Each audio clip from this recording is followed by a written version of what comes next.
Bom dia and welcome to the Samazon Morning Update here for the MEO Pro Portugal presented by Rip Curl. The sun is shining. We got some rain in the forecast for later today, but right now it is a beautiful morning and we are excited to see things getting underway. As we saw a lot of competitors showing up this morning, my name's Shannon Hughes, joined in the booth by Pete Mel. Good morning and welcome to Portugal. This is one of those days where the wind is finally abated and looks like the conditions are pretty darn good.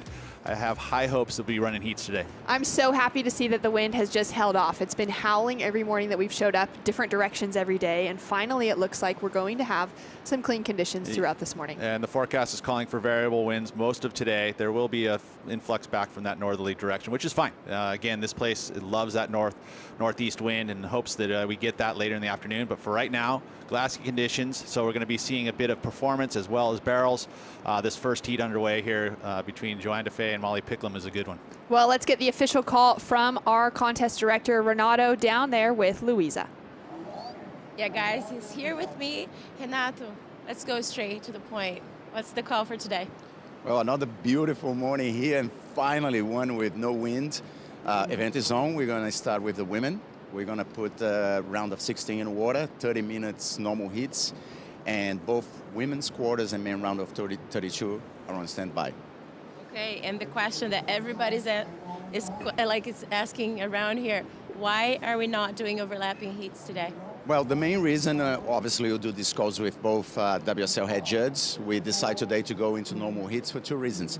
Mainly this one is that there is only one main peak at the break. So to do overlapping, you need to provide opportunities for both heats, and that's not the case now. And we're also going to go into that low tide that has been tormenting us the first 2 days. We had to stop the competition for 4 hours average because of the low tide. We're going to have to deal with that. It's 10:30 today, so it's going to be tricky. Hey guys, let's see. You guys heard it. It's on. Let's go back to you. So exciting. What a great day of surfing we have ahead of us. I'm very excited to see the women hitting the lineup. Out for heat number one for the round of 16, Joanne Defay, Tour veteran, up against one of those in the hotly contested Rookie of the Year race right now in Molly Picklum. And it's going to be a fierce battle between France and Australia. Yeah, and they've met already once this year where Joanne Defay took the win over Molly. But I would say that that's probably going to fire up Molly quite a bit. You know, she's getting another opportunity to surf against Joanne Defay. And you'll see what happens. The conditions favor both of these surfers really well. I will say that Molly, probably with this kind of more beach break condition, glassy conditions, it's going to favor her a little bit more than Joanne Defay has in the past. Let's see here, though. Look at this. And a little paddle battle between the two to start things off, Pete. Yes, yes, yes. And you can see very competitive group here. I mean, Joanne Defay. Yeah, you put these two together, and they're going to surf right next to each other. And they're putting the pressure on from literally the first minute, which is exactly what we hope to see. As you mentioned, that matchup that they already had this year, their first and only matchup up until now was at the Billabong Pro Pipeline, also in the round of 16, where Joanne took out the lead. We'll take another look at this paddle battle, what went down. Well, and again, there's no priority at the very early parts of this heat. So at this point, they're battling who has best position in a beach break. It's where you are centered in the middle of the peak. So Joanne wants to align herself up with the better right or better left. Ultimately, this is where you start to see those paddle battles happen early in heats. And third wave, third look from both surfers, and now priority's been established. Yeah, so there was in the beginning of a heat, if there's some tussling going on, and if someone basically blocks the other surfer, they'll initiate priority. The head judge will go, okay, wait, she blocked her from catching that wave. So we'll initiate now priority and giving it to Joanne Defay with Molly Picklum.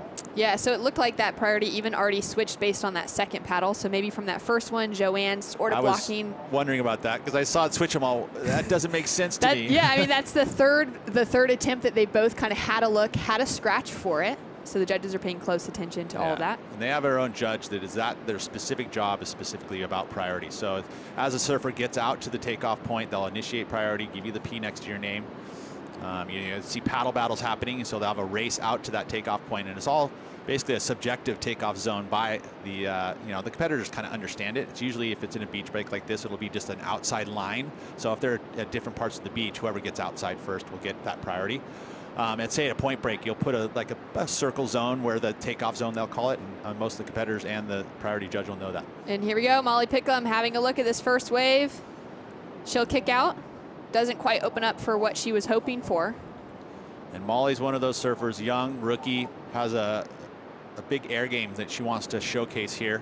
I think it's something that she wants to prove and bring to the table. There's a huge opportunity in that part of the criteria for the women. You know, you've seen that it's scored very high. We don't see it as often as I would hope to see. So we'll see if Molly can put that into fruition today. Just a frothy one, not a whole lot of scoring opportunity, so she just kicks out. Going to be just under a point for that wave. She's such a well-rounded surfer as well. I mean, you're talking about the air. She went for that big air reverse on opening day. Just whipped it around so quickly. Didn't land it, but I love that she eyed up a section and just went for it. That rookie tenacity that she has within her and the confidence to just try new things. She'd already set herself up well in the lead within that heat and then felt freed up to start trying something new and pushing the limits, which will be exciting to see how she brings that into her repertoire throughout the year and maybe throughout today. Molly Picklum grabs the rail, pig dogs, goes into the barrel, and it shuts down on her. Great technique, grabbing the rail from the takeoff, pulling in very quickly. That wave was going to run off. She was just hoping that maybe had a doggy door or some little exit at the end of it all. But when she looking down the line, I'm sure that looked pretty walled up. But I love it. See, that's the kind of the conditions we're going to have. We're going to see some waves. They're going to have enough energy without the offshore wind. Still, this wave is very steep and hollow, especially kind of this tide as we start to see it go out till 10:30 this afternoon. But look at that, great technique. Has the hand on the rail for stability, keeps her low to her board. So she's able to drive right into the barrel, but that wave was shutting down from the very beginning.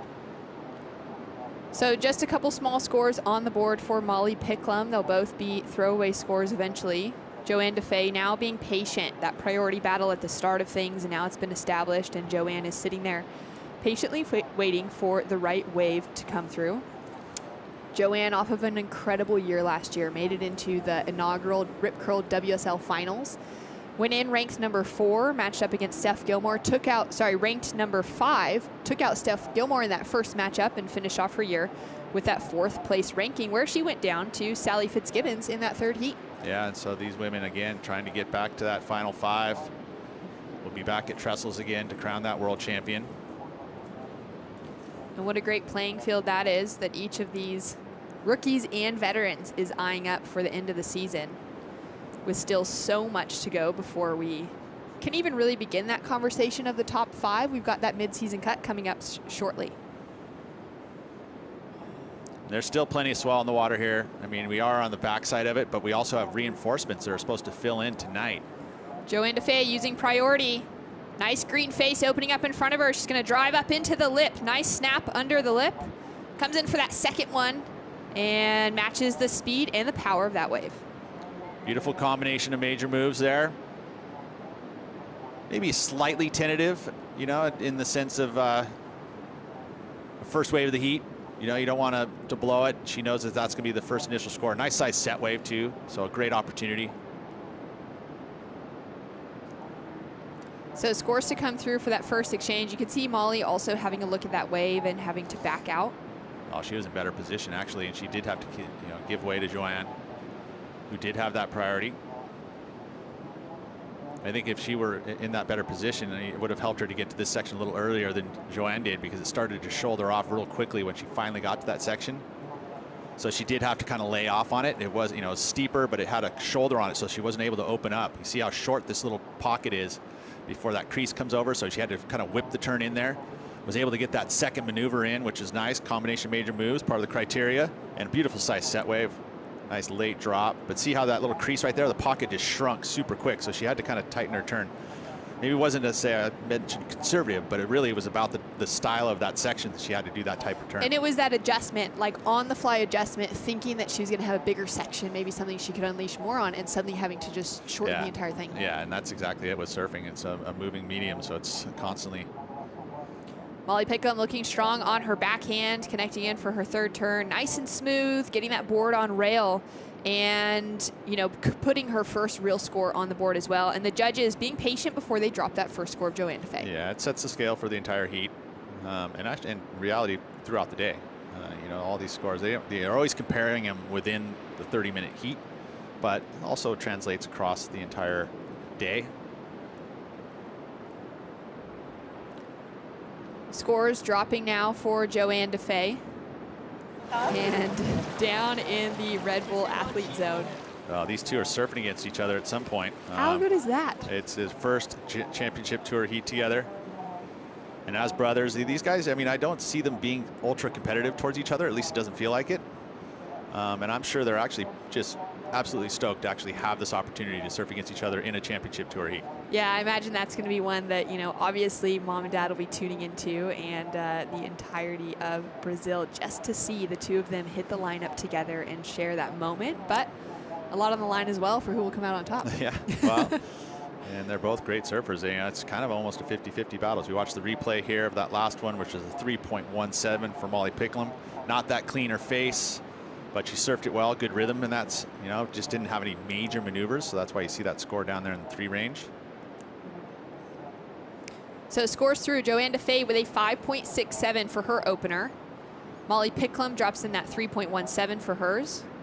And we now have this heat sort of set up.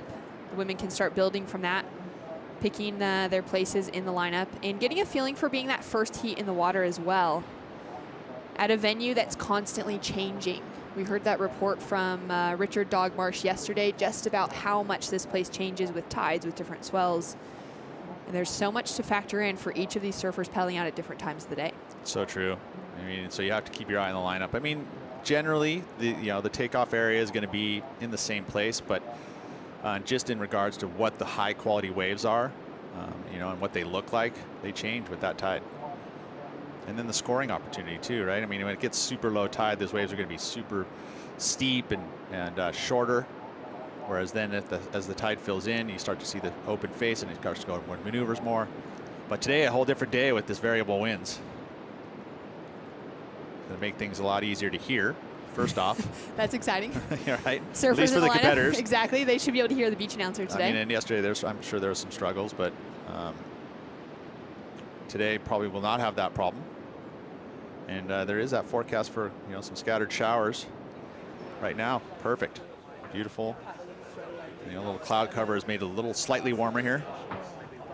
Tyler Wright coming up in heat number 6 of the morning up against rookie Gabriella Bryan. Australia versus Hawaii in that heat. And we've got some great matchups coming up throughout the day in this round of 16. It's exciting to see with those format changes, the types of names we get to see coming up against each other earlier on. Names like Sally Fitzgibbons and Steph Gilmore, who have matched up. This will be their 20th heat matching up against each other in their careers, but the very first time that they matched up before the quarterfinals. That's incredible. I mean, that's due to the seeding, and it should be that way. But now with the upset of the way things have happened in the first few events, the seeding is just shuffled big time. And here we have Sally up against Steph in the round of 16. And that means one of the favorites to get into that final 5 at the end of the year is going to take a 17th. And actually for the two of them, looking at the midseason cut, they're both sitting far down in the rankings at the moment, which is a bit of a shocker. So this is going to be huge to see which of them advances through into the quarterfinals and finally puts a result to their name that they need to keep coming into the end of the year. Yeah, and I mean, just the midseason cut. You know, yeah, exactly. And that's why, I mean, if you look at this format changes, there's so much significance in this changes to make for exciting round of 16 heats. Like you had mentioned, the round of 32 heats in the men. There's great matchups and early in events, so it puts a lot more emphasis on those early round heats. And there's a lot of activity going on within the Red Lead Athletes zone. Thankfully, we have Louisa down there to clue us into what's happening. That's it, guys. Look at this. Jerseys after jerseys lined up. The Red Bull Athlete Zone is buzzing. Come with me. Look at this. All the athletes are having breakfast. They're watching the lineup. Everybody's super excited to go in the water. Look at that. Ryan's right here. You saw Tyler Wright over there just watching the lineup too. And I guess everybody's ready to go to the water today. If this excitement is, you can just feel it. You can just hear everybody talking about the water, the waves, wondering if the tide is going to go down, if it's going to go high enough for everybody so we can run man. So that's it. There's breakfast here. There's acai there. Everybody is ready to go. I love that. I love seeing just all the friends and family as well as the athletes there. Tammy Moniz, mom of Seth Moniz and the rest of the Moniz clan. What an incredible surfing family. She's present there with one of her sons. As we see Joanne DeFay unleashing on that first turn right into the sunshine. Nice whip around on that smaller section and finishes it off well. Nicely done. You know, she utilized that priority. She held on to it for a few minutes there just to make sure that that second wave was going to be solid. Just to, again, build that foundation throughout the heat. She's got now 2 solid scores with finishes all the way to the end with set waves. I mean, so smart, the competitor, Joanne Defay. She's had a good start to her season as well. She's sitting number 5 on the rankings. She's had 2 quarterfinal finishes between pipe and sunset as well. Ultra consistent, you know, and that's one of the fortes that she has. Is she's just great on the wave. She's consistent, doesn't fall, makes good choices. Lots of heats made because of that. Just that consistency is so incredible. It's hard to sustain such a high performance all the time. And waiting for scores to come in for this one now. I really like the look of that first turn. And the second. I mean, 2 beautiful arcs. And again, combination major moves. Make sure that she finishes that closeout hit with speed. So this is going to be another number very similar to what she already has. And Molly Picklum is struggling at the moment. Well, and I feel like the first mistake was when she was given priority after Joanne Defay, she took that left. In my eyes, you know, right out of the gates, that way it wasn't ever going to be a major score. And when you have priority, it's best to kind of just, you know, wait it out a little bit, have some patience. And that felt like a little bit of a, you know, I'm sure that part of the strategy, and especially when you're surfing a venue like this, is to stay busy. So you don't want to sit too long. And I think Molly is that kind of mindset, is like, okay, I'm just going to ride waves. Doesn't matter that it's not, you know, a major set wave. I'm going to get some, I'm just going to rip this thing into an 8. You know, that's how she's thinking, which is great. It is right? Exactly Molly's thought process. And so, you know, but that wave just didn't have the greatest scoring potential. Here she is again on the backhand, finding a left. A little wobbly on the first initial bottom turn, gets her late to the lip, but beautiful work there, just carving off the top. But again, when you're that late, you almost have to be at the lip a bit earlier so you can get out in front of the explosion, but she there had to fall with it. Makes it very difficult to move off. She got a lot of resemblance to Bronte McCauley in that sort of approach and those sort of sections. Where she carves off the top and into the lip. Yeah, it's a unique way. There's a lot of surfers that'll actually, you know, just place their board in that section and kind of drift it. I like the carve through it. So scores through Joanne Defay in the lead now with a 5.43 to back up her 5.67. Molly Picklum chasing a 7.93 to take that advancing position into the quarterfinals. More action to come. 14 minutes on the clock. We'll be right back after this.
To the MEO Pro Portugal, as we took a look at the Surfline forecast. Peter Mel, the expert in the booth with me, thank you so much for explaining this.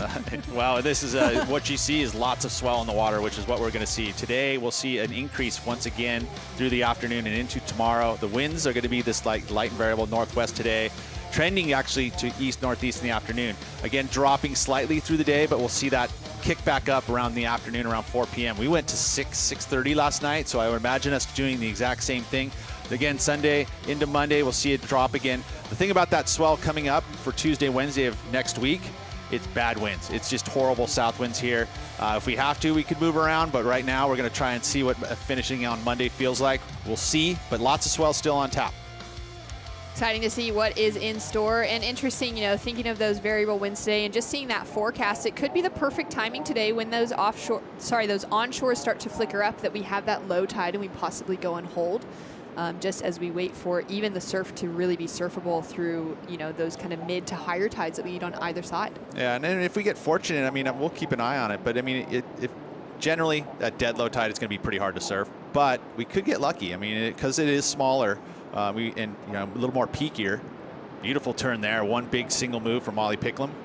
Yeah, that's right as we were going to break. Molly dropped in. This comes through as a 5.47. And there you go. So the attacking the lip, one big move, she's actually matched Joanne Defay, and that's that attack of the lip. The criticalness of that maneuver has lifted that score to very match what Joanne Defay has. Yeah, and then Joanne had a look at this one as well. Came through as a 3.20. Yeah, didn't even factor in. She missed that first move, and it put her off timing for the rest of the wave, so just a throwaway score for her. But that just goes to show that one critical major move can match, 3 mediocre moves. So situation, Joanne Defay remains in the lead, but Molly Picklum is now right on her tail, chasing just a 5.64 as she's finally put in what actually comes through as the middle score of those top 3 of the heat so far with that 5.47, just between Joanne's 2 waves. And it's just opened the gates for her again. She's now sitting in priority. And she's doing really well within that conversation around Rookie of the Year for Molly Picklum. She's currently sitting at number 10 on the rankings. Gabriella Bryan is the only rookie that's just sitting ahead of her there. And it'll be interesting to see how things continue to unfold for them. And cool to think back to one of the last times that we actually had multiple rookies on tour was in Joanne Defay's rookie year. Back in 2014, where there were 3 other rookies alongside of her in Dimity Stoyle, Nikki Van Dyke, and Alessa Quazon.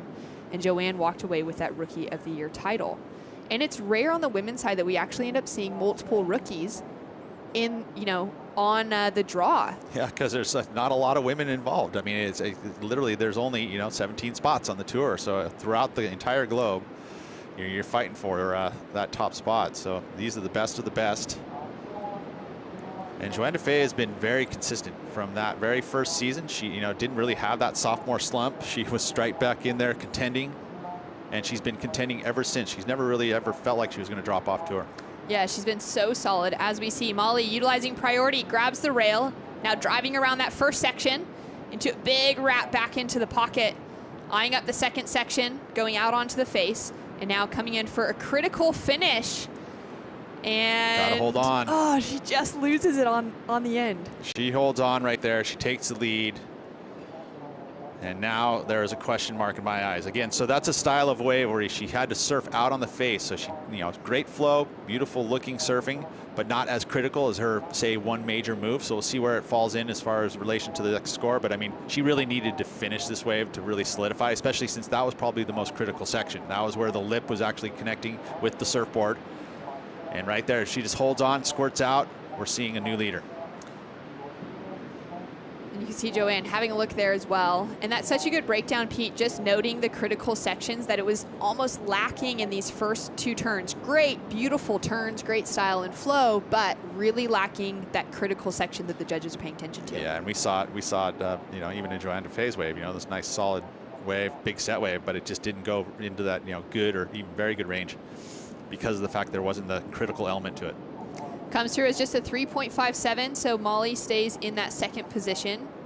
Requirement slightly decreased, and she's chasing that 5.64 to move up into the lead. Those are those little mistakes that you don't see Joanne Defay make, and you see rookies end up doing is, just not completing a ride. She'd be a bit dirty on herself for that one. Joanne Defay, with that consistency that you were speaking about within her career, has 4 championship tour wins, the most recent of that being back in 2021 at the Jeep Surf Ranch Pro. So a win on the calendar last year solidified her place into the WSL Rip Curl Finals. And the way her wins have happened throughout her career, that wasn't like there was a time frame when all of a sudden she was just on this top form. It's just like, again, been very consistent. It's like she can win at any venue at any time throughout the year. It doesn't seem to bother her where it is. She has good results all the time. Doesn't feel the pressure of the moment. And Molly Picklum is one of those surfers that we could expect the same storyline to come through. Her quarterfinal at Sunset just a couple weeks ago, she took out Carissa Moore on the way into that quarterfinal. Probably the most difficult name to come up against in the draw at the moment, given Carissa's accolades over the last couple of years. And now Sally Fitzgibbons there preparing, taking a quiet moment before paddling out for her heat against friend, fellow Olympian for Team Australia, and a fierce rival in Steph Gilmore. And a paddle now from Joanne Defay using priority, opening up on her forehand, goes up into the lip, real critical, and then slips out on the finish. You can feel that east wind, so we'll see variables happen where you'll get the wind blowing from the left side of the screen, kind of up the face with the easterlies. And that's what happened right here. Nice section. And goes into the lip, which she knows she needs to do to get that critical element of the criteria. But of course, with those critical sections come difficulty of pulling it off. So unfortunately there for Joanne, a throwaway score. Priority now sitting with Molly Picklum. Important priority here for Molly. Her next wave needs to have the quality enough for the 6. Actually needs a 5.64 to be exact, but yeah, looking at it going, okay, this looks like a 6. You know, when you pull the trigger, you're looking at Steph Gilmore. Steph Gilmore inspired by Phyllis O'Donnell, the 1964 world champion. And great to see in honor of International Women's Day coming up on March 8th. The men and women on tour repping on their jersey the name of an athlete that has inspired them, a female athlete through the years. And what a better name than Phyllis O'Donnell for Steph Gilmore. I was thinking about that and who I would have picked. I would go Simone Biles. I liked her act. I mean, Simone Biles from America, and just, you know, being brave enough to make a decision to not compete in the Olympics because he wasn't feeling good. That's the most bravest thing I could actually imagine, you know, and putting ego aside. And I could learn from that because my ego sometimes, unfortunately, it runs the ship a lot. So you got to put that aside, and that's where I draw my inspiration from Simone. Yeah, I love that. That's such a good pick. And just the way that, you know, her being vocal about that opened the door to so much conversation around mental health and taking care of that, especially on the highest platform of pulling out of the Olympic Games after already competing in one round, and just setting an inspiration for the entire world with a decision like that and being open. It's the biggest part. That's the bravest part of it all, right? I mean, it's so easy to just, you know, keep it in your inner circle or keep it within yourself, which is probably not the best thing to do. Molly Picklum wearing Ash Barty's jersey, the current Wimbledon and Australian Open champion out of Australia, as we take a look at the heat recap with Joanne Defay sitting up in the lead with that first big wave. 5.67 for this one.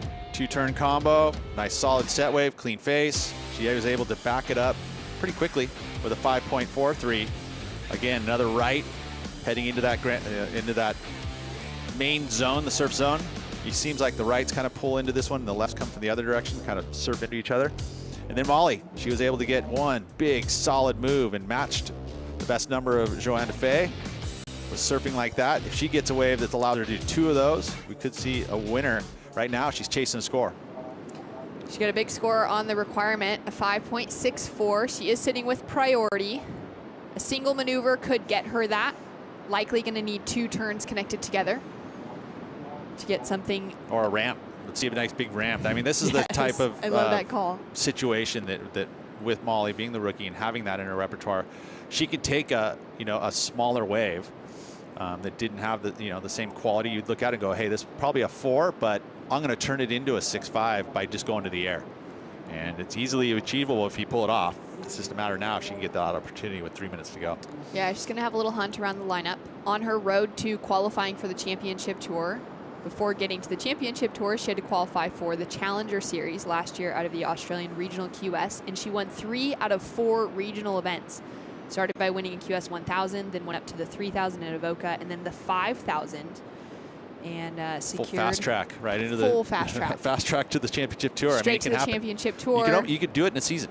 Is the reality of it now. The way that it's set up, you start out the regional season, you qualify for the Challenger Series, and then you go to the Challenger Series, and then you end up taking yourself into the top 10 there. Boom. Or not. And with the women, it's a little less, right? It's what's the number there for? Help me out on that one. I think the top 6. Yeah. So 6 out of the women's on the Challenger Series will graduate. So you're generally with this now mid-year cut, you're going to see a lot of emphasis on that Challenger Series because you'll see half of the field of the women going into that Challenger Series that didn't make the cut. And so the Challenger Series is going to be so fun to watch. Yeah, it's going to be so exciting when it kicks off on the Gold Coast. towards the end of May. Snap Rocks. So good. For a Challenger Series event just to kick off the season. And it was an exciting run to see Molly then get that call up to the championship tour, because she was the next in line on the Challenger Series rankings when the young Katie Simmers out of California qualified out of that 4th position and then decided to hold back, continue her high school career, continue surfing, spending time just preparing for a future as a professional surfer. It's been a few more years being a kid. And that opened up the door for Molly Picklum to get the call up as the next in line from the Challenger Series. And Molly's put on a solid performance so far to show that she should have been here from the start. Yeah, no, that's a golden opportunity. You know, you finish the season just one spot out and you feel a little bit of heartbreak. And then, you know, one of your compatriots decides, I don't need it, so I'm going to take the spot. You know, that means you take advantage of the situation. And she's done that in the early part of the season. She's on her way to making the cut, and that's what her goal is right now, is in this next 5 events, make it into the top 10. Well, this is a repeat, it's looking like, from the Billabong Pro pipeline, where in the round of 16, Joanne DeFay took out Molly Picklum. And scores in that heat. Joanne had a couple of 6s. Molly actually had a 717, so she had the best wave of the exchange, but couldn't find the backup score that she needed to take out Joanne. It's kind of similar to what's happening right here. She's just so close, just doesn't have backup. Well, she's going to have one more maybe opportunity after this, and then she's got to pull the trigger at this point. Down to 10 seconds on the clock. Is this going to be enough?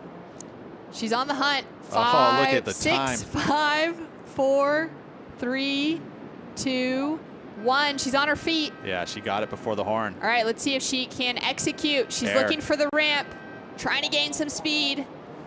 And she goes for that big finish. Would have loved to see her with that ramp open up. She knows it too. Just you know, it didn't show up. It just showed up at the very end, and it wasn't a good section. It wasn't going to have a good landing, and Molly knows it. She was ready for it, though. Oh, yeah. Which is really exciting to see, like that sort of vision coming from her. Yeah, that's great stuff. I mean, and there will be a time where she's going to get that section, and she's going to do it, and she's going to pull the air off. And right now, though, learning process. Learning process for the rookie, Molly Picklum, the veteran, Joanne DeFay. Through to the quarterfinals. More action to come. Steph Gilmore, Sally Fitzgibbons hitting the lineup right after this.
The MEO Pro Portugal, presented by Rip Curl, is brought to you by Rip Curl, the ultimate surfing company.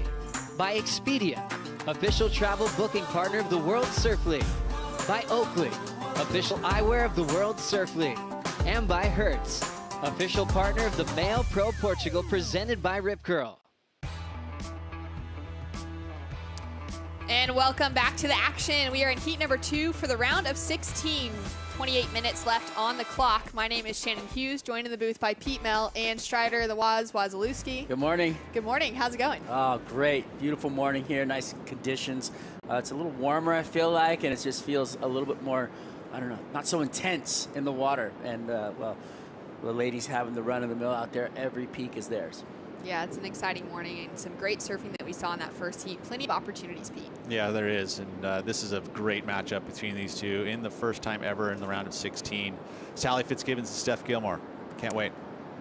20th time that they have matched up within their career, and the first time that they have matched up before the quarterfinals. As we take a look at opening wave from the Giroa local in Sally Fitzgibbons. Couple nice snaps off her backhand. Comes in as just a 3.0, but gets the scoreboard started. Yeah, most likely won't be keeping that score at the end of this one, but good surfing. Again, very quick in transition, which is what we expect from her.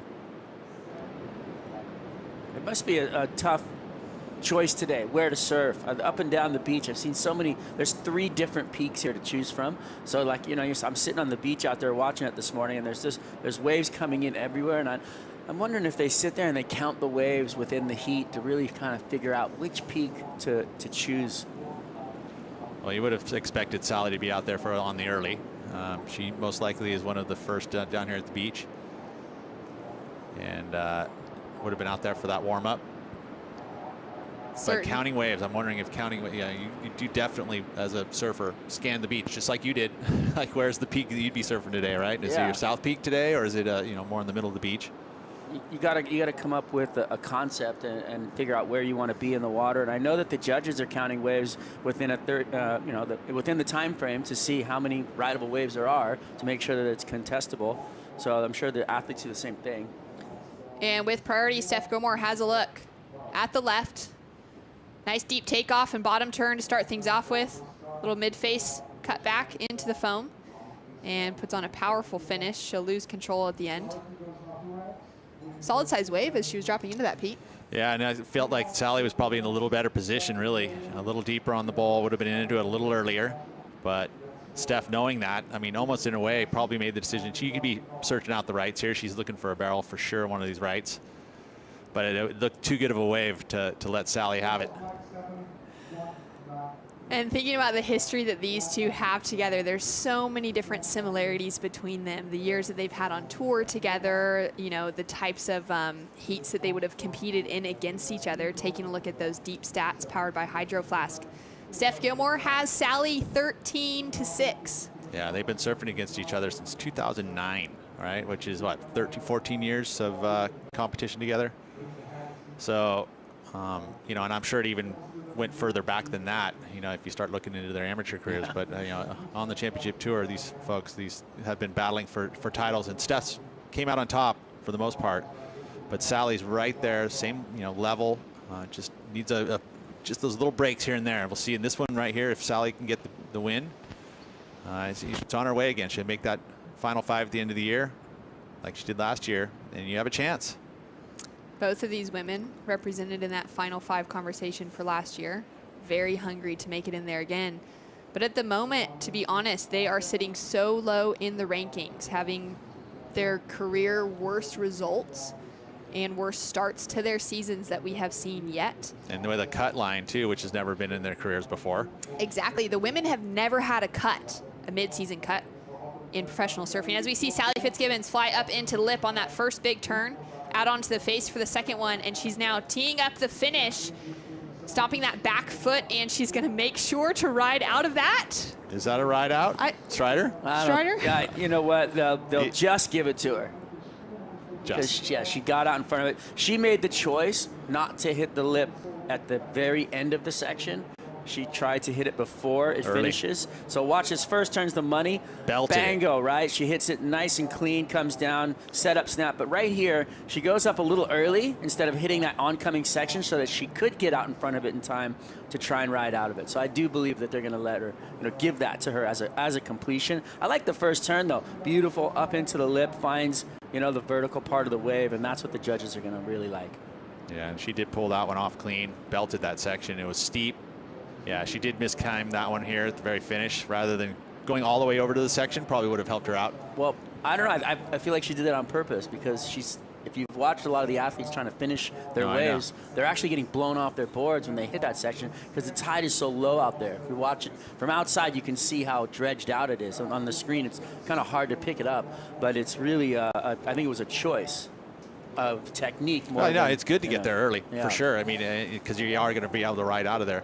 In that situation, though, it might have been nice to just use it to ricochet you out. Yeah. But we'll see. I mean, that's the decisions that are made on the fly. Well, either way, well rewarded with a 6.67 for Sally Fitzgibbons with a dominant lead over Steph Gilmore at the moment. 22 minutes on the clock. And we saw a great performance from Joanne DeFay in that last heat, taking out the rookie and Molly Picklum. She's down there with Louisa Florence. Yeah, guys, I'm here with our French talent. Johanne, you just made it. I know, right? How was it for you? It was great. I mean, it was great. It was difficult, obviously, but A little tough with the rookie. yeah, exactly. The rookie class is really impressive this year, and Molly have been outstanding, I feel. And the last time I was with her and we kind of battled backside was at the QS back in France last year, and she got the head of me. So yeah, I was like, okay, maybe not this time. I'll try my best, but definitely the conditions are not really easy with the tide coming low, but it's super clean, no wind, so. You were telling me that you were afraid of not making it. It's just because of the conditions? Yeah, and I mean, you know, every time we get out there, we are taking the chance to win, but also to lose, and it is what it is. We can lose sometimes, and I think everybody's here to win, so you get disappointed if you lose, obviously, but it's part of the job. Do you feel like because you're in Europe, does that help you with in the water? Yeah, I mean, I really want to make the most of it. Obviously, it's the only contest in Europe, and also, like, by everything that's happening right now around Europe and stuff, it's a little bit overwhelming. So I just hope I can bring a little bit of, happiness and good things around that. Your job is done, girl. Congratulations. We'll see you next heat. Thanks so much. Great to hear from Joanne and finding that consistency and rhythm, advancing into the quarterfinals. Really cool, you know, and again, so consistent, always into those quarters and above, you know, and she would obviously want to take a big win here. I mean, this is the only European event. She represents Europe, and yeah, they'd love to have the win here. Sally Fitzgibbons in the lead. Steph Gilmore has dropped a 4.67 for the wave that we saw during that interview. She's now chasing a 5.01. One big move. Beautiful backside hook. Carries the speed through the maneuver nicely. Would have loved to have seen her throw it back up there and pull it down, because then you would have changed that, 4.67 into maybe a 6.67 and would have matched Sally Fitzgibbons. But that hack right there, very nicely done on the backhand from Steph. But just a little off kilter, not able to throw it up there. It would have been a late hit up into that section. Yeah, it would have been tough, Strider, to hit that finish. It would have, and for me, I would have, like you just said, to see her attempt to just throw it up in there. But I don't think she's going to lose any points for not finishing that turn. And the energy she had coming off that bottom turn, she might have been able to, get up over it. I'm, just speculating, but I like to see the attack always. We've got Courtney Conlog and Brisa Hennessy coming up in heat number 3. Eye of the Tiger. The Eye of the Tiger, the Sea Tiger, Courtney Conlog, up against world number 1 in the gold jersey, Brisa Hennessy, off of a great win out at Sunset, Strider. That's so wild. Yeah, Brisa was on fire, just had a great rhythm over in Hawaii, and she was just exuding this fun, kind of confident feeling. She was training super hard with the boys and the girls up with Kahea Hart and Billy Kemper and everybody. They were just really elevating themselves to get to that winning level, and it paid off. And look at her, she's sitting there in the leader's jersey. Yeah, and it came off of not making the cut from the year before. The Challenger Series popped in, and she just went on fire from France to solidify that spot, finishing number 2 in the CS, which obviously was huge confidence going into the new season. And sure enough, that confidence is carried over into event number 3. So with that yellow jersey, first time ever, and just gleaming, right? She's beaming. You walk around on the site, she's enjoying the fact that she's at the top of the ranks, but also here in Europe. Yeah. It was really one of those magical moments to see her get that win. It was just something that, you know, she was just so calm and confident at the same time in each of her post-heat interviews, and just having that gratitude and expressing that throughout the entire thing, and being really present. Yeah. And she just has walked into Portugal carrying it all through. So that's going to be a big matchup, you know, and I know Courtney definitely looking for some results here. Steph Gilmore now up and riding, driving off the bottom, up into the lip. And that wave just gets a little funny for her, but she keeps that flow into the second section, Strider. Yeah, you know, when you're out there hunting around, you're looking for those waves, and you finally find something you want, or if your opponent doesn't take it, and you know, it's just, there's so many decisions being made, and one of them right there was to take the high low or the low road right there, you know, that wave split off, and it does that because there's two waves crossing over each other. Sally Fitzgibbons answering back. She's in the lead. Strong attack, goes in for the second one, times a finish, and she's looking to pull it off. Again, leaving us with question marks. You don't want to do that. You don't want to leave us with question marks, you know, because that means they're leaving the judges with that same feeling. You know, did she pull it off? And you know, it wasn't complete control. And always, no matter what, that's going to affect the score. Even if you know, clarify to make, you know, you want to just come out of it just super clean. Beautiful work though with that first vertical snap. And then here attacking that final section. Looked like she had it here, and at some point, where did it actually put, you know, in my eyes? Yeah. See, I'm actually I'm not going to agree with you, dude. Sorry, Okay, that wasn't guys. a make. I don't always want to argue with Strider, but we end up doing it somehow. That's okay, it makes it fun. I love it. Makes my job more interesting. Yeah, I don't see a control right there, unfortunately. Okay, and then Steph Gilmore. Yeah, there's that split that Strider was talking about. Do you go low road or high road? You know, that decision at that point, you just make it and deal with it. This isn't going to be a huge number for Steph. She's going to want to replace it. I think it was the right decision as it split off right there, because the bigger section was on the high road, and then she finished on that section. So, you know, making the right call. One could say taking the high road is always the right call. Depends So- on I don't know, you know, depends there's on an what's at intersection. the end of the road. This is true. So scores in, a couple of threes on the board for both Sally and Steph. And down in the Red Bull Athlete Zone, one of our commentators, Paul Evans. Paul, what is happening down there? Yeah, thanks, Shannon. Always interesting to check out the vibe down here and see what's going on in the Red Bull Athlete Zone. Of course, first thing in the morning, pretty busy down here, a lot of free surfing going on. A lot of people grabbing breakfast too. And then things just sort of quiet down a little bit, and there's a little bit of a vibe of kind of a pensive air. There's a really important heat in the water going on right now, and that's sort of reflected in the vibe down here. We've got a great view of the lineup. Nice pastel skies. Great not to see much wind today. There's some pretty important heats out in the water, and I'm really enjoying to see how this round is shaping up. Yeah, did you notice that kind of the crowds down there really just went outside to pay attention once Steph and Sally were hitting the lineup? Definitely, and sort of a palpable, I'm not going to say tension, but definitely, you know, this is a heavy heat, and you know, this is a point where this round it's obviously really important in terms of getting a result here. And you know, the waves are great when they come, but there are those big lulls in between, and you can just kind of sense that, well, someone's going to go home disappointed in this one. Yeah, it's going to be a tough one, especially with so much on the line with that mid-season cut coming up. And what's the food situation looking like down there? I just saw Italo Ferreira with a big chunk of bread. Bread pretty big in Europe, right? Pretty so standard. Italo's going the carbs options. I saw Ryan Callanan with a croissant and a lump of cheese behind me as well. So getting into the culture, always nice to see. Well, it's great that we can join you here in Europe and experience a little bit of culture. Thanks so much, Paul. And out in the lineup with 14.5 minutes on the clock. These women looking for a little cheese and croissant when they come out of the lineup as well. Yeah. Why not? If you can, it is. I mean, there's the croissants and cheese. It's Europe, right? In a espresso. I can't do it. Two things that take me down right there. Bread and cheese. Man, I'm on the ropes here. It's tough. I know, right? Yeah. Well, on the rope, Steph Gilmore is chasing a 5.61 to take the lead over Sally Fitzgibbons. Sally currently number 14 in the rankings, Steph number 16 in the rankings. Both women coming out of New South Wales, Australia. And Sally from the south, down in Jeroa, past Sydney and Wollongong.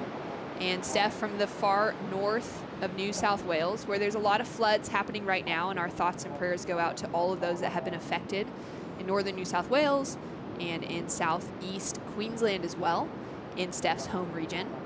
And hoping that everyone just, you know, is able to shape up quickly And it's great to see that Steph is out here in the lineup with some opportunity on the line. Is she going to be able to do it? Chasing that 5.61 to take the lead over fellow New South Wales surfer Sally Fitzgibbons. More to come. Stay tuned right after this.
And we're back. Sally Fitzgibbons straight into it.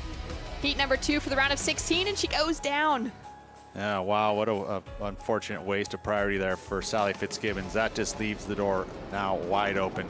That was an important priority timing of this heat to make a mistake like that.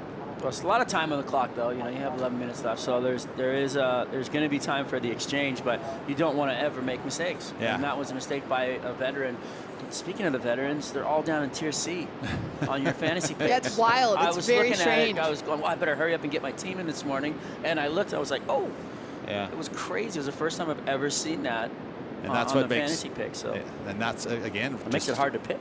Yeah, that, and of course, you know, looking at this heat, how important this heat is. I mean, both these women need results here, and a 9th doesn't cut it. Sorry, it's just not going to do it. You know, quarterfinals is just bare minimum if you want to stay above. Semis are better. Yeah, pretty much. If you want to get into that conversation for the top 5.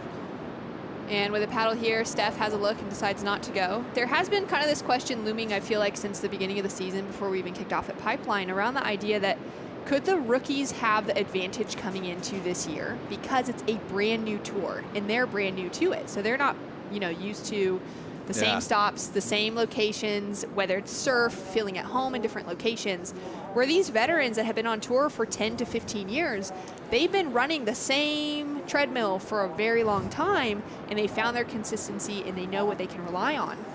And I feel like the results so far, they know what to expect. Yeah, well, there's new pressure at the beginning of the season is what it comes down to. With the first 5 events, you know, you have to have results. You can't just go, oh, I've had, you know, I'll go to the next event. It's just that easy. No, it's not. You need to get results very early in the season. Personally, I think it's just the new energy, the speed, the quickness of the young talent, and the look. Okay, the judges are seeing a brand new look. They've seen these other ladies for a long time. Not that it's going to take anything away from it, but that new look and that new flair. You know, it's faster than what they're used to. So these veterans are going to have to step up their game and start, you know, getting a little quicker into the turns. And that's exactly what we're talking about in the rankings. Take a look at that cut line on the right-hand side of your screen. Number 14 down, Tatiana Weston-Webb, Sally Fitzgibbons, Steph Gilmore, Courtney Conlog, and then, of course, Bethany Hamilton was in for Pipe. Caroline Marks, unfortunately, out and unable to defend her title here from 2019. And Bronte McCauley back in the mix with an opportunity, but sitting low in the rankings as well. All of the rookies sitting above that cut line at the moment. Yeah, it's pretty crazy. It's you know, changing of the guard. We talked about it. It's happening on the men's side too. So it's again, it's just all the changes, all the new things happening. Yeah, there's adjustments, and the rookies seem to be handling it the best right now. And it's going to be crazy to see what happens when we head to Australia, though, because Bells and Margaret River have been on the schedule for these women for a long time, and that's where those women under the cut line right now, they've got those prior successes and those wins that they can draw from. So true. And those sorry, back to as live we action. see Sally Fitzgibbons up into the lip. Nice flow, and she look out of that one. Got a little wild on the finish there. Low tide. So much speed. It's getting low tide out there, you guys. I mean, you're surfing a box. It's not a nice little concave smooth wave. Now it's just a straight wall, so it's a 90-degree angles. And so your surfing has to kind of translate to that as well. You're going to be going up into the lip. That means you're going to be flying out of it and landing at the flats. This is exactly what here. She like jumps off the lip and then lands off kilter, goes down. So again, I mean, that's not going to be a score that she's going to be able to hang on to at the end of this heat if she wants to make it. Look at how exposed the sandbar is at that point. Unbelievable. The Sea Tiger heading out right there. That relationship with Tim Stamps making her board. She's super comfortable on all of her equipment. She looks really on point this year as well. A little pulled in tail there for here, which I like. You see a lot of that kind of narrower tails and wider up fronts these days, kind of Ghost-esque, yeah. That's John is kind of the one who brought that now, especially for waves that are steep like this. Great choice. Wearing the Lisa Anderson jersey in honor of International Women's Day, coming up against Brisa Hennessy wearing that gold jersey. You can just see it tucking out of the puffer jacket, which is a good call on a cold morning like this. But it's been great to see Courtney Conlog also starting to pour into the next generation as we see Steph Gilmore now up and riding. Nice strong attack on her backhand. Straight up into the lip, goes for a second one, finds that critical section again. And now she's just going to look for that finishing touch. Two turns connected together, nice and smooth. She's chasing a 5.61. Strider, thoughts? I thought that she rode that wave really well. I mean, she right up into the lip on two hollow sections, so I think there'll be a score in it. I feel like the end could have been dealt with a little bit better on the high road and tried to get to that section sooner. But look at that first turn, right up into the bowl. Whips it back down soon enough so she can come up for that one. Two great turns in succession. The judges do like the two-turn combo, but that wasn't really considered that, as that wave had another section on the end that she didn't deal with right. So there could be a little bit of a flow issue there with the judges and when they look at that. I think it's her best wave. Yeah. I don't know it's the 5.61. We'll see what the judges, in comparison, there's not a ton to compare to, right? Like, Sally had her 6.67, which was a two-turn, but a much bigger wave. So you don't feel like it's going to go that level. Just having a look at that one, decides not to go. Such an interesting heat to see these two matched up against each other. It hasn't been since 2017 at the Drug Aware Margaret River Pro that Sally has beaten Steph in one of those matchups. Steph and her have matched up 3 times since, and Steph's taken the lead every time.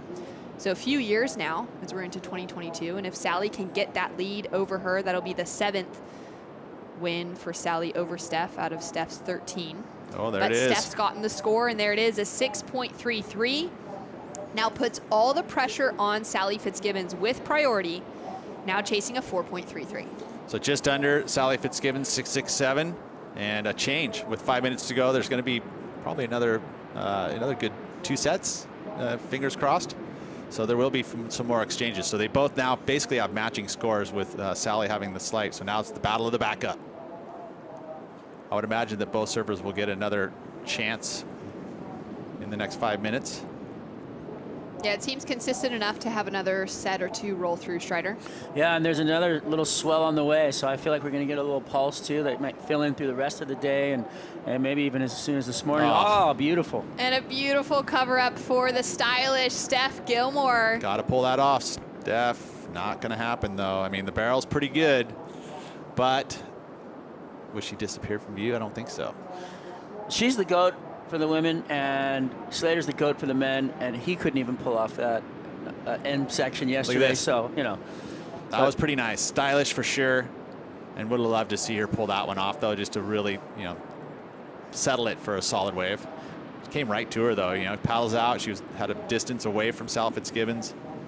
Look at this drop right under the lip, just perfect timing, holding the wall. It's just she makes it look so easy. But it betters the 4.67, right? I think so, yeah. Yeah, I think so too. So down to 3 minutes, 45 seconds on the clock. Steph finding a beautiful barrel, just drawing such a nice casual line. First one of the day, right? So it's a, the judges are like, okay, where do we put this? In regards to that, it is emphasis on barrels here at Super Tubos. It's also a tough conversation though, because she was in a place where she was still, she was exposed still to the judges, yeah, right? we saw you could her. still see her. Well, there it is. Scores through a 4.5 for Steph. Doesn't factor into her top 2. Had she hit that in section, certainly would have gone there. Oh no, yeah, if she'd pulled it off. So 2 judges had it at a 5. I felt like it was a little better than the 4.67. I would have got a kind of similar level, but then she got kind of 2 4s, which She brought that didn't average disappear. down. Remember the judges are really hypercritical of being behind the curtain completely. They don't even want to see the tip of your board. So the judges are very, very critical of that. Critical. Yeah.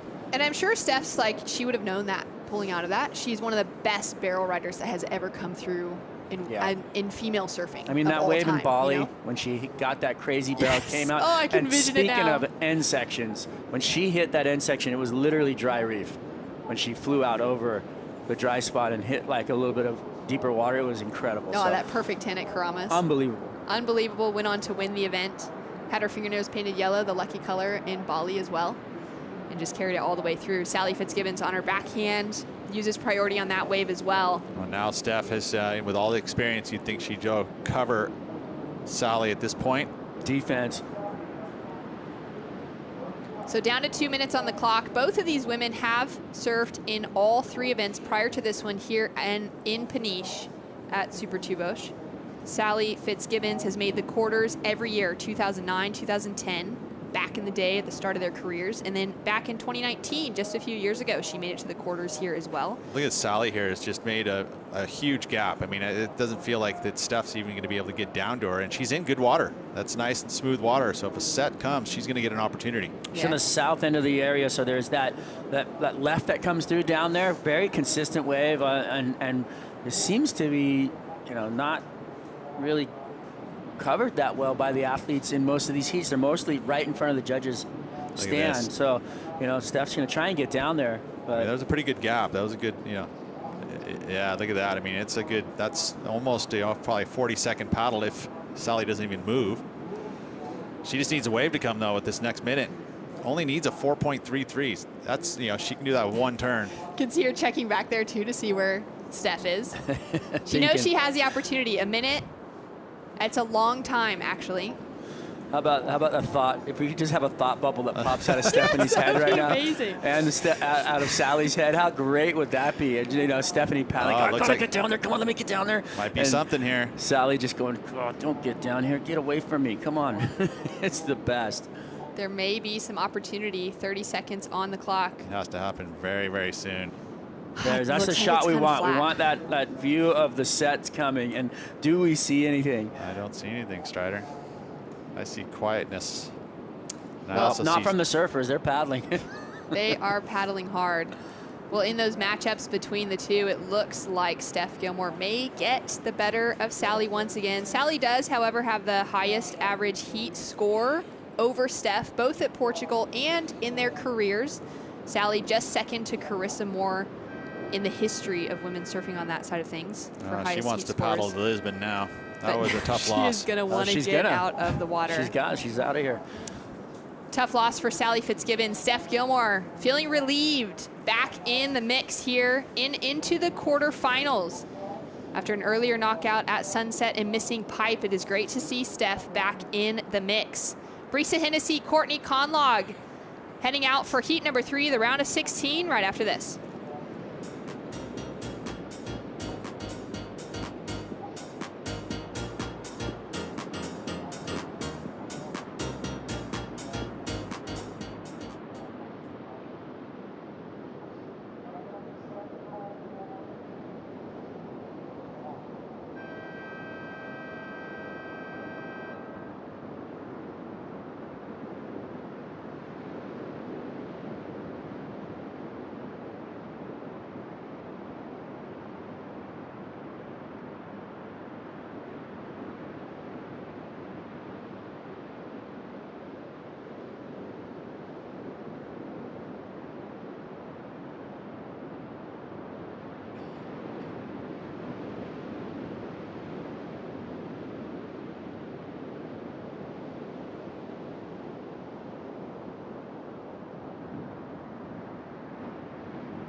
It's always great to be here in Portugal, especially when the best surfers in the world are in town. The round of 16 continues. Brisa Hennessy, world number 1, takes on Courtney Conlog, who's 16th in the world.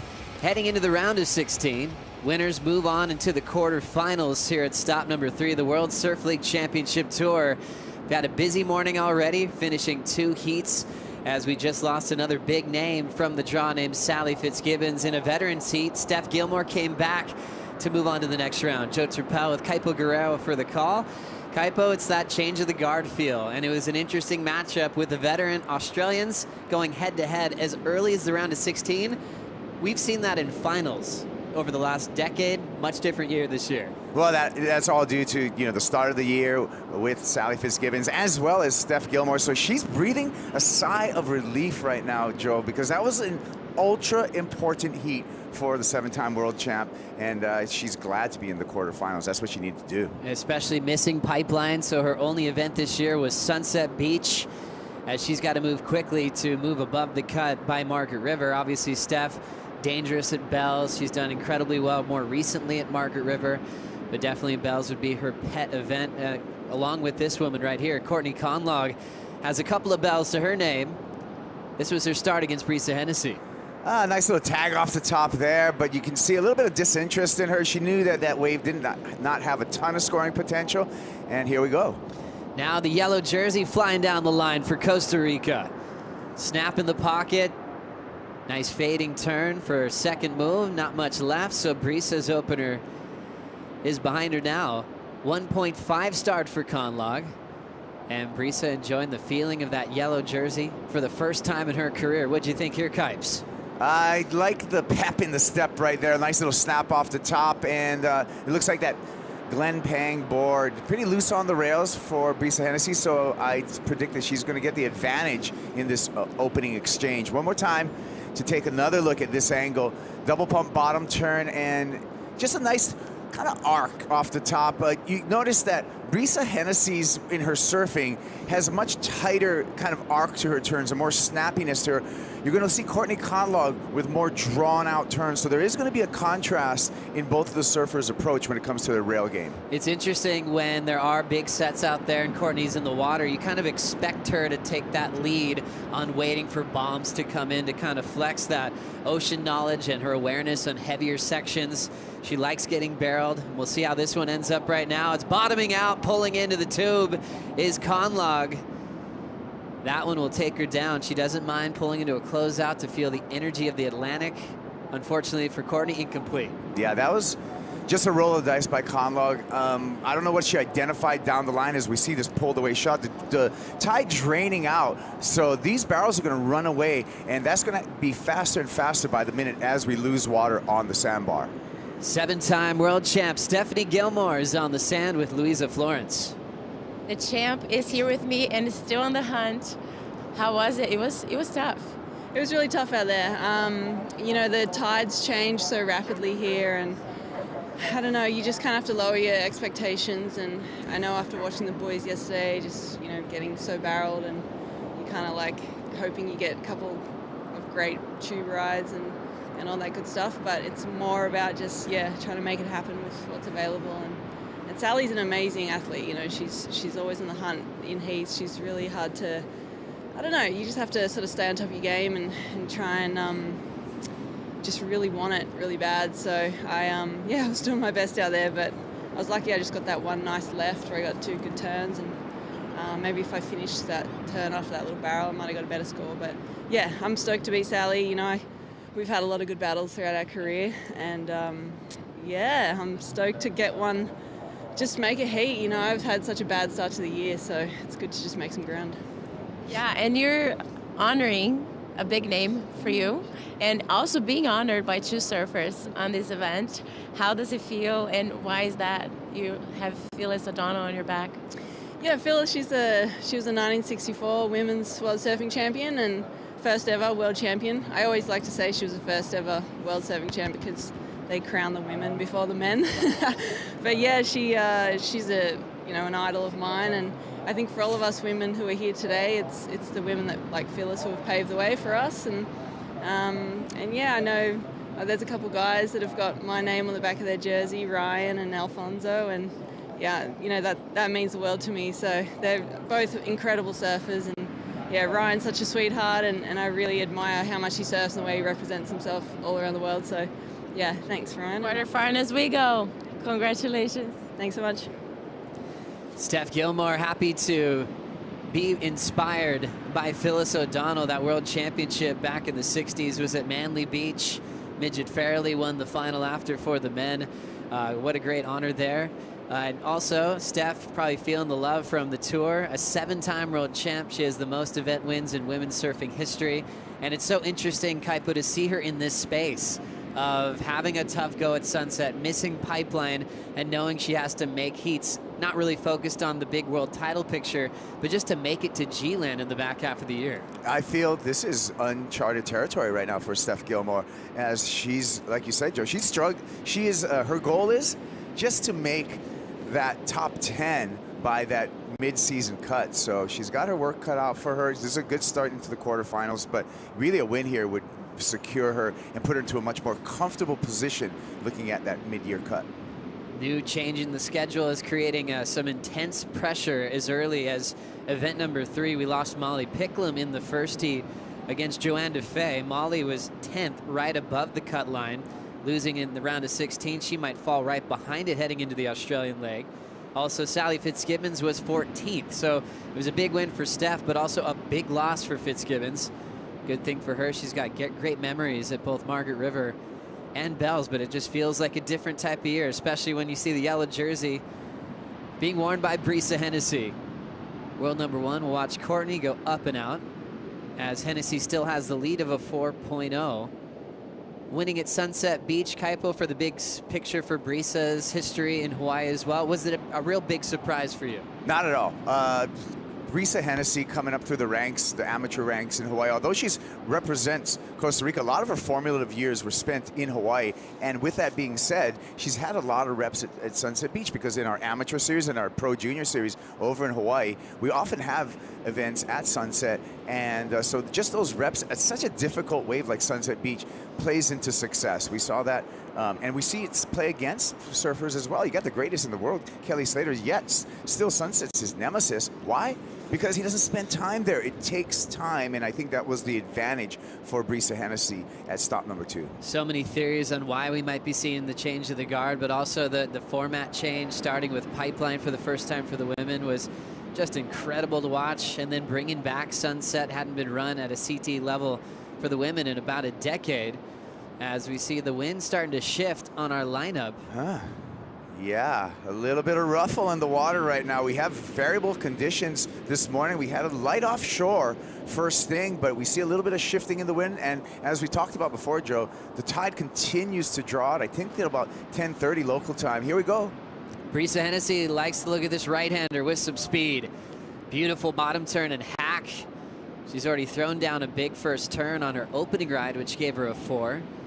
Didn't have room for a combination, but that solid power snap in the pocket, judges rewarding her with a 4-point ride. She'll probably have a similar number to strengthen her lead against Conlog. I like it. Look at it, quick off the bottom here, quick to the lip, snaps it, just feeling comfortable like it's a low tide day at home at Ehukai, perhaps, but the only difference is here, it is frio pra caramba. I'm telling you right now, it's cold, and that's a factor for our tropical surfers to deal with. Oh my goodness, it is so crazy to go from warm water in Hawaii for a serious amount of time, not just for the locals, but for traveling surfers that got there nice and early. And then you're looking for 4.3s. Some surfers considered booties, but really the wind chill factor the last couple of days with that very strong north wind might be that X factor where you need to be calling up Rip Curl and getting yourself an E-bump. Yeah, I'm talking, I mean, it's 12 degrees Celsius. That's about, what, 53 degrees Fahrenheit. It's chilly, and this is one of the colder stops that we're going to see this year. With the E7, does that just mean the rubber just continues to improve over the years with Rip Curl? Yeah, good point. That's the evolution of the E-Bomb series. The E7 is the stretchiest neoprene right now, so that is, it got launched in a limited edition from Rip Curl, but now the E7 is available to the public. It's a stretchy. You combine that with the Flash Bomb lining, and you have a warm, stretchy, fast-drying suit. Love that stuff. Walked in the Rip Curl store right here in Peniche, and they've got stock. A lot to look through when you go to the shop there. And they've got the contest on right now, watching Brisa Hennessy as world #1, taking on Courtney Conlogue, who's been a world title threat several times in her career. Courtney, when you ask her what your favorite stop is on tour, tour surfers get that question all the time. She'll always say the European leg of the tour. She always loved her time in France. She always loves her time in Portugal. And as we know, the women were brought up to Peniche again back in 2019, but they were having events in Cascais at the championship tour level, where Courtney did go back-to-back with huge wins out there. We're talking 2014, 2015. Both those years she won in Portugal. She ended up finishing runner-up in the world. Yeah, she did a great performance over there in Cascais. A little bit outside the city in Guincho. That beach break there was really tricky and stuff. And I remember Courtney Conlogue, really her weapon there was the backhand floater to disaster that she was able to pull off. It was really high impact, and that's the kind of surfing that equals success. Here she goes. Off the bottom, nice snap, throwing some water. Conlogue drilling it again. Nice sink with a series of backhand turns, the third into a lot of foam on the face. Maintained control as that wave just went real tiny on the inside section. But she got to feel out a few different maneuvers. She hadn't had a completion yet in this heat. Chasing down a 6.0 here. This is it. She's got the rhythm right now. Off the bottom, gets into that tempo off the top, sets it up again. Little foamy face, but no problem. So once you start the machine right here and you get into that rhythmatic backhand, top turn, bottom turn combination, you know, nail off 3 and a little tap out to show that you're in control. Now she's back in the game. Courtney Conlogue's got an amazing sense of humor. Maybe one of the best laughs on tour, wouldn't you say? Post the interview, she's just laughing the entire time. She loves her life traveling around the world. And she's been working for a very long time with Tim Stamps on her surfboard models. And I have a pretty good feeling she comes up with those models. I think she's got one now that she's calling the Love Bug. She had one before that she was calling like a hot pepper. You know, she enjoys spending time with Tim, working on her surfboards. And they've always created great models for every venue, but especially beach breaks. Obviously, getting a lot of practice at her home break at Huntington Beach. Well, invaluable relationship between a surfer and your shaper. And when you have that kind of connectivity through the craftsman making your equipment and a surfer, and you're able to translate what you feel into equipment, it's unique to surfing. I mean, if you think about it, how many sports are your equipment one-off, handcrafted pieces of equipment? I mean, that's unique to surfing, and so that relationship's really, really important. So important, and it goes back many years, even thinking back to 2016 down in Cascais.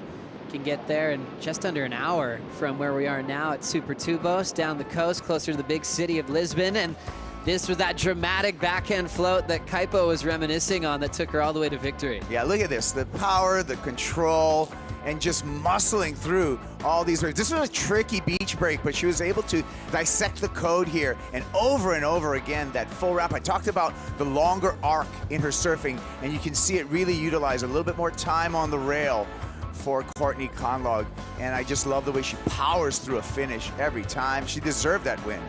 2016 win, that took her to a runner-up finish. 2015 was the year before where she won, and also finished second in the world in back-to-back years where she tasted that yellow jersey for the first time, just like what Brisa's going through now. Brisa Hennessy, one final, one win, but Courtney's always been an amazing closer when it comes to surfing on finals day. 16 final appearances, 12 wins. That's a very dominant record when it comes to winning event. When she gets that far, she's feeling confident and rarely loses that event title. Well, there you go. 75% of the time she's in a final, she's going to take a win. That's a high winning percentage. And to your word, Joe, she knows how to close out. And here she goes. Wedging left, setting up for Courtney Conlogue, just emerging out in front. And that wave at Super Tubos, not easy to get out in front. She beat that first section. That was insane, but next lip will take her down. Her 3-turn combo on that smaller insider with a lot of foam on the face did come in at a 4.83. So even though wave was a bit smaller than Brisa's getting those 1 sections to work with on her forehand. She has a 4 and a 3.5. What happened here, Kaipo? Just the low tide. I mean, low tide, you finally get into the wave, but it hits that bank, shallow water, and the wave's gonna move faster down the line. So she's just trying to get ahead of the section, but the whole time she's on her heels because of that low tide sandbar and unable to get to that open face. That's, you know, the struggle's gonna be real right now with this water drawing off the sandbar. Costa Rica's Brisa Hennessy holds her position and priority with 12:50 on the clock. Brisa surfed in this event in 2019. She was knocked out in this round by Joanne Defay. But a lot has changed since then. Another opportunity maybe for Brisa here. And she will have to duck dive that next opportunity. You know what, Joe? This is going to be an illustration of the heaviness of the yellow jersey. Lakey Peterson, runner-up in 2019, current number 6 in the world. Now preparing for Isabella Nichols coming up next.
Flashing back just a couple of weeks ago to the Hurley Pro Sunset Beach, we had an amazing performance from Brisa Hennessy, winning her first ever championship tour final. And what a day it was for Hawaii, for the young guns on tour, 5 rookies in the quarterfinals, and it was Brisa's day to take on the veteran Malia Manuel. Yeah, there you go. A little bit longer equipment over at Sunset Beach, and being able to turn those longer step-ups, that's a skill set that you need for success, and also being able to close out these finishing maneuvers as the walls converge at Sunset Beach. Palmalu, big win for Brisa Hennessy. And right there, it was all about whoever won the final would be in yellow. We had the same story on the men's side. Brisa and Baron Mamiya showing up to stop 3 in Portugal on top of the leaderboard. And now the question is, will they hang on to it? Because we've obviously seen the yellow jersey trade hands from Pipeline to Sunset. And now will we have a streak here for Brisa? Bully section, an absolute hammer. Attacking was Hennessy, but she goes down. That was a much needed make in my mind for Brisa Hennessy. She could really put Courtney Conlog up against the ropes there, finishing off that maneuver and improving upon her score line, so leaving the door open. And when we went to break, Joe, I was talking about, you know, the gravity of that yellow leader's jersey. Let's take a look at this again. And everything looks all right, but just the bottom drops out and took her out there. Also, Courtney Conlog got this wave during the break, Kipes. Let's see what we have on the backhand for Conlog. Nice snap in the lip there. And the wave tapers off, so not going to offer much more, but she will improve her position. So Courtney Conlog's just been fishing for lefts. Brisa focusing on the right. Good for one big move. I think Brisa, since she had a single snap on her first 2 scores, she knew she wanted to lay into it a bit harder. But it stays really close in the numbers, and also how close they are to the shore right now on this low tide. Yeah, and you know, as we discussed before, this tide is going to continue to draw out. We have a high coefficient between high and low tide here at Super Tubos, so there's so many different personalities through the day, and with that, every competitor is really going to have to pay attention to what time their heat's going to be during the day, because it's definitely going to be a different scenario between high tide and low tide and a mid tide. We saw so many changes to the conditions and the waves even yesterday, just from heat to heat. We had one heat going to turns, the next heat would go to big barrels. We'll have a similar situation today. Conlog Still favoring her backhand here. Backhand snap, nice and clean, jams it again. Looking like she's throwing more power into this wave. Another beautiful 3-turn combination. We remember the version she threw down on her 4.83. You saw that from the sky, but my first feeling is that's going to be better. Courtney Conlogue is going to take the lead right now when that number drops. Pretty confident in that call. We'll probably take another look at it, but you can see nice smooth conditions for the time being. With this variable window, anything can happen from moment to moment, but Courtney Conlogue got the job done on that last wave. Courtney Conlogue, just like the veterans we saw in the previous heat, is looking for a huge result to move inside the top 10. Now with Isabella Nichols preparing, she'll be taking on Lakey Peterson coming up next. Had the rookie season last year, the 7 regular season events, made a final in the Australian leg, and now looking for more against Lakey. This is an exciting matchup. I feel like Lakey is going to be inspired to maybe throw some progression, kind of what she was famous for when she qualified. But Isabella Nichols is a tough draw. Even since she's new to the tour, you think, okay, maybe she's got a lot to learn, but she is so confident, well beyond her years. Yeah, Isabella Nichols is just a smart surfer as well. And that intellect shows in the way that she puts together heat. So I'm a big fan of Isabella. But meanwhile, Joe. Scores in for Courtney Conlogue of 5.43. The left that gave her 3 big turns did change the lead. This was last of Brisa. So Brisa trying to get things going and a little bit up to the lip a little early there and just unable to put the finish on that. Courtney Conlogue again searching the lefts, this time patient off the bottom, again carve off the top, holding the rail, and again the rhythm, the tempo that you see with Conlogue being able to fire off multiple maneuvers, that equals a success. And that number, I believe that was the 5.43 that we saw again on the replay. That was the 5.43, got Courtney the lead, then Brisa took the left, kind of changing her game plan of sticking to the rights, and just didn't have a good feel on that left-hander. Had a couple of weird sections that kind of threw her off. That last wave not even factoring in, still chasing a 6.26 for the lead. We talked about it, the gravity, the weight of that leader's jersey upon the shoulders of Brisa Hennessy. And you can't help but think that is in her head, especially when you get put against the ropes and you need a big number. That would be the biggest number so far in this heat, that 6.28 for Hennessy. How's she gonna find it? Is it gonna be a left? Is it gonna be a right? It appears to me that the scoring potential right now on this sandbar at this tide is on the left-handers. The lefts have just provided multiple turns and combinations where, like you mentioned, Brisa's rights, they've been shutting down quickly. Maybe just one maneuver and you've got to get out of there. So Brisa made an adjustment to look at some lefts. Now without priority, she might be changing her mind now. And, you know, the Sea Tiger, Courtney Conlogue, maybe pulling out the claws at this, sharpening up the claws a little bit, and is going to track down Brisa, maybe get in her space a little bit, or maybe even force her off her mark, because there's a definitive peak in every situation here as the tide changes, because you just want to stay on that side of the rip, and that's where you're going to equal those tapered shoulders so that you have some performance opportunity. Mastering a lineup in a beach break is an incredible skill set, especially with a fast-moving tide, wherever heat might just be a little bit different. Brisa and Courtney are excellent at doing this. Brisa's big win in the Challenger Series was up in France, which can change completely in an hour. It could be 6 to 8 foot, and then the tide changes. A couple hours later, it looks like it's flat. So Brisa knows how to adjust on the fly. 4:10 to go, chasing a 6.26 for the lead. And Courtney now moving a bit closer to the Grand Montour. Yeah, and great point. So what's happening right now is Courtney Conlogue is going to try to push Brisa out of the actual rip. You see Brisa, she's not buying it. She wants to get back into the corner where there's going to be a tapered wall. But what Courtney's trying to do is push her a little bit further over so that she's going to have to take a closeout. Conlogue on the inside and just playing the game really well with priority and the lead. It's a long time, Joe, though. 3.5 minutes is a long time to be in that defensive position. And Courtney is such an amazing paddler. She paddles for fun. Long distance prone paddling. She will just shadow Brisa for the next 3.5 minutes.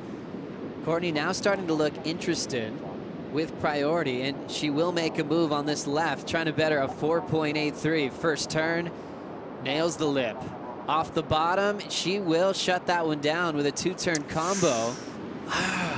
I don't know if that was a necessity at this point. I don't know if she's going to improve upon her scoreline with that. Again, she's showing the great rhythm that she's had throughout this heat on the lefts and that nice tempo, but will that improve her scoreline? What she did do, however, is hand over priority to Brisa Hennessy. Interesting. As we take another look, Brisa wasn't even really in position for this win. Yeah, frothy face, that's one takeaway. And just 2 turns. Again, the timing impeccable, the tempo really good for Courtney Conlogue, but did she actually play some offense and improve her position? My thoughts are not. Courtney must have felt she could have put that number a bit higher for the requirement for Hennessy to take the lead. And judges putting in a score quickly, 397, didn't change anything. So Brisa now will have priority, 2:20 to go, needing a 6.26. These are those opportunities where the door opens slightly. We'll see if Hennessy takes advantage of it now. I'm going to chalk that up in the column of a priority error for Courtney Conlogue, handing over priority and giving Brisa even a chance in this final 2 minutes. Courtney could have played defense, you know, and really kept Brisa off of that, or even have let Brisa have that wave. That wave didn't have a 6.26 in it. So I'm going to put in the priority error column and some opportunity now for Brisa Hennessy. Courtney Conlogue knocked out early in the elimination round at Pipeline, knocked out in this round at Sunset Beach when she was expected to be there on finals day.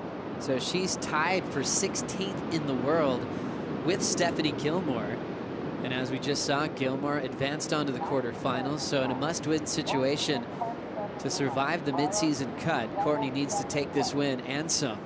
Minute 20 to go. Yeah, hey, look, it was a big surprise for me with Courtney's results, both at Pipeline, which I thought she'd be a favorite, as well as Sunset. Here she goes again. And again, you know, just great surfing. She's in tune.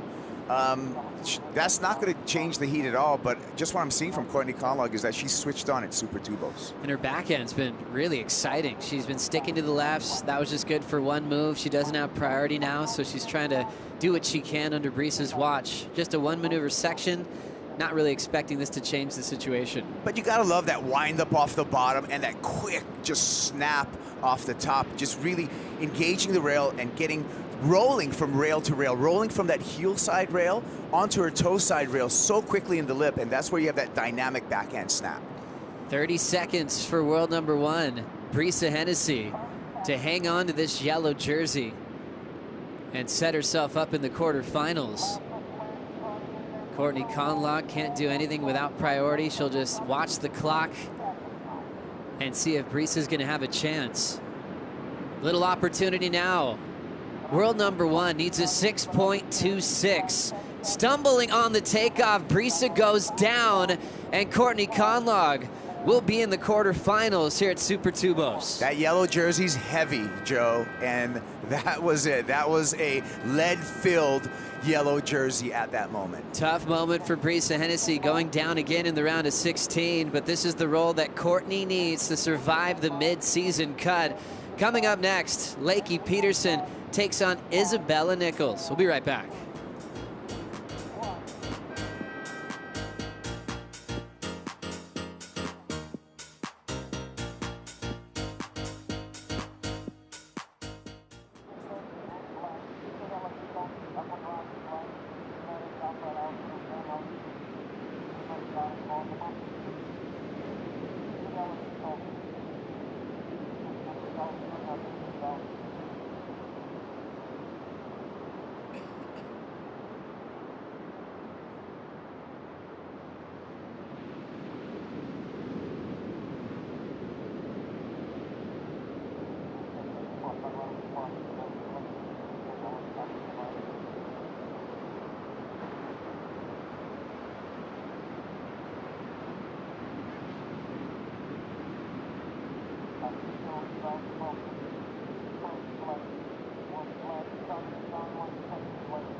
Pro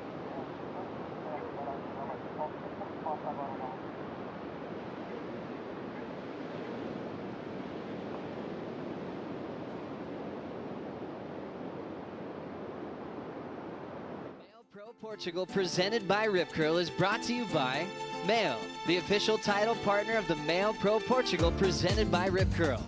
By Corona, this is living. By Visit Portugal, official tourism partner of the MEO Pro Portugal, presented by Rip Curl. And by EDP, official partner of the MEO Pro Portugal, presented by Rip Curl. Good morning, everybody. Courtney Conlogue just took out world number 1, Brisa Hennessy. She'll be signing quite a few autographs for the next hour or so as we see a lightning fast reaction to the end section from Isabella Nichols to get things started against Lakey Peterson. Lakey Peterson from Santa Barbara, California. Bella Nichols from the Sunshine Coast of Australia. Actually born in Denmark, and then her family moved to Oz, and she became fascinated with this life of being a pro surfer. Had a lot of big wins throughout her junior career. Nothing bigger than a World Junior Championship in 2015. This was the opener, Kaipo. Yeah, just look at how skatey she is through that flat section, and getting that snap in for Isabella Nichols. Another replay here, and again, just the DHD. Looking just skatey through some flats, gets up into the lip, gets a nice little snap, and it's really being able to navigate those flat sections, and the rocker of that board looks like it's really, really good in navigating those flat sections. So great equipment choice from Isabella Nichols. DHD, also known as Darren Hanley Designs. Darren Hanley making boards for champions like Stephanie Gilmore, Mick Fanning for many years. Knows what surfers are looking for to perform at the top of their game on the championship tour. Bella Nichols 2.67 start. Lakey Peterson 0.7, just trying to get started in these beach break conditions. As we remember, though, it was a great event in 2019 for Coach Mike Parsons. He had Lakey and Caroline Marks in the final just a few years back. Yeah, and that's a coach's dream, right? And at that point, though, Joe, you just kind of have to be a neutral referee going into that heat and just be an emotional support, because you can't pick one horse over the other. You can't pick one rider over the other. So, yeah, that is the ultimate situation for a coach. We saw that on the men's side just yesterday with Leonardo Fioravanti, as well as... Oh, surfing well, we gotta get back to yeah, exactly. Leo, we also had Ryan Callanan. Ryan Callanan. And they finished in the top 2 to move on. That's exactly right. And that was this quick moving 4.33 that Bella Nichols had. So again, it was just this quick to the lip here, gets that, but then the skatiness of this board to get over this flat section and build up enough speed for one more turn for the finish. And that's really milking a wave to its potential. And so great surfing by Isabella Nichols. Yeah, real fast, and she probably feels so good that she's had 2 waves real quick where she's been able to lay down a couple of turns. Lakey's still looking for her first completion, even though it's really early. It's just nice to get your feet wet, feel a score, feel your equipment first thing in the morning. Isabella spending a lot of time on the North Shore of Oahu. She went there incredibly early to prepare for Pipeline and Sunset. And as we remember, it was non-stop action. It's still pumping over there right now. And so she got a ton of surfs in. She learned a lot. So she really enjoyed that experience. Her longest day she's ever had in Hawaii. As we now see Courtney Conlogue hanging out on the sand with Louisa. Yeah, guys, we're here. It was a tough heat, but you took the #1 of the season completely out. How does that feel? I mean, obviously I'm just here to win heats, and you know, I have such huge respect for Brisa, and I know she's worked really hard and stoked to be in yellow. It's a long season, and you know, I need the result here, so I'm just driving through as far as I can, and you know, I love this place, I love Portugal, and so happy to be back. You're always so stoked to be in Europe. Why is that? You know, it has a lot of similarities to California. I love the people here. They're just so welcoming, and you know, I feel like these waves really remind me of home. So I'm just out there having fun, drawing off of what my knowledge is, and yeah, just trying to put it all out there. Conditions are tricky though. How did you manage it? The tide is going down, you know. How was it there for you? Yeah, the tide's dead low at like 10:15, and so we're kind of on that bottom of the tide. So it's definitely grindy, a lot of rip currents, a lot of double ups, and yeah, you had to kind of catch the ones in between the sets so you could get a turn or two out. You're moving forward. Congratulations. We'll see you next time. Thank you. Sea Tiger moves on, taking out world number 1, and Courtney handled that question very well. She's been in that position. She's been in yellow and had to handle the loss or the victories in the past, especially back in 2015 and 2016. Her focus now is just to make heats, survive that midseason cut. She's got some great events to look forward to. Still here in Portugal, her favorite stop on tour. She has multiple bells. She's won at Margaret River, so a lot of great things to look forward to for Courtney Conlogue. Yeah, looking forward to the rest of this event, and stop number 4 and 5 for Courtney Conlogue. It's got to be a bright side, in a contrast to kind of a dark start to this year for Conlogue. So now the chase for yellow, and if Brisa will be able to hang on to it, it really is going to be focused on Malia Manuel. She has India Robinson in the round of 16. If she makes the semifinals, then she would take yellow. Looking at Carissa, she looks like she will have to final to be in yellow. She has Bronte McCauley in heat number 5 of this round, which is coming up next. We'll keep you posted on the chase for world number 1. But obviously, Malia being in second in the final at Sunset with Brisa, she's got the closest shot. She's in the semifinals. There's a great shot that she will be number 1 in the world heading into Australia. And what a story for Malia Manuel if she does get that yellow leader's jersey. Live action, though. Lakey Peterson, aggressive backside wrap, not much wave left, so she will just step off. Her first completion of maneuver in the matchup with Isabella Nichols. Yeah, things are getting tricky out there. Tide dropping out, things getting lower, everything's moving faster, hard to find those corners, and hard to find those waves with walls but a corner. Now you're going to get some low tide just cornered out waves just like this, but that's just going to offer you one snap. That's not going to give you much more than that when you have that super tapered wedge as opposed to a straight hand or a straight closeout. But the trick is to be able to find those that have a peeling wall, and those are going to be fewer and farther in between as you can see this tide receding, Joe. Oh, totally. It looks like you're surfing a closeout at times, and that's how these surfers are on tour. They're so quick, they're so powerful. They can make a closeout look like it's the most rippable day around the world. Lakey doing a good job for one maneuver there, 2.27. Now needs a 4.73 for the lead change. Currently number 6 in the world. I wouldn't mind to see a return of the progressive act of Lakey Peterson. She did a famous air as an amateur, won the NSSA Nationals, won USA Champs doing an air rotator, which was insane.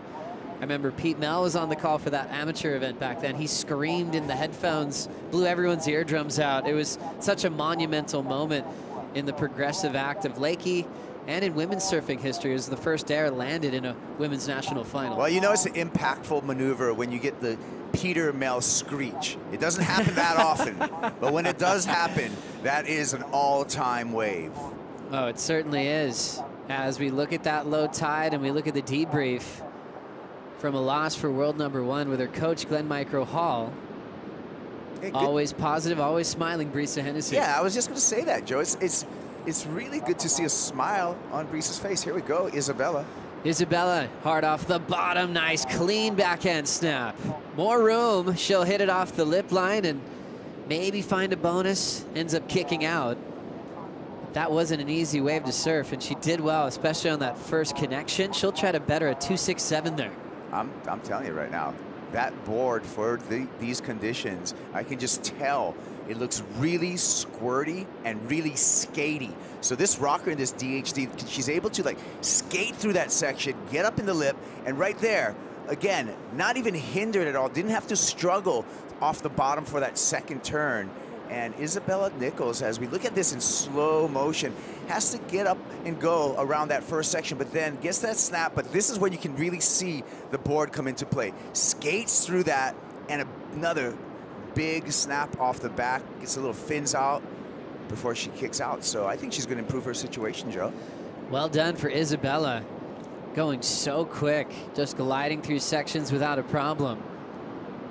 Lakey chasing down at least a 6.79 now because Isabella did improve 4.73 for that last wave. That wave is the best wave of the heat so far.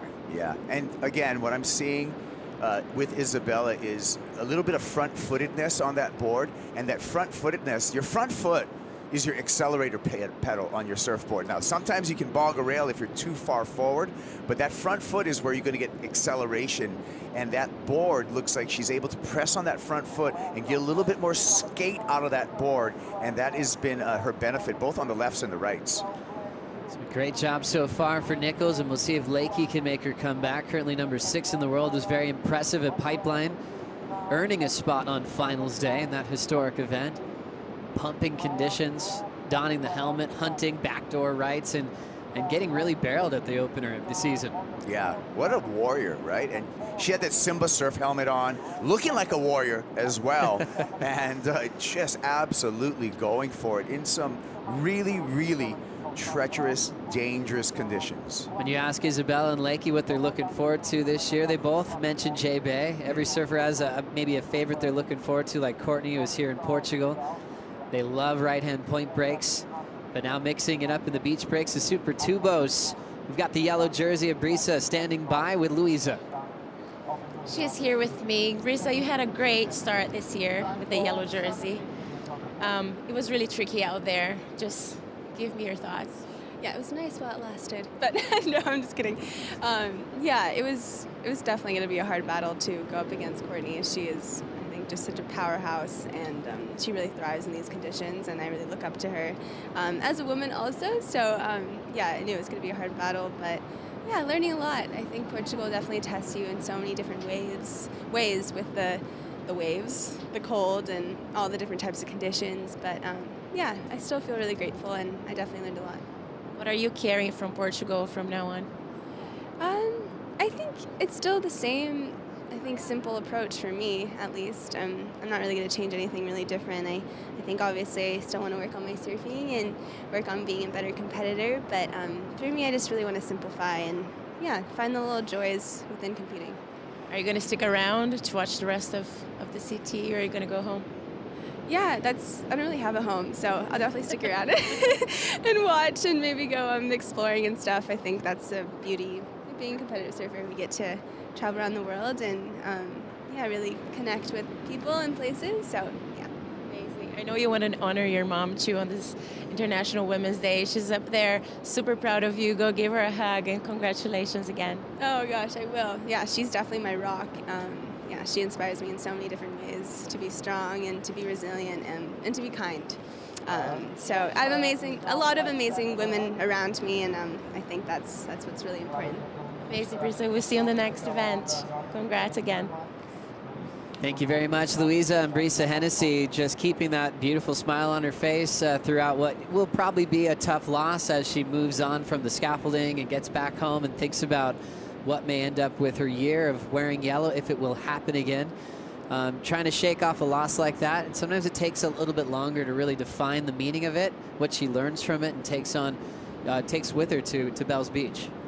Don't give up that yellow jersey yet, Brisa. I mean, you just said, you know, what the scenarios are right now. Malia needs to make the semifinals, and Carissa needs to make the final. So, you know, just don't hand it over. Just cling on to it. Manifest that yellow jersey in your possession. Yeah, I think, you know, maybe her first comment, was she trying to bring lightness to the moment? Like, hey, it was fun while it lasted. Trying to be like, okay, let's just find the joy in the moment instead of wearing it and having it be maybe bigger than it is. Yeah, yeah. Well, everyone confronts these situations like this in a different way. But I like the overall tempo of Brisa's attitude all the time, you know, and talk about the support squad, Joe. Brisa's mom, Katie, has just been along with her the whole way. Here we go, Lakey. Little racetrack for Peterson. Driving hard off that bottom turn. Snaps it. Second turn is a float. There's her two-turn combo. Speedy little racetrack, right? Her husband, right next to Mike Parsons. Thomas, an incredible surfer. from the Bells Beach region. So that's where they spend their time half the year in Oz, half the year in California. Well, obviously a lot of the year on tour as well, but they split their time in 2 homes these days. As Lakey needed a 6.79 for the lead there, Kipes. I don't think she's going to get the lead, but I think she's going to definitely chip away at the deficit that she's in right now for Lakey Peterson. So I do expect her to improve upon her scoreline with that last wave. And we'll see if that combination is worthy enough. She definitely had the speed, and you kind of compare it to Isabella's best score. Had a lot of speed, maybe one less turn than Bella. What do you think here? I like it. Quick to the lip a couple of times, and a dynamic finish, keeping it on rail and gliding through that lip and gaining, you know, some yardage down the line. Had to really speed up here, but does a good job of a quick snap, but keeps the board pointed down the line so that she can get this next closeout maneuver and makes sure she gets the board underneath her feet as it bottoms out to get that completion. Lakey Peterson has been in a couple surf movies back in the day. Her own film was 0 to 100 because everything happened really quick in her life. I think these days you think of pro surfers beginning surfing at about 4 or 5 years of age. Sometimes when it's 10, it sounds too late. Lakey started surfing at 12 and had an instant connection with waves like Rincon and Santa Barbara. Then she qualified in her first lap on the QS. That's why I felt like 0 to 100. Her life just all of a sudden had a plan for her before she even had time to think about it. She was a rookie on tour. Yeah, I mean, in contemporary surfing, 12-year-old is actually a very late start when we look at this, the scope of now our youth that are developed. I mean, most of our pro surfers that you see today, and especially going into the future, these kids start surfing at 4 years old. Oh. I mean, some kids I think I'm going to be in diapers soon and catching their first waves, because parents, I mean, we're on like 5th generation surfers now, 4th generation surfers, so a lot of parents having offsprings, and they really want to expose their kids to this beautiful surfing lifestyle very early on, and that's why we've seen so much progression in surfing. Oh, it's amazing, and so amazing that Lakey just developed so quickly and became one of the best surfers in the world. At the moment, she needs a 4.19 to catch up to Isabella Nichols as we prepare for another big heat with a 5-time world champ. Carissa Moore coming up next.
The 2022 WSL Championship Tour schedule is like we have never seen before. You can't make any comparisons. It's a brand new year, an exciting year for pro surfing.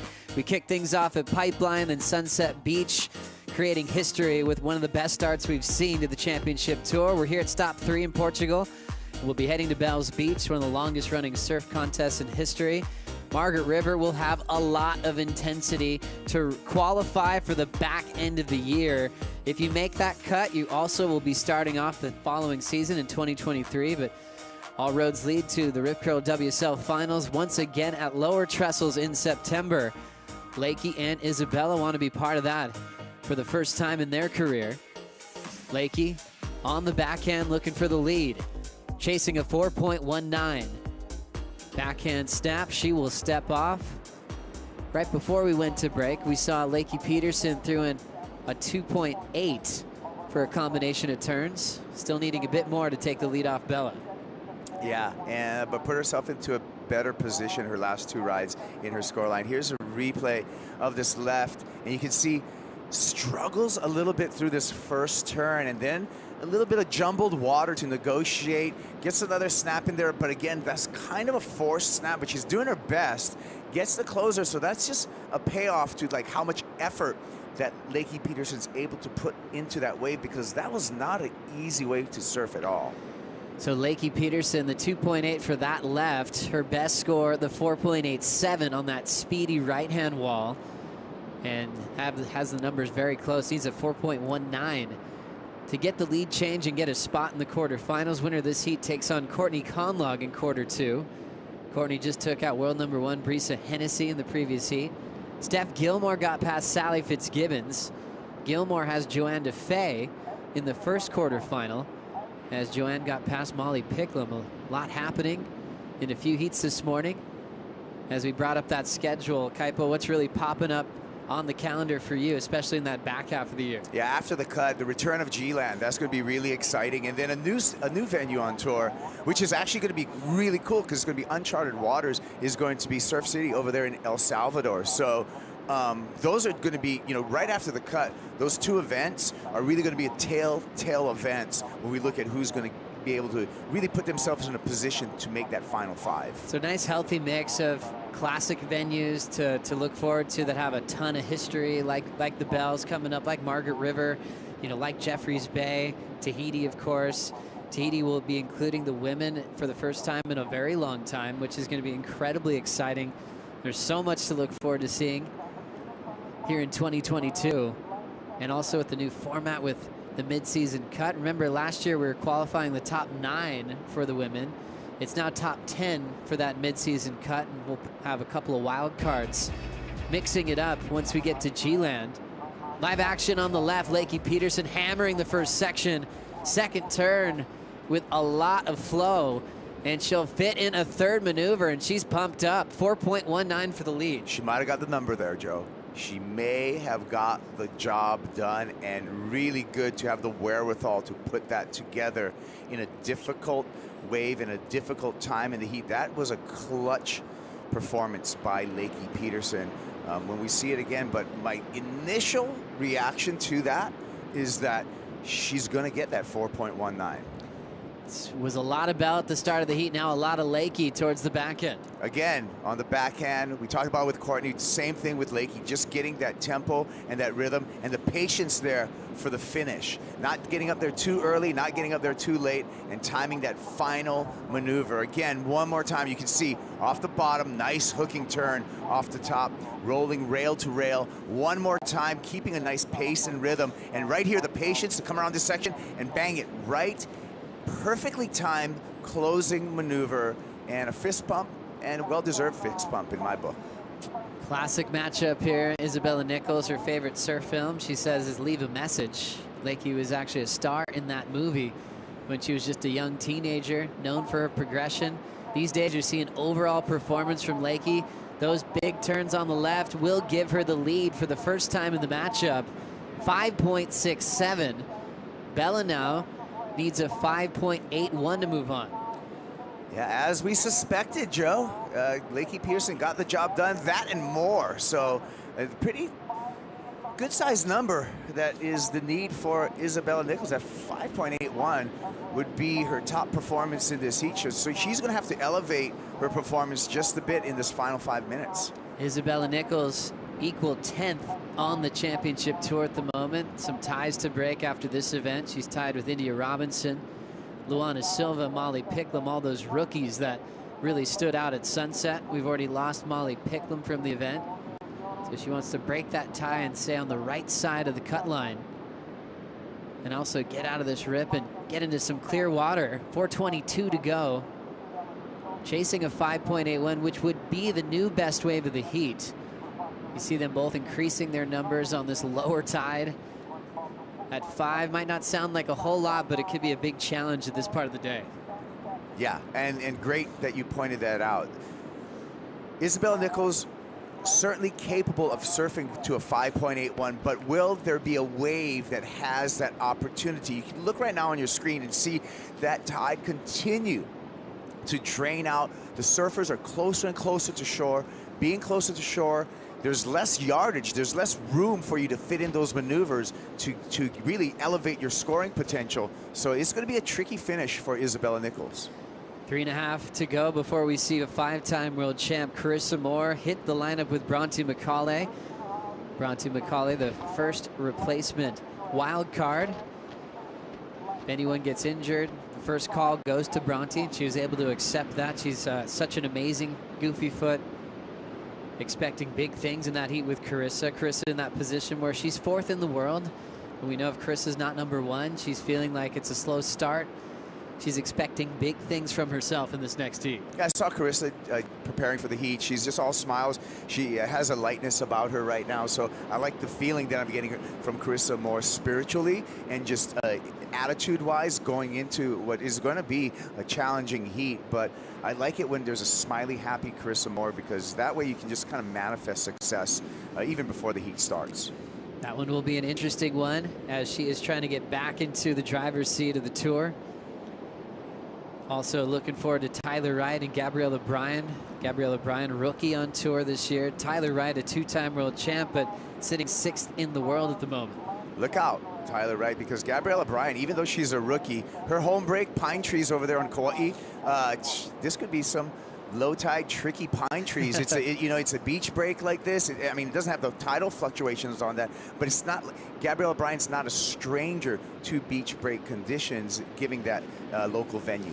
She's really well balanced. Great forehand, which we saw at Sunset, but also really dynamic on her backhand as well. She'll have quite a few options when she's out there in heat number 6. Minute 55 to go. Bella still looking for a wave. She had a flurry of action to start, and then it's been all Lakey Peterson towards the back end of this heat. That was great resolve by Lakey Peterson, however, just because the early start from Isabella Nichols could have got in between her ears and got in her head, but Lakey just blocked that out and did a really, really good job in the back half of this heat to get those scores and take the lead. Down to a minute 25 to go.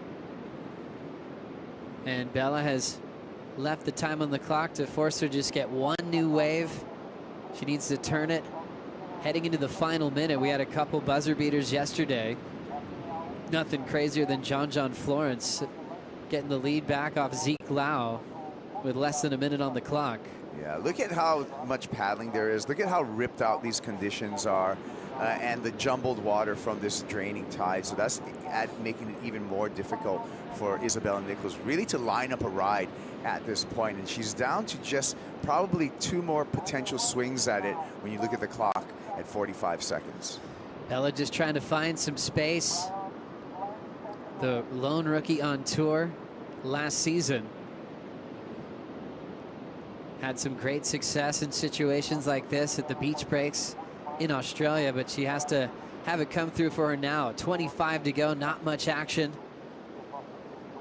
Now you see that set in the back.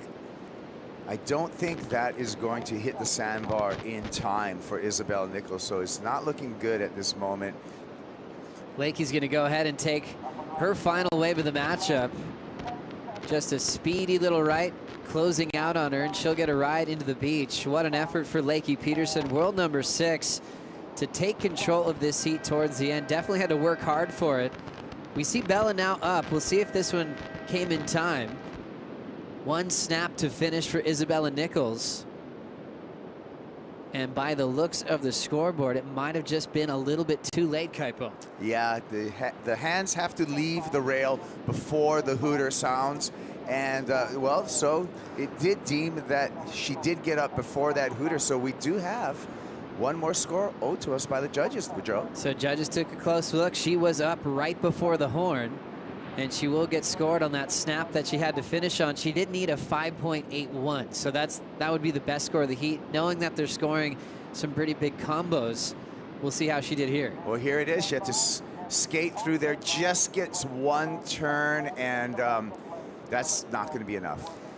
Good effort, though. She has a solid forehand whip on her, but probably looking for a combination of turns. Last score, not enough for Isabella Nichols. And world number 6, Lakey Peterson, will move on to the quarterfinals to compete with Courtney Conlog later on in this event.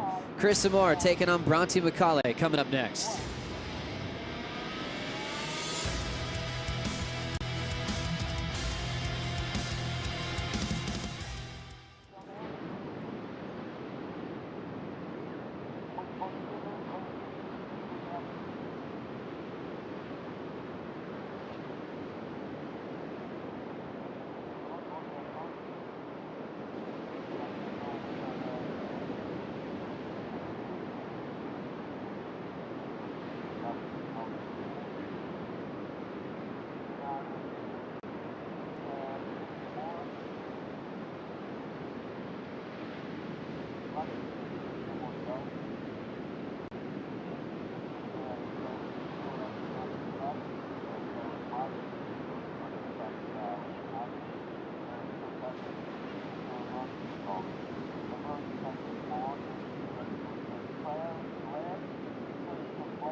Get the perfect gift for the surfer in your life.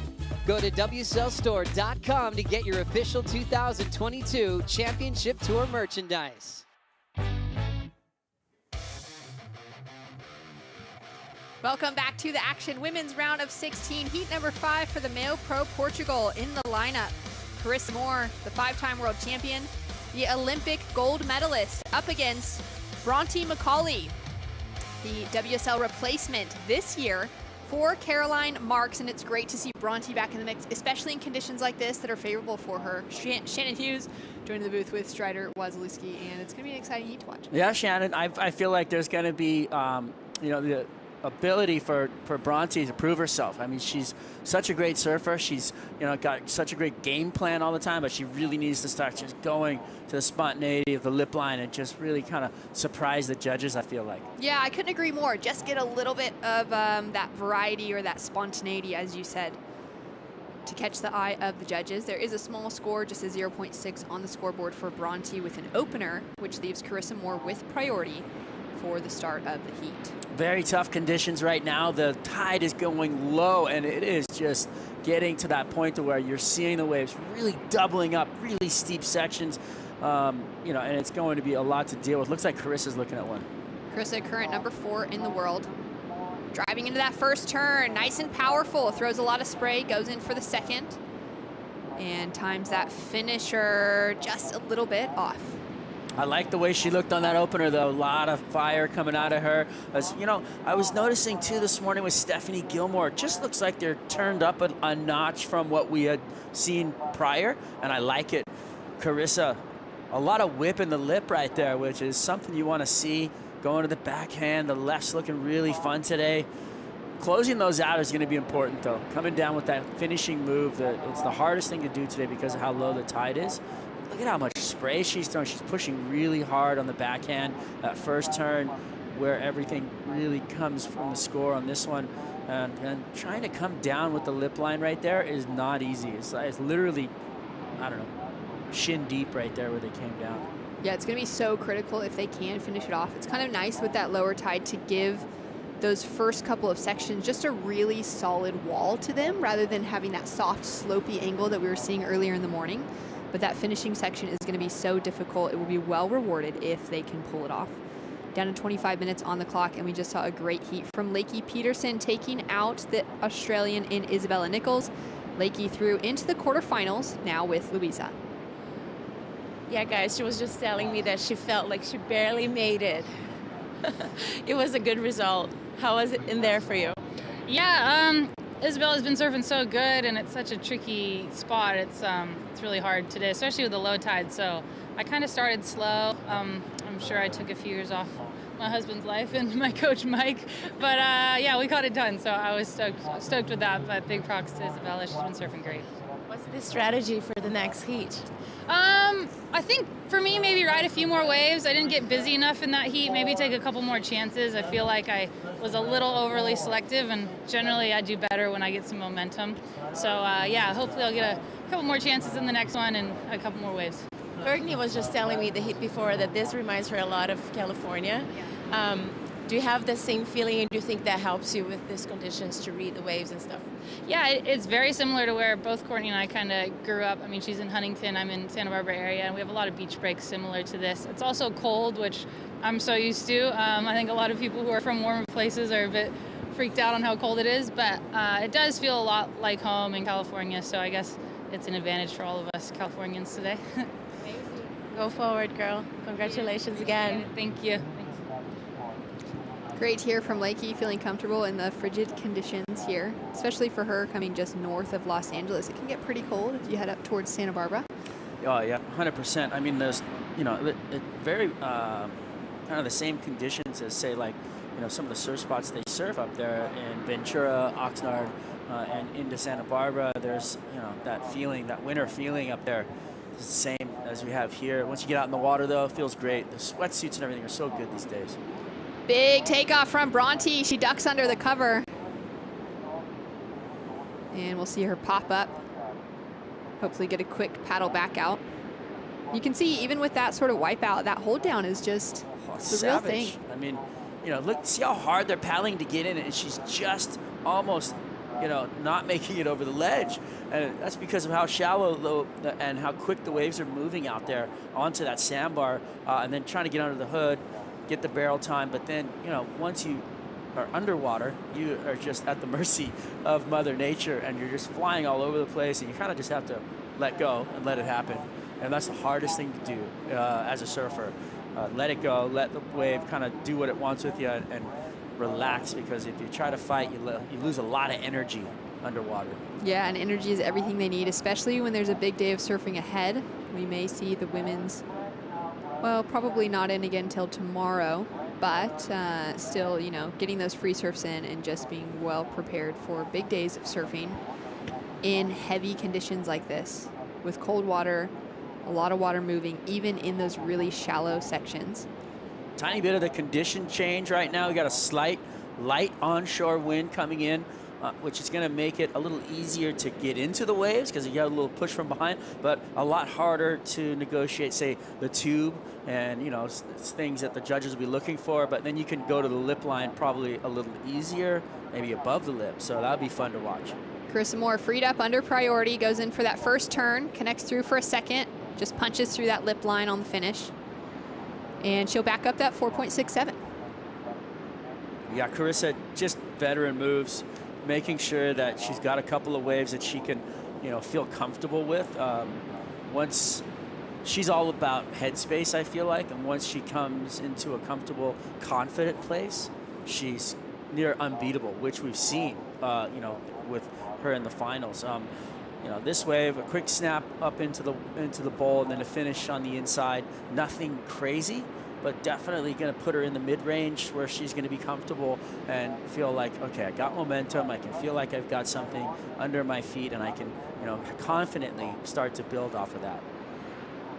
Quick paddle in, just looking down the line, identifies the first section, puts it up there, and then brings it home on the inside.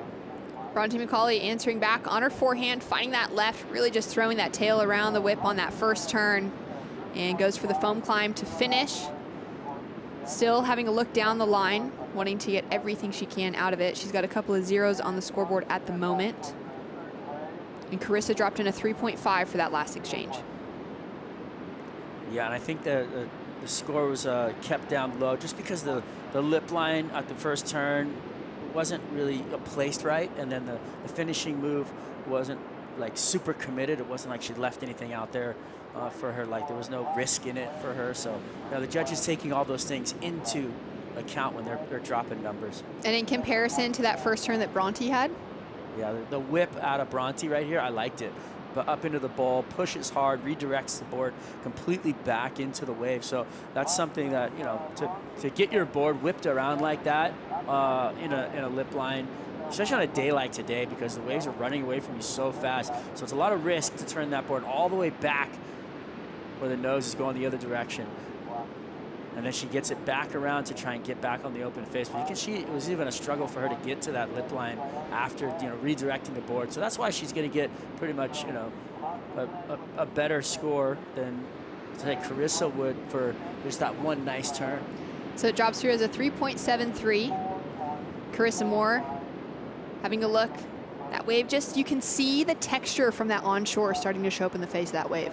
Yeah, it's going to make things, I mean, the textures can be tough. You know, we saw it with even the offshore winds yesterday on the side offshore. So, you know, the surfers are used to that. And sometimes they can use it to their favor. They can actually ride the waves, get down the line. They see that textured lip in that wind and actually use it in the air. So we'll see some of the ladies go into the air, I think, today. Yeah, it'll be exciting to see as these heats continue to unfold. Small scores on the board at the moment, down to 19 minutes on the clock.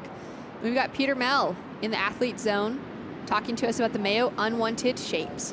That's right. At this event, we have MEO and Tourism Portugal partnered together to bring you the Unwanted Shapes. And we've had 3 editions of the Unwanted Shapes. Remember the first year, we got to do it with plastic waste from the ocean, got board builders together to build out these boards. This COVID waste edition, we got to do it at the Challenger Series in Ericeira, where we had masks and all the waste that was made from the COVID epidemic. built into surfboards. And what that did spark was actually an idea of what can we do to make these surfboards more environmentally friendly, and that brings us to edition 3.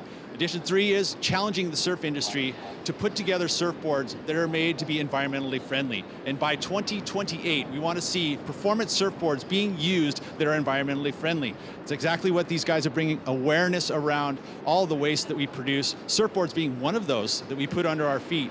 Unfortunately, that are a bit of a bad product. So we want to try and challenge the surf industry to put new elements into these surfboard designs to make them more environmentally friendly. So there it is. By 2028, we're going to have one of our championship tour athletes riding one of these surfboards. Thanks so much, Pete. I love that goal being set by 2028. And it's crazy to think of how disposable surfboards are, how often they break, especially high-performance competitive surfboards that are so light, so thin, Strider, that they just get thrown into the trash all the time as we take a look at this from Bronte McCauley during that hit. Yeah, nice attack into the lip line. So that's something we want to see. We talked about a little bit before the heat got started, and having Bronte kind of give us something to surprise the judges with and have that kind of spontaneity, and we're seeing it out of her. She's being forced to have it in this beach break condition, and she's rising to it. I like it. So that's a good look, and I think the judges are liking it as well. Yeah, it's really evenly matched at the moment. A 4.27 for Bronte, improves on her 3.73 with an 8-point heat total. Carissa with a 4.67 as the high mark of the heat so far. Really similar waves ridden, similar heat totals, and a strong paddle. Now Bronte under priority, has a look at that, decides not to go. And you can really see that they've just got the hunt on. They're ready to go on anything. There is still opportunity, although it's a bit tricky with that low tide. And it'll be interesting to see if Bronte can get another heat victory over Carissa Moore. In their history together, Strider on the championship tour, they've matched up against each other 4 times. 3 of those 4, Carissa has beat Bronte. As we see her having a look there now, she decides not to go. That single victory that Bronte had over Carissa was in the quarterfinals of the 2017 Maui Women's Pro there at Honolulu Bay. And Bronte went on to her 3rd semifinal appearance of her career. As we see Carissa straight into it. All that power, all that flow, connects 2 turns together. And looking really dynamic. So solid surfing there. You know, it's an interesting look. Watching that wave and seeing her having to cut that first turn short just to push that second turn in there, it makes me come to a question in my mind. She comes up here, but then she kind of cuts it short so she can get the board back around to hit that last section to have, 2 maneuvers squeezed in there. And it's really tough out there because is one bigger, better, more committed maneuver going to be better than 2 that are kind of pushed in together like you just saw? And it's hard because, you have to make that decision almost before you take off and have a game plan. And you're kind of gauging it off of numbers that are being dropped in heats prior. And you have to take a risk every once in a while. Just get, okay, I'm going to make the judges give me a better score for something different. And I feel like you can do that today. I think one big committed turn today is going to be better than 2 turns that are kind of cut short, but you're just trying to get them in there. And that's something, we'll see what happens, down the line here in this heat. Well, in those early heats this morning, those first 2, we did see some big scores going down for those single maneuvers. Joanne DeFay, Molly Picklum, Steph Gilmore, and Sally Fitzgibbons all got into that 5- and 6-point range off of those big single turns. Yeah. So these surfers out in the lineup now, surfing in the later heats of the round, like Carissa and Bronte now, would have that in mind. But then the conditions here in Portugal on the European coastline just change so often and so quickly that they have to be ready to adjust for whatever comes up, half hour by half hour, as those massive tide changes come into conversation as well. I like to see what Carissa's doing. She's moving, and an active Carissa is a very dangerous one. That's a confident play as well for her to be acting on instinct and moving around the lineup like that. I really like that. Carissa is one of those surfers that once she gains momentum, once she gets the ball rolling, it just snowballs, and she's unstoppable once that happens. And probably one of the peak moments I saw from Carissa Moore was in the finals at Lower Trussels when Tatiana beat her and put her against the ropes, and she had to rebuild mentally to go back out.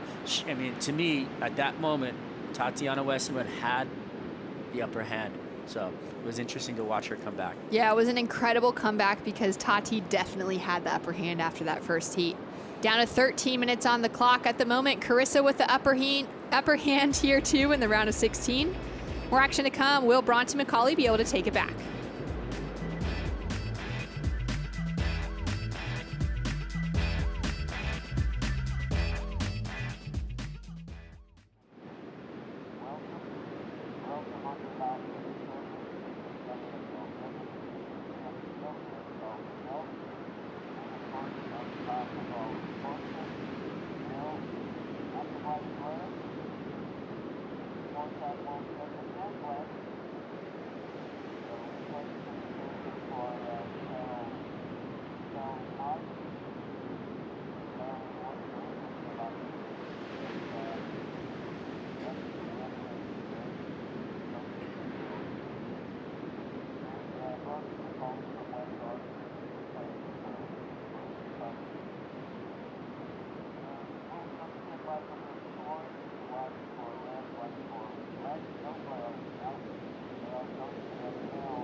This is a great way to produce our own forest and have more oxygen, not only in the sea, but all over the earth. We Are One Ocean is an initiative led by the WSL to inspire our global surf community to protect and conserve our one ocean. This year, we're partnered with Shiseido and we're working with local organisations in communities around the world where we hold our championship tour events. We are doing research on marine reforestation. We're super stoked to have the support of WSL Pure. We're going to be able to have long-lasting impact. For me, it's exciting to see that we could actually grow a forest at the bottom of the ocean. It's actually 20% more effective than forests on land, believe it or not. You can paddle them out and drop them off, and then the forest starts to grow, and then it'll take hold of the bottom, and you've created a kelp forest. Coastal communities are going to be really integrated in this process. Help us preserve the future of our sport. To learn more, go to weareoneocean.org. Weareoneocean.org. Check it out. Find out how you can plant a kelp forest back home. Or when you're on the road and you're traveling with some of the best surfers in the world, you can get out there and plant one yourself, Strider. Yeah, it was a great experience, actually, and much more informative than I could have even imagined, and really fun to be a part of. And during that break, we saw split peak action between Carissa and Bronte. Carissa on her forehand, opting for the right. Goes for that big first turn, drifts that tail a little bit as well. And then this is what we saw from Bronte on the left. Coming off the bottom, lip line snap, throws some water, and keeps some speed trying to finish on the inside. But you can see how quickly it shuts down. Bronte's kind of sitting in the back seat right now, just looking for some of that more open face and trying to identify that. It's hard out here. Bronte now up and riding, chasing a 6.07, just drives that rail in on the first turn, goes up into the pocket on the second. And she's looking to break out of that 4-point range. You know, the tide making it harder and harder as it gets lower and lower, so it's going to shut the waves down faster. So there's a certain wave that comes kind of from the south end or the left side of your screen there and pushes across the water like this, and it has a more open face. Ooh, that was brutal right there. So we saw her hit the lip and come down into that section, which is troughing out. This is the replay of the wave we just saw. Bronte, a couple of lip line snaps, a smaller wave definitely right off of that riptide, and that can create some open water for you on the other side of the riptide. So that's what they're kind of playing off either side of that ruffled water. Yeah, it is the one bonus about these low tide conditions is those rips are really prevalent, so it's easier maybe to get out to backline as long as you're not taking one of those sets right on the head. And it can create some of those corners. There's plenty of opportunity Women are taking off on a lot of waves. Carissa still in the lead. She found that 5.67, which set her up into that first place position with that 4.67 behind. Bronte's now dropped to 3.80 to improve on her score line slightly, but still chasing that 6.07. And Carissa's had some great success out here in the past. Back in 2010, Carissa took the win here for the Rip Curl Pro Portugal right here in Peniche. A great victory over Steph Gilmore in the final. So this is actually her third appearance overall. And great to see her back in the jersey after nearly losing the world title race in 2019 when she was right there here in Portugal. Of course, it got forced to go to Maui to finish out that world title race for Carissa after she went down in the quarterfinals to Lakey Peterson right here in Portugal. But she could have been walking away with the trophy on the sand here. Well, yeah, I love the fact that there's a chance at stuff like that, you know, with the old format. But I feel like this new finals format where they all have a chance at it is just so captivating. It's amazing to watch. Yeah, it's a great change to the World Surf League tours for this year, for last year and for this year moving forward. As we can take a look there into the Rip Curl athlete zone, Tyler Wright getting ready to paddle out against Gabriella Bryan in heat number 6 for the round of 16. That's going to be a really fun one, just because those two surfers are well matched in power and kind of the way that they're compact and they have that tight turn in their repertoire. They're both looking really on point. It's going to be fun to watch. Really exciting to see. Down to 6 minutes, 30 seconds on the clock. Carissa Moore having the upper hand at the moment and eager to keep herself in that top 5 conversation heading into the end of the year. She's in a good position when we're talking about that mid-season cut as well.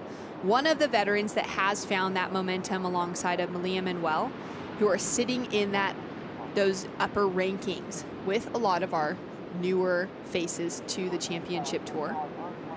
That consistency that she has had throughout her career, holding strong in 2022. As we see Bronte flying into that first turn, up into the lip, times the second one, and just misses the finish.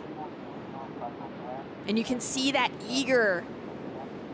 that activity coming out of Bronte, staying hungry, searching for a lot of waves. After being out of competition for over 6 months and returning to the jersey at sunset. I love it. I feel like you could almost like the video was on fast forward a bit. She was really moving quickly and ready for that lip, and unfortunate to not make that second turn because it would have been a pretty solid score, possibly close to what she was looking for. Definitely would have made the requirement less. Gets it up into the lip line there. Conditions changing quickly. We got rain coming in, we got wind coming in, we got tide going out. We got a lot of things going on around the area right now that you might not be able to pick up on from the screen, but it's all happening out there. So it's really an interesting look into what these athletes are having to deal with as they prepare and get ready and get down into their heats.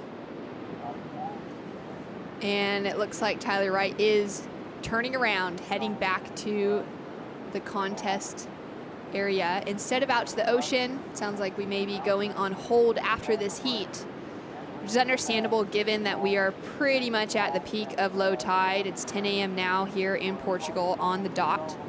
10:30 a.m. is that low tide bottoming out.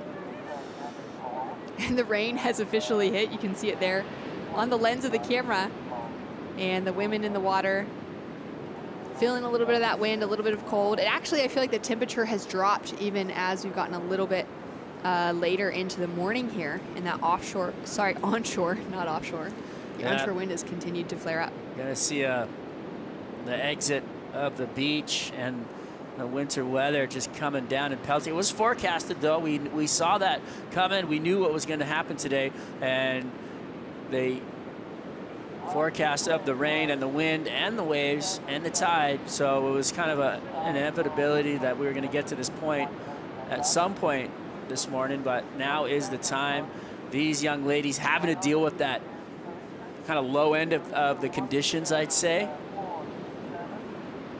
Having to be super reactive and finding, hunting out those waves and really coming up with the goods as quick as they possibly could in this heat. And now you can see that pressure starting to mount, coming down to 3 minutes, 15 seconds. Surfer in red with priority. Carissa Moore with a strong paddle, angling straight down the line. Drives off the bottom. Nice and 12 o'clock into that first pocket and up into the second. 2 powerful turns connected together. Has that glance, that serious look that Carissa gets on her face when she finishes off a good wave. I feel like that was the best wave of the heat by far. Really beautiful surfing right up into the lip line and really going after it. You saw that wave spitting off in the background. Look at this. She really attacks the lip line here. And that's something that's really hard to do in these conditions. Throws it up there again. And the thing that I'm noticing from Carissa is that she's worried about the maneuver first. Then she's worrying about coming out and riding out of it, which is you can't get too far ahead of yourself. And that's something, that's why she's finishing off those maneuvers and then looking over her shoulder, which is something you have to do in conditions like this. Really stay present, really stay quick, really stay in the moment. And you called it, Strider, best wave of the heat. She lets that tail free on that second turn, drops through as a 7.50 to put a lot of pressure now on the Western Australian and Bronte McCauley, chasing an 8.90. I'm gonna throw this one in the refrigerator. It's over. I feel like we are in the refrigerator right now. It's chilly. It's even chilly on set, and we got the bright lights going, but this one's done. You know, definitely Carissa putting the nail in the coffin. I feel like it was just such great surfing, and really at this point in the game, finding a wave with that much open face and with the conditions that are at hand, with the tide being that low, the wind a little bit onshore, the rain pelting down, you know, you're gonna be hard pressed to come up with the score that Bronte McCauley needs at this point. She'd have to get a wave that opened up enough and maybe a tube or something like that. It's gonna be hard to do in the last minute of this event. Yeah, this heat. Coming down to the last 60 seconds. With Bronte, if she finishes out in this round, it'll be the same as her last appearance here and her first appearance back in 2019, where she lost in the round of 16 to Caroline Marks, who eventually went on to win the event. Caroline, of course, pulled out of competition for Sunset and for Portugal, which has opened up the door for Bronte to come in as that replacement.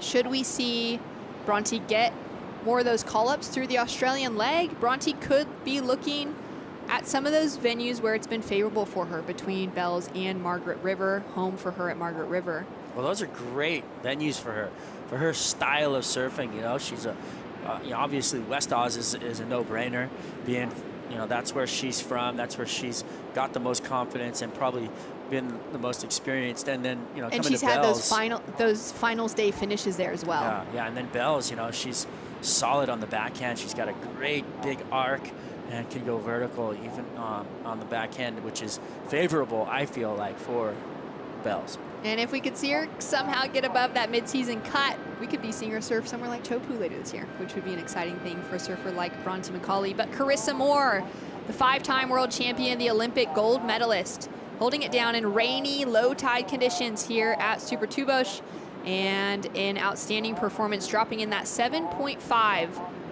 for the last wave of the heat, finding some rhythm in very trying conditions. Yeah, 100%. Well, everybody out there on the beach trying to run for cover as it's was pretty wet and woolly on the beach there. But we got some hardcore fans, a couple of umbrellas out.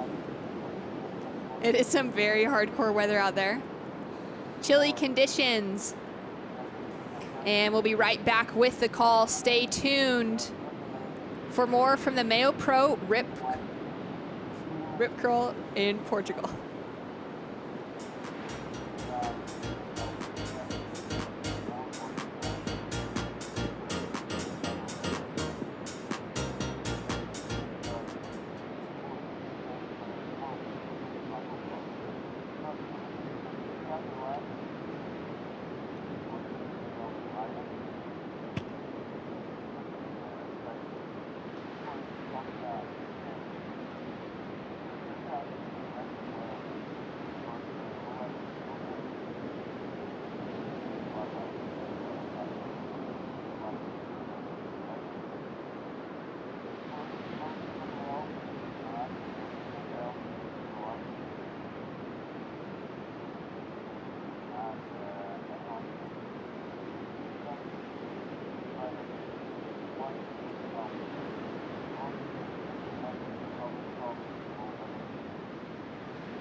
having this vision. Either rise or you fall. I'm on a mission, bringing my dreams to fruition. I ain't playing at all. Bring out the body bags, I'm about to kill them, deliver them to the mortician. I gotta do what I gotta do. That's for my fish, making my face. I gotta do what I gotta do. I pray to God, he never came. I'ma do me, I'ma do me. That's in my blood, I never change. That's in my blood, I never change. That's in my blood, I never change.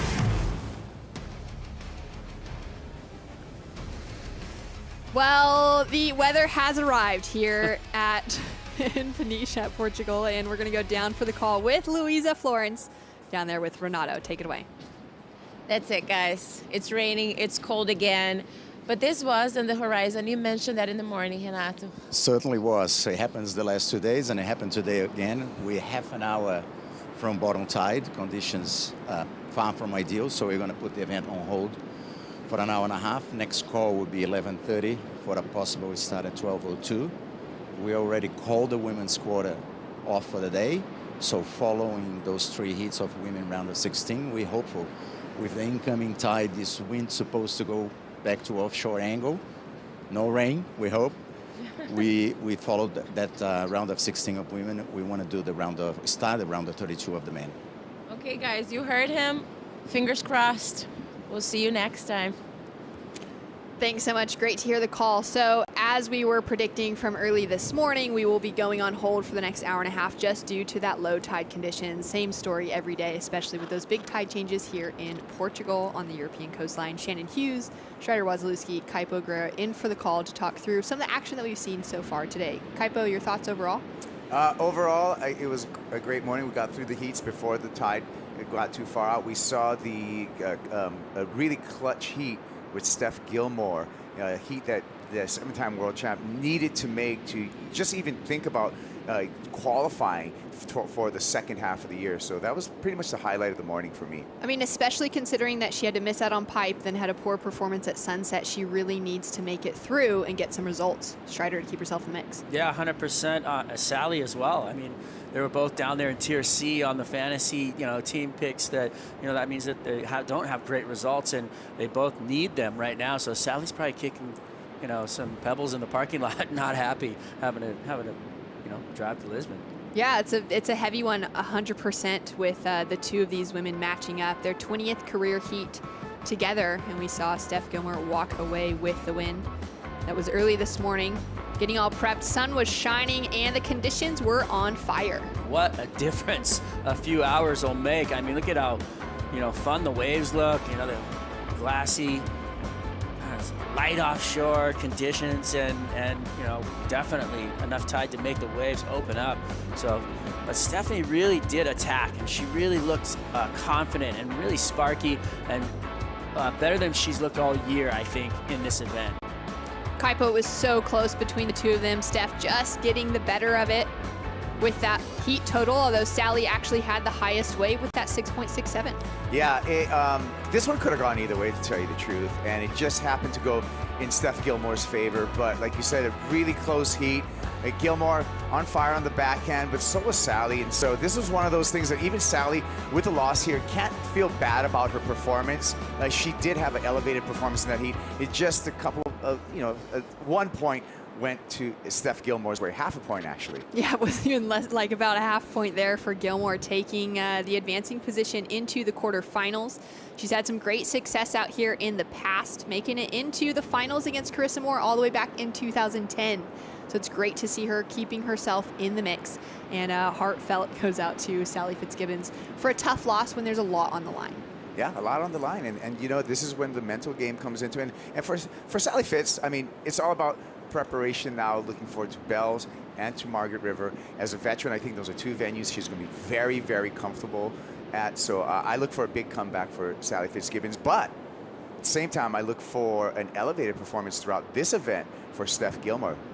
Yeah, it's going to be exciting to see what comes of it, and to see those veterans find their way back in this round of 16. It's what we've been talking about since the start of the event, and to see some of those rookies like Amali Picklum go down to Joanne Defay early on as well, Strider. Yeah, You know, Picklum was on my fantasy team. I was watching her warm up and all of her surfing and how well she was doing out there in that lineup. And then to see her struggle today, I was like, ooh, that hurts. But, you know, they are rookies. They are new, and they're going to make mistakes, and that's what happened today. I just like that you're playing fantasy. That's pretty cool. Well, I have to. I mean, I was a little late to the game, but at least I got to the party. It's not over yet. You got the equation, right? You know how to do this? Not really. You won last year, so you have a better equation than I do for sure. Well, we've got Carissa Moore down there with Louisa Florence. Carissa, congratulations on a big win. Take it away, Louisa. That's it. I have she's here with me. She was just coming, running. You had the best score of the day, 7.5. A pretty convincing winning out there. Are you feeling confident? Oh my gosh, I don't know if I ever feel confident. It's tricky. The waves and conditions are constantly changing, and I knew coming up against Bronte, she's the injury replacement, and there's no pressure on her, and she's a beast. She was a force to be reckoned with, so I was a little nervous, and you know, not making it out of the third round at Sunset gave me a little bit of extra nerves, so it felt good to get out of it. Amazing. Do you have a plan for the next heats? I think just rest and reset, talk to the coach, and figure out where the best peak is, and just try to push it. Can you actually preview something on these conditions right here? Yeah, I think because the tide is constantly changing and the peaks are constantly changing, you kind of have to just look at it right before you paddle out and make a decision. And you have a game plan, but you always have to adapt. Good luck, lady. We'll see you on the next heat. Congrats. Great to hear from Carissa saying she doesn't know she feels confident that often. I gotta put a question mark on that one. It is there. Everybody's got a little kink in the armor, and you know, even Pete Mel, one of the greatest surfers of all time, I see him kind of feel like, oh, you know, he's got one of the best waves I've ever seen, ever ridden, and that wave at Mavericks, and you know, he's like a superhero to me, and like Carissa Moore, world champion, gold medalist. And there's a lack of confidence in it, and so everybody's got something that's going to go against them, and you know, you can't have it all, and so for her it's just a lack of confidence. But once she gets on a roll, she becomes unstoppable. I think it's a cultural thing. I think actually as a Hawaiian, there's a concept of ha'a where it's humility, and you'll find that with a lot of Hawaiian surfers that they actually underplay themselves or they downplay themselves, but inside they're confident, but what they put out to the public is, you know, just a humbleness to them, because that's an admired trait amongst Hawaiians. Yeah, I couldn't agree more. We're talking about that humility just flowing out of all Hawaiians. We've got a great matchup coming up later today, so we've still got 3 heats left in the women's round. We will be seeing Gabriella Bryan up against Tyler Wright for that heat number 6, which will be the first in when we come back from break, and that's going to be a great matchup for Gabriella Bryan, the rookie, up against the 2-time world champion. Look out, Tyler. Gabriella Bryan's coming at you. But the one thing I did notice, talked to Gabby a little bit earlier today, and she was saying that she was just having a hard time keeping her feet warm, Strider. And so you know, we talked about this, I think, on the way out yesterday, where, you know, surfers or these younger surfers are coming in and they're not used to these conditions, but there's no excuses at this level. It's like being out on the football field saying your hands are cold. You got to catch the ball no matter what. Well, there we go. Another rookie veteran matchup in heat number 7 for the round of 16. Luana Silva up against Tatiana Weston-Webb. That's going to be fun. You know, the young rookie looking spicy, and Tati, these are like her conditions. Bowly, heavy waves, she loves it. So I agree with you. Yeah, it's going to be fun to watch. I'm 100% with you on that one, Strider. Tati's going to be an absolute force to be reckoned with here. And our final heat for the round on the women's side of the draw, India Robinson, the rookie, against Malia Manuel off of an amazing final finish out at Sunset, Kaipo. I want Malia to bring that smoothness that she has to her surfing and just iron out all of these ribs and kinks and stuff out here. This is a big opportunity for Malia Manuel. We talked about it earlier. She makes the semifinals over here. She's got a wardrobe change, and she's in the yellow leaders jersey. That'll be fun. And India, she's got that unique front side kind of really tight turn in the pocket, so she could bring some heat too.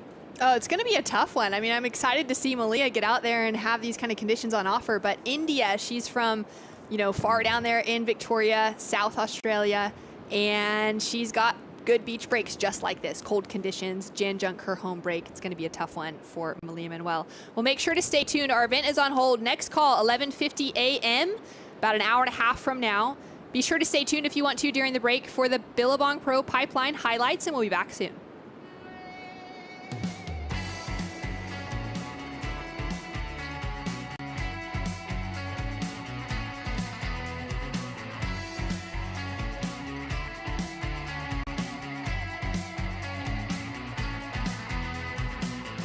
Cements a surfer in the halls of history. We call them barrel mumia and pipeline pulling in, coming out. For the first time ever, the Billabong Pro Pipeline will kick off the men's and women's championship tours. This new era is unmerciful, pitting rookies, world champs, and wildcards up against the world's deadliest wave. With a mid-season cut 5 events away, there are no second chances. The road to the Rip Curl WSL Finals starts now at the Billabong Pro Pipeline.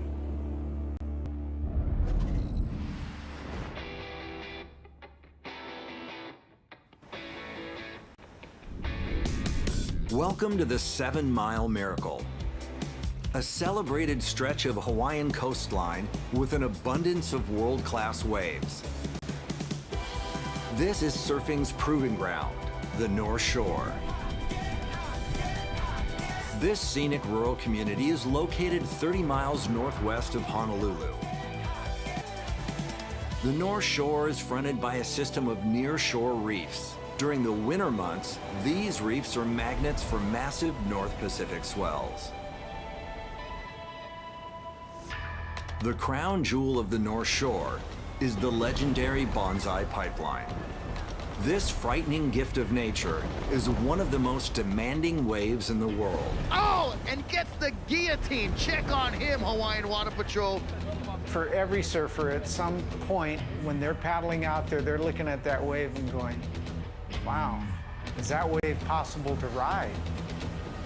This is the most life-threatening wave that we have in surfing. I think everyone has seen what this wave can do and what it's capable of. There's been more deaths at Pipeline than any other wave in the world, so no matter how much I do it, I'll still be scared of that wave. You hit that reef, you're in trouble. There's just big stumps like that are sticking out. Under the left, grabbing the right, flipping. Oh! So you feel like a gladiator out here when it's big, pulling the barrel, everything goes in slow motion. It's epic, best feeling ever. Amazingly, this is his 29th championship tour season. All I can say is wow. He earned his place on a very short list of greats. Surfing's GOAT is one of the best athletes in the history of sport. You're looking at a man who's as important as Muhammad Ali, as Tiger Woods. He's beaten them all. You should compete and live like you have nothing to lose. That's the challenge for me. Kelly Slater is an incredible young kid from Florida who had dreams of being the greatest surfer in the world and used the most competitive nature that I've ever witnessed to achieve those dreams. He's an 11-time world champion. He's won every event on the schedule, holds every record in the sport. He continues to do mind-blowing surfing, but the truth of the matter is it's getting harder and harder for him to win.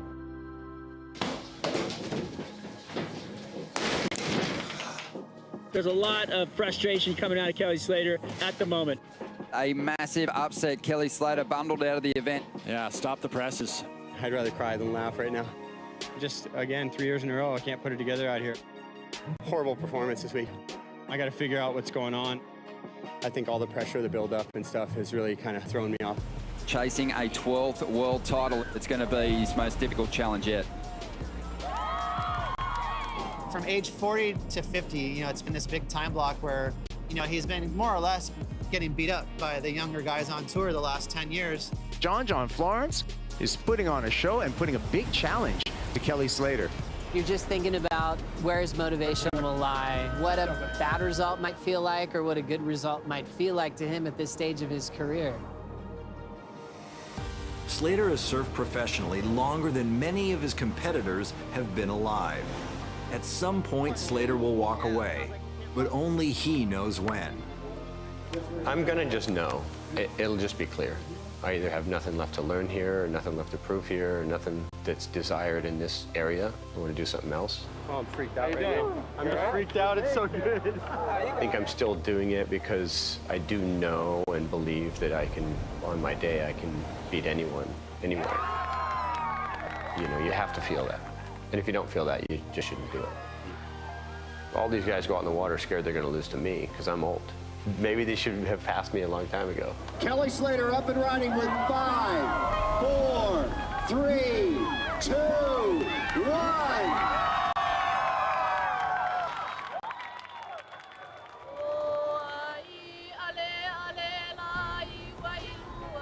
There have been so many major milestones in women's surfing in recent years, but this one might be the biggest. This is the first year the women's tour will officially compete at Pipeline. So this year is the first year that we have a fully integrated championship tour. Men and women are going to the same events. Pipe is the benchmark, and this is a really, really big event for us. Women have really staked their claim here at Pipeline, and not just sitting out there in the lineup, they're packing bombs. In the barrel, Tyler Wright comes out. It's important that we're here for the next generation to see that we belong. And Malia Manuel. Now we're in the back door, and now we're out. Woman! To be here, part of history, is pretty amazing here at Pipeline. This wave does not care your gender, doesn't care about anything other than absolute annihilation. Oh my gosh! People are lying if they say they're not scared out there, and I'll be the first to admit it, I absolutely am. The women's faces had that pipeline fear in them. I think there's fear anytime you paddle out a pipe. It's a heavy wave. Breaks on a shallow reef. You know, I've had friends die out here. I think when you're coming to a wave like pipe, that kind of fear is actually healthy because everyone's going to need to be on their game. The women are excited on this historic day in surfing. We're still in a pioneering state of really changing the lenses in which how we view surfing and equality and inclusion within that. Malia Manuel starting right where she left off. I think this is a turning point in women's surfing. It's gonna push all of us to do things we never thought we could. Watch out, Kanoe Igarashi grabs his rail, in danger, comes out with the spit. Coming up next, pipe goes perfect for opening day. For a contest, start of the season, there's not much more that any surfer on this tour can ask for.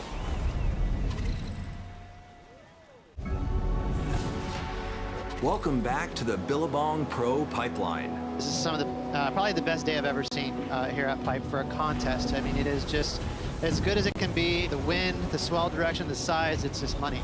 Freaked out, it's so good. Contest is 1,000% on. The waves are perfect, 8 to 10 foot, just flawless. It's almost like a spring break feel on the beach. We've got fans back. I mean, look at it. Those are actual chicken skin moments happening right now. The waves are pumping. I mean, we're talking about top-notch Pipeline right now. The men's opening round is called on, and the 2022 Championship Tour season is underway. You can feel the energy, and we're our full bore here at Pipeline. In the first heat, 7-time pipe champion Kelly Slater takes on Australian Jack Robinson. Jack Robinson from Western Australia, driving through the pipe barrel and coming out. Oh my God. What Jack did on this drop right here was an extreme amount of talent being displayed. How late he was, how much control he had with his rail, that was next level surfing. An excellent score for Jack Robinson. Here we go, Kelly Slater backdoor, a huge right-hander driving through. There's the nose of his board. There's the goat. Drainer. I mean, that's just a drainer. Look how shallow the reef is right there. It's just a couple feet deep underneath him. So it's going to be a great start for Kelly. This is an 8-point ride, the opener for Kelly Slater. Jack Robinson falling out of the sky, backsided pipe. Let's go! That comes out! How did he do that? Are you kidding me? That right there, big pump. Got him just that extra 4 to 5 feet ahead to get him away from that foam ball and break through. Score in for Jack Robinson, a 9.5. Here goes Kelly going backdoor. Kelly in the barrel, comes out with the spin. Kelly behind the A-frame right here, bottom turning straight in, it's super deep. Jack Robinson, as well as Kelly Slater, moving on into the round of 32. I don't know what to say though. It's mind-blowing. The conditions have been incredible this year to start 2022, and I think today's one of, if not the best day I've ever seen for waves. Seth Moniz represents Hawaii's next generation of professional surfers. My name is Seth Moniz. I'm 24 years old, and I'm from Honolulu, Hawaii. He has that aloha spirit in him through his whole family. The jersey he got at number 7, you know, 7 of them. I guess like having 4 siblings and like we're always really competitive. It kind of just brought the best out of all of us. Obviously having a dad that was surfing, all these contests. Sister's a big influence too. 2-time world longboard champ, and I think this is kind of in our blood. We couldn't be more proud as a family unit to see the baby of our family just kind of shine and do his thing. Seth's combination of progression and heavy water fortitude make him one of the most well-rounded surfers on tour. You never know what you're gonna get. Looks like he's just throwing up a Hail Mary. He's on, he's holding. There he is. Next thing you know, he lands it in full control. Knifing this section and pulling in. Great control after the spit. Seth Moniz having a blast in these conditions today. This is the future of our sport right here, right now. I'm really excited for this year, and I want to give a big push, and you know, my big goal is to make it in that top 10 at the cutoff mark, and then hopefully shoot for that top 5. As the Pipe Pro continues, Seth is up against Japan's Kanoa Igarashi and rookie Carlos Munoz. So we've got veterans, rookies, specialists. This is a heat that's got something for everyone. Seth Moniz, local boy right here from Oahu, grabbing the rail on a long one. He's gonna be extending down the line, driving through the barrel, and he comes out! But watch out, Kanoa Igarashi grabs his rail, in danger. Comes out with the spit. This was insane. Watch that. Late under the hood. The way that he pumped under the hood over there and just kept his composure on that foam board and with that spit. Kanoa Igarashi with the highest single wave score of the day, a 9-point ride. Go, Seth, go. Minitron Moniz grabbing the rail, letting go, and traveling. Where he stay, dare him, coming out. Crowd goes wild, as they should. These people know what's up. A greatly ridden wave, grabbed the rail to start and then let it go, standing tall, and then having to negotiate that very tight exit once again. Amazing technique, great skill. Seth Moniz gets the win. Kanoa Igarashi in second, but with the highest single wave score of the day, a 9-point ride. Kind of speechless right now. I couldn't contain myself. The waves kind of just turned on in our heat. It was pretty amazing. Heard your scream out there. Of course you did. Oh, how fun was that? So fun. Hometown hero John Florence takes center stage as the opening round continues. John on the turn. Here he goes, slides down the face, little sliding on the bottom, parks himself perfectly, and gets the exit. So fun to watch someone who's so in tune. These surfers may have caught some of the best waves of their life today in this contest. Here we go, John Florence grabbing rail, tucking in, pipeline barrel, still traveling. John has that ability to slow things down, just take every aspect of it in and just adjust to what the wave is doing. You kept hearing it. It's perfect out there. This is exactly the day you want at Pipe. Baron Mamia! Disappearing, getting spit out. I don't think anyone has seen an opening day like this. And not just the opening day for this event, again, opening day to the whole season. So if this sets the tempo for what we're gonna see in 2022, come on, it's gonna be the best year ever. Here we go. Oh. Jordy Smith, standing up tall. Oh my God, he can't believe it either. That was so technical, so heavy. Basically, it was falling the whole start of that wave. I'm pretty sure it's the best wave I've ever had a pipe for sure. For a contest, start of the season, there's not much more that any surfer on this tour can ask for. Coming up next, the women take over surfing's biggest stage. The women are excited on this historic day in surfing. Now we're in the back door. Today is a huge day for women's surfing. I mean, it's really historic to see the women included in the pipeline events along with the men. Equal prize money across the board, equal opportunity out in the lineup. People are lying if they say they're not scared out there. Here goes Carissa Moore at back door, threading the needle.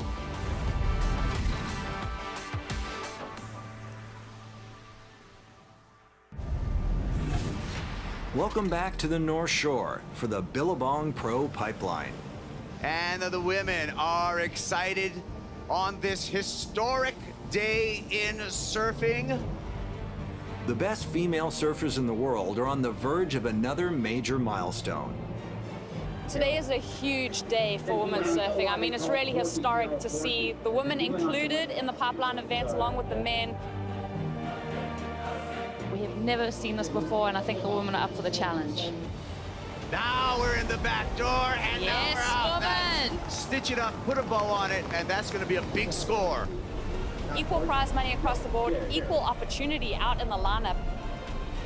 Back door, Isabella Nichols, arms in the air. I feel like we've been building up for it for a long time, but it's a really special day for us, and it's definitely, one that I think everyone's going to remember. In the opening round, reigning world champion Carissa Moore faces wildcard Moana Jones-Wong. And the first wave ridden by a surfer being called the new queen of pipeline, Moana Jones-Wong. Moana has definitely spent the most time out in this lineup than anyone by far. And all of that local knowledge that she has, she's definitely going to bring it to her matchup with Carissa, and it's going to be one of the harder heats Carissa has this year, I think. Here goes Carissa Moore at back door, threading the needle, gets in the barrel, and she comes out.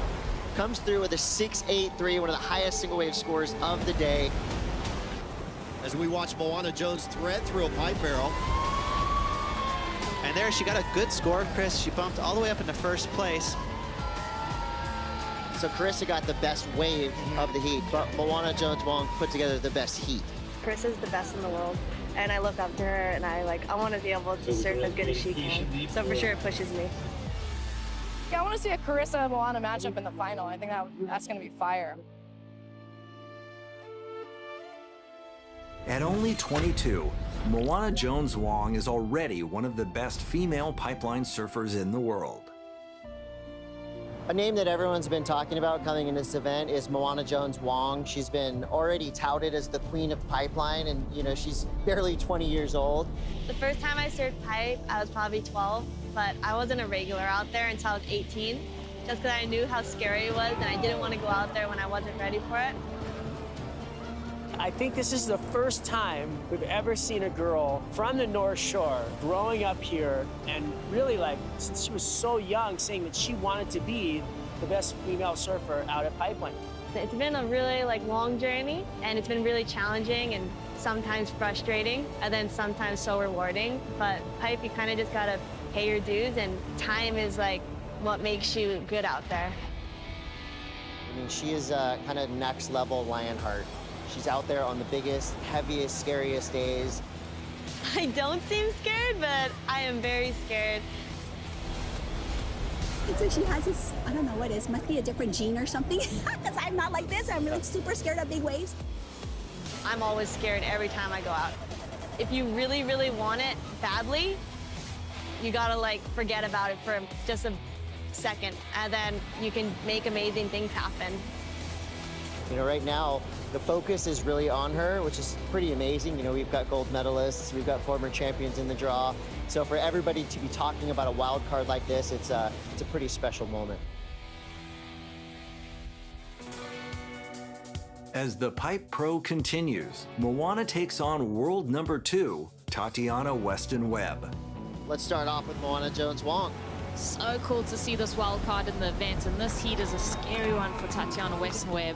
I think she's going to be the person to beat in the event. We all got to put our head down and try really hard. Here we go, Tatiana on her backhand, looking for some vision. Gets spat out.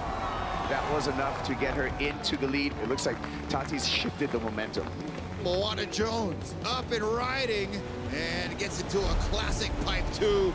She is so casual out here, and that just comes with those hours spent in the lineup. And it's going to be official. The Hawaiian wild card, Moana Jones Wong, advances on into quarterfinal number 2. I want to get really good waves. That's all I care about. So I just want to do the best that I can do in every heat. In 2021, Carissa Moore completed one of the greatest competitive seasons of all time. Your 2021 world champion, Carissa Moore.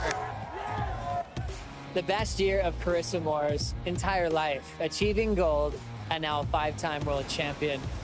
She's in another class. Her legacy has grown in front of our eyes. This year, Carissa has new intentions. The theme that kind of rides throughout is this idea of getting comfortable with being uncomfortable and facing some of the fears that I have.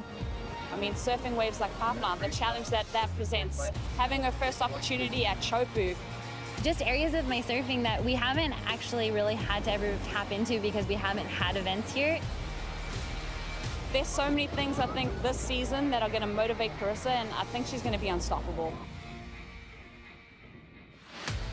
The round of 16 continues, and Carissa faces wildcard Bethany Hamilton. Carissa Moore going pipeline, grabbing the barrel, and just gets showered. Equipment looks sharp, she looks sharp, so fit, so focused, and has just this happy energy. Carissa Moore again at backdoor, big roomy barrel, traveling through here, and that is the excellent score that we were waiting for. This just putting a stamp on her dominance. So Carissa Moore will be moving into quarterfinal number 3. You know, I'm definitely nervous and a little fearful when it comes to these kinds of waves. I think for me, it's just spending the time pushing myself outside my comfort zone and taking those calculated risks. Coming up next, Kelly Slater is on the ropes. Kelly Slater up and riding with 3, 2, 1. Is there any better feeling in surfing? Hard rock battle. Congratulations, and Kelly.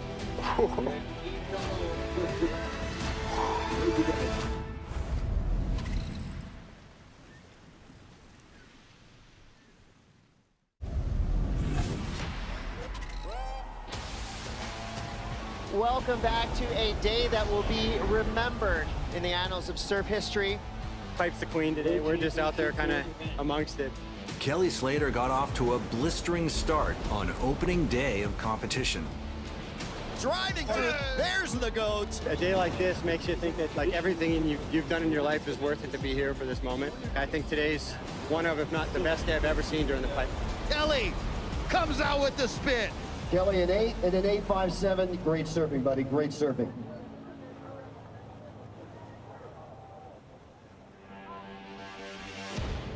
Huge heat in the lineup. Kelly Slater, Baron Ramia. Baron younger, he's got youth on his side. I would say Baron's actually slightly more aggressive too. What Kelly makes up for it with just being a veteran and being there before Baron was even born. Baron Mamiya grabbing rail. Beautiful ride here. He's got room. He comes out. All right. Game on. I don't feel Baron Mamiya is going to back down to Kelly Slater. I think a lot of surfers can be starstruck when you enter the water with the goat. Oh, here goes Baron Mamiya. We call him Barrel Mamiya at pipeline, pulling in. Coming out. He likes it. Oh my gosh, just perfect. Sliding into this, coming out with the spit. Baron Mamiya, as it stands right now, a huge lead over Kelly Slater. Baron, you have a commanding lead right now in Heat 1 with an 8.67 and a 6.5. Kelly has won world titles and pipe championships in 3 different decades. He wants to do it for 4. Here we go. This will be Kelly Slater. Big bottom turn, stalls, under the hook, driving through. And the perfect exit. I put Kelly Slater up there with Tom Brady, with Michael Jordan, Tony Hawk, the best of the best in any sport. Under a minute to go. Slater needs a 7-1-8. Kelly Slater up and running with 5, 4, 3, 2, 1. Here it is, ladies and gentlemen, the last of Kelly Slater, a 9-2-3. And he goes to first, taking out Baron Mamiya. Sensei Slater does it again. Kelly Slater, is there any better feeling in surfing? Hard fought battle. Congratulations, Aaron and Kelly. It's hard not to get emotional, Kelly, but as you stand on the sand, what is that emotion that you're feeling? Just having another moment like that, you know? It's just crazy thinking back on 30 years, how many times that's happened to me and just gone my way. I don't know what to chalk it up to, but except for, you know, spending my life in the ocean. 10 years ago, he would have been happy with nothing else but a world title. Now he's looking at an event win. And to me, that's where those emotions are boiling up from. That was so cool. Well, it looks like a totally different day than when we got to the beach this morning. Swell has picked up dramatically in the last few hours. Wow, that was crazy. We are being treated to some heavy conditions, consistent swell on tap.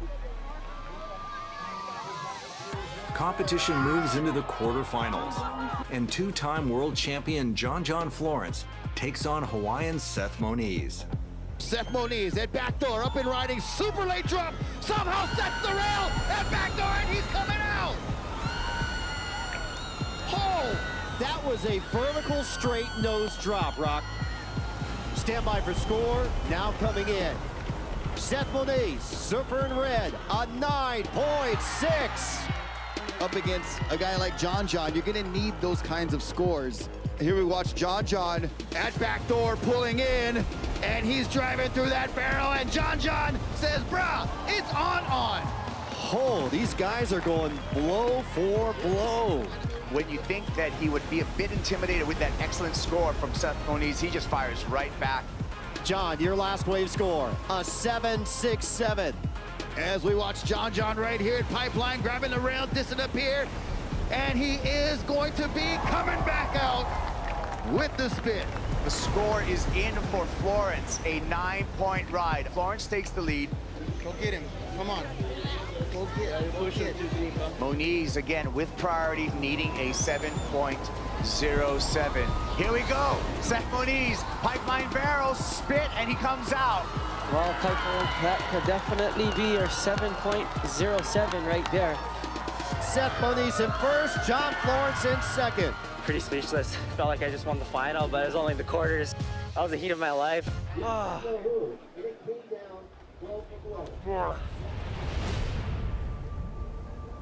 As the quarterfinals continue, Kelly Slater faces Japan's Kanoa Igarashi. For Kelly, he is one of the most dominant competitors to ever surf an event at Pipeline. If he can get a big start here, get himself up in the top 5 of the rankings early, sure, we're going to be witnessing what could potentially be a dream run.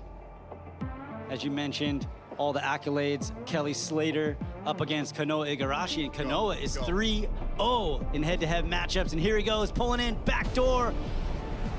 Good start for Kanoa, he comes flying out. Here we go, the GOAT, Kelly Slater. Textbook. Wow. Backside tube ride, behind the spit. And Kelly Slater having a look, goes backdoor, sets it up perfectly, rides through. Kelly Slater making it through. You know, obviously I have a lot of experience out here, but Kanoa has made the final here before. He beat me out here on a small day. I wasn't going to take him lightly. Coming up next, Pipeline shows its teeth and the women don't hold back. People are lying if they say they're not scared out there. These are the most dangerous, intense, gnarly, challenging waves the girls have ever surfed in a CT event.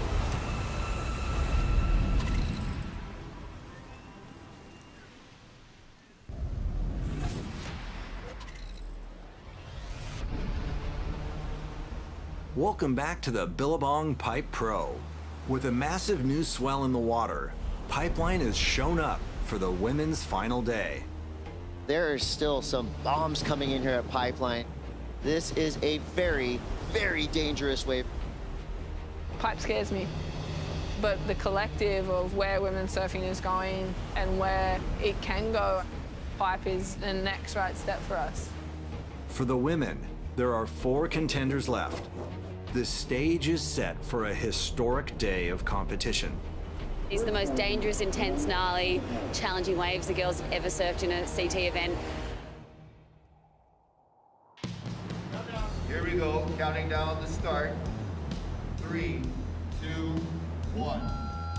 In semi-final 1, 2-time world champion Tyler Wright faces wildcard Moana Jones-Wong. Moana Jones-Wong pulling up high and tight, dragging it right in the pocket. Here we go out the back on the right-hander, backdoor in the barrel. Tyler Wright comes out. Here we go, Moana Jones-Wong pulling up under the curtain, standing tall, arms to the sky. You can feel the stoke coming through the screen. A wild card has just made the finals here at the Billabong Pro Pipeline.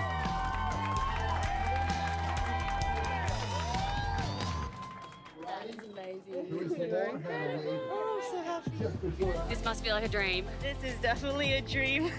I'm like on the verge of starting to cry. Moana, we're so excited to watch you in the final. As the semifinals continue, Hawaiian Carissa Moore takes on California's Lakey Peterson. Who will meet Moana Jones-Wong in the final? Carissa Moore. Tidy little backside tube right there. Carissa Moore grabbing the rail, goes to pipe, pulls up right in the pocket. Horn blows, and that's it. Carissa Moore into the finals at a historic Billabong Pro Pipeline. The final is underway. 5-time world champ and Olympic gold medalist Carissa Moore up against the wild card, a young North Shore surfer on a dream run, Moana Jones-Wong. Here we go. Moana. Wow. Pipe barrel just underneath the hook, coming out with a spin. Arms up tall, the Vulcan House is loving that. She's so fun to watch, but you can see she's just genuinely so stoked when she gets out of the barrel. And she does such a good job at drawing her line. She is so consistent. Moore on the backhand, grabbing the rail. It looks like she had the exit, just gets clamped. With some more backdoor. Traveling through this one, another section, and gets gobbled up in there, unfortunately, for the 5-time world champ. Here we go. Moana again, pipeline stalling. Another exit, and the young phenomena from the North Shore continues her assault at the Bonsai Pipeline. It's pretty awesome. Moana Jones-Wong with a pair of 6.67s. That's enough to put the 5-time world champ Carissa Moore into a combination. Moana using priority, pulling behind the curtain, and that's what we're looking for.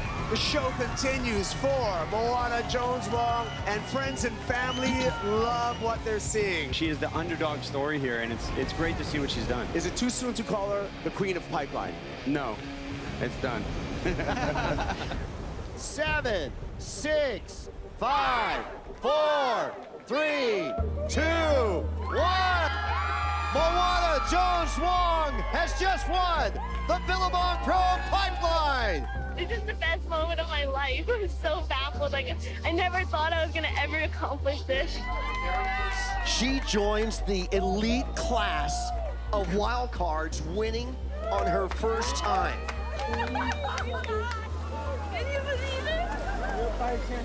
Steph Gilmore, a 7-time world champion. Carissa Moore, a 5-time world champion. Moana joins that exclusive group of winning her very first CT event as a wild card. This is like everything I ever dreamed of, and I can't believe it like happened. That was a gift. That was a gift. We're so proud of you. So proud of you. Money, you deserved it. You deserved it. You totally deserved it. You did so good. You did so good. This was a gift for her because she has that talent, and I know that God gave her that talent, and not many other people have that talent. So I'm just so excited that she got to showcase that talent to the world. I dreamed about this for years. It was something that I thought would never happen, and I never thought it would happen this soon. Like, I thought maybe years from now, and this is just unbelievable. I'm speechless.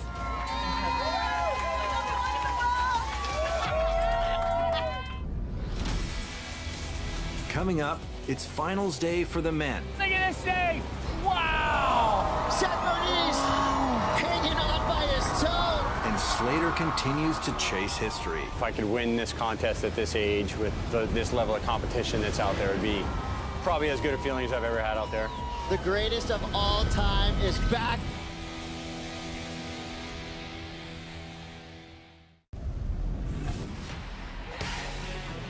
Welcome back. It's finals day at the Billabong Pipe Pro. Earlier in the quarterfinals, Hawaiian Seth Moniz pulled off an upset and eliminated John Florence. Seth Moniz, that back door, up and riding, super late drop, somehow sets the rail, that back door, and he's coming out! Felt like I just won the final, but it was only the quarters. That was the heat of my life. And Kelly Slater's remarkable run through the draw continued. Here we go, the GOAT, Kelly Slater. Textbook, backside tube ride, behind the spit. It never gets old.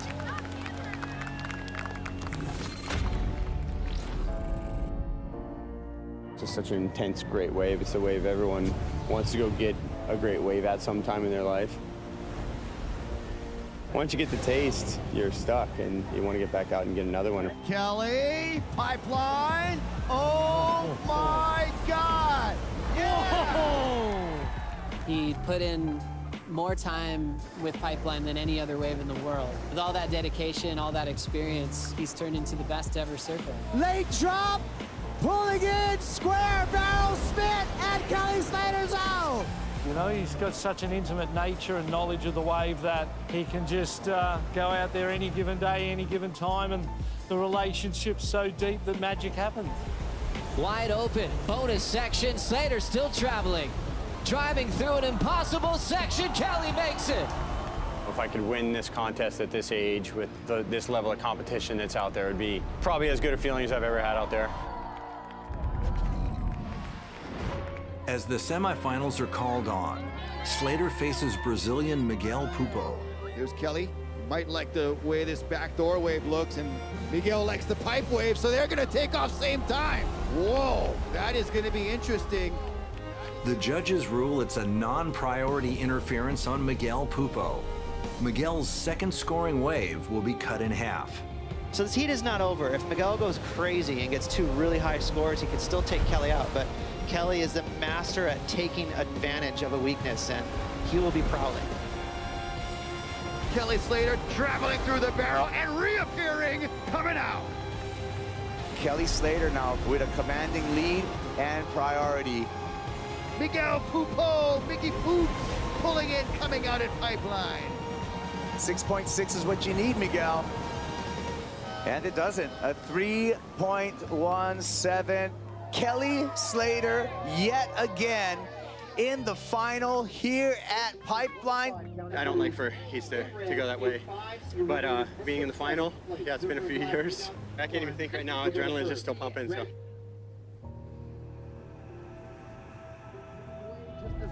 Semifinal 2 features Hawaiian Seth Moniz up against Brazil's Caio Abelli. Here we go. Seth Moniz. He comes out of the barrel. So that's going to be the first meaningful score for the young man from Julio O. And here we go, up and riding in red. Seth Moniz, Pipeline, grabbing rail, disappearing. And there he is. What? It was like riding a bull. He was just hanging on, and he went over the side, almost came off, got back down. He fought tooth and nail to come out of that barrel. It was insane. It's a done deal, Kaipo. Seth Moniz is into the finals with your GOAT, Kelly Slater. I'm honestly speechless to be in a final with Kelly, maybe his last year ever. So 2 more good waves, and you know, gotta try to take down the GOAT.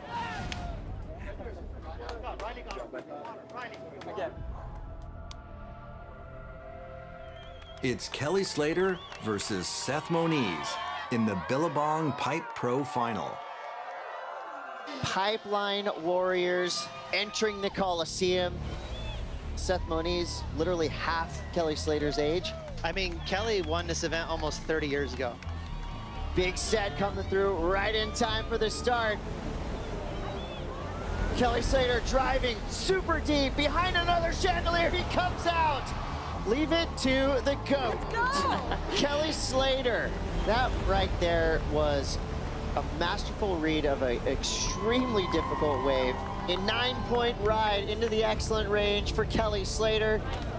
Could be seeing a split peak, both surfers engaged. It's gonna be Seth Moniz. Will he get the 9 he's looking for? High and tight in the tube at pipe, comes out on his feet. The judges just came by to us and they saw the replay. He was actually laying down coming out. And so he will get the incomplete. All right, here we go. Kelly pulling in back door. Smaller inside drainer here, but he's traveling and he comes out. Wow! I must say, the aggression that we're seeing out of Kelly Slater, he looks like a young buck, bringing the heat, bringing the pain, and he looks like he wants to win. All right, inside 3 minutes. Seth Moniz in a combination. You need 2 brand new scores. It's time for the Hail Mary, and then another Hail Mary. Here we go, out the back. Kelly Slater on the attack with the drop. Can he get in? He does. He's still in there. Oh, Come on out. Yes! Oh my God! And right behind him, Seth Moniz, hanging on by his toes. A massive backdoor wave comes out. That's exactly the finish we wanted to see. It doesn't matter what the score is. Kelly Slater has just won his 8th Billabong Pro Pipeline. Kelly Slater is back. This is a huge emotional victory, not just for Kelly Slater, for 40-somethings all over the world. 8 times, 4 decades. This is sport history. I don't know what to say, man. I committed my life to this, you know, to all of this, all the heartbreak and all the winning and all this crap. It's you know, I've hated lots of it, but I just savor this, and this is the best one in my life. I think that today was one of those special days where just everything came together perfectly for him, and the timing of everything just going to his birthday. I don't know, it's really emotional to watch. The whole week has been. 2022 Billabong Pro Pipeline champion, the legendary, the GOAT, Kelly Slater.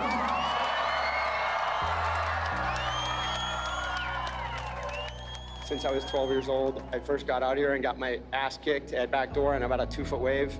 It's really just, it's given me all my favorite memories, all the most pleasure in my life, and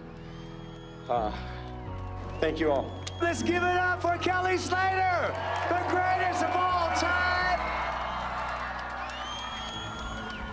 Be sure to catch the next episode of WSL Presents at the Hurley Pro Sunset Beach. Join us all season for coverage of the championship tour as the road to the Rip Curl WSL Finals rolls on.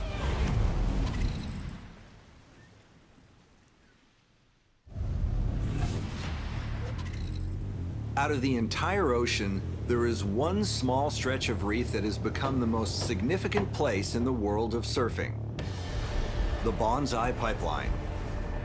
Winning this competition cements a surfer in the halls of history.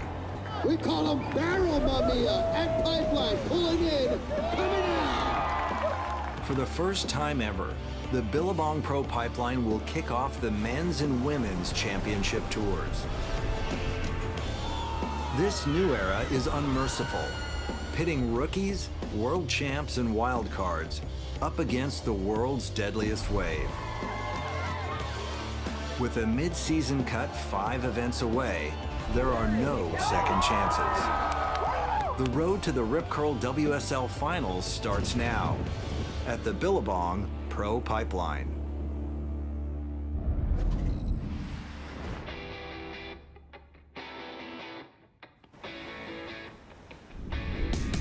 Welcome to the 7 Mile Miracle, a celebrated stretch of Hawaiian coastline with an abundance of world-class waves.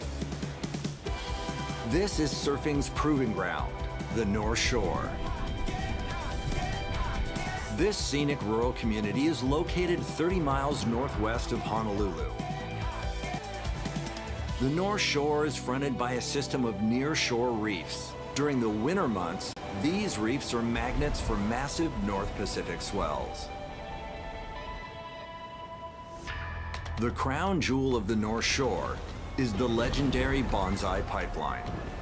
This frightening gift of nature is one of the most demanding waves in the world. Oh, and gets the guillotine. Check on him, Hawaiian Water Patrol. For every surfer, at some point when they're paddling out there, they're looking at that wave and going, wow, is that wave possible to ride? This is the most life-threatening wave that we have in surfing. I think everyone has seen what this wave can do and what it's capable of. There's been more deaths at Pipeline than any other wave in the world, so no matter how much I do it, I'll still be scared of that wave. You hit that reef, you're in trouble. There's just big stumps like that are sticking out. Under the lip, grabbing the right. You feel like a gladiator out here when it's big, pulling the barrel, everything goes in slow motion. It's epic, best feeling ever. Amazingly, this is his 29th championship tour season. All I can say is wow. He earned his place on a very short list of greats. Surfing's GOAT is one of the best athletes in the history of sport. You're looking at a man who's as important as Muhammad Ali, as Tiger Woods. He's beaten them all. You should compete and live like you have nothing to lose. That's the challenge for me. Kelly Slater is an incredible young kid from Florida who had dreams of being the greatest surfer in the world and used the most competitive nature that I've ever witnessed to achieve those dreams. He's an 11-time world champion. He's won every event on the schedule, holds every record in the sport. He continues to do mind-blowing surfing, but the truth of the matter is it's getting harder and harder for him to win.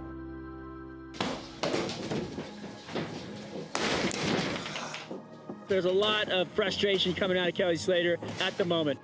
A massive upset. Kelly Slater bundled out of the event. Yeah, stop the presses. I'd rather cry than laugh right now. Just, again, 3 years in a row, I can't put it together out here. Horrible performance this week. I got to figure out what's going on. I think all the pressure, the build-up and stuff has really kind of thrown me off. Chasing a 12th world title. It's going to be his most difficult challenge yet. From age 40 to 50, it's been this big time block where, he's been more or less getting beat up by the younger guys on tour the last 10 years. John Florence is putting on a show and putting a big challenge to Kelly Slater.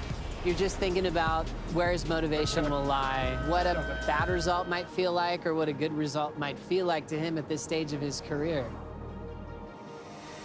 Slater has surfed professionally longer than many of his competitors have been alive. At some point, Slater will walk away, but only he knows when. I'm gonna just know. It'll just be clear. I either have nothing left to learn here, or nothing left to prove here, or nothing that's desired in this area. I want to do something else. Oh, I'm freaked out right now. I'm just freaked out. It's so good. I think I'm still doing it because I do know and believe that I can, on my day, I can beat anyone, anywhere. You have to feel that. And if you don't feel that, you just shouldn't do it. All these guys go out in the water scared they're going to lose to me because I'm old. Maybe they should have passed me a long time ago. Kelly Slater up and riding with 5, 4, 3, 2, 1.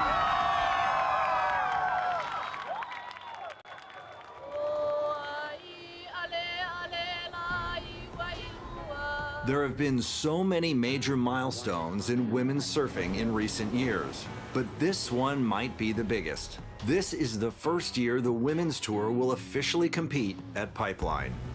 So this year is the first year that we have a fully integrated championship tour. Men and women are going to the same events. Pipe is the benchmark, and this is a really, really big event for us. Women have really staked their claim here at Pipeline, and not just sitting out there in the lineup, they're packing bombs. In the barrel, Tyler Wright comes out. It's important that we're here for the next generation to see that we belong. And Malia Manuel, now we're in the back door, and now we're out. Yes, woman! To be here, part of history, is pretty amazing here at Pipeline. This wave does not care your gender, doesn't care about anything other than absolute annihilation. Oh my gosh! People are lying if they say they're not scared out there, and I'll be the first to admit it, I absolutely am. The women's faces had that pipeline fear in them. I think there's fear anytime you paddle out a pipe. It's a heavy wave. Breaks on a shallow reef. You know, I've had friends die out here. I think when you're coming to a wave like Pipe, that kind of fear is actually healthy because everyone's going to need to be on their game. The women are excited on this historic day in surfing. We're still in the pioneering state of really changing the lenses in which how we view surfing and equality and inclusion within that. Malia Manuel starting right where she left off. I think this is a turning point in women's surfing. It's gonna push all of us to do things we never thought we could. Watch out, Kanoa Igarashi grabs his rail, in danger, comes out with the spit. Coming up next, Pipe goes perfect for opening day. For a contest, start of the season, there's not much more that any surfer on this tour can ask for.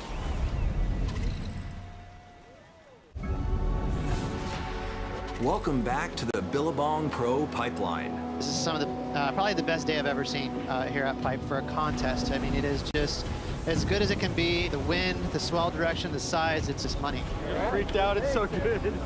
Contest is 1,000% on. The waves are perfect, 8 to 10 foot, just flawless. Almost like a spring break feel on the beach. We've got fans back.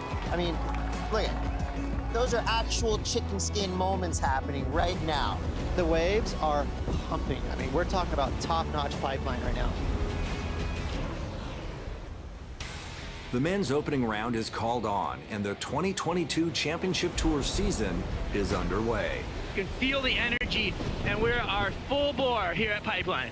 In the first heat, 7-time Pipe champion Kelly Slater takes on Australian Jack Robinson. Jack Robinson from Western Australia, driving through the pipe barrel and coming out. Oh my God. What Jack did on this drop right here was an extreme amount of talent being displayed. How late he was, how much control he had with his rail, that was next level surfing. An excellent score for Jack Robinson. Here we go, Kelly Slater backdoor, a huge right-hander driving through. There's the nose of his board. There's the goat. Drainer. I mean, that's just a drainer. Look how shallow the reef is right there. It's just a couple feet deep underneath him. So it's going to be a great start for Kelly. This is an 8-point ride, the opener for Kelly Slater. Jack Robinson falling out of the sky, backsided pipe. Let's go! It comes out! How did he do that? Are you kidding me? Yeah, right there, big pump. Got him just that extra 4 to 5 feet ahead to get him away from that foam ball and break through. Score in for Jack Robinson, a 9.5. Here goes Kelly going backdoor. Kelly in the barrel, comes out with the spin. Kelly behind the A-frame right here, bottom turning straight in it, super deep. Jack Robinson, as well as Kelly Slater, moving on into the round of 32. I don't know what to say though. It's mind-blowing. The conditions have been incredible this year to start 2022, and I think today's one of, if not the best day I've ever seen for waves. Seth Moniz represents Hawaii's next generation of professional surfers. My name is Seth Moniz. I'm 24 years old, and I'm from Honolulu, Hawaii. He has that aloha spirit in him through his whole family. The jersey he got at number 7, you know, 7 of them. I guess like having 4 siblings and like we're always really competitive. It kind of just brought the best out of all of us. Obviously having a dad that was surfing, all these contests. Sister's a big influence too. 2-time world longboard champ, and I think this is kind of in our blood. We couldn't be more proud as a family unit to see the baby of our family just kind of shine and do his thing. Seth's combination of progression and heavy water fortitude make him one of the most well-rounded surfers on tour. You never know what you're gonna get. Looks like he's just throwing up a Hail Mary. He's on, he's holding. There he is. Next thing you know, he lands it in full control. Knifing this section and pulling in. Great control after the spit. Seth Moniz having a blast in these conditions today. This is the future of our sport right here, right now. I'm really excited for this year, and I want to give a big push, and you know, my big goal is to make it in that top 10 at the cutoff mark, and then hopefully shoot for that top 5. As the Pipe Pro continues, Seth is up against Japan's Kanoa Igarashi and rookie Carlos Munoz. So we've got veterans, rookies, specialists. This is a heat that's got something for everyone. Seth Moniz, local boy right here from Oahu, grabbing the rail on a long one. He's gonna be extending down the line, driving through the barrel, and he comes out! But watch out, Kanoa Igarashi grabs his rail, in danger. Comes out with the spit. This was insane. Watch that late under the hood. The way that he pumped under the hood over there and just kept his composure on that foam board and with that spit. Kanoa Igarashi with the highest single wave score of the day, a 9-point ride. Go, Seth, go. Minitron Moniz grabbing the rail, letting go, and traveling. Where he stay, dare him coming out. Crowd goes wild, as they should. These people know what's up. A greatly ridden wave, grabbed the rail to start and then let it go, standing tall, and then having to negotiate that very tight exit once again. Amazing technique, great skill. Seth Moniz gets the win. Kanoa Igarashi in second, but with the highest single wave score of the day, a 9-point ride. Kind of speechless right now. I couldn't contain myself. The waves kind of just turned on in our heat. It was pretty amazing. Heard your scream out there. Of course you did. Oh, how fun was that, Seth? So fun. Hometown hero John Florence takes center stage as the opening round continues. John on the turn. Here he goes, slides down the face, little sliding on the bottom, parks himself perfectly, and gets the exit. So fun to watch someone who's so in tune. These surfers may have caught some of the best waves of their life today in this contest. Here we go, John Florence grabbing rail, tucking in, pipeline barrel, still traveling. Oh! John has that ability to slow things down, just take every aspect of it in and just adjust to what the wave is doing. You kept hearing it. It's perfect out there. This is exactly the day you want at Pipe. Baron, my man, Mamia! Disappearing, getting spit out. I don't think anyone has seen an opening day like this. And not just the opening day for this event, again, opening day to the whole season. So if this sets the tempo for what we're gonna see in 2022, come on, it's gonna be the best year ever. Here we go. Oh. Jordy Smith, standing up tall. Oh my God, he can't believe it either. That was so technical, so heavy. Basically, it was falling the whole start of that wave. I'm pretty sure it's the best wave I've ever had a pipe, for sure. For a contest, start of the season, there's not much more that any surfer on this tour can ask for. Coming up next, the women take over surfing's biggest stage. The women are excited on this historic day in surfing. Now we're in the back door. Today is a huge day for women's surfing. I mean, it's really historic to see the women included in the pipeline events along with the men. Equal prize money across the board, equal opportunity out in the lineup. People are lying if they say they're not scared out there. Here goes Carissa Moore at back door, threading the needle.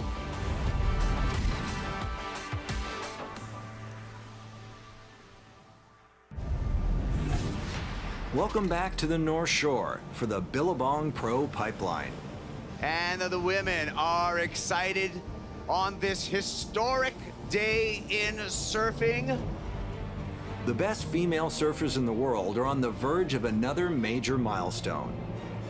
Today is a huge day for women's surfing. I mean, it's really historic to see the women included in the pipeline events along with the men.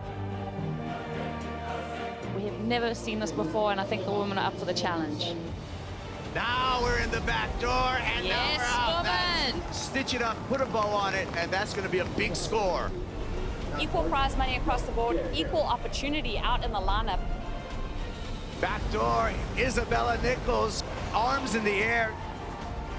I feel like we've been building up for it for a long time, but it's a really special day for us, and it's definitely, one that I think everyone's going to remember. In the opening round, reigning world champion Carissa Moore faces wildcard Moana Jones-Wong.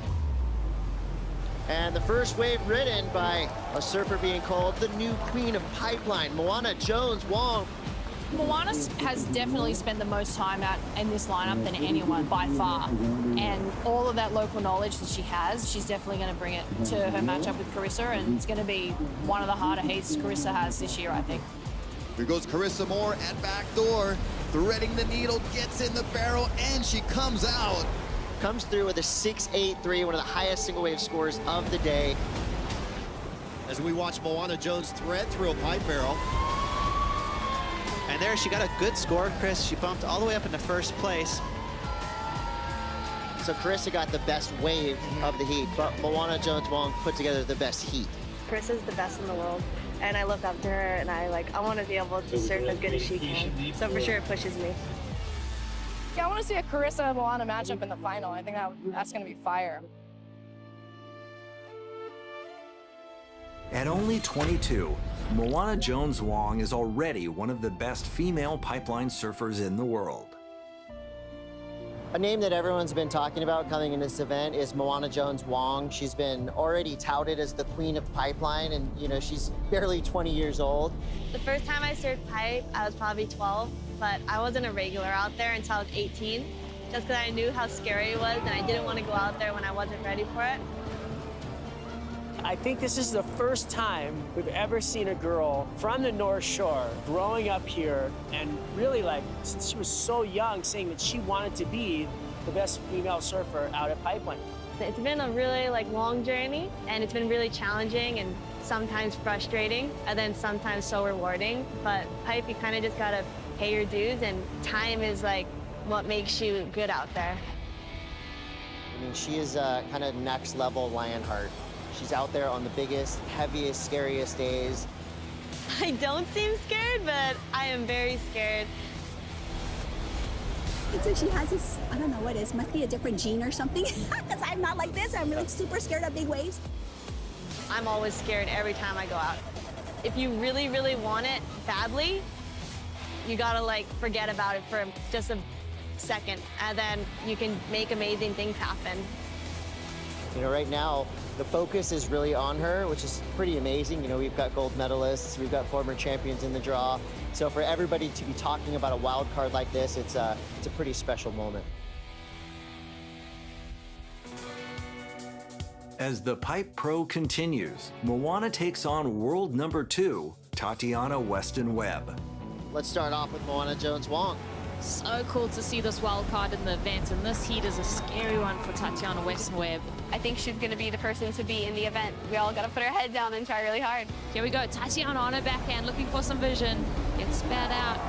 That was enough to get her into the lead. It looks like Tati's shifted the momentum. Moana Jones up and riding and gets into a classic pipe tube. She is so casual out here, and that just comes with those hours spent in the lineup. And it's going to be official. The Hawaiian wild card, Moana Jones-Wong, advances on into quarterfinal number 2. I want to get really good waves. That's all I care about. So I just want to do the best that I can do in every heat. In 2021, Carissa Moore completed one of the greatest competitive seasons of all time. Your 2021 world champion, Carissa Carissa Moore. The best year of Carissa Moore's entire life, achieving gold and now a 5-time world champion. She's in another class. Her legacy has grown in front of our eyes. This year, Carissa has new intentions. The theme that kind of rides throughout is this idea of getting comfortable with being uncomfortable and facing some of the fears that I have. I mean, surfing waves like Pipeline, the challenge that presents, having her first opportunity at Chopu. Just areas of my surfing that we haven't actually really had to ever tap into because we haven't had events here. There's so many things, I think, this season that are going to motivate Carissa, and I think she's going to be unstoppable. The round of 16 continues, and Carissa faces wildcard Bethany Hamilton. Carissa Moore going pipeline, grabbing the barrel, and just gets showered. Equipment looks sharp, she looks sharp, so fit, so focused, and has just this happy energy. Carissa Moore again at backdoor, big roomy barrel traveling through here, and that is the excellent score that we were waiting for. This is putting a stamp on her dominance. So Carissa Moore will be moving into quarterfinal number 3. You know, I'm definitely nervous and a little fearful when it comes to these kinds of waves. I think for me, it's just spending the time, pushing myself outside my comfort zone and taking those calculated risks. Coming up next, Kelly Slater is on the ropes. Kelly Slater up and running with 3, 2, 1. Is there any better feeling in surfing? Hard fought battle. Congratulations, Aaron and Kelly.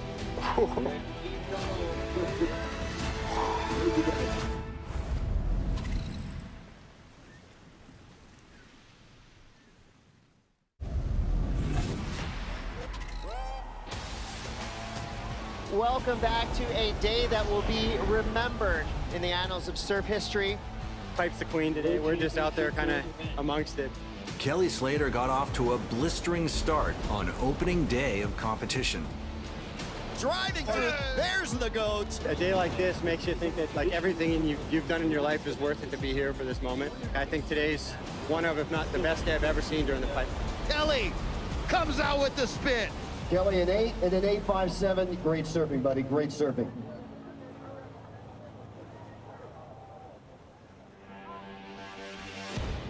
Huge heat in the lineup. Kelly Slater, Baron Ramia. Baron, younger, he's got youth on his side. I would say Baron's actually slightly more aggressive too. What Kelly makes up for it with just being a veteran and being there before Baron was even born. Baron Mamiya grabbing rail. Beautiful ride here. He's got room. He comes out. All right. Game on. I don't feel Baron Mamiya is going to back down to Kelly Slater. I think a lot of surfers can be starstruck when you enter the water with the goat. Oh, here goes Baron Mamiya. We call him Barrel Mamiya at pipeline. Pulling in. Coming out. He likes it. Oh my gosh, just perfect. Sliding into this, coming out with the spit. Baron Mamiya, as it stands right now, a huge lead over Kelly Slater. Baron, you have a commanding lead right now in Heat 1 with an 8.67 and a 6.5. Kelly has won world titles and pipe championships in 3 different decades. He wants to do it for 4. Here we go. This will be Kelly Slater. Big bottom turn, stalls, under the hook, driving through. And the perfect exit. I put Kelly Slater up there with Tom Brady, with Michael Jordan, Tony Hawk, the best of the best in any sport.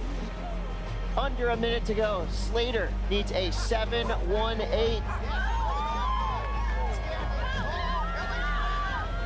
Kelly Slater up and running with 5, 4, 3, 2, 1.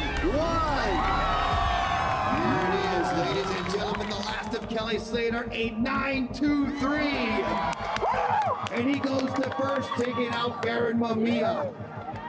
Sensei Slater does it again. Kelly Slater, is there any better feeling in surfing? Hard fought battle. Congratulations, Aaron and Kelly. It's hard not to get emotional, Kelly, but as you stand on the sand, what is that emotion that you're feeling? Just having another moment like that, you know? It's just crazy thinking back on 30 years, how many times that's happened to me and just gone my way. I don't know what to chalk it up to, but except for, you know, spending my life in the ocean.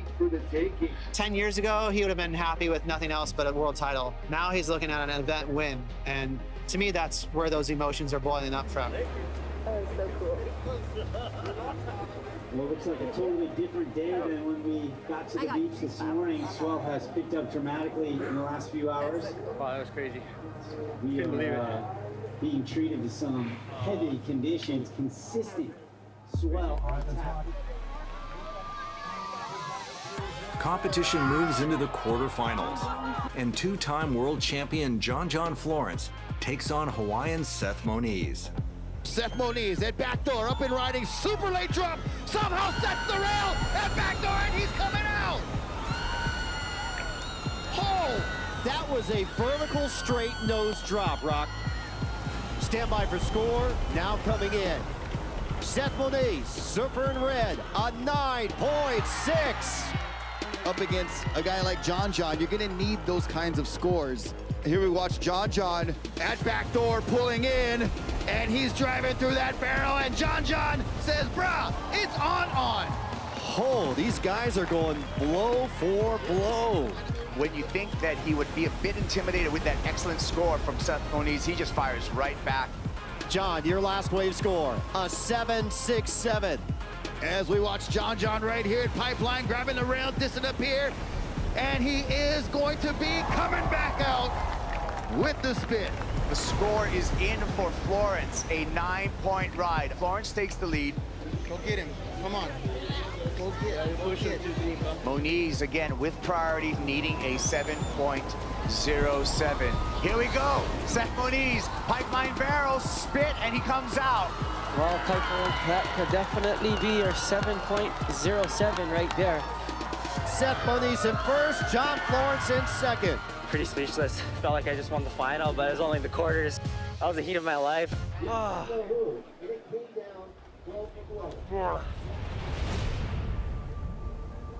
As the quarterfinals continue, Kelly Slater faces Japan's Kanoa Igarashi.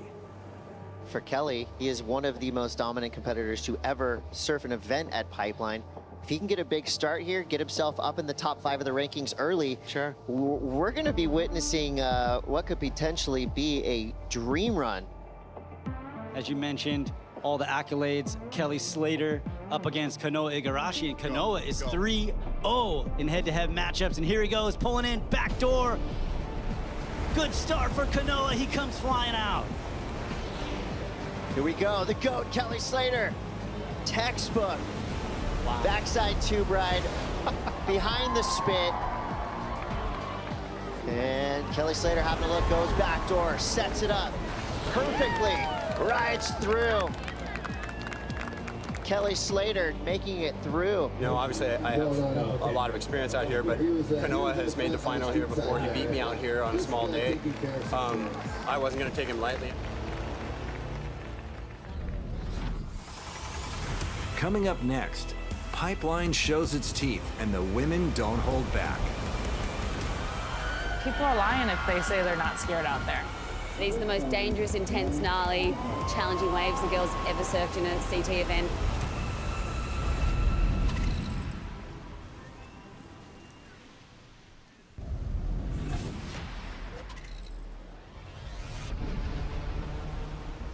Welcome back to the Billabong Pipe Pro.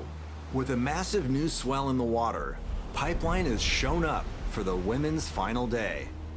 There are still some bombs coming in here at Pipeline. This is a very, very dangerous wave. Pipe scares me, but the collective of where women's surfing is going and where it can go, Pipe is the next right step for us. For the women, there are 4 contenders left. The stage is set for a historic day of competition. These are the most dangerous, intense, gnarly, challenging waves the girls have ever surfed in a CT event. Here we go, counting down the start. 3, 2, 1. In semifinal 1, 2-time world champion Tyler Wright faces wildcard Moana Jones Wong. Moana Jones-Wong pulling up high and tight, dragging it right in the pocket. Here we go out the back on the right-hander, backdoor in the barrel. Tyler Wright comes out. Here we go, Moana Jones-Wong pulling up under the curtain, standing tall, arms to the sky. You can feel the stoke coming through the screen. A wild card has just made the finals here at the Billabong Pro Pipeline.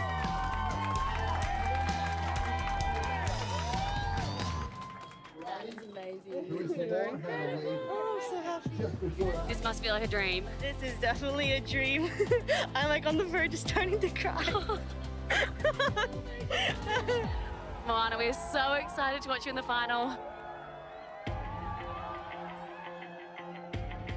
As the semifinals continue, Hawaiian Carissa Moore takes on California's Lakey Peterson. Who will meet Moana Jones-Wong in the final? Carissa Moore. Tidy little backside tube right there. Carissa Moore grabbing the rail, goes to pipe, pulls up right in the pocket. Horn blows, and that's it. Carissa Moore into the finals at a historic Billabong Pro Pipeline. The final is underway. Five-time world champ and Olympic gold medalist Carissa Moore up against the wild card, a young North Shore surfer on a dream run, Moana Jones-Wong. Here we go. Moana. Wow. Pipe barrel just underneath the hook, coming out with a spin. Arms up tall, the Vulcan House is loving that. She's so fun to watch, but you can see she's just genuinely so stoked when she gets out of the barrel. And she does such a good job at drawing her line. She is so consistent. Moore on the backhand, grabbing the rail. It looks like she had the exit, just gets clamped. With some more backdoor. Traveling through this one, another section, and gets gobbled up in there, unfortunately, for the five-time world champ. Here we go. Moana again, pipeline stalling. Another exit, and the young phenomena from the North Shore continues her assault at the Bonsai Pipeline. It's pretty awesome. Moana Jones-Wong with a pair of 6.67s. That's enough to put the five-time world champ Carissa Moore into a combination. Moana using priority, pulling behind the curtain, and that's what we're looking for. The show continues for Moana Jones-Wong, and friends and family love what they're seeing. She is the underdog story here, and it's great to see what she's done. Is it too soon to call her the Queen of Pipeline? No, it's done. 7, 6, 5, 4, 3, 2, 1. Moana Jones-Wong has just won the Billabong Pro Pipeline. This is the best moment of my life. I'm so baffled. Like, I never thought I was gonna ever accomplish this. She joins the elite class of wildcards, winning on her first time.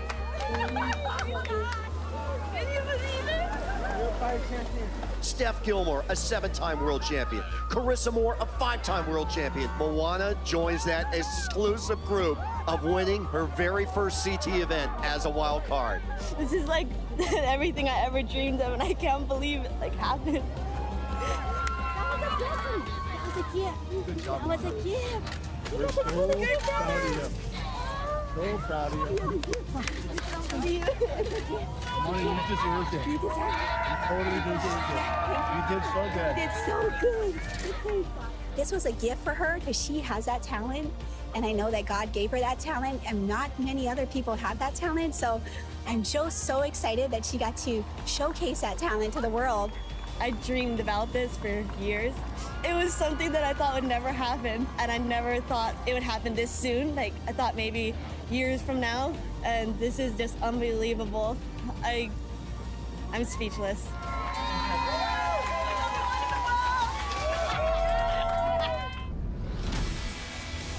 Coming up, It's finals day for the men. Look at this save!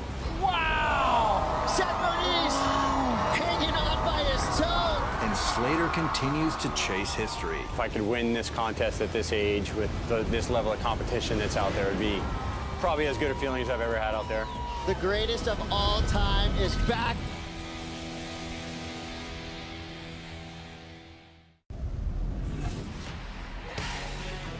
Welcome back.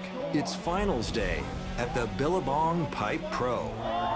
Earlier in the quarterfinals, Hawaiian Seth Moniz pulled off an upset and eliminated John Florence. Seth Moniz at backdoor, up and riding, super late drop, somehow sets the rail, and backdoor, and he's coming out!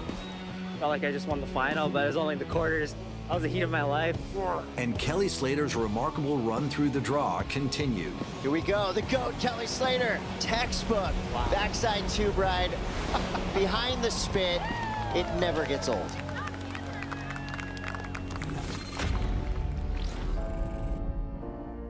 It's just such an intense, great wave. It's a wave everyone wants to go get a great wave at some time in their life. Once you get the taste, you're stuck, and you want to get back out and get another one. Kelly, pipeline. Oh my God! Yeah! He put in more time with Pipeline than any other wave in the world. With all that dedication, all that experience, he's turned into the best ever surfer. Late drop, pulling in, square barrel spit, and Kelly Slater's out. You know, he's got such an intimate nature and knowledge of the wave that he can just go out there any given day, any given time, and the relationship's so deep that magic happens. Wide open, bonus section, Slater still traveling. Driving through an impossible section, Kelly makes it. If I could win this contest at this age with this level of competition that's out there, it would be probably as good a feeling as I've ever had out there. As the semifinals are called on, Slater faces Brazilian Miguel Pupo. Here's Kelly. Might like the way this backdoor wave looks, and Miguel likes the pipe wave, so they're gonna take off same time. Whoa, that is gonna be interesting. The judges rule it's a non-priority interference on Miguel Pupo. Miguel's second scoring wave will be cut in half. So this heat is not over. If Miguel goes crazy and gets two really high scores, he can still take Kelly out, but Kelly is the master at taking advantage of a weakness, and he will be prowling. Kelly Slater traveling through the barrel and reappearing, coming out. Kelly Slater now with a commanding lead and priority. Miguel Pupo, Mickey Poops, pulling in, coming out at Pipeline. 6.6 is what you need, Miguel. And it doesn't. A 3.17. Kelly Slater yet again in the final here at Pipeline. I don't like for heats to go that way, but being in the final, yeah, it's been a few years. I can't even think right now. Adrenaline's just still pumping, so.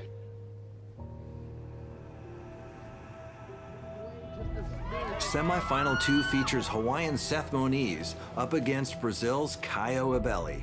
Here we go. Seth Moniz. He comes out of the barrel. So that's going to be the first meaningful score for the young man from Julio O. And here we go, up and riding in red. Seth Moniz, Pipeline, grabbing rail, disappearing.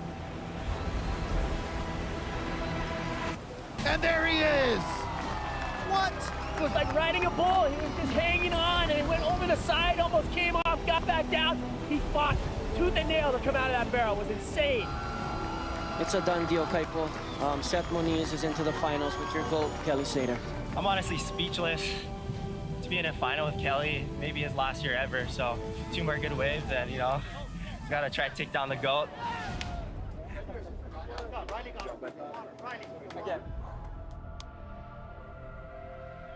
It's Kelly Slater versus Seth Moniz in the Billabong Pipe Pro Final.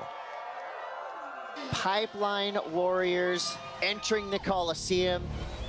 Seth Moniz, literally half Kelly Slater's age. I mean, Kelly won this event almost 30 years ago.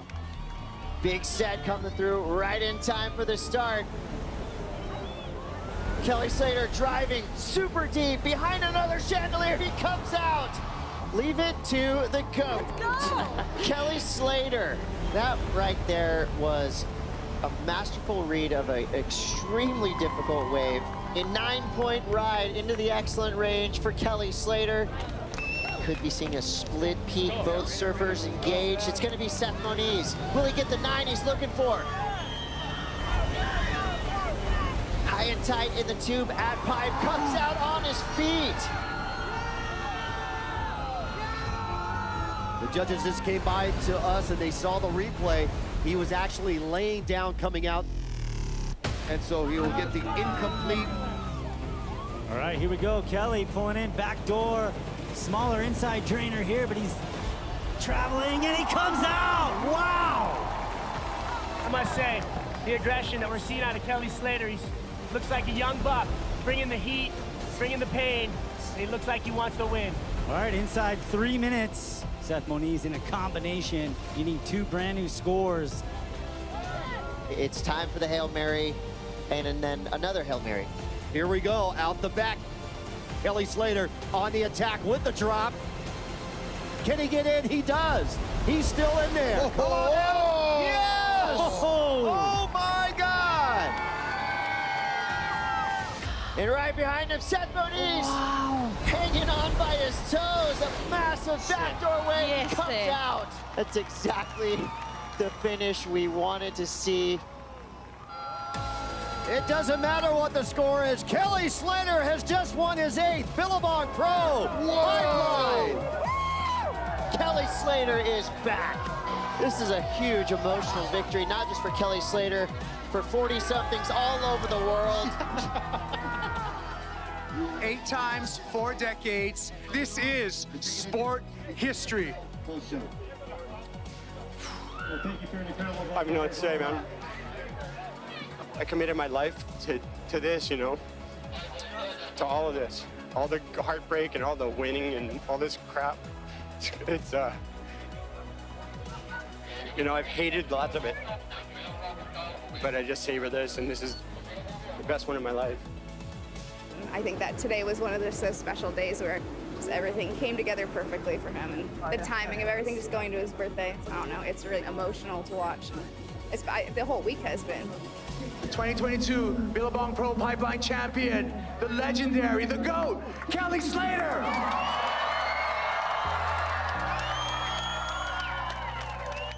Since I was 12 years old, I first got out here and got my ass kicked at backdoor and about a 2-foot wave. It's really just, it's given me all my favorite memories, all the most pleasure in my life, and thank you all. Let's give it up for Kelly Slater, the greatest of all time. Be sure to catch the next episode of WSL Presents at the Hurley Pro Sunset Beach. Join us all season for coverage of the championship tour as the road to the Rip Curl WSL Finals rolls on.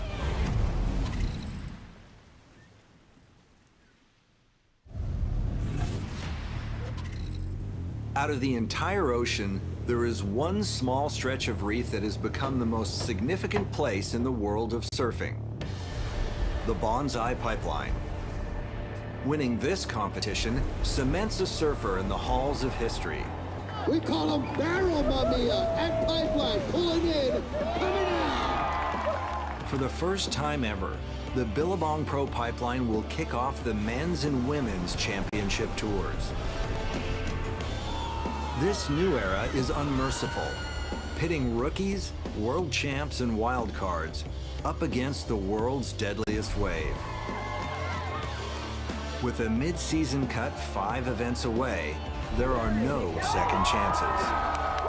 The road to the Rip Curl WSL Finals starts now at the Billabong Pro Pipeline.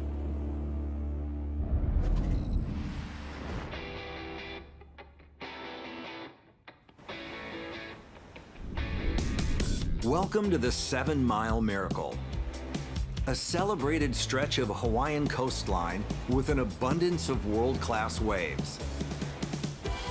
This is surfing's proving ground, the North Shore. This scenic rural community is located 30 miles northwest of Honolulu. The North Shore is fronted by a system of near-shore reefs. During the winter months, these reefs are magnets for massive North Pacific swells. The crown jewel of the North Shore is the legendary Bonsai Pipeline. This frightening gift of nature is one of the most demanding waves in the world. Oh, and gets the guillotine. Check on him, Hawaiian Water Patrol. For every surfer, at some point when they're paddling out there, they're looking at that wave and going, wow, is that wave possible to ride? This is the most life-threatening wave that we have in surfing. I think everyone has seen what this wave can do and what it's capable of. There's been more deaths at Pipeline than any other wave in the world, so no matter how much I do it, I'll still be scared of that wave. You hit that reef, you're in trouble. There's just big stumps like that are sticking out. So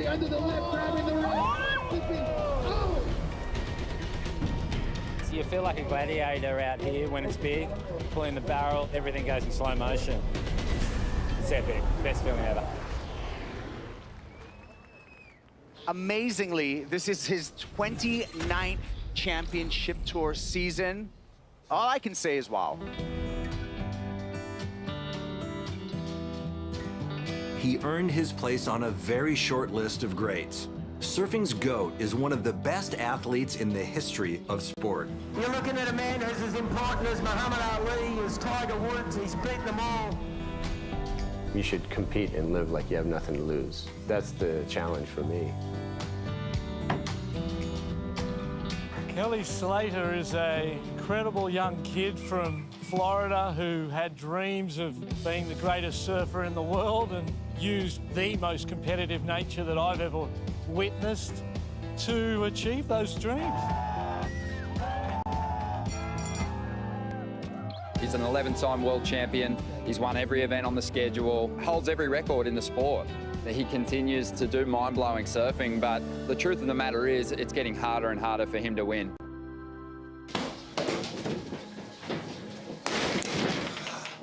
There's a lot of frustration coming out of Kelly Slater at the moment.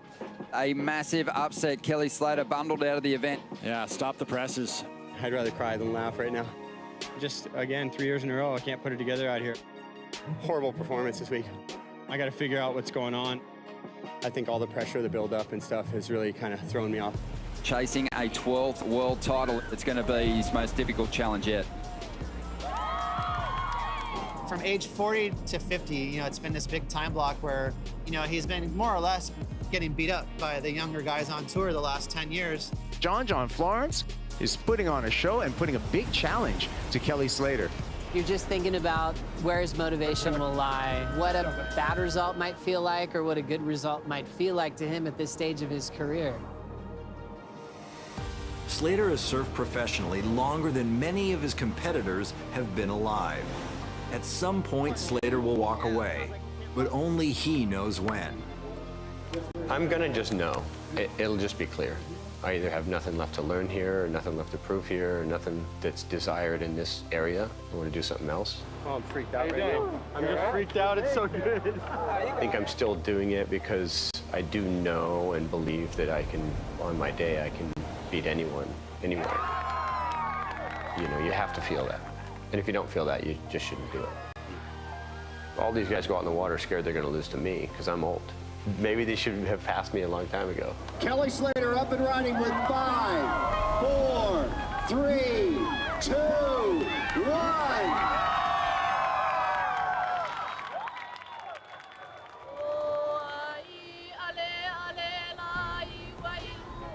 There have been so many major milestones in women's surfing in recent years, but this one might be the biggest. This is the first year the women's tour will officially compete at Pipeline.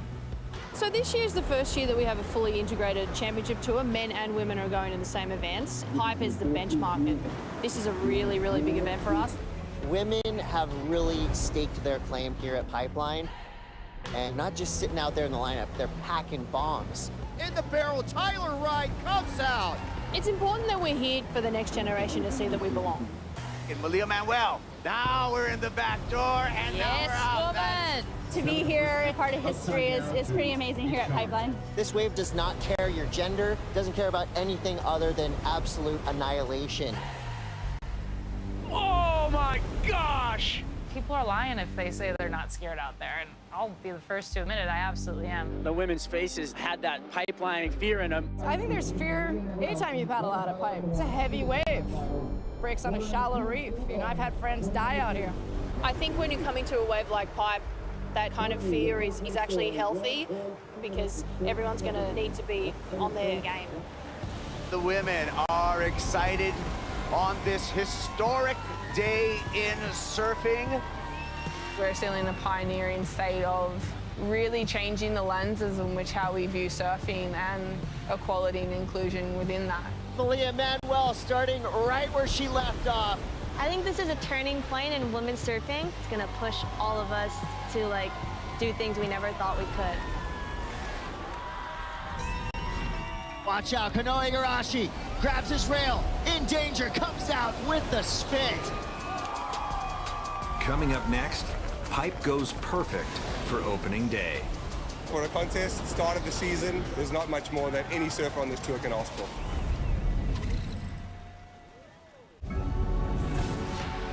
Welcome back to the Billabong Pro Pipeline. This is some of the, probably the best day I've ever seen here at Pipe for a contest. I mean, it is just as good as it can be. The wind, the swell direction, the size, it's just money. Freaked out, it's so good.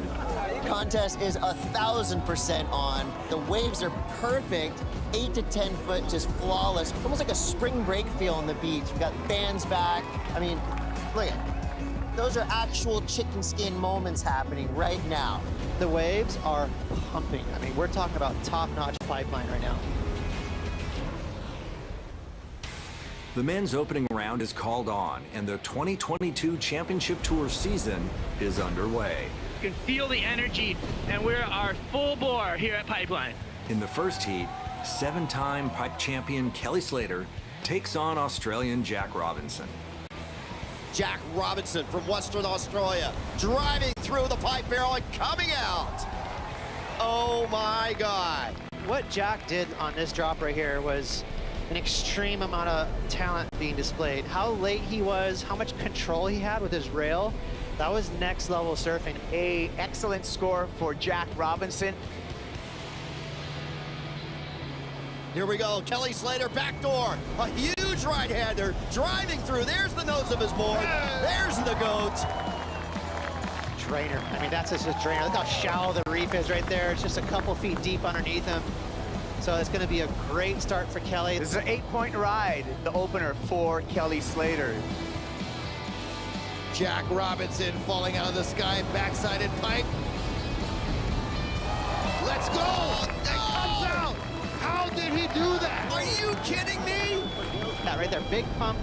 Got him just that extra 4 to 5 feet ahead to get him away from that foam ball and break through. Score in for Jack Robinson, a 9.5. Here goes Kelly going backdoor. Kelly in the barrel, comes out with the spin. Kelly behind the A-frame right here, bottom turning straight into it, super deep. Jack Robinson, as well as Kelly Slater, moving on into the round of 32. I don't know what to say, though. It's mind-blowing. The conditions have been incredible this year to start 2022, and I think today's one of, if not the best day I've ever seen for waves. Seth Moniz represents Hawaii's next generation of professional surfers. My name is Seth Moniz. I'm 24 years old, and I'm from Honolulu, Hawaii. He has that aloha spirit in him through his whole family. The jersey he got at number 7, you know, 7 of them. I guess like having 4 siblings and like we're always really competitive. It kind of just brought the best out of all of us. Obviously having a dad that was surfing, all these contests. Sister's a big influence too. 2-time world longboard champ, and I think that's just kind of in our blood. We couldn't be more proud as a family unit to see the baby of our family just kind of shine and do his thing. Seth's combination of progression and heavy water fortitude make him one of the most well-rounded surfers on tour. You never know what you're gonna get. Looks like he's just throwing up a Hail Mary. He's on, he's holding. There he is. Next thing you know, he lands it in full control. Knifing this section and pulling in. Great control after the spit. Seth Moniz having a blast in these conditions today. This is the future of our sport right here, right now. I'm really excited for this year, and I want to give a big push. And you know, my big goal is to make it in that top 10 at the cutoff mark, and then hopefully shoot for that top 5. As the Pipe Pro continues, Seth is up against Japan's Kanoa Igarashi and rookie Carlos Munoz. So we've got veterans, rookies, specialists. This is a heat that's got something for everyone. Seth Moniz, local boy right here from Oahu, grabbing the rail on a long one. He's gonna be extending down the line, driving through the barrel, and he comes out! But watch out, Kanoa Igarashi grabs his rail, in danger. Comes out with the spit. This was insane. Watch that late under the hood. The way that he pumped under the hood over there and just kept his composure on that foam board and with that spit. Kanoa Igarashi with the highest single wave score of the day, a 9-point ride. Go, Seth, go. Minitron Moniz grabbing the rail, letting go, and traveling where he stay. Dare him coming out. Crowd goes wild, as they should. These people know what's up. A greatly ridden wave, grab the rail to start and then let it go, standing tall, and then having to negotiate that very tight exit once again. Amazing technique, great skill. Seth Moniz gets the win. Kanoa Igarashi in second, but with the highest single wave score of the day, a 9-point ride. Kind of speechless right now. I couldn't contain myself. The waves kind of just turned on in our heat. It was pretty amazing. Heard your scream out there. Of course you did. Oh, how fun was that? So fun. Hometown hero John Florence takes center stage as the opening round continues. John on the turn. Here he goes, slides down the face, little sliding on the bottom, parks himself perfectly, and gets the exit. So fun to watch someone who's so in tune. These surfers may have caught some of the best waves of their life today in this contest. Here we go, John Florence grabbing rail, tucking in, pipeline barrel, still traveling. Oh! John has that ability to slow things down, just take every aspect of it in and just adjust to what the wave is doing. You kept hearing it. It's perfect out there. This is exactly the day you want at Pipe. Baron, my man, Mamia! Disappearing, getting spit out. I don't think anyone has seen an opening day like this. And not just the opening day for this event, again, opening day to the whole season. So if this sets the tempo for what we're gonna see in 2022, come on, it's gonna be the best year ever. Here we go. Oh. Jordy Smith, standing up tall. Oh my God, he can't believe it either. That was so technical, so heavy. Basically, it was falling the whole start of that wave. I'm pretty sure it's the best wave I've ever had a pipe for sure. For a contest, start of the season, there's not much more that any surfer on this tour can ask for. Coming up next, the women take over surfing's biggest stage. The women are excited on this historic day in surfing. Now we're in the back door. Today is a huge day for women's surfing. I mean, it's really historic to see the women included in the pipeline events along with the men. Equal prize money across the board, equal opportunity out in the lineup. People are lying if they say they're not scared out there. And Here goes Carissa Moore at back door, threading the needle.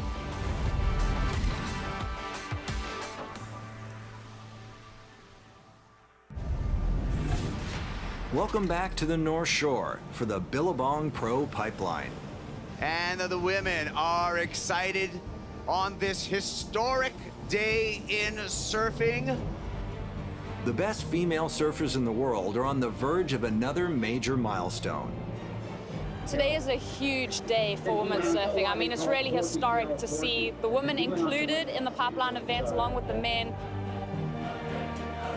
We have never seen this before, and I think the women are up for the challenge. Now we're in the back door, and now Yes, we're out. woman. Stitch it up, put a bow on it, and that's going to be a big score. Equal prize money across the board, equal opportunity out in the lineup. Backdoor, Isabella Nichols, arms in the air. I feel like we've been building up for it for a long time, but it's a really special day for us, and it's definitely, you know, one that I think everyone's going to remember. In the opening round, reigning world champion Carissa Moore faces wildcard Moana Jones-Wong. And the first wave ridden by a surfer being called the new queen of pipeline, Moana Jones-Wong. Moana has definitely spent the most time out in this lineup than anyone by far. And all of that local knowledge that she has, she's definitely going to bring it to her matchup with Carissa, and it's going to be one of the harder heats Carissa has this year, I think. Here goes Carissa Moore at backdoor, threading the needle, gets in the barrel, and she comes out. Comes through with a 6.83, one of the highest single wave scores of the day. As we watch Moana Jones thread through a pipe barrel. And there she got a good score, Chris. She bumped all the way up into first place. So Carissa got the best wave of the heat, but Moana Jones-Wong put together the best heat. Carissa's the best in the world, and I look up to her, and I want to be able to surf as good as she can. So for sure it pushes me. Yeah, I want to see a Carissa and Moana matchup in the final. I think that's going to be fire. At only 22, Moana Jones-Wong is already one of the best female pipeline surfers in the world. A name that everyone's been talking about coming in this event is Moana Jones-Wong. She's been already touted as the queen of pipeline, and you know, she's barely 20 years old. The first time I surfed pipe, I was probably 12, but I wasn't a regular out there until I was 18, just because I knew how scary it was, and I didn't want to go out there when I wasn't ready for it. I think this is the first time we've ever seen a girl from the North Shore growing up here and really, like, since she was so young, saying that she wanted to be the best female surfer out at Pipeline. It's been a really long journey, and it's been really challenging and sometimes frustrating, and then sometimes so rewarding. But pipe, you kind of just gotta pay your dues, and time is what makes you good out there. I mean, she is kind of next level Lionheart. She's out there on the biggest, heaviest, scariest days. I don't seem scared, but I am very scared. So she has this, I don't know what it is, must be a different gene or something, because I'm not like this. I'm really super scared of big waves. I'm always scared every time I go out. If you really, really want it badly, you gotta forget about it for just a second, and then you can make amazing things happen. You know, right now, the focus is really on her, which is pretty amazing. You know, we've got gold medalists, we've got former champions in the draw. So for everybody to be talking about a wild card like this, it's a pretty special moment. As the Pipe Pro continues, Moana takes on world number 2, Tatiana Weston-Webb. Let's start off with Moana Jones-Wong. So cool to see this wild card in the event, and this heat is a scary one for Tatiana Weston-Webb. I think she's going to be the person to be in the event. We all got to put our head down and try really hard. Here we go, Tatiana on her backhand, looking for some vision. Gets spat out. That was enough to get her into the lead. It looks like Tati's shifted the momentum. Moana Jones up and riding and gets into a classic pipe tube. She is so casual out here, and that just comes with those hours spent in the lineup. And it's going to be official. The Hawaiian wild card, Moana Jones-Wong, advances on into quarterfinal number 2. I want to get really good waves. That's all I care about. So I just want to do the best that I can do in every heat. In 2021, Carissa Moore completed one of the greatest competitive seasons of all time. Your 2021 world champion, Carissa Moore. The best year of Carissa Moore's entire life, achieving gold and now a 5-time world champion. She's in another class. Her legacy has grown in front of our eyes. This year, Carissa has new intentions. The theme that kind of rides throughout is this idea of getting comfortable with being uncomfortable and facing some of the fears that I have. I mean, surfing waves like Pipeline, the challenge that presents, having her first opportunity at Chopu, just areas of my surfing that we haven't actually really had to ever tap into because we haven't had events here. There's so many things I think this season that are going to motivate Carissa, and I think she's going to be unstoppable. The round of 16 continues, and Carissa faces wildcard Bethany Hamilton. Carissa Moore going pipeline, grabbing the barrel, and just gets showered. Equipment looks sharp, she looks sharp, so fit, so focused, and has just this happy energy. Carissa Moore again at backdoor, big roomy barrel traveling through here, and that is the excellent score that we were waiting for.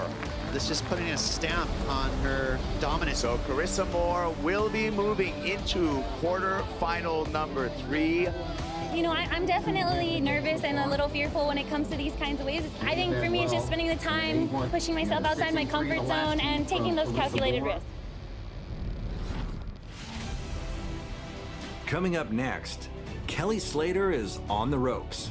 Kelly Slater up and riding with 3, 2, 1. Is there any better feeling in surfing? Hard fought battle. Congratulations, Aaron and Kelly.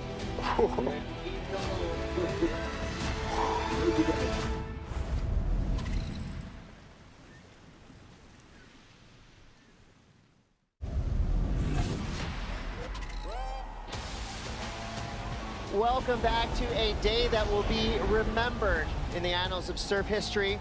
Pipe's the queen today. We're just out there kind of amongst it.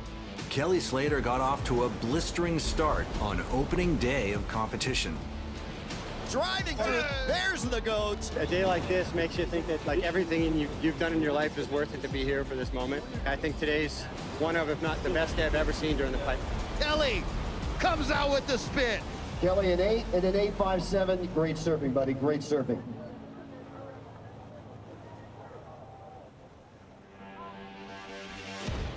Huge heat in the lineup. Kelly Slater, Baron Ramia. Baron, younger, he's got youth on his side. I would say Baron's actually slightly more aggressive too. What Kelly makes up for it with just being a veteran and being there before Baron was even born. Baron Mamiya grabbing rail. Beautiful ride here. He's got room. He comes out. All right. Game on. I don't feel Baron Mamiya is going to back down to Kelly Slater. I think a lot of surfers can be starstruck when you enter the water with the goat. Oh, here goes Baron Mamiya. We call him Barrel Mamiya at pipeline, pulling in. Coming out. He likes it. Oh my gosh, just perfect. Sliding into this, coming out with the spit. Baron Mamiya, as it stands right now, a huge lead over Kelly Slater. Baron, you have a commanding lead right now in Heat 1 with an 8.67 and a 6.5. Kelly has won world titles and pipe championships in 3 different decades. He wants to do it for 4. Here we go. This will be Kelly Slater. Big bottom turn, stalls, under the hook, driving through. And the perfect exit. I put Kelly Slater up there with Tom Brady, with Michael Jordan, Tony Hawk, the best of the best in any sport. Under a minute to go. Slater needs a 7.18. Kelly Slater up and riding with 5, 4, 3, 2, 1. Here it is, ladies and gentlemen, the last of Kelly Slater, a 9.23. And he goes to first, taking out Baron Mamiya. Sensei Slater does it again. Kelly Slater, is there any better feeling in surfing? Hard fought battle. Congratulations, Aaron and Kelly. It's hard not to get emotional, Kelly, but as you stand on the sand, what is that emotion that you're feeling? Just having it on a moment like that, you know? It's just crazy thinking back on 30 years, how many times that's happened to me and just gone my way. I don't know what to chalk it up to, but except for, you know, spending my life in the ocean. 10 years ago, he would have been happy with nothing else but a world title. Now he's looking at an event win, and to me, that's where those emotions are boiling up from. Oh, so cool. Well, it looks like a totally different day than when we got to the beach this morning. Swell has picked up dramatically in the last few hours. Wow, that was crazy. We Couldn't believe it. being treated to some heavy conditions, consistent swell on top. Competition moves into the quarterfinals, and two-time world champion John Florence takes on Hawaiian Seth Moniz. Seth Moniz at backdoor, up and riding, super late drop, somehow sets the rail, at backdoor, and he's coming out! Oh, that was a vertical straight nose drop, Rock. Stand by for score, now coming in. Seth Moniz, surfer in red, a 9.6. Up against a guy like John, you're gonna need those kinds of scores. Here we watch John at backdoor pulling in, and he's driving through that barrel, and John says, bruh, it's on. Oh, these guys are going blow for blow. When you think that he would be a bit intimidated with that excellent score from Seth Moniz, he just fires right back. John, your last wave score, a 7.67. As we watch John right here at Pipeline, grabbing the rail, dissing up here, and he is going to be coming back out with the spin. The score is in for Florence, a 9-point ride. Florence takes the lead. Go get him, come on. Go get him. Moniz, again, with priority, needing a 7.07. Here we go, Seth Moniz, pipeline barrel, spit, and he comes out. Well, Piper, that could definitely be your 7.07 right there. Seth Moniz in first, John Florence in second. Pretty speechless. Felt like I just won the final, but it was only the quarters. That was the heat of my life. Oh.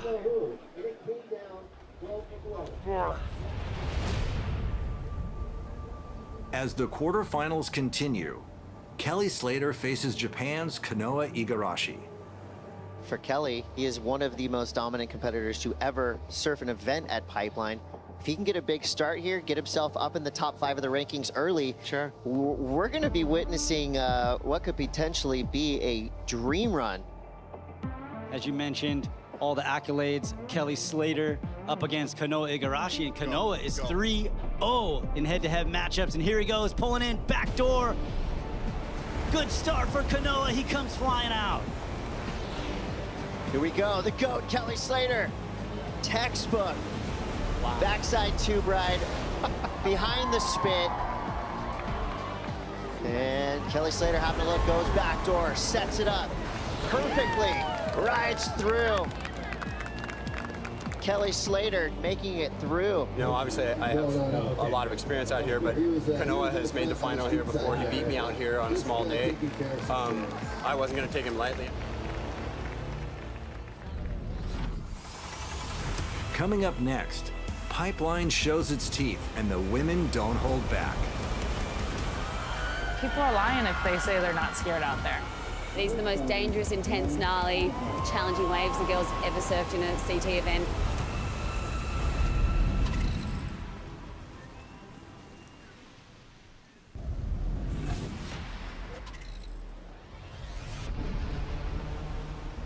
Welcome back to the Billabong Pipe Pro. With a massive new swell in the water, Pipeline has shown up for the women's final day. There are still some bombs coming in here at Pipeline. This is a very, very dangerous wave. Pipe scares me, but the collective of where women's surfing is going and where it can go, Pipe is the next right step for us. For the women, there are 4 contenders left. The stage is set for a historic day of competition. These are the most dangerous, intense, gnarly, challenging waves the girls have ever surfed in a CT event. Here we go, counting down the start. 3, 2, 1. In semifinal 1, two-time world champion Tyler Wright faces wildcard Moana Jones-Wong. Moana Jones-Wong pulling up high and tight, dragging it right in the pocket. Here we go out the back on a right-hander, backdoor in the barrel. Tyler Wright comes out. Here we go, Moana Jones-Wong pulling up under the curtain, standing tall, arms to the sky. You can feel the stoke coming through the screen. A wild card has just made the finals here at the Billabong Pro Pipeline.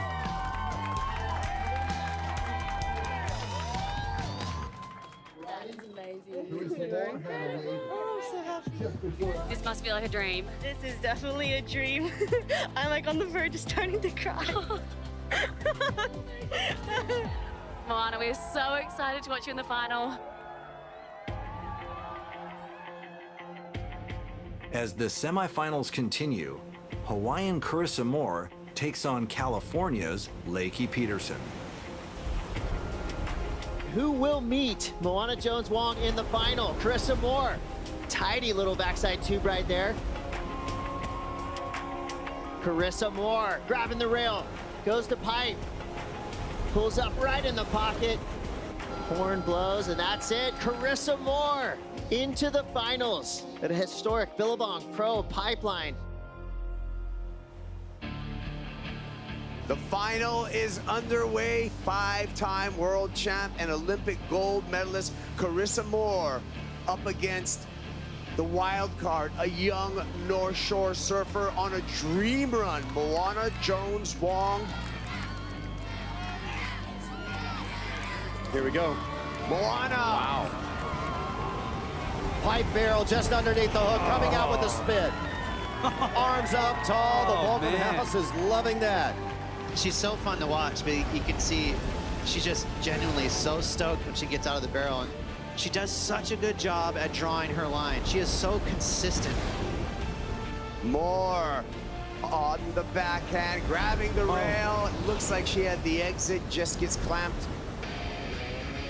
With some more backdoor. Traveling through this one, another section, and gets gobbled up in there, unfortunately, for the five-time world champ. Here we go. Moana again, pipeline stalling. Another exit, and the young phenomena from the North Shore continues her assault at the Bonsai Pipeline. It's pretty awesome. Moana Jones-Wong with a pair of 6.67s. That's enough to put the five-time world champ Carissa Moore into a combination. Moana using priority, pulling behind the curtain, and that's what we were looking for. The show continues for Moana Jones-Wong, and friends and family love what they're seeing. She is the underdog story here, and it's great to see what she's done. Is it too soon to call her the Queen of Pipeline? No, it's done. 7, 6, 5, 4, 3, 2, 1. Moana Jones-Wong has just won the Billabong Pro Pipeline. This is the best moment of my life. I'm so baffled. Like, I never thought I was gonna ever accomplish this. She joins the elite class of wild cards, winning on her first time. Can you believe it? Steph Gilmore, a 7-time world champion. Carissa Moore, a 5-time world champion. Moana joins that exclusive group of winning her very first CT event as a wild card. This is like everything I ever dreamed of, and I can't believe it like happened. That was a blessing. That was a gift. Good job. That was a gift. We're so proud of you. So proud of you. You deserved it. You deserved it. You totally deserved it. You did so good. You did so good. This was a gift for her because she has that talent, and I know that God gave her that talent, and not many other people have that talent. So I'm so excited that she got to showcase that talent to the world. I dreamed about this for years. It was something that I thought would never happen, and I never thought it would happen this soon. Like, I thought maybe years from now, and this is just unbelievable. I'm speechless.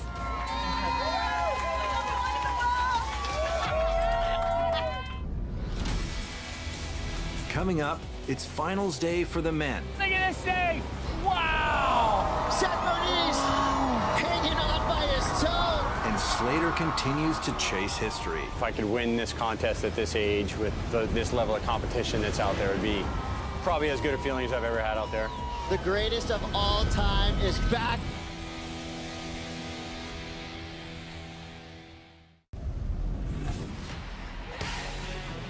Welcome back. It's finals day. at the Billabong Pipe Pro.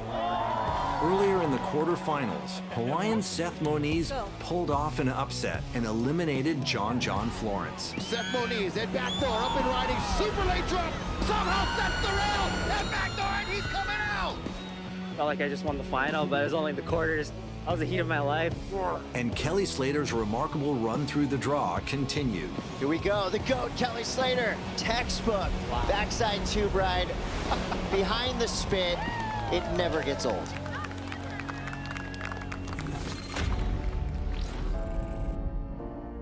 It's just such an intense, great wave. It's a wave everyone wants to go get a great wave at some time in their life. Once you get the taste, you're stuck, and you want to get back out and get another one. Kelly, pipeline. Oh my God! Yeah! He put in more time with Pipeline than any other wave in the world. With all that dedication, all that experience, he's turned into the best ever surfer. Late drop, pulling in, square barrel spit, and Kelly Slater's out. You know, he's got such an intimate nature and knowledge of the wave that he can just go out there any given day, any given time, and the relationship's so deep that magic happens. Wide open, bonus section, Slater still traveling. Driving through an impossible section, Kelly makes it. If I could win this contest at this age with this level of competition that's out there, it would be probably as good a feeling as I've ever had out there. As the semifinals are called on, Slater faces Brazilian Miguel Pupo. Here's Kelly. Might like the way this backdoor wave looks, and Miguel likes the pipe wave, so they're gonna take off same time. Whoa, that is gonna be interesting. The judges rule it's a non-priority interference on Miguel Pupo. Miguel's second scoring wave will be cut in half. So this heat is not over. If Miguel goes crazy and gets two really high scores, he can still take Kelly out, but Kelly is the master at taking advantage of a weakness, and he will be prowling. Kelly Slater traveling through the barrel and reappearing, coming out. Kelly Slater now with a commanding lead and priority. Miguel Pupo, Mickey Poops, pulling in, coming out at Pipeline. 6.6 is what you need, Miguel. And it doesn't. A 3.17. Kelly Slater yet again in the final here at Pipeline. I don't like for heats to go that way, but being in the final, yeah, it's been a few years. I can't even think right now. Adrenaline's just still pumping, so.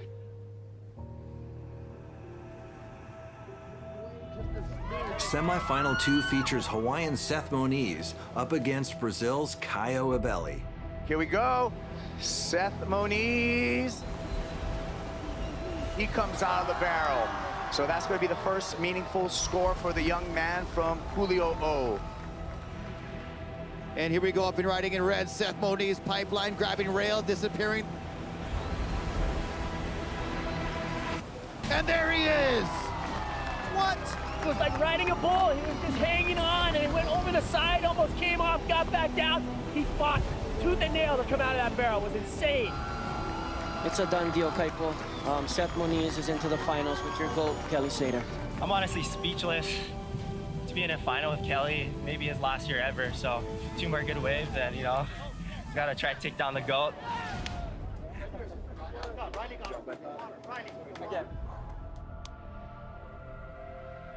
It's Kelly Slater versus Seth Moniz in the Billabong Pipe Pro Final. Pipeline warriors entering the Coliseum. Seth Moniz, literally half Kelly Slater's age. I mean, Kelly won this event almost 30 years ago. Big set coming through right in time for the start. Kelly Slater driving super deep.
are back, and we are on for a great afternoon ahead of us here in Peniche, Portugal at Super Tubos.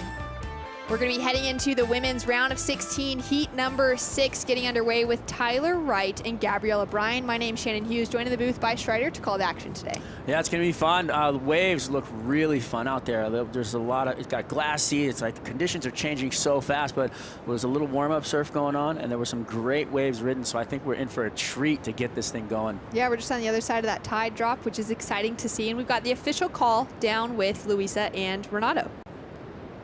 That's it, guys. I'll go straight to you. What's in store for us now?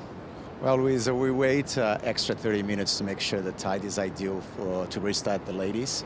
So we're going to do those 3 heats of round of 16. And right after that, straight into the main round of 32. We're going to try to overlap those heats. So if we can do that, if you can overlap it, overlapping heats, we'll do 12 heats all the way to 6:30 today. So a full Saturday afternoon, light winds, feeling the tide is filling in. Beautiful conditions. We just hope that the rain stops and the sun comes out. That's it. Are you guys ready? Let's go. We are ready. That sounds amazing. I love it. That sounds like a jam-packed, action-packed afternoon, you know, with having the remainder of this round with the ladies and then straight into the men's and maybe overlapping heats. I mean, that would be super fun to watch. A lot of action during those heats. So, you know, it's just, you can't look away. The whole thing is happening one after the other. And, you know, I think with the peaks up and down the beach, you might be able to get away with that. Yeah, there's plenty of waves on offer. There's a couple people out there free surfing. The conditions have definitely cleaned up, you know, as to what we were seeing 2 hours ago when we finished off heat number 5 for the women's round of 16. Of course, Carissa did end up with that 7.5 as the last wave of that heat, and there was just this little nugget, but we knew that it really was going to die over the last 2 hours. Yeah, and it did. You know, it dropped out. That tide kind of, you know, chokes it and kind of subdues the lineup, and it gets really tough and straight and kind of closed out and hard to negotiate. But now that it's come back, they, you know, Renato was talking about waiting that little bit of extra time, and it's brought the water in, and I feel like we're going to see some really fun waves. Well, the heat is underway. Tyler Wright has a look at that one. No priority established as the buzzer has just sounded and no one has caught a wave yet. Tyler, the 2-time world champion, up against one of our 5 rookies on the Women's Championship Tour in Gabriella Bryan. She's leading the rookie charge at the moment, right? That's right. And as far as rankings go, these two, Tyler and Gabby, are both tied for 6th place position right now on the rankings. So there's a lot on the line for the two of them in that internal battle as well. Yeah, it's amazing, the heat within the heat within the heat. You know, you've got the heat, so they're battling. This is the first time they've ever had a heat together, and they're battling to get above each other on the rankings. So really fun and a good look into let's say what Gabriella Bryan can do as a rookie and see if she can rise to the occasion, because Tyler is so just, you know, she's so aware of her situation in heats. She just knows exactly what to do. She seems like she's always in control to me when I see her, you know, in the water. And it's fun to see. Even in a free surf, she just kind of looks over and she's got this just stone cold gaze at you, and she's like, "Yep, I'm on it. That's right." And I really love it. Yeah, she is ready to go, that is for sure. And she's up against the most consistent of the rookie class coming through. Gabriella Bryan took out 3 runner-up finishes. Didn't quite get that win on the Challenger Series, but 3 out of 4 finals is fantastic, and won the Challenger Series overall to secure herself a spot on the Championship Tour. And one of those over here in Portugal. So, you know, I really enjoy this young lady. She's from Kauai, Gabriella Bryan, and so she's used to heavy waves. She likes that power. She's got power of her own. I feel like her and Tyler have the same style of surfing, which is, you know, there's a new school kind of look to her with Tyler in this heat, and I feel like, you know, are we going to see a difference? Is there a speed difference? Is there a turn difference? Because they both have that power base, and I can't wait to see the comparison. Tyler Wright with a committed paddle, and she's up and riding, just finding that beautiful line, threads that barrel, and comes in for a strong finish. What a way to open up our return to competition this afternoon. Stone cold stare.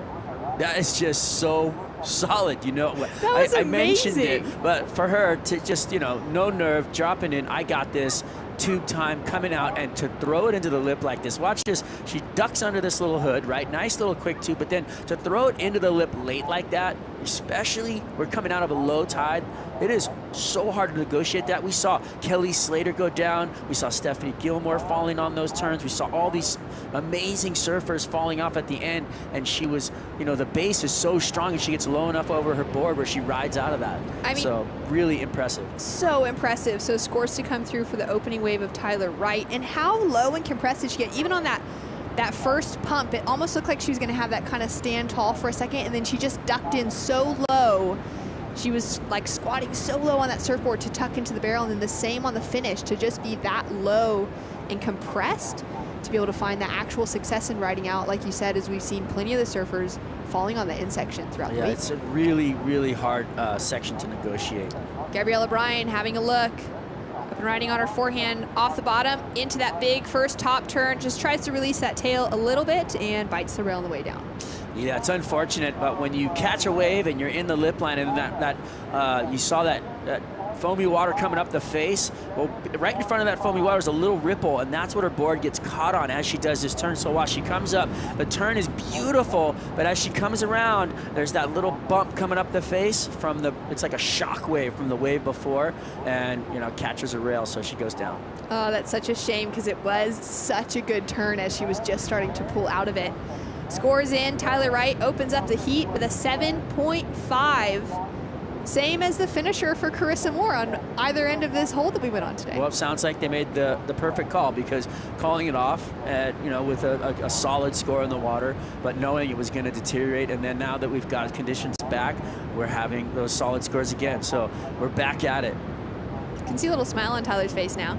That stone cold may be wearing off just for a moment. No, don't take that as a weakness. Trust me, the kindness is not a weakness in Tyler Wright. It's just like that almost evil glimmer of like she knows she's got it now. As we see Gabby sliding that tail through, and that wave will shut down in front of her. So finding some rhythm, gets a complete maneuver in. Finding open water today, and, you know, wave selection at this event is everything. You know, we've seen it already throughout the event as it's played on, and you know, finding a good wave with multiple maneuvers is really hard. And the wave shuts down so fast on the inside that you really have to be in front of it. It's really kind of just like coming out of your turns with speed, finding a wave that's going to open up enough for you to actually get another driving turn into the inside is really hard. Talk to us also about how much froth there was on the face of that wave. I mean, it was so bubbly. It was almost like a bubble bath on top. Well, you know, when the waves do break, there is all that air trapped inside of, you know, the water, and that's why you see all that white foam. It's the aeration of the ocean water. But then with that, as it aerates, you know, it all rises to the top, and then that creates an uneven playing surface. So when you're catching a wave and you're riding through that, you have to be so heavy-footed, and then you can't see the little ripple or whatever it is underneath it. Really easy to catch you off guard, catch a rail. You know, you can go over and you're, you know, next thing you know, you're falling off, and you're not even sure why it happened, but underneath all that foam was an uneven playing surface that you couldn't see. And it just makes it so hard to connect that board with the surface, those fins as well. 23 minutes on the clock. Tyler is sitting in a convincing lead. Gabby drops into 2.5 for that last wave. And we've got Paul Evans down on the sand. Well, we'll wait for just a moment, because Gabby has come flying through on her backhand attack, gets that single turn connected together. And Paul, talk to us about the conditions down there. That low tide starting to push up. Yeah, thanks, Shannon. Coming off the low. It's actually coming a little bit now. We're about an hour off the mid-tides. A lot of talk about tides here. For obvious reasons, they're pretty important. But I just want to make a little point about tidal streams. So we talked a lot about how deep the water is on the sandbar and how it affects the breaking waves. But right behind me, you can see the headland. We've talked about how the swell here needs to bend around that headland to get in. And when the tide's going out, you've got the tidal current, the stream, going against the swell. Right now, it's coming back in. Should help the swell push back in, and that could be really important for more opportunities, particularly if we're going to overlapping heats. Oh, that's so good to know that there will be more opportunity on offer today, Strider. Yeah, I love the point he makes there with, you know, as the tide goes out, it kind of breaks down and slows everything down and the flow of everything. And then as it pushes in, it's actually getting more and more swells into the inside. So great point right there from Mr. Evans. And we're already seeing that consistency push through to the lineup. So another score is trickling through now for Gabby. That's going to be her best wave, but not great. 3.03 dropped through. Tyler Wright has another score to come through as well to back up that 7.5.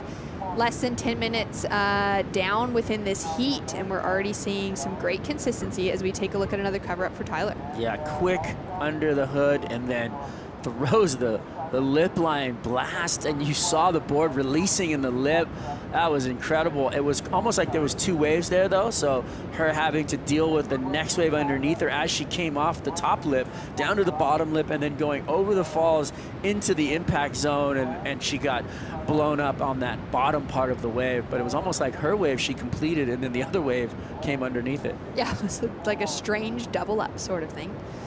Gabby now sitting with priority out the back. And as you mentioned, Gabby had that great performance at Irasira on the Challenger Series just towards the end of 2021 to find herself in that 2nd place finish behind Luana Silva, who went on to her career best result at the moment with that big win down at Irasira. And then Tyler as well, she had a runner-up finish to Courtney Conlog at the 2016 Cascais Women's Pro here. So previously, both of the women finding some great success here in Portugal, although not at this break. Yeah, I was down there in Cascais, and those beach breaks are heavy, and Courtney and Tyler were really battling it out, and Courtney just got the nod with this big floater she did. It was really radical, but I think Tyler loves these conditions, and she's at home, and she's no stranger to the wetsuit. She doesn't mind enjoying sitting in that nice warm steamer from Rip Curl. She loves it. Feeling toasty, feeling good out there. That is a good callback to the conditions and how it was, solid for those women back then. Same for Gabby in that final against Luana. That whole run at Irasira for the Challenger Series was really, really solid. Big Pumping, surf, yeah. difficult to negotiate, and really showed that these women have the power to match those kind of conditions. As we see Gabby now having a look on her backhand, up into the lip, and releases that tail well. She's now gonna pump through to connect on that finishing section, and loses all the momentum. That was a tough wave. She had to take it away from Tyler because Tyler was already on a run through this heat, making a statement, pushing out in front, and she did not want to give her another opportunity just to put this thing away already. So you saw Tyler there dipping out, but Gabby having priority, comes off the bottom, finds the lip line, but just on the shoulder, only time for 1 turn, and then really looking for anything else just to kind of give it the extra mark on there, but it doesn't happen. These waves bottoming out nice and hollow. Gabby really pushing hard though, throwing a lot of water, so it's fun to see. But as you if you had the pulled back vision of that wave peeled off really perfectly from the peak. So, best case, they get them from back behind it, and they can maybe even get a little barrel, or, just come straight into the lip and get more time to attack that lip line. Yeah, that's true. Just to get into it a little bit earlier and have more wave to work with before that finishing section shuts down. As we see Tyler Wright just flies over out the back of that wave. I was hoping something would open up for her. She's staying active now. Gabby back to priority. It's a little bit of ping pong back and forth between the women. Both of them onto their, 3rd, 4th waves so far. The little head dip didn't score very well, huh? I thought maybe it would get a little bit a higher score on that, but I get and understand why it didn't, because it was a really quick little head dip, and then the maneuver was basically incomplete, so nothing really happened on that wave. Yeah, it wasn't nearly as exciting to see as that 7.5. The judges getting a good look at that one, and the difference between those two, Strider, being that cover-up was a real cover-up. It was small still, but disappeared. Yeah, you could see her through the lip. That was pretty cool. It was like a nice, clear, glassy. That was awesome. The lip. So plenty of action coming up throughout the rest of the day. Women's heat number 7 for the round of 16 will be in the lineup next with Tatiana Weston-Webb up against Luana Silva. So another veteran rookie matchup. And it's been great to see these matchups making it through into the round of 16. So far, the veterans kind of getting the better of the exchange. We've got Joanne DeFay that took out Molly Picklum in heat number 1 for the round. And then the two of the greatest of all time veterans in Sally Fitzgibbons and Steph Gilmore, where Sally went down to Steph. As a strong paddle is coming through from Tyler. She's gonna get into the corner, and big, powerful whip back into the pocket. Sets up for that 3rd maneuver and puts that board really well on rail. bit of variety between those 3 turns. You know, the thing I love about Tyler is the intent in her surfing, the way that she shows that she means business as she's going through it. Every turn she's putting it in effort, and you know, the demeanor and the posturing that you see out of her while she's surfing, it comes back in the score line. You know, you can't like go out a wave and kind of just halfway do it. The judges are watching every little bit, and even as you kick out of a wave, they're still watching. They're looking at every little distinctive, you know, thing that you're putting together, and that's something that goes into the score line. And this wave underneath the priority of Gabriela Bryant. So, you know, that was maybe a mistake by the rookie not to stay close to her opponent, give her the opportunity to catch anything. Especially in these kind of conditions, Tyler is so lethal. Waiting for that next score to drop through. She's already got the 7.5. She's going to have a decent score to back it up and drop that 2.0. But looking at Tyler's career, she's got 14 CT wins. Half of her victories, her big wins, have come from beach break conditions, including a couple wins out at Hossegor. So for her, this really is the type of wave that suits Tyler Wright. Yeah, the European legs, she's comfortable and at home, you know, and in the wetsuit, and just, you know, having that vibe, and you almost feel like she's a superhero. She's just got so much energy, and watching her demeanor and just the way that she holds herself, it's impressive. It's been amazing to watch her results coming through, and just to watch her grow as a person and in the surfing community and in the sporting world as well. Scores in a 4.83 for that last wave of Tyler Wright. So yeah, it was I'd say a mistake to let her catch that wave and have a higher score, you know, drop than she even has on the board for Gabriela Bryant. So we'll see what happens, though. We got a lot of time left in this thing.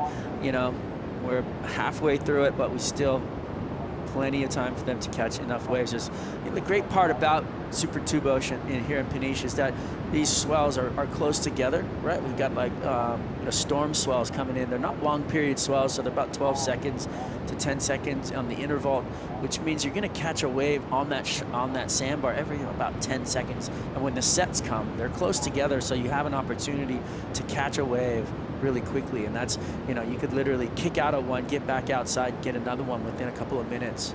So this thing's not over right till the end. And that's what we saw through this morning. There was a couple of, you know, back-to-backs within 3-4 minutes. You're seeing surfers catch multiple waves at a time.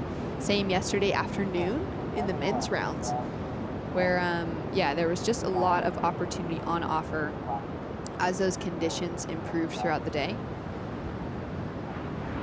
Got a little bit of weather blowing through. Again, we knew there was going to be some sprinkles and showers throughout the afternoon, but thankfully those variable winds just staying really light and offering us the best of the wind conditions throughout the week.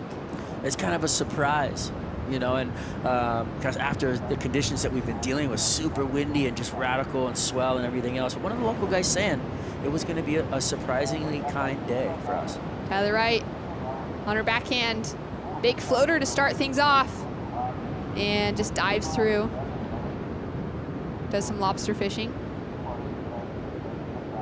And 13 minutes on the clock, scores to come through for Tyler Wright.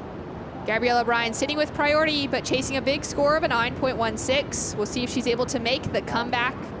More to come right after this.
taking a look at our women's world champs currently on tour. 14 titles between 3 women. Strider Wazlewski. Yeah, we can talk about the rookies all day long, but they don't have what these young ladies have on screen right there, which is a world title. I mean, are you kidding me? It's so impressive to see the joy that comes out of these young ladies when they put that thing up over their head and they're feeling that vibe of being a world champ. I mean, can you imagine how incredible that must feel to come away with that, being the best surfer in the world?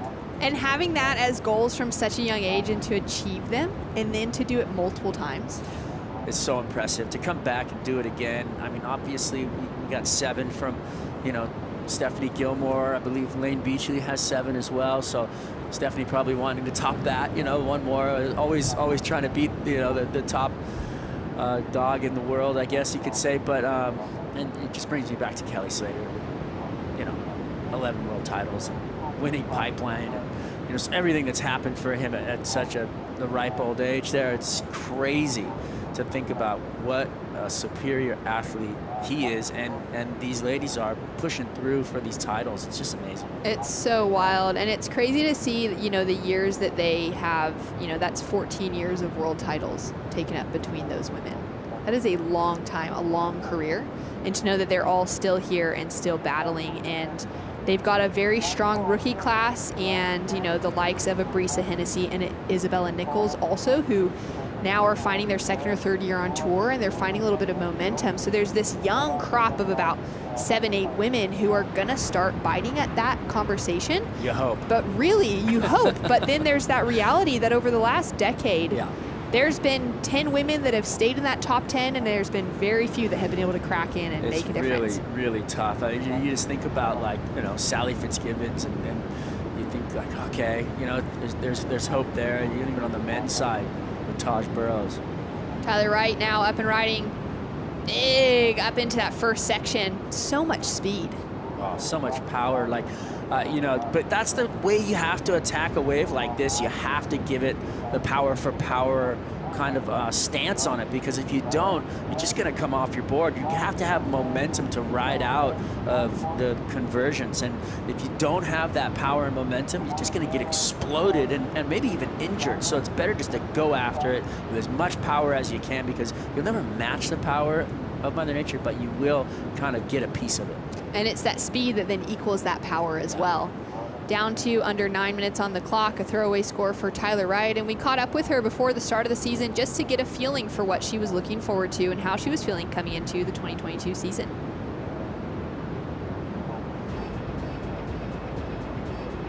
I got to a point where I'm having pain-free surfs for the first time in 10 years, and I feel this is the first time I've actually feel somewhat ready and fresh and excited and beyond grateful to feel this sort of joy to a job that I've had for 10 years.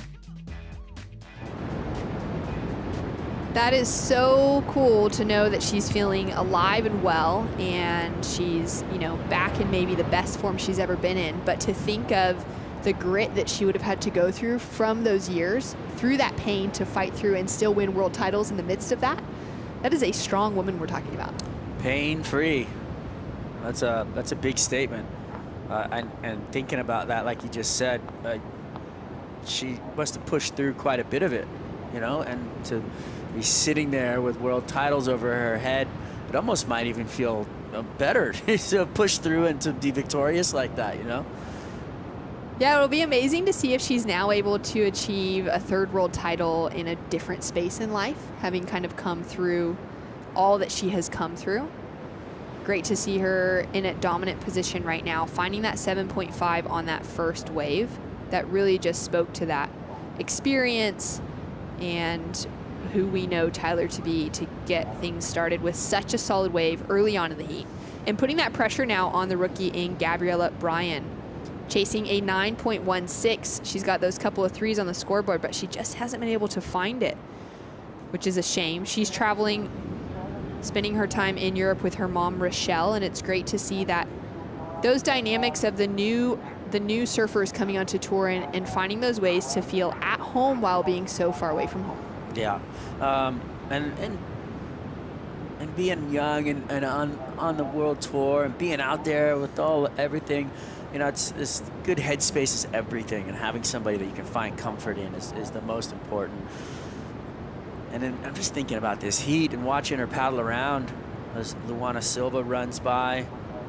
She's heading out for her heat. And just the fact that, you know, Gabriella Bryant's already made one mistake in this heat by letting Tyler get away from her. And then thinking, oh man, you know, I gotta stay next to her now.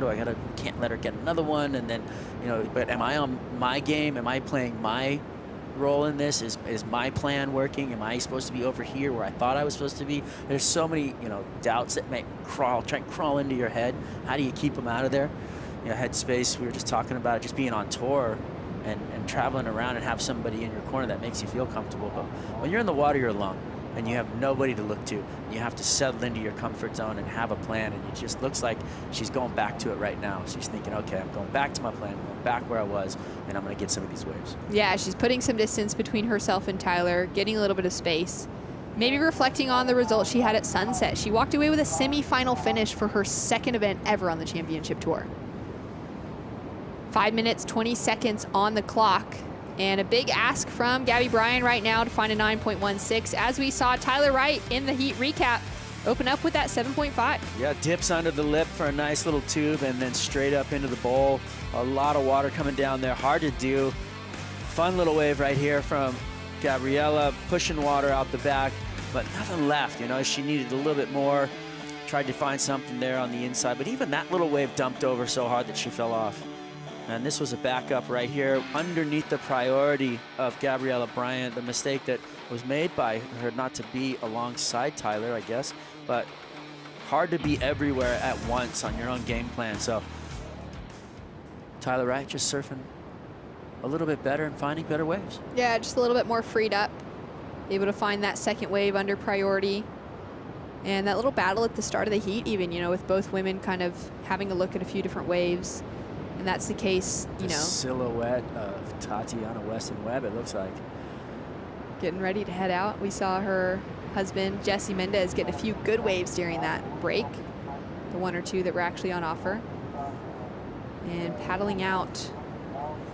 There was a little battle of the spouses out there between Kona and Jesse Mendez as they were getting great waves on the warm-up. And a little split peak opportunity. We're not going to see either woman take a look at it. I was thinking we could have one go left, one go right. Down to 3 minutes, 45 seconds on the clock, and have a look at this. Wow, look at how nice that wave looks. So you can see Gabriella going to that place that she wanted to be. She was just a little far inside, it looked like. So maybe, you know, game plan hopefully paying off, but not a lot of time left in this heat. And those waves that's kind of a missed opportunity to not be in position far enough out when those sets just came, because those were fun waves that just rolled through it and nobody was on them. Yeah, that is a challenging aspect. Figuring out a new surf spot. Both of these women, their very first time competing here at Super Tubos. And Tyler Wright now, straight up into the lip, jams that first turn. And she'll kick out the back. You know, the ask here of the 9.16, that's a big ask, right, for Gabriella, but she can get two waves within this time frame to stack up enough points to take the win. And she could probably get a 9.16 if she gets a mean barrel, but, you know, it's a tough one to go. So she just has enough time right now to do it. We'll see what happens. Just enough time for another set to roll through. Gabby did walk away with a huge score at Sunset in the quarterfinal matchup where she took out Luana Silva. Both of those young rookies getting into the excellent range with their scores, which was really exciting to see in a matchup with that much pressure. They're both competing at home in Hawaii. For Luana, of course, it was at home on the North Shore. From Gabby coming from Kauai, just a very short plane ride away. And Gabby spent the last few months living on the North Shore of Oahu in preparation for her first year on the championship tour after qualifying. It paid off. Definitely paid off. Put her in a really solid position heading towards that mid-season cut conversation, heading into Australia. She is number 6 in the rankings at the moment, alongside of Tyler Wright with that same ranking. And we'll see that start to shift up as we get through some rounds here. And by the end of Portugal, we'll have a better look at where things are kind of sitting across the board. But Gabby's done really well with the start of her season. Tyler Wright, of course, also had that semifinal finish at Pipe, so they actually had identical seasons, and their results just flipped between Pipe and Sunset. For both of them, a 9th place finish, and then for both of them, a semifinal finish so far. They're battling it out right now, trying to get, you know, the battle within the battle like we talked about, so it's fun to see. Let's see if the rookie can take down the vet, but it's not looking good. And what would you say to Gabby now? So she's sitting with priority, but obviously Tyler's trying to apply pressure regardless. She just needs to hope for a miracle. She needs a set to come through, and she needs to find a really nice tube. And if she can get barreled and come out, she can find the score. And for a young woman growing up on the islands of Hawaii, it's definitely someone that knows how to find a good barrel. I don't feel like she's intimidated, you know, even having Tyler there. You know, the headspace of these young ladies coming in on the rookie side is just super impressive. They have nothing to lose, and they surf that way. It's great. Tyler freed up under priority. She's going to have a look at this one, driving down the line, finding some speed. Goes into that first big top turn, wraps it around on the second, and connects together for the finish, and she's feeling it with the claim. Good night. That'll up the ante even to a combination situation, if you ask me, after that wave, so it's over. There is no possible light at the end of that tunnel. It just caved in on her. Well, a fierce competitor in Gabriella Bryan going down to the 2-time world champion in Tyler Wright, and Gabby's gonna have one last look at this one, but it will be after the buzzer. She's just gonna have a fun little surf on her way in and reset and get ready for Australia. Yep, that's going to be a little learning experience, and my hat's off to Tyler Wright for just going out there and belting it, looking awesome. And these are the types of conditions that she thrives in. For Tyler Wright, we're expecting good things of her, these solid beach breaks. Tyler with the lead into the quarterfinals. Tatiana Weston-Webb, Luana Silva hitting the lineup right after this.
And a very warm welcome back to live action from the MEO Pro Portugal, presented by Rip Curl.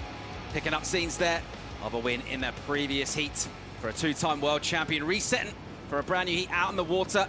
We will see Tatiana Weston-Webb take on Luana Silva. Myself, Paul Evans, in the studio, joined by an esteemed panel of surf savants, which includes Peter Mel and Kaipo Guerrero. Good afternoon, chaps. Good to see you. Good to be in here with you, Paul. Kaipo, nice sitting there. Like I have two best friends right here next to me. It's awesome.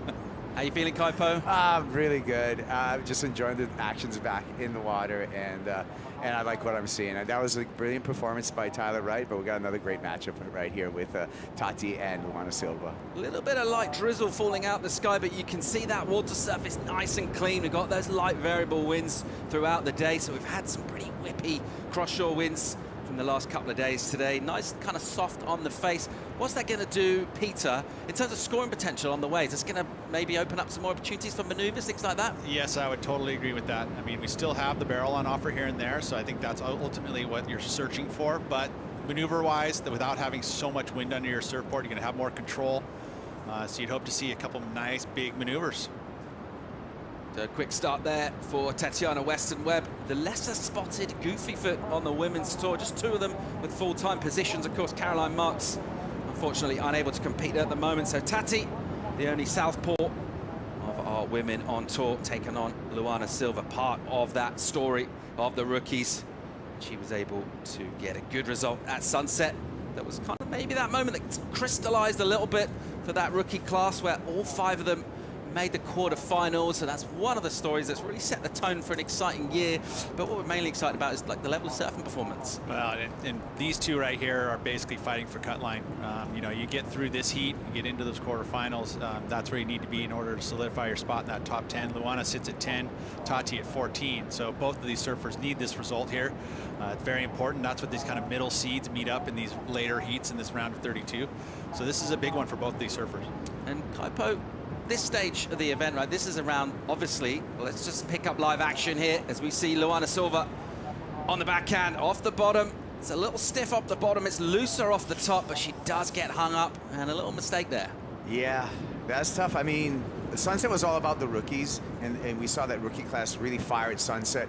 Here in Portugal, the veterans are actually having the better results so far, and we'll see if that theme continues through this heat. But yeah, this is a break where I think some knowledge and some past experience is going to come into play and be a big advantage. We saw that in the last heat, and already Tati kind of looking like she's a bit more informed in this heat. It does feel like it's relatively easy to kind of get lost out there as well, Pete. It is. I mean, you can stare at the beach or stare at the ocean and understand where you think you're going to be, but it does move around ever so slightly. Those rips will move you back and forth. So yeah, I do think that there is a little bit of mapping issues sometimes. Ultimately, if you have somebody on the beach that can help steer you a little bit, I know Reynos has been steering with the surfboard a little bit. During that last heat, he was working with Gabriela Bryant. There was no steering going on. It was pretty much, you know, and each athlete's a little different, right? And in regards to what their needs are and what they expect from your coach. And I think the best coaches are the ones who can kind of feel that out and understand what their athlete needs most at that significant time.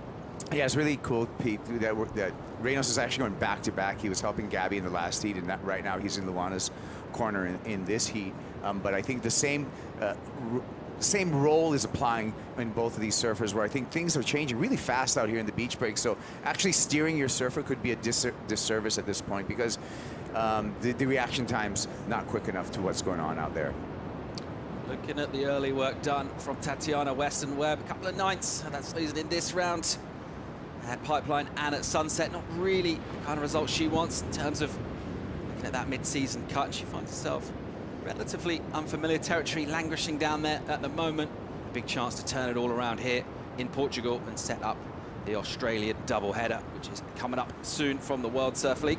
But Tatiana really just reflecting a little bit on that season she had last year and what she put together. We've seen sort of flashes from her. We've never really seen that consistency over a season. It was mighty impressive. It was absolutely impressive. And you know, even Trestles, I thought from what I was able to witness as a youngster from Tatiana at Trestles, she won back-to-back there as an amateur and obliterated on the backhand. She was incredible, you know, and I was expecting that from her at that event in the Final Five, the Rip Curl WSL Finals. It just didn't happen, you know, and I think the nerves came into play a little bit, but I think she'll learn from that. Using the priority here on the backhand. We know all about her backhand work. She just adjusts her feet a little bit, adjusts the line too. He gets a nice crack of the whip to finish off. Finishing turn on the ends. We'll count for it right now. Able to find one of those right-handers. Try and put something on the board. It's one of the classics from the sort of book of commentary cliches, getting that early start, but ever important here, particularly in these conditions. Absolutely is. A little foamy on the face, but she had an open shoulder and knew that she was going to at least get 2 maneuvers done, which she has done clearly. Not super high impactful Kaipo, but again, building, another cliche that we have loved to use, building the house. But watch this. This is why she's such a weapon on the back end. Just that whip that she gets off the top and getting down the line, it really is all in the bottom turn. Again, setting it up in vertical, just ringing the lunch bell right there, 12 o'clock for the finish. And Tatiana Weston-Webb really playing upon her strengths, finding some rights out there. Currently sitting at 14th on the ratings. The position she'd want to be, obviously, come the cut, because she finds herself below it at the moment. That's a whole new thing for the veterans, really. I mean, we keep rapping on it, but that's the truth, is that generally you can start in it. Sometimes if you start slow, you can come back in the mid part of the year or the end of the year and you know, you get yourself qualified or you get yourself in title contention. With, you know, nowadays, nope, there's 5 events and you got to get it done very early. Talking about finding opportunities, somebody that did absolutely that was Tyler Wright, and she's standing by with Louisa. Yeah, you had a really nice do. It made you very comfortable in this heat. That is how I felt from down there. Yeah, look, the conditions are getting better. The tide's filling in now, so there's a little bit more opportunity. Yeah, it was, look, the barrel was kind of like a bonus. It was really just kind of looking for corners and to see what we can make the most of out there. But yeah, it's obviously getting better with this tide, and the wind's really nice. Yeah, I told you the other day that the harder it gets, the best you surf. So advancing is obviously harder. So what's next? Look, like it'll depend on conditions, but mostly, look, I feel really lucky to be here. Worked really hard to be here and to feel like I'm back and competitive again. So I'm really enjoying the experience. Like, I really loved Hawaii. It was really cool to see all the rookies go hard at Sunset and Pipe, and actually everyone all around actually charged. So it's really, I think everyone's lifting, and it's really notable. So it's exciting to be a part of. It's exciting to be here, and it's also like, you know, you got to fight to be here now. It's pretty cool. Do you plan on riding the same board the next heat? It'll depend conditionally. Like, if it stays the same size, yeah, probably. But if it gets a touch bigger, it's definitely easy to jump up. The boards feel very small out there really quick, just because how much water's moving. So, yeah. Okay, let's see. Congratulations again, Tyler. Back to you guys. Thanks, Louisa. So Tyler right there, taking it all in her stride and just looking to build a performance here. A place she has done well in the past and looking in pretty good form, finding opportunities. There was a couple out there. She made sure she was on them. I just want to revisit that point briefly we were making about that cut. We think about surfers, names like Mick Fanning, for example, was that guy that was the back half of the year. That was him. He used to romp home. That's out. We can't afford to do that anymore, Kaipo. You need to start strong. No, and after that cut, I'm a big fan of what's going on, because you're going to have a smaller field. We're going to have a smaller window, and we're going to have more opportunity to put surfers out in better conditions. So after that cut, it's going to make it for a really exciting back half of the year. Not to mention some of the venues, G-Land coming back, a new venue in El Salvador, and then some classics with Brazil and Tahiti and J-Bay. So I'm looking forward to the entire season. Here you go with Tati. Weston-Webb whips one off the top, and then the pin drop exit. Just a quick click from her out of the lip. And it will go into a, well, it won't go into a top 2. It'll be a 4th wave ridden for her. She just got a 2 and a 3. Meanwhile, right behind, Luana Silva bangs a really nice turn. The release of the tail, there's another. That's good stuff from her. She needed a little injection of energy. She found it right there. Yeah, she did. She pushed it hard, too. That was almost too hard, you know, and that's what things about the rookies is that they always want to kind of go big. But that was just on the edge, and everything pulled together. His first snap here, getting loose out of the lip. See the drift. Almost stumbles, but keeps it together, and actually looked in compact form on the bottom turn, so it was good work. This is probably going to be the best wave of the heat. I mean, in comparison to the 383 from Tati, you know, these two did meet at Sunset Beach, and Luana got the better of Tati. 2 backhand hooks quickly in succession. Pretty textbook technique there, Kaipo. Yeah, well, you can tell the difference between the approach on the backhand from Tati to Luana. Luana more with like a hooking type of move rather than Tatiana where she really places her board vertically. So we're going to see what happens when the numbers come through here, but definitely two different types of backhand hooks. So do you feel like Tati's would be a little higher than Luana's in that situation? You know what? I think actually Luana's going to show that force coming through there and turning through the top rather than just like placing the board up there. So what I anticipate is that Luana will actually have the advantage over that exchange on the backhand. Yeah, well, it looks like you're absolutely nailing that call because she gets the score 5-8-3. It's the biggest number by a couple of points we've seen so far in that seat. And just that sort of dynamicness she had in the turn, using those legs and getting a little bit more rotation through the body. Judges paying out. They do like combos as well. I was just going to say, you're going to elaborate on the fact that she was able to go out of that turn straight back into a bottom turn, a top turn, where we saw Tatiana had to chase down that next section. So that right there, that disjointedness of the wave will definitely factor in, and I think that's about a point of it as well. Well, you can see right now some pep in the step of Luana Silva on the paddle back out, and that's just some encouraging words, right? Encouraging to hear that number come through and giving some confidence to Luana Silva. Might have started a little slow in this heat, but that number is putting some gas in the tank for Luana Silva. I will say that, you know, sitting in the lineup and you're almost willing waves to come to you, and when it doesn't happen, you know, you get a little bit frustrated, and that kind of felt like it was going to happen in the beginning of the heat, but that'll change everything one wave. We're loving the rookie stories in 2022. How do you get to become a rookie on tour? You do work on the Challenger Series. We have an event just down the coast here in Ericeira, and last time out, the surf was absolutely pumping. And this young woman out in the water put on a bit of a clinic and went for a massive win, Pete. Yeah, we had fun. I got to call this event, and Lulu, and that's the thing about what was so exciting for me, and I love calling Challenger Series events because you get to see the youth, all the youngsters coming up and what their act is, and Lulu put on a show. Matter of fact, Gabriela Bryan also put on a show. A lot of these young new surfers that came on tour, just exciting stuff. All Hawaiian final in Portugal. You got to be proud for the homeland right there. Oh, look at you, waving your own flag right there. I love it. There you go. Mike Cutty. Massive numbers coming through as well in that final. Surfing with so much confidence, was able to get the win and knock out Tatiana Weston-Webb in Sunset. It was Luana Silva, and right now she does have the higher number in this one. As we get down to just over 15 minutes and 20 seconds remaining. And then just going into Tatiana's head as a veteran on tour, been there solid. Hates the fact that some little Grom's been chasing her down and has her number at the moment. So she wants this heat really bad. And knowing how competitive Tatiana is, this one's burning. All right, we are looking at 15 minutes remaining in this one. Luana Silva at the moment getting that last wave, putting herself in the ascendancy. She's still looking at a backup score though. Can Tatiana Weston-Webb throw something better on the board? Find out right after this.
To produce our own forest and have more oxygen, not only in the sea, but all over the earth.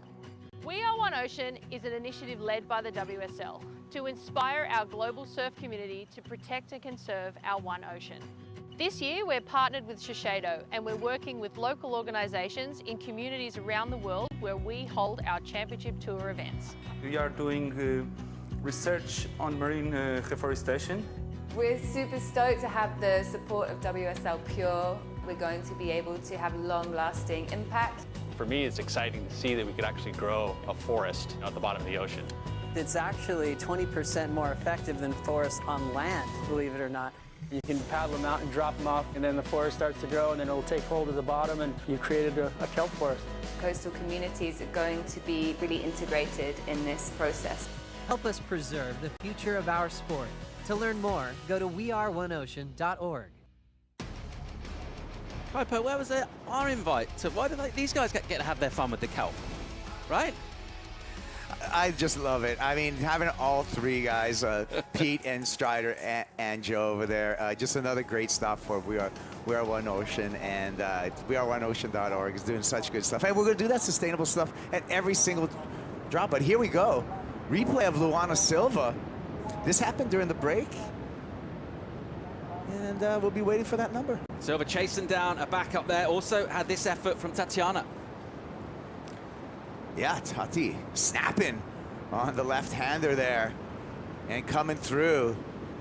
A second beautiful carve for Tatiana. So when you look at those two replays, probably Tatiana getting the better of that exchange. We'll wait for both those numbers. Pete, we talked about the aggression, and we saw some of it right there. For sure. You know, and again, that's the burn that she's feeling. She obviously would have heard the score come in for Luana Silva. She probably had her eyes on that wave. And now I know if I'm competing in a heat, you generally want to see what's happening.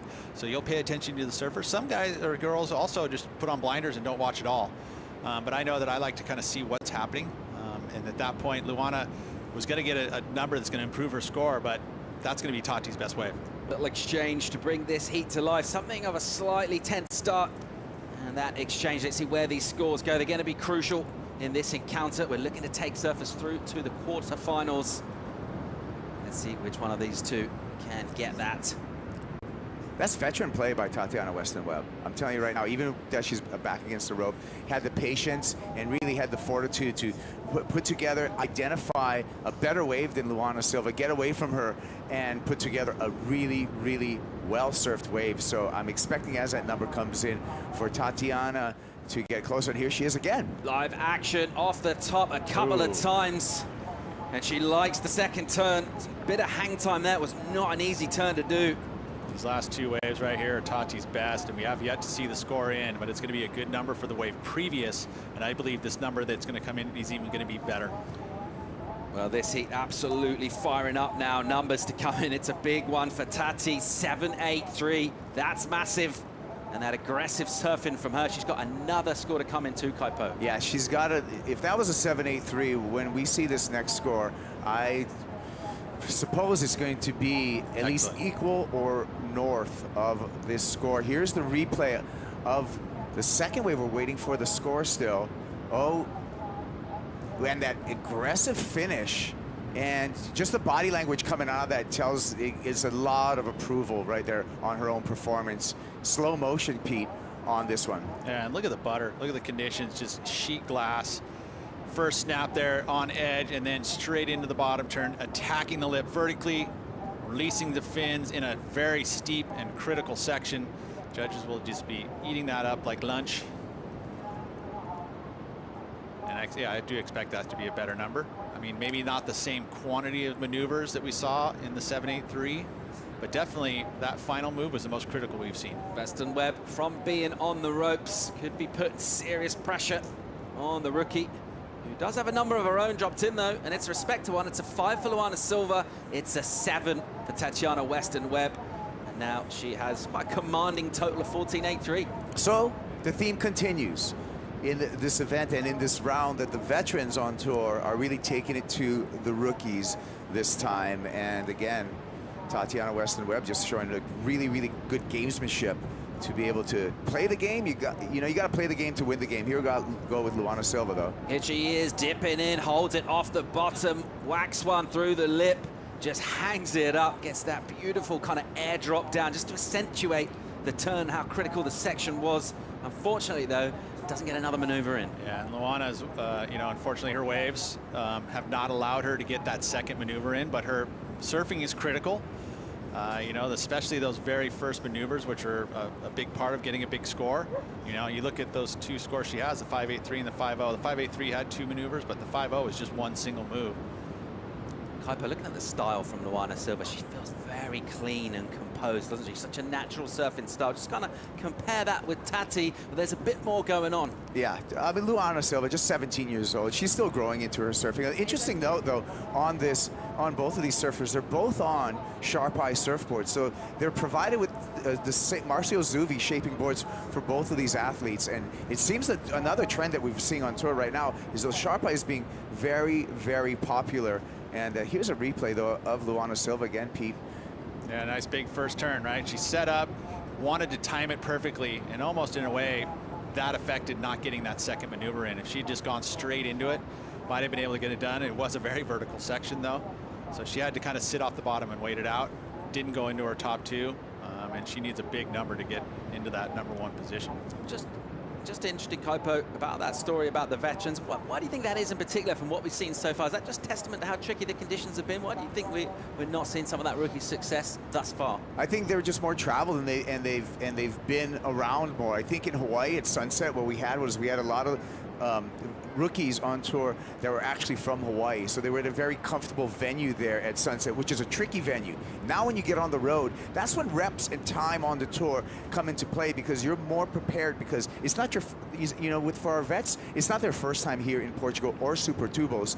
With our rookies, a lot of this stuff is new to them. And especially, and I'm going to return to that point, is that the temperature right now, especially for a Gabby Bryant or a Lulu, coming from Hawaii, you put on these 4.3s, it's a whole different world, and you're going to have your equipment also be able to match that with the added weight and the less buoyancy. I mean, less salt in the water. The water is less buoyant. You got the cold. You got so much stuff going on that's really going to take you out of your comfort zone. And I'll even add a little bit more to that in regards to outside of the Hooters, right? Traveling, how you actually are dealing with traveling, sleep, jet lag, health, you're in a new country, new food, new all that stuff. And so it's actually beneficial if you've been there and done that, right? You know your favorite spots are to eat. You know it's going to give you the right fuel. You know how to, where you have to go to stay at, a nice place to stay. So all of those things come into play. Yeah, we talked that part of the Brazilian Storm story. It's kind of come at the same time, hasn't it, as Portugal sort of emerging as a destination and that kind of second home, having the language. Of course, Tatiana Weston-Webb speaking Portuguese, looking and feeling very much at home in this one. Getting down towards 5.5 minutes. There's a man who's had a lot of success at this venue, and I wonder what he sees when he looks at this lineup. He doesn't see what kind of like an average civilian might see. What does he see right now? What's he looking at? Oh, ramp after ramp after ramp. What's going on in there? Right? Yeah, no, he's just like, oh, look at that air section. Look at that air section. He's one of those athletes that can use any type of wave. A huge closeout could be a 9, right? And not a lot of surfers on tour. Just generally the top 5, are the ones who can turn a closeout into a 9.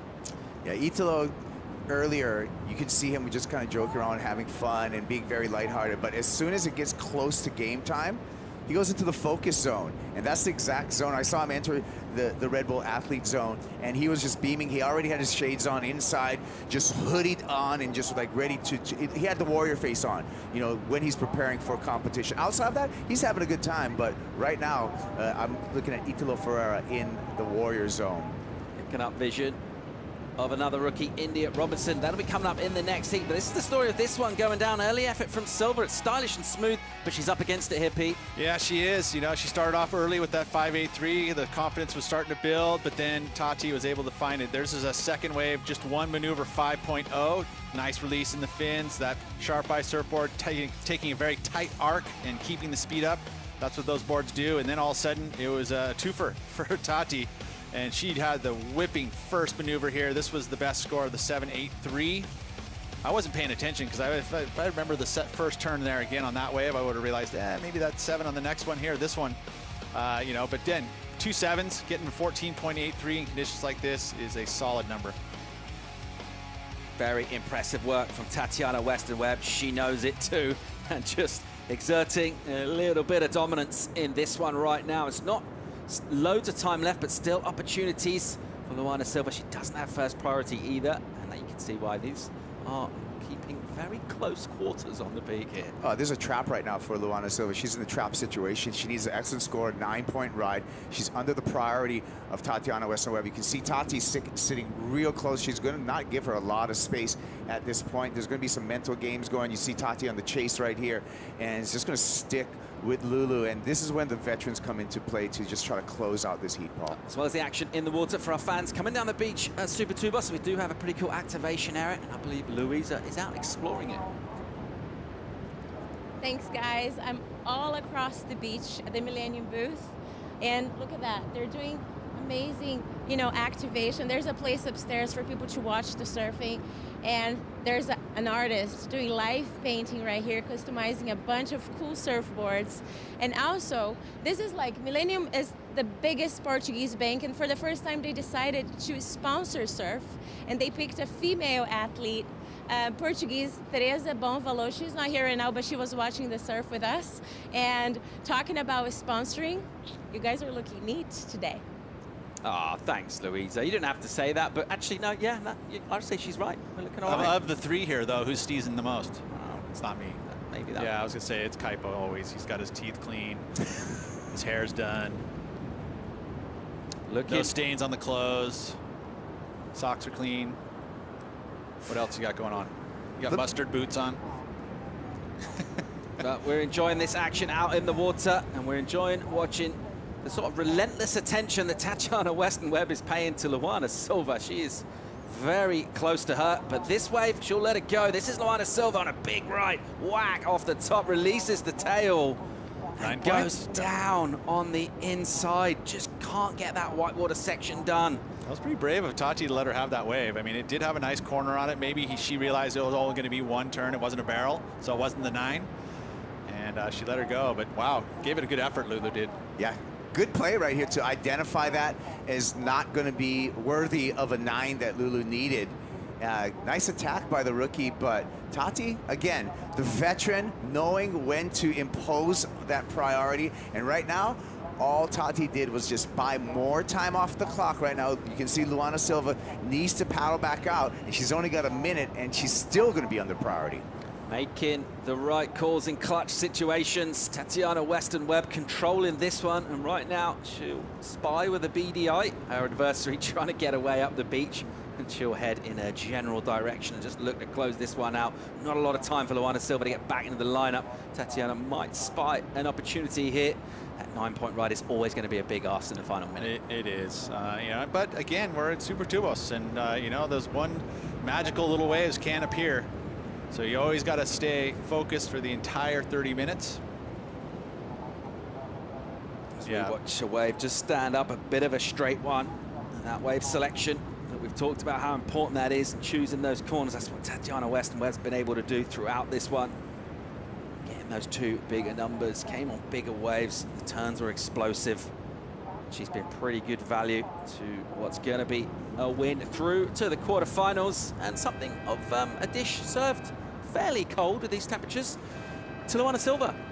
Yeah, and it's a big one for Tati, especially where she sits in the rankings. This is going to help. It's not done yet, though, for Tatiana. It'd be good for her to get through the quarters. We got more live action to bring you from Portugal. Waves are still here, nice and glassy out in the water. A lot of talent hitting it too. Join us for more live right after this.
The MEO Pro Portugal presented by Rip Curl is brought to you by MEO, the official title partner of the MEO Pro Portugal presented by Rip Curl. By Corona, this is living. By Visit Portugal, official tourism partner of the MEO Pro Portugal presented by Rip Curl. And by EDP, official partner of the MEO Pro Portugal presented by Rip Curl. Hunting down a spot in the quarterfinals are our women athletes in the round of 16 currently. Let's check out a heat with a reinvigorated Malia Manuel flying high on the ratings. Number 2, and we just saw the world number 1, the yellow jersey leader, go out as well. So an opportunity for Malia Manuel if she can get past a very highly rated rookie in the form of India Robinson. Pete, another great looking matchup. It is, and Malia Manuel, she would love to get through this heat and a little bit further because she could find herself in the yellow jersey come next event. I just want to ask you about what she's been able to do and get into that second place. You know, it's been a while on tour for a number of years. Just looks different this year with that really strong start. I mean, her attitude, I think that it's a prime example as a veteran. You know, you have to keep a positive mindset, and she's been able to do that throughout this early season. And obviously heat wins help, you know, because then that builds confidence. And I think all of that coming together, working with Reynos, having somebody in her support crew that's, you know, pushing her in the right direction, equipment spot on, all of those things, you know, come into play. But I think the main thing is just heat wins, right? You start getting those heat wins and all of a sudden everything starts clicking. And again, coming over here to what is a powerful venue, this wave could well suit her. Absolutely, you know, and again, being able to have both weapons on the backhand and the forehand, you know, the barrel riding skills on the backhand as well as the forehand, she's got all of that. You know, growing up in her island of Kauai, there's plenty of opportunities to learn those skills. I mean, some of the best backside 2 riders came out of that island with Bruce and Andy Irons, and those were her sparring partners, you know, over the years. So she learned a lot from them. Couple of semis finishes for her in Portugal down at Cascais when we ran the women's CT down there. Not had a significant result at this venue, just served there once.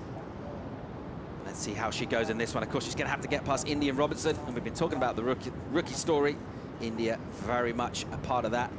And again, another really powerful surfer who won't mind the cold conditions, hailing from Victoria originally on the surf coast, Jan Juk in Torquay. She won't mind wearing a wetsuit and feeling a little bit of power in the water. Matter of fact, it probably feels very comfortable. You know, the water temp can be very similar. Maybe a little chillier this time of year, but generally speaking, it's, you know, she's used to wearing those, you know, 3.2s or 3 mil wetsuits, no worries.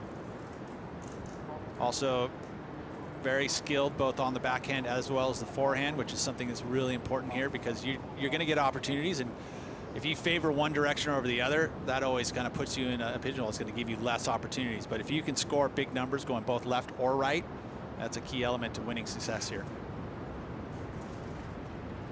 Well, so far in this one, nothing enticing our surfers into paddling for a wave in anger. And we'll see a little separation now as India just heads a little bit down the beach, tries to find a little space. It's kind of 2 main peaks going straight out the front. One to the right of your screen as you look at it. That's the one we're still on, but there is a kind of secondary option. This just sits slightly south to the left there. That looks like the general direction Robinson is heading right now. Lovely to see that glassy sea surface, Pete. We've been a little bit buffeted by winds the last couple of days, and it's nice not to have a constant whistling in your ear. Yeah, well, or through the night too. I mean, it's just yeah, someone there whistling Dixie next to you. And now we're back into completely opposite of that, glassy conditions. And I guess the forecast for this evening is to go back a little bit to that northeast, but very light, which would be optimum. I think if you get into the, you know, the idea of having offshore winds, that's when the barrels come into play. Well, Malia Manuel flying high in that second position, just touched upon. A little bit of a surprise to see Brisa Hennessy bow out early, and what that means is Malia Manuel gets up into the semi-finals. If she gets a 3rd or better, she will be wearing that yellow jersey to head into Australia, Pete, and that's massive. Looking at the rankings, yeah, no, it is massive. Brisa Hennessy out of the event now, and Malia Manuel in this one is sitting at number 2, so it's a golden opportunity for her to jump up in the rankings and take over that yellow jersey. It needs a bit more than just getting through this heat. I think it needs a semi to really solidify that for her. I don't think she's thinking about that at this point, though. It's a matter of just being in the final 5 at the end of the season. All right, let's have a look at a paddle here from above. Here goes Malia Manuel.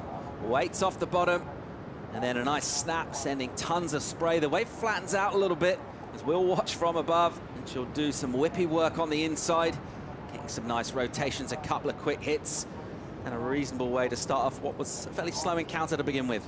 It was. You know, we were almost getting down to that 10 minutes mark where we could see a restart happen, but this time, nope. Malia was able to pull the trigger and get a wave, and it's going to be a pretty mid-range score. Yeah, we talked about that experience and how important that is for a number of reasons, wave selection, all those kind of things, but also not over surfing, Pete, and I think that's kind of what we saw here. Yeah, no, she wasn't pushing too hard, you know, and again, that's where you know, a lot of experience, you build through a heat, you see where the score number will give you just for some solid surfing, which she did on this wave, and then can build from there. Again, very good on the backhand. She has won at beach breaks before, not necessarily on the championship tour, but at Huntington Beach, she won back-to-back, one of the youngest ever to win. And that was because she has such great skills in the beach breaks. Right behind, we're watching a replay of just a quick entry and an out for India Robinson. Now, meanwhile, here's live action from her as she goes down the line on a foamy right-hander and just clips the lip. Anytime we see a wave with that sort of disturbed face, Pete, you always feel just as surfers, it doesn't look as great. No, and it does at judges too. I mean, you want that clean face to really dig the rail in, although, you know, there's still critical sections to be had even on a whitewatery face. You know, as a matter of fact, it can make it even more critical. Did well here just to get completion on this wave, you know, to match what Malia Manuel with her make. So it's going to be kind of an even Steven in this one in my eyes. Picking up that first turn, did have some nice spice to it, didn't it? The rail jam, that's what we've come to admire from India Robinson. The good power, using that rail on the opening turn. Then got that snap into the lip, which looked nice and crisp as well. So a combo with a little bit of distance between the turns. But it could be, like you said, a similar kind of order to what Malia was able to get early on. Set ourselves up with our first kind of genuine scores of this encounter. A little bit of a slow one to kick things off. That tide that we've been touching on constantly is pretty much getting up prime time right now. I think we said mid to high, that's where we're at now. Yeah, it's good. And now we just hope that we can see the energy of this new pulse of swell start to show up. I mean, that's what we have forecast, but it was supposed to be later afternoon. Hopefully we can see a couple pre-runners here just to bring the consistency up. You know, we've had a couple slow starts or slow moments throughout the day. So we can see the energy pick up there. I think then all of a sudden tonight's action will be pretty hot and heavy. Great shot that. Just showing this peninsula at Peniche, just showing how that swell needs to wrap in. It's relatively rare to have a championship tour venue. It's almost kind of like a back beach, if you like. It's not facing into the prevailing swell. Swell does need to bend in. It's such a unique venue. When it does that, it does it in spectacular fashion. Trying to use some of that energy is Malia Manuel. Nice whipping snap from her. Unable to find a section again. She'll just watch that one shut down and hits eject. I like it though. Good energy, good torque in the maneuver. You know, she looked like she was putting in a little extra effort there, just realizing maybe just as the one turn I'm going to get on this wave. And we've seen one turn maneuvered waves scoring pretty well. She had to deal with the whitewater foam here too. And when you're pushing hard in foam, you know, you're going to get release much easier from your surfboard, but she was able to dig right through it, no worries. All right, let's go down and hear from Tatiana Weston-Webb, winner of the last heat. She's with Louisa Florence. 14.83, the highest score of the day. An outstanding heat for you, Tati. Thanks. Yeah, it feels like it's been really hard for me to click into rhythm this year, and that heat just kind of showed me like, hey, my surfing's still there, I can still compete. And I love Portugal, so I just feel like I just feel at home here, so yeah, stoked. Amazing. And you're surfing for Michelle Kwan. I wonder, how did an American figure skater shaped your life? Yeah, so when I was really little, the first memory I ever have of watching a competition was watching Michelle Kwan at the Olympics, winning her gold. And it was just so inspirational and beautiful. It was just something that gave me so much inspiration to one day hopefully be in the Olympics and be an athlete. And for me, I just remember that being my earliest memory with my mom, and my mom being like, look how good she is, like one day you can be as good, you know? So yeah, I want to say thanks to my mom. Mom, if you're watching, she's probably up in the middle of the night, but yeah, she's always been the one to inspire me and push me hard, and yeah, love you, Mom. Tá surfando pela mãe também, né? É, tô sempre surfando pela minha mãe. Ela tá morrendo de ciúmes porque ela não tá aqui. Ela tá sempre querendo ir nas viagens comigo hoje em dia, porque é difícil de assistir de longe. Ô, Tati, você demorou um tempinho para chegar aqui. Tem uma galera aqui te pedindo autógrafo. Portugal tem um gostinho de Brasil? Claro que tem. Tem vários brasileiros aqui torcendo, apoiando. Isso pra gente é muito especial. Eu tô muito feliz em ter isso aqui. Parabéns, a gente se vê na próxima bateria. I just asked her, you know, she's surfing for her mom too, and she said her mom is a little jealous that it's not here with her. And I said that she took a little bit to get here because the fans just stopped her and stalked her over the beach. And Portugal has a little bit of a taste like Brazil, and she just enjoys it a lot.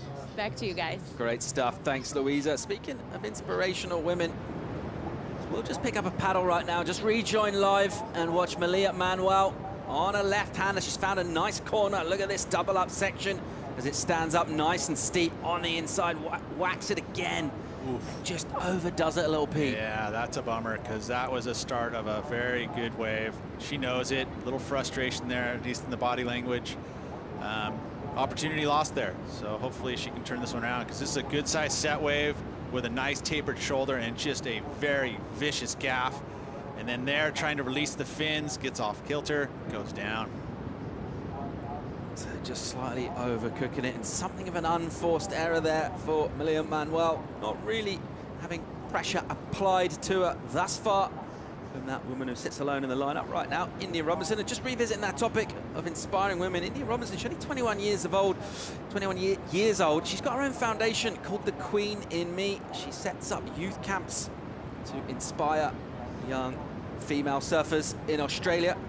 It's the opportunity to stand for equality. So India Robinson, only 21 and already inspirational. Yeah, she is, and she's giving back. I mean, and that's, I think, if you start looking at all the women competitors on the tour, especially the likes of a Carissa Moore, like, if you're going to be inspirational like Chris is, like, that's one of the things, is giving back to the youth, going back there and teaching the ropes. You know, not only the gift of surfing, but you know, the gift of being a good person and giving back to the community, and that's what she's done. Really cool to see, inspiring the next gen, and we've been inspired watching our new rookie intake, that generation on tour this year already.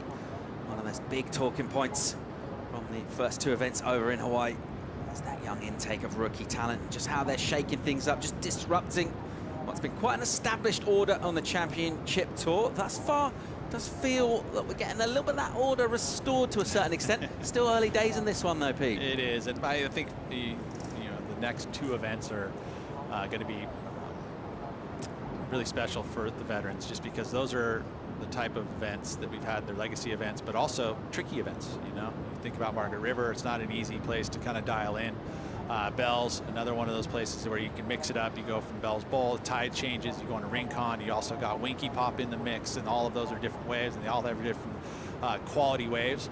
So yeah, those are the ones where the veterans, I feel like, are going to have a little bit of an advantage. Actually, a lot of bit of an advantage. Such an exciting season on the championship tour. When we wrap this event up, it'll be mid-March. We'll have already gone Hawaii and Europe, heading down to Australia before that mid-season cut coming up too. Really interesting to see not only the changes in personnel, but just the changes in the format, some of the venues too, some familiar classics, some icons from the tour, some new ones. Can't wait to see it. Meanwhile, let's stick with the present. Here goes India Robinson off the bomb, hard off the top. Big spray from her, and she whips one around. Nice little rotation of the shoulders and hips and finishes off. Beautiful surf and Pete. Nicely done. She's going to take the lead here pretty easily. It's her best wave yet in this heat. And Malia Manuel will be looking back at wave number 4 going, ooh, opportunity lost if she ends up not getting something here in this next priority exchange. Still lots of time though, but beautiful surfing here from India. Uses her top half of her body in her maneuvers and accentuates it, and that's where that power comes from. She also carries a lot of speed through those maneuvers, which is always good for the judges. You want to be able to combine both of that with the power and the speed, and she did that on this wave. Yeah, really interesting you pick that up just on that final turn as well, and just exit with so much speed to come out of that, and that means it throws a big spray, and that makes it easier for our judges to sort of realize how critical the turn was. Yeah, and she went right into that next maneuver, and she really accentuates that body language in the front arm, the back arm going through the maneuver. Taken on the lip a couple of times there. Getting the better of it. We're expecting a good number to light this heat up. It will be second score. Only really has one significant number on the board, and she might get another opportunity here. Live action. The Australian rookie India Robinson having a little peek at that wave, realizing it's maybe just running a little fast down the sandbar here.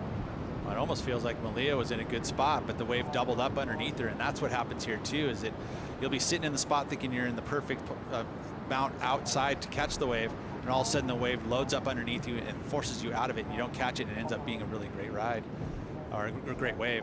In that situation, it felt like that was probably a good opportunity for a little right, but Malia not there for it.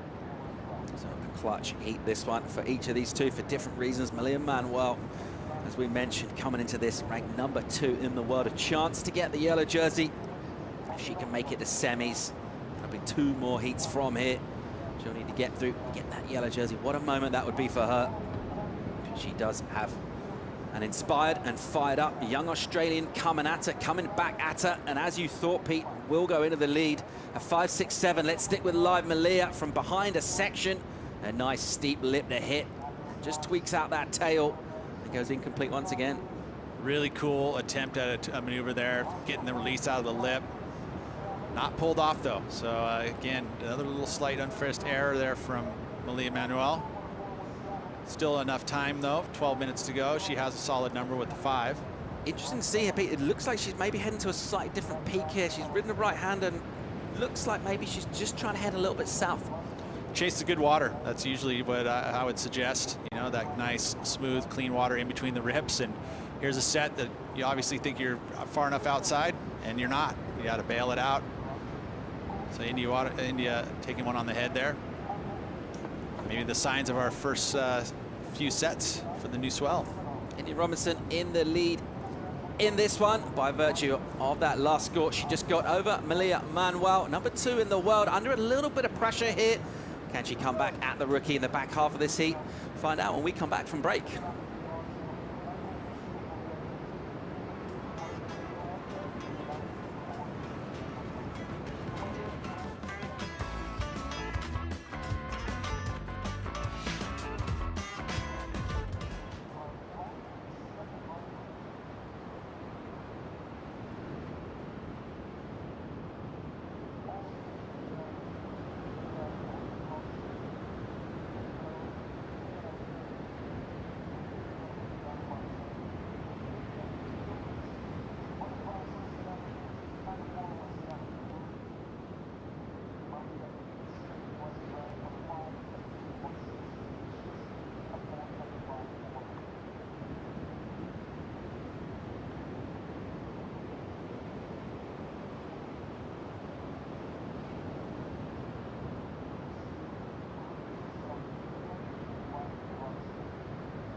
Welcome back to Portugal. Plenty of swell still in the water. Nice and smooth on the face as well, with light airs and conditions providing opportunities to score points in order to earn a spot in the quarterfinals. That's what these two are looking for.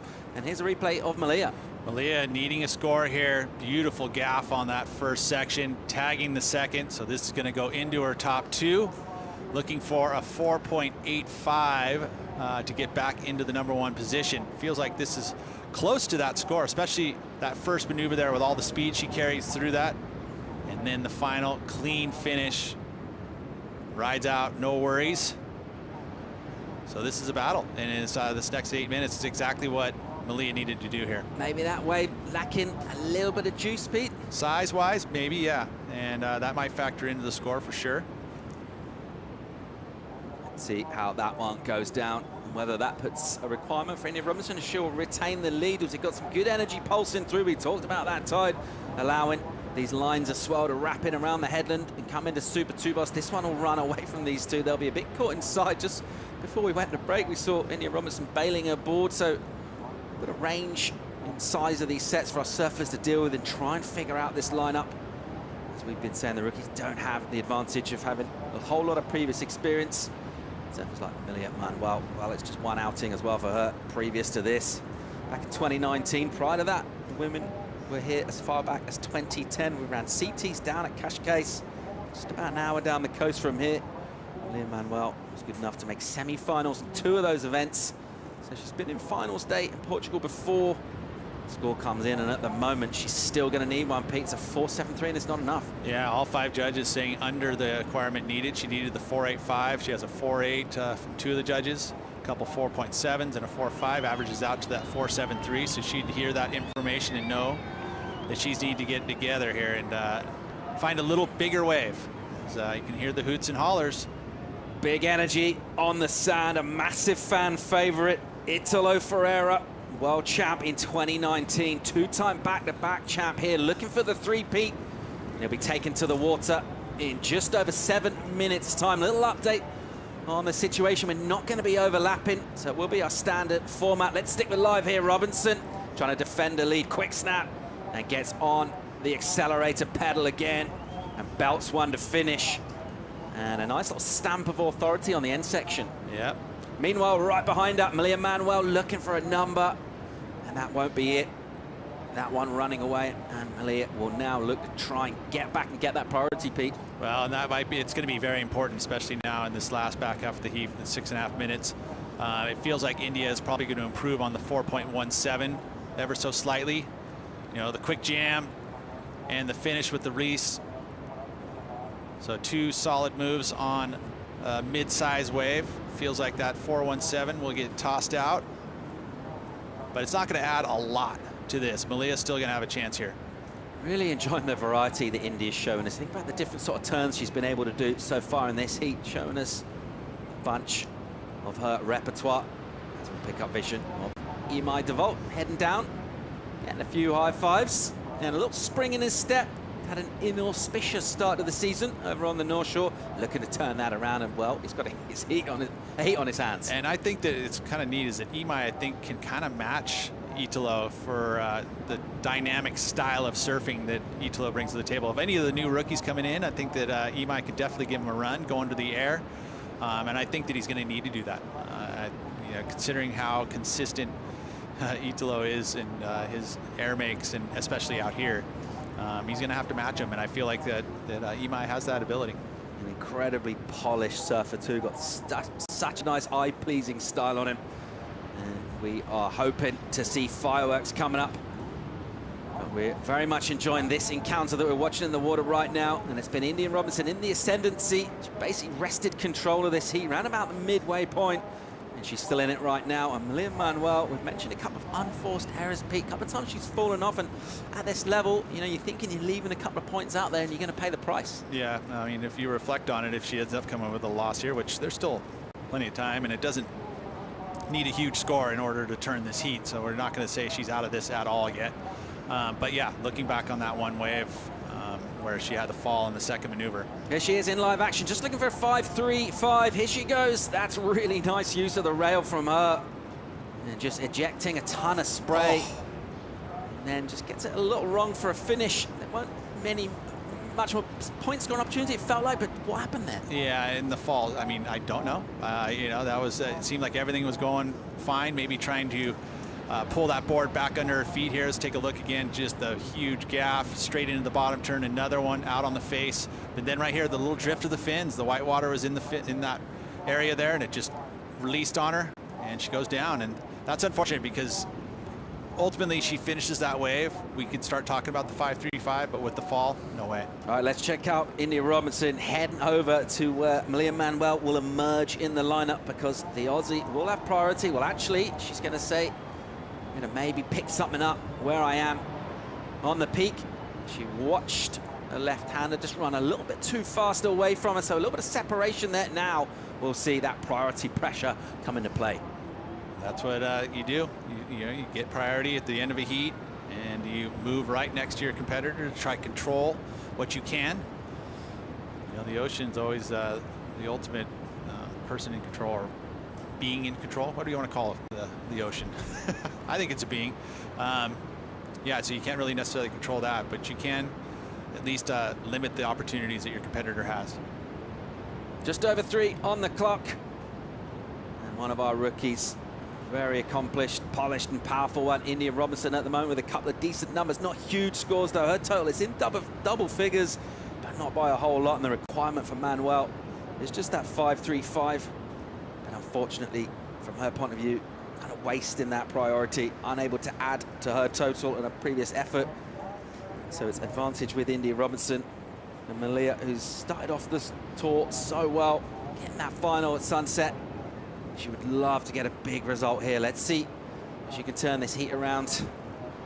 She's going to have to just find her something, and she's really hoping for multiple wave sets, right? You would think that that's the case, and there may be here with 2.5 minutes to go. You know, either that or she moves away, but I think she understands where the quality of wave is going to be, where she's going to get the best opportunity. So she's going to stay with India and try and sell her on a lemon, first of all, to get priority back, and hope that there is another wave behind it.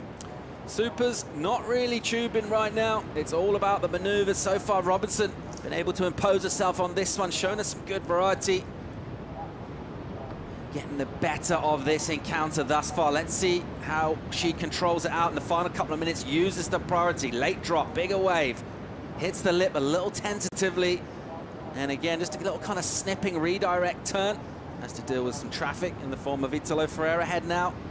Not sure she'll add to her total with that one. No, I don't think so. So again, utilizing the priority to take that away from Malia. You know, now 1.5 minutes for Malia to turn this one around. Taking a look at this wave once again, a lot of froth on the face with all the little wind ripples and rip. Yeah, and that section flattened out. She had to cut her turn short, and then nothing going here for the final move. So yeah, not going to factor into her top 2. Opportunity now for the Hawaiian. Just over a minute on the clock. 5.35 the requirement. Can she find a wave? She's more than capable of that score. It's not a huge number. She's gone close to that so far, and this just needs an opportunity, and you can see from that grimace, it's not really gone away this heat, Pete. We've seen her slip off a couple of times, made a couple of errors in judgment in terms of the wave she's gone for.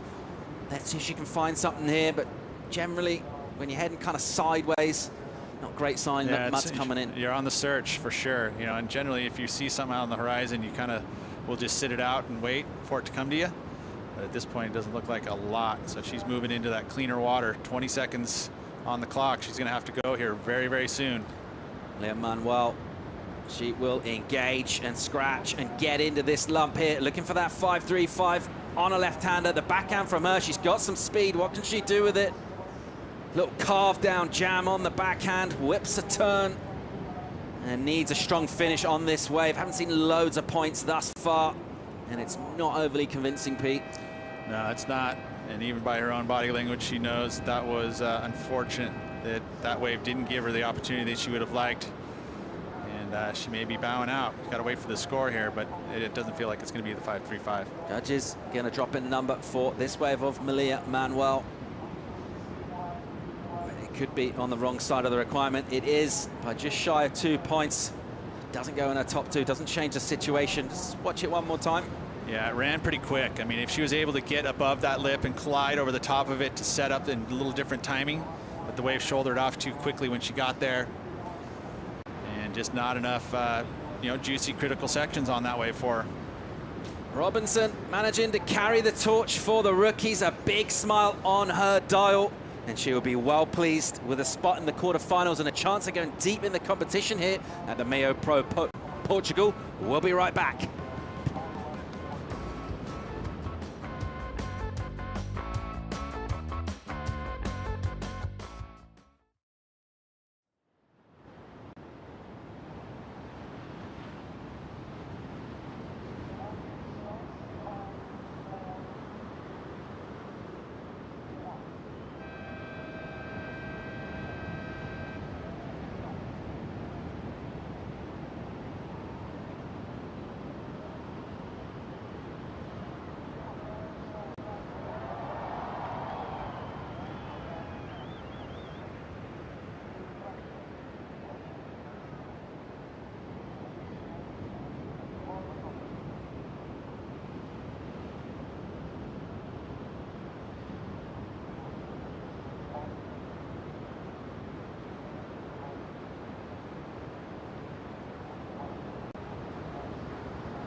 And welcome back to the action. We are here for the round of 32, heat number 1 for our men's competition underway this afternoon.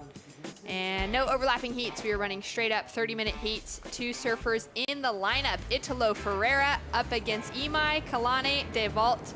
And this is going to be a crazy battle where our 2-time champion out here returning. Can he get a 3rd in a row? My name is Shannon Hughes, joined in the booth by Strider Wazalewski and Kaipo Guerrero. This is going to be an exciting one, guys. 100%. Look at this dropping out of the sky, Shannon. Straight into the tube. Italo shoots out, goes for a massive finish. He gets taken down. Well, right off the bat, we have action. That was pretty ultimate under the lip, drop into the barrel. Just, wow, I love it. I love it. Italo's ready to stamp this thing. What do you think, though? I mean, you got Imai Kalani de Vault in there, Kaipo, who is an animal. Well, let's check out this replay first, and we got to see Italo Ferreira comes into the barrel, travels a long time, a little aggressive to the lip there, but you can see the bottom of the board, bravo from Ferreira. And one more look at this, and just some great skill by Ferreira. This is an earlier wave where you clearly see the bravo on the bottom of the board. Nearly stomps that. The impact takes him out. Italo Ferreira, bravo. It means like angry or fierce, but it's also slang for like if you're bravo in the hood, you're the man. Kind of early signs though. He's coming unstuck. He hasn't really stuck anything. A couple, 2 waves. Don't you worry, Strider Wazalewski. I know. I'm just saying he hasn't stuck anything. Don't you worry about that. I'm going to tell you, we're going to see a lot of stuff happening right now. Between Imai Kalani de Vault and Italo Ferreira, there's a lot of air game out there, and so that's going to make this a very, very exciting.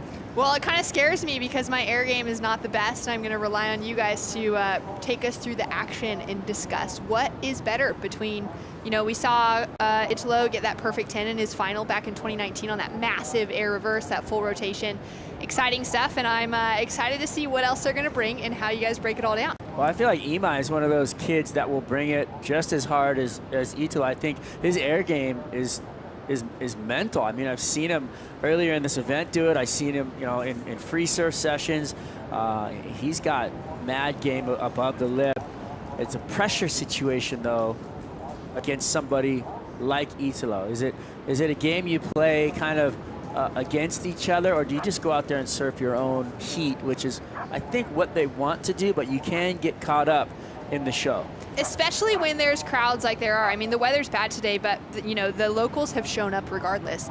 They want to see a surfer like Italo perform, and that's who he is as a performer. He's put on some incredible performances over the last 2 seasons in taking the wins out here in 2018 and 2019. And so there is that added element of the crowds are here, people have shown up, everyone wants to see it, and both of these surfers are going to want to show what they're capable of. Yeah, 100%.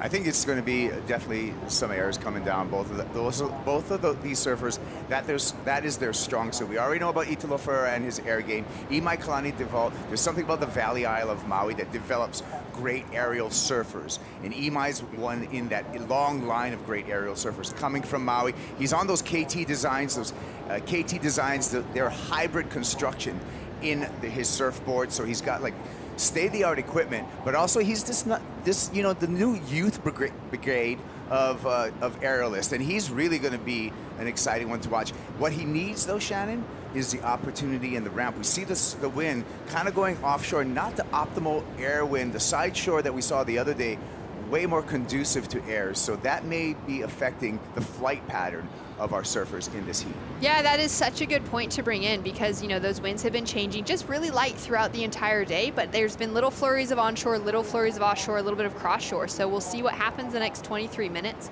and what really has, what the opportunities these guys are given, whether it's more barrels or big rail game or heading into the air. Italo sitting out in the front, just small scores though, a 3.33 and a 1.17. Imai Kalani de Vault sitting with priority, having yet to catch a wave. And we just saw India Robinson take out an in-form Malia Manuel. Very stoked for the rookie in India down there with Louisa. India, you just took number 1 out. How was the heat for you? It was tricky, honestly. I was looking at it with my coach and I was like kind of frothing because I saw a few good ones. So when I got out there, I was still kind of frothing, but it slowed down for sure. And it was one of those heats where I knew Malia could get the score on any wave. So at the end there, I just had to sit on her and pick the eyes out of it, but I got it done. What kind of communication do you have with your coach from down there? When you're in the water, you can't really speak to him or anything. So you just got to have a good plan in place. And out here, the main thing for us is just being adaptable to the conditions because it's forever changing. So that was the main thing, yeah. You picked Ronda Rousey to serve for on this event. Tell us why. Yeah, look, she's a pioneer of the sport of UFC for women, and I've looked up to her for years. Just the way she goes about training and giving it her all, like every single day. She's got a quote that's, to be the best, you have to beat the best on your worst day. And I feel like I've taken that in my stride over these last few years with injuries and stuff. So yeah, I look up to her in every way. She's the biggest inspiration to me, so I chose her. You've been to the water twice now. Do you have a plan? Can you trace a plan in these conditions here? Not really, honestly. You come down like half an hour before your heat and you're watching, and then like 5 minutes before you paddle out, all of a sudden it's gone from the left peak all to the right peak. So yeah, you just got to be adaptable and keep going with the change. Forward you go. Congratulations. I hope to see you back on the glass. Thank you. Wow, I love the energy that India is bringing to competition, bringing to that post-heat interview, and just showing what she is all about. Yeah, she's excited, and rightfully so. She is moving on through the draw, which feels really good. Here's a replay of Imai. Big snap right there. It looks like he slipped right off the front of his board, though, unfortunately. So that's not what he wanted, and a surprise to him. He does get a nice turn in here, Kaipo. Beautiful turn off the top, throws some spray. Nice redirect, but then right there the foot comes off. Maybe just unweighting too much off the front foot. Traction issue. Cold water, making sure you got the right wax. It looks like there was a little slippery there for Imai Kalani DeVault, and we'll see if he can make a correction. I don't think has any backup wax out there, so we'll see if it affects him in some future rides, Shannon. Yeah, you got to get that real sticky stuff on the board before pedaling out in conditions like these. Having a look now, Italo Ferreira on his backhand, coming in with a lot of speed and power into that first big turn, wrapping it around for the second and really engaging that rail. So much speed, connecting together and looking to improve on that 3.33. Yeah, definitely just got the highest score of the heat for sure right there.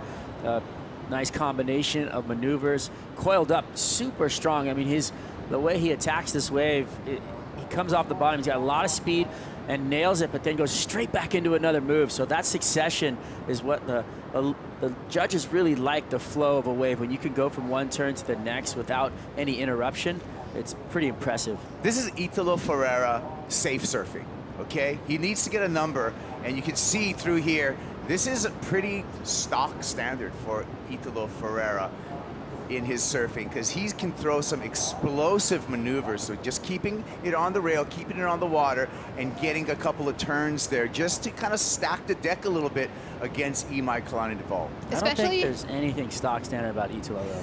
That is, yeah. Yeah, I agree with you on that one. Especially, though, since he kind of had, failed couple of attempts at the start there. Imai Kalani DeVault up and riding, goes up into the air, throws that tail high, and loses the board. Again, could it be a traction issue? He did kind of throw that away, and but we'll see. He's got to regain some composure. You can see, let's see what went wrong here. Threw it up, tried to catch the nose with his front foot, unable to do so to throw that reverse around. So much like a skateboarder would kick up and throw a kickflip, you got to like put your foot down and catch that in the air to be able to complete the maneuver. He wasn't able to complete that catch.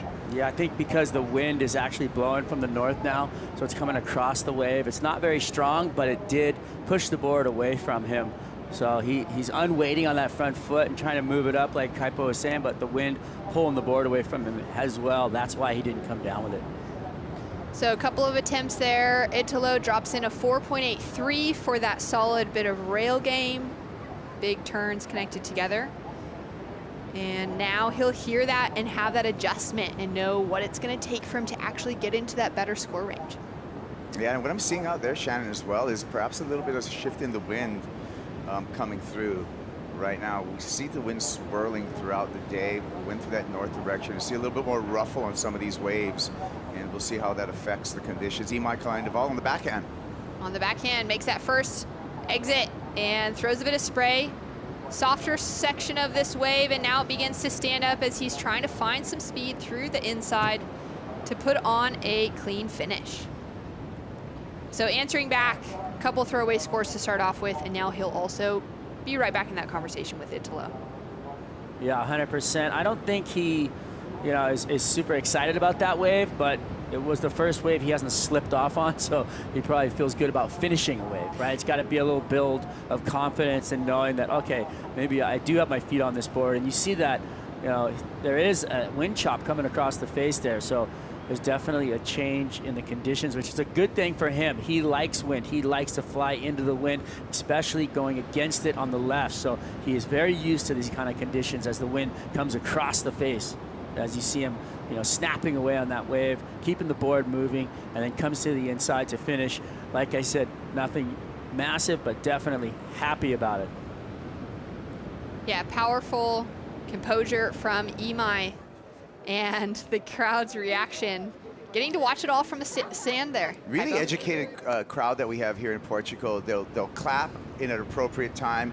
When a good wave comes through, they really appreciate it. They're tuned into the game here on the beach, and they're paying attention. So there's a lot of different places where sometimes it's like people come to the beach to see other people, but right now this is actually a surfing audience here on the beach at Peniche. That is so good to know, and that's something that Italo Ferreira, the two-time champion here, will know as well. He'll hear those cheers. He would have experienced that with his couple of wins. He's actually had 3 final appearances here in his 6 years competing out at Super Tubos.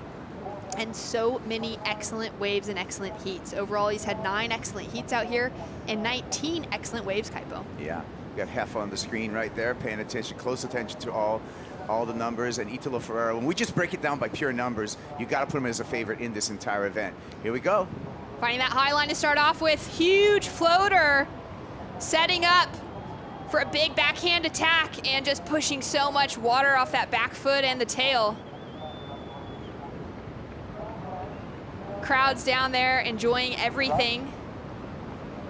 Supporting the Brazilian in the lineup in Italo Ferreira with a score to come through.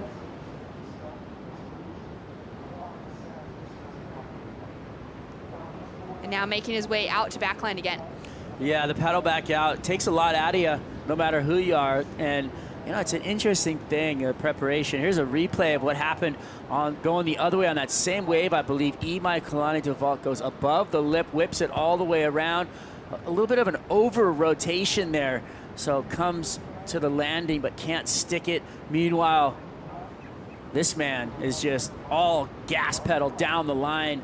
A nice floater, snap, whips it back in, and then he's out. So another good score coming in for Italo, and he's going to be freed up here to go above the lip now. A 5.83 drops in, Kaipo. Yeah, 5.83, and you can see Italo just keeping it on the water. Again, I'm gonna say this. This is Italo still playing it safe in this heat, but now that he's gathered 2 kind of keeper scores for the minute, this is when I expect some fireworks from Italo Ferreira, because he knows he's got a competitor against the rope. Kind of just went through the motions on there. Even though it is incredible surfing, we have to realize we're talking about Italo Ferreira and what he's capable of. And so this is Italo kind of just pacing himself at the beginning of the heat. Now I imagine the volume to get turned up. And he's even have a look at where the two are sitting in the lineup. Italo's taking that paddle farther south, which means he may be looking for some of those lefts coming back into the wind, Strider. Yeah, he's definitely licking his chops. And I feel like, though, with that, Imai is feeling the same way, because he actually, with his back against the ropes, would know that he needs to do that above the lip surf and catch the attention of the judges, get those bigger numbers, and he's 100% capable of it. And the hard part is do you stick to your game plan, which is right in front of the judges' tower, which is what it seems like, or do you go down there and try to hover around your opponent? And he's having a look on a smaller size wave. Driving down the line, finding lots of speed. Big floater similar to Italo, and just gets bounced off on the finish. Right. I think there's definitely a traction issue at the moment. Yeah, there's something going on that he just cannot stay attached to that board. Imai Kalani-Deval sitting with that requirement of a 6.66, just a 0.8 that drops through for this one. Yeah, Kipes, look, he comes off the lip line and then looks like he just isn't comfortable with his footing on the board. Yeah, that was a tough one on the floater, and that he wasn't really looking for a floater maneuver on that wave when he took off on it. Unfortunately, it just ran really fast down the line, not giving him the opportunity. I know he was really looking for a ramp. Italo Ferreira sitting out in front with priority, a 5.83 and a 4.83, the high scores on the board. More to come, some explosive surfing out of these two in the lineup. Stay tuned right after this.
And reflecting back to 2018 when we saw Italo Ferreira find his first win of his 2 wins here at the MEO Pro Portugal. Yeah, finals there was pretty small this year, but Italo Ferreira made the most of the 2-footers out here and hoisted the trophy above his head. Little did he know he was starting a dynasty here, Shannon. Oh, absolutely incredible performance when he found that 10-point ride in the final, 2019 Strider. Yeah, he's just got so much talent, and this above the lip, and this wave actually puts everything in his wheelhouse because it's got this really punchy takeoff and it's got these ramps off of the end of every wave just about, so you can really just see this lending itself to him, and it's obvious after 2 wins looking for a 3rd. And you have to imagine for Imai paddling out, knowing the history of his competitor, that's an intimidating thing as he drives off the line up into the pocket, releases on a 2nd turn, gets a little stuck up on the inside here but maintains composure. And he is dropping in another score. Scores through just a 2.93, so small scores on the board. Strider, what's it going to take for Imai to find himself in a position getting up into even that 5-point range where Italo is sitting with those high scores at the moment? Well, you can see he's kind of fighting his surfboard. He doesn't seem to have a good flow at the moment. So maybe it's a nerve, maybe it's just, you know, the waves that he's catching, but he's gonna have to get a wave where he can find more flow down the line and try and come into a few different maneuvers like we've seen Italo do on the face. Otherwise, he's just gonna have to stick to a gun that he has and he knows really well, which is a big air. I mean, the guy goes to the air and he can handle it and he can rotate. We saw him do one already in this heat. He just kind of overdid it, which is really easy to do. You're up against somebody like Italo Ferreira. You're thinking about it a lot when you're doing it, and you're pushing as hard as you can, so he needs to just pull it back a little bit. And here we go, Italo on his forehand. Big carve to start off with, but just loses the grip as well. Seems to be the common theme. We saw the same thing happen with Malia in that last women's heat. I mean, there could be some, you know, sabotage, fish oil in the water out there. Something's going on. It's interesting, right? We've seen that from, you know, Malia, you said. We saw it from Imai. We just saw it from Italo. So I guess get that. Maybe the water is a little colder now than it was, and you need to get that colder water wax on the board. But you can see him come off the bottom, straight up into the bowl. Beautiful whip, and then he's pushing super hard, and then his foot just jumped right off the back of his pad. Kaipo, it just seems like they're putting even the weight of their bodies just in the wrong position where their balance isn't right on their feet. Yeah, it might be that case. It just might be just some little mishaps and stuff. I still think there's some traction issue. It's cold, your feet get numb. You got to be paying attention to the wax, and like Strider said, I think, you know, the water is about, I'm saying, what, like 13 Celsius, about 55 Fahrenheit, and it's really important your wax and traction choice, especially in the colder water. Yeah, I mean, the air temperature at the moment is 54 degrees Fahrenheit, 12 degrees Celsius. That is really cold. Yeah. That's almost in the 40s in Fahrenheit, which is like mind-blowing, I'm sure, to a lot of our audience at the moment. That's a lot of chilly temperatures to handle out there. And what is interesting is that we haven't seen a lot of competitors other than Jordy Smith on that front foot with booties in these heats. Here we go. Italo flying down the line, goes out onto the flats with that rotation. Hey, that was a dangerous landing. Anytime you do the splits, that you're looking at hamstring issues, you're looking at blowing out a knee. He's right back up and running, but that was a scary spill. Yeah, you do not want to come off the back of your board like that on an impact landing with the wave coming down behind you. Looked like his foot was actually off the rail, wasn't really planted as he landed, so maybe you know, just a little bit of a light-footed landing there as he came off the corner of the block of the tail. Yeah, I get really concerned anytime I see a surfer kind of doing the splits on the impact like that, and there is a sigh of relief when you see the surfer get back up and paddle and look okay, but those are such scary spills. And you know, Italo, one of those guys who would just get back on his board and just kind of fight through the pain too. Well, yeah, we saw that in the U.S. Open years ago where Italo Ferreira blew out his quad and his hamstring and continued surfing. He was just limping and stuff and like continued surfing his heat where he clearly didn't have to do it. It was a qualifying series event at the time. He had a championship tour event coming up in Tahiti right the next week after that. But he, like I said before, he's a warrior. But check out what we have coming up next, Shannon. The Pupo brothers. We're going to have two brothers hitting the lineup for the first time since 2013 when the Hobgood brothers competed in the same heat on the championship tour level. Yeah, that's going to be a cool one to watch. Imai on his backhand, driving into that first big turn, finds the lip and goes in for a second, gets that rail connected with the face of that wave. He is not happy with the way he is feeling out there on that equipment. Like we said, whether it's the wave, or whether it's the surfboard, whether it's the headspace, he did not look comfortable at all on this wave. Comes off the bottom, hits it, and comes down awkwardly out of the lip. Then he looks like he's just kind of surfing off the tail a lot and catching the rail on the way back in, but none of this looked right, and that's something that is alarming if you're in a heat against Italo Ferreira, who hasn't put up any big numbers either. I mean, nobody's been into the excellent range here. They're all mid-ranging, and so, you know, you can see just kind of over-rotating on the way down. It's pushing hard. It's a really good point, Strider, in that the door has been open for Imai Kalani-Duvall in this entire heat because Italo has not put on a spectacular performance given the frame of what Italo is capable of. Two-wave total of a 10.66. You know, this is a guy that throws down excellent heats all the time, and so there is opportunity for Imai, but he just hasn't been able to execute on that opportunity. I mean, that's it. Italo has had 19 excellent heats at this wave alone at the MEO Pro Portugal in his career, which is incredible. That's a great number to have behind him, and one that will be hard to be outdone by anyone else, as we see a strong paddle from him now on his forehand. Up into a big carve. Love that hand drag layback. Goes in for a second powerful finish. And there we go. Now that momentum, you can feel it. You can hear it from the crowds down on the beach. We may have a run on our hands away from Imai Kalani-Duvall.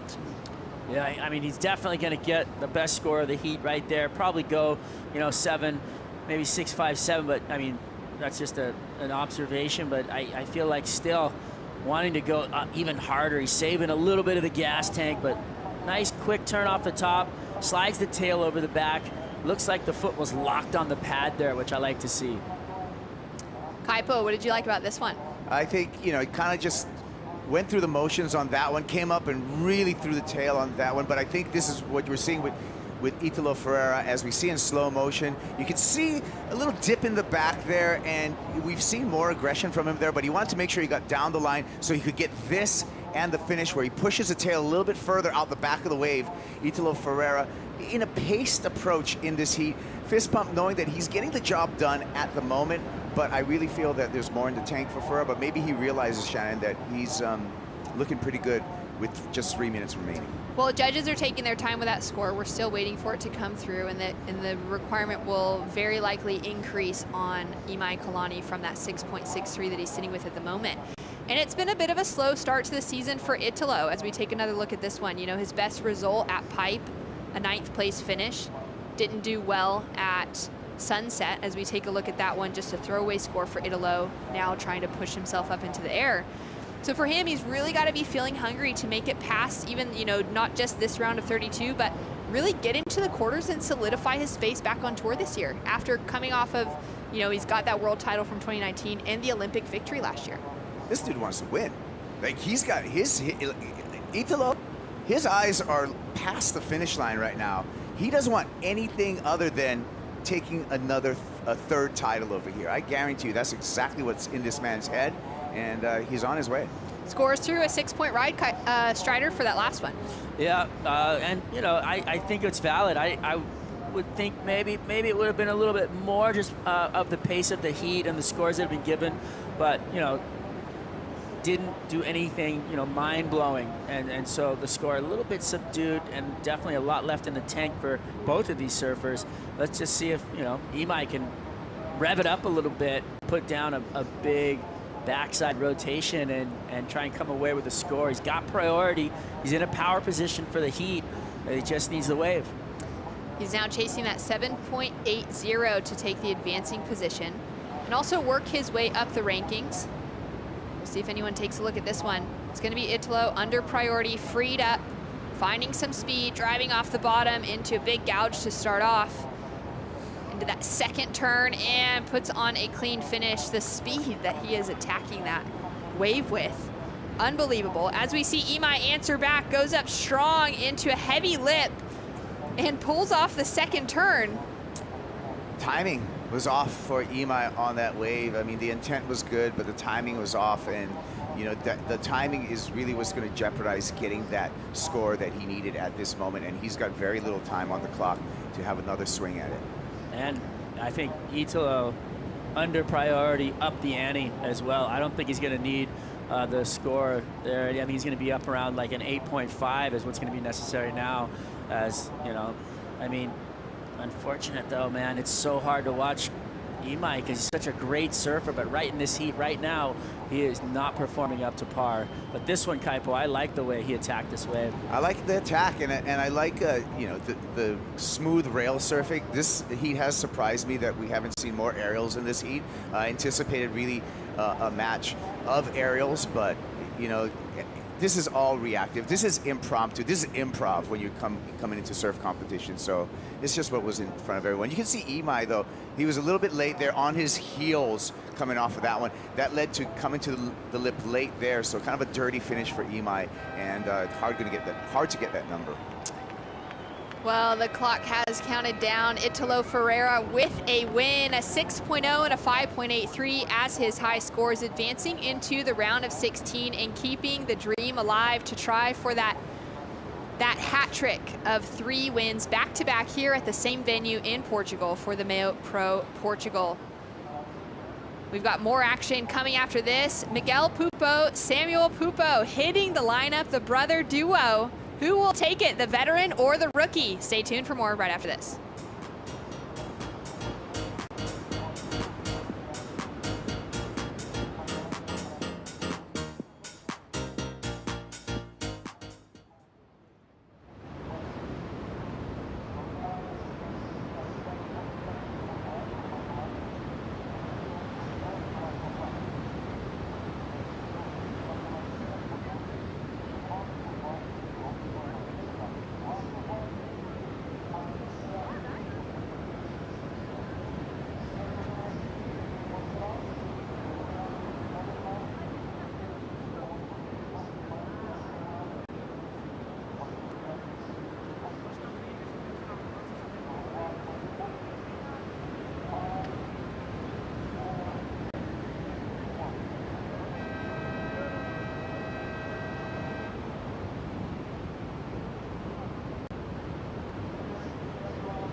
Italo Ferreira, the Olympic gold medalist, the two-time champion here for the MEO Pro Portugal, has just advanced through another heat, and he is into the round of 16.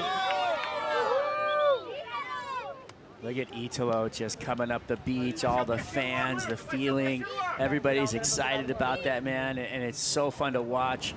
You know, this place really is an ultimate surfing destination, and like Kaipo was saying, the fans are educated.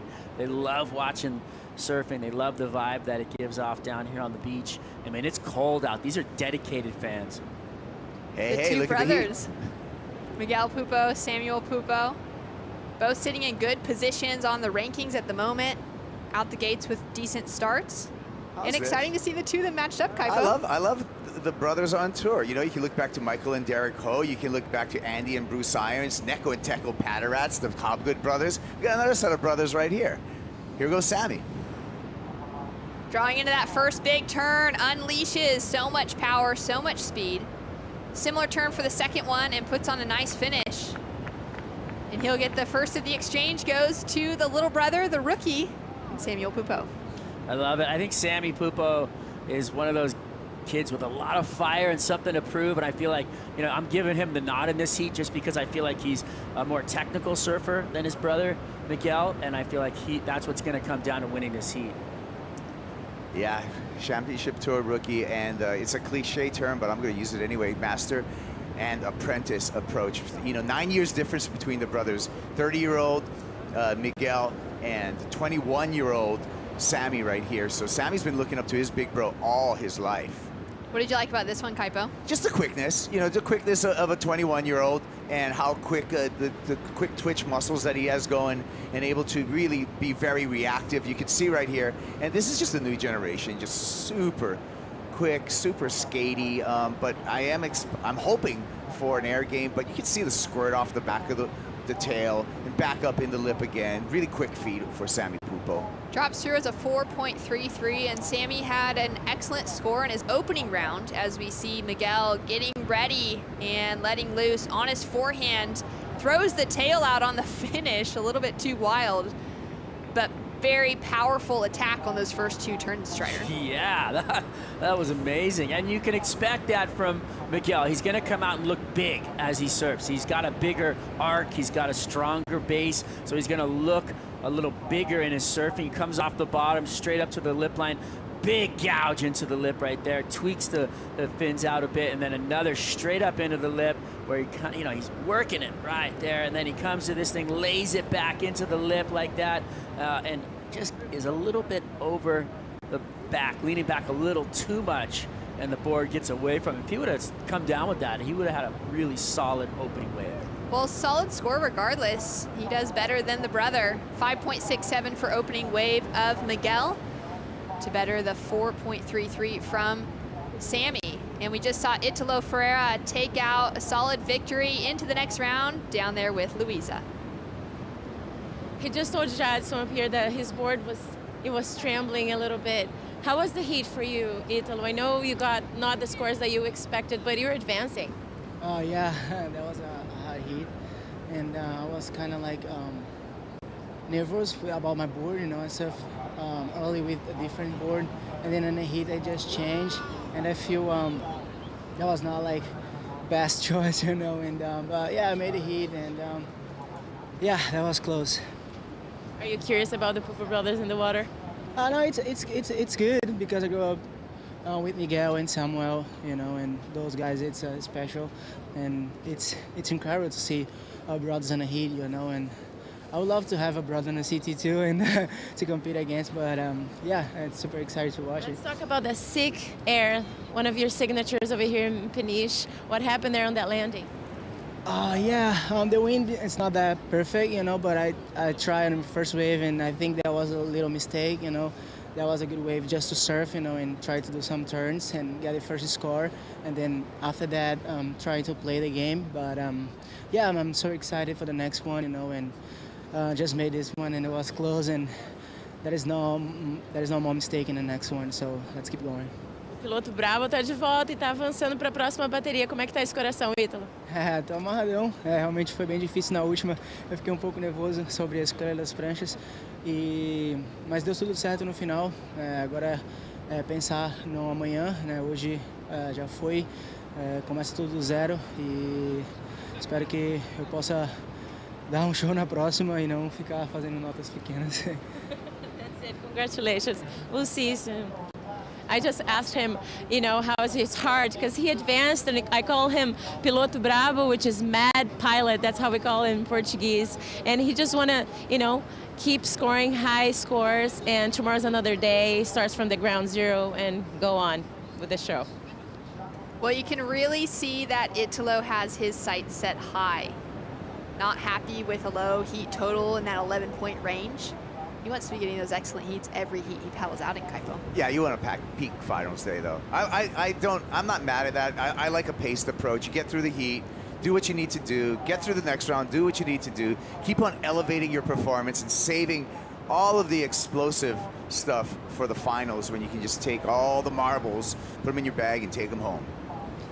Well, having a look at the lineup now with the two brothers in the water, I remember being at Haleiwa at the last Challenger Series of the year as we take a look at this last one from Sammy Pupo, Strider. Yeah, beautiful opening turn, straight up vertical, drops out of the sky. Can't back it up though, really. You know, he needs more out of that lip line to finish, and the wave kind of separated there. But this first turn, razor sharp and really clean. So the judges, I think, really liking that, and I feel like maybe he got a bigger score than his first wave off of that one turn alone.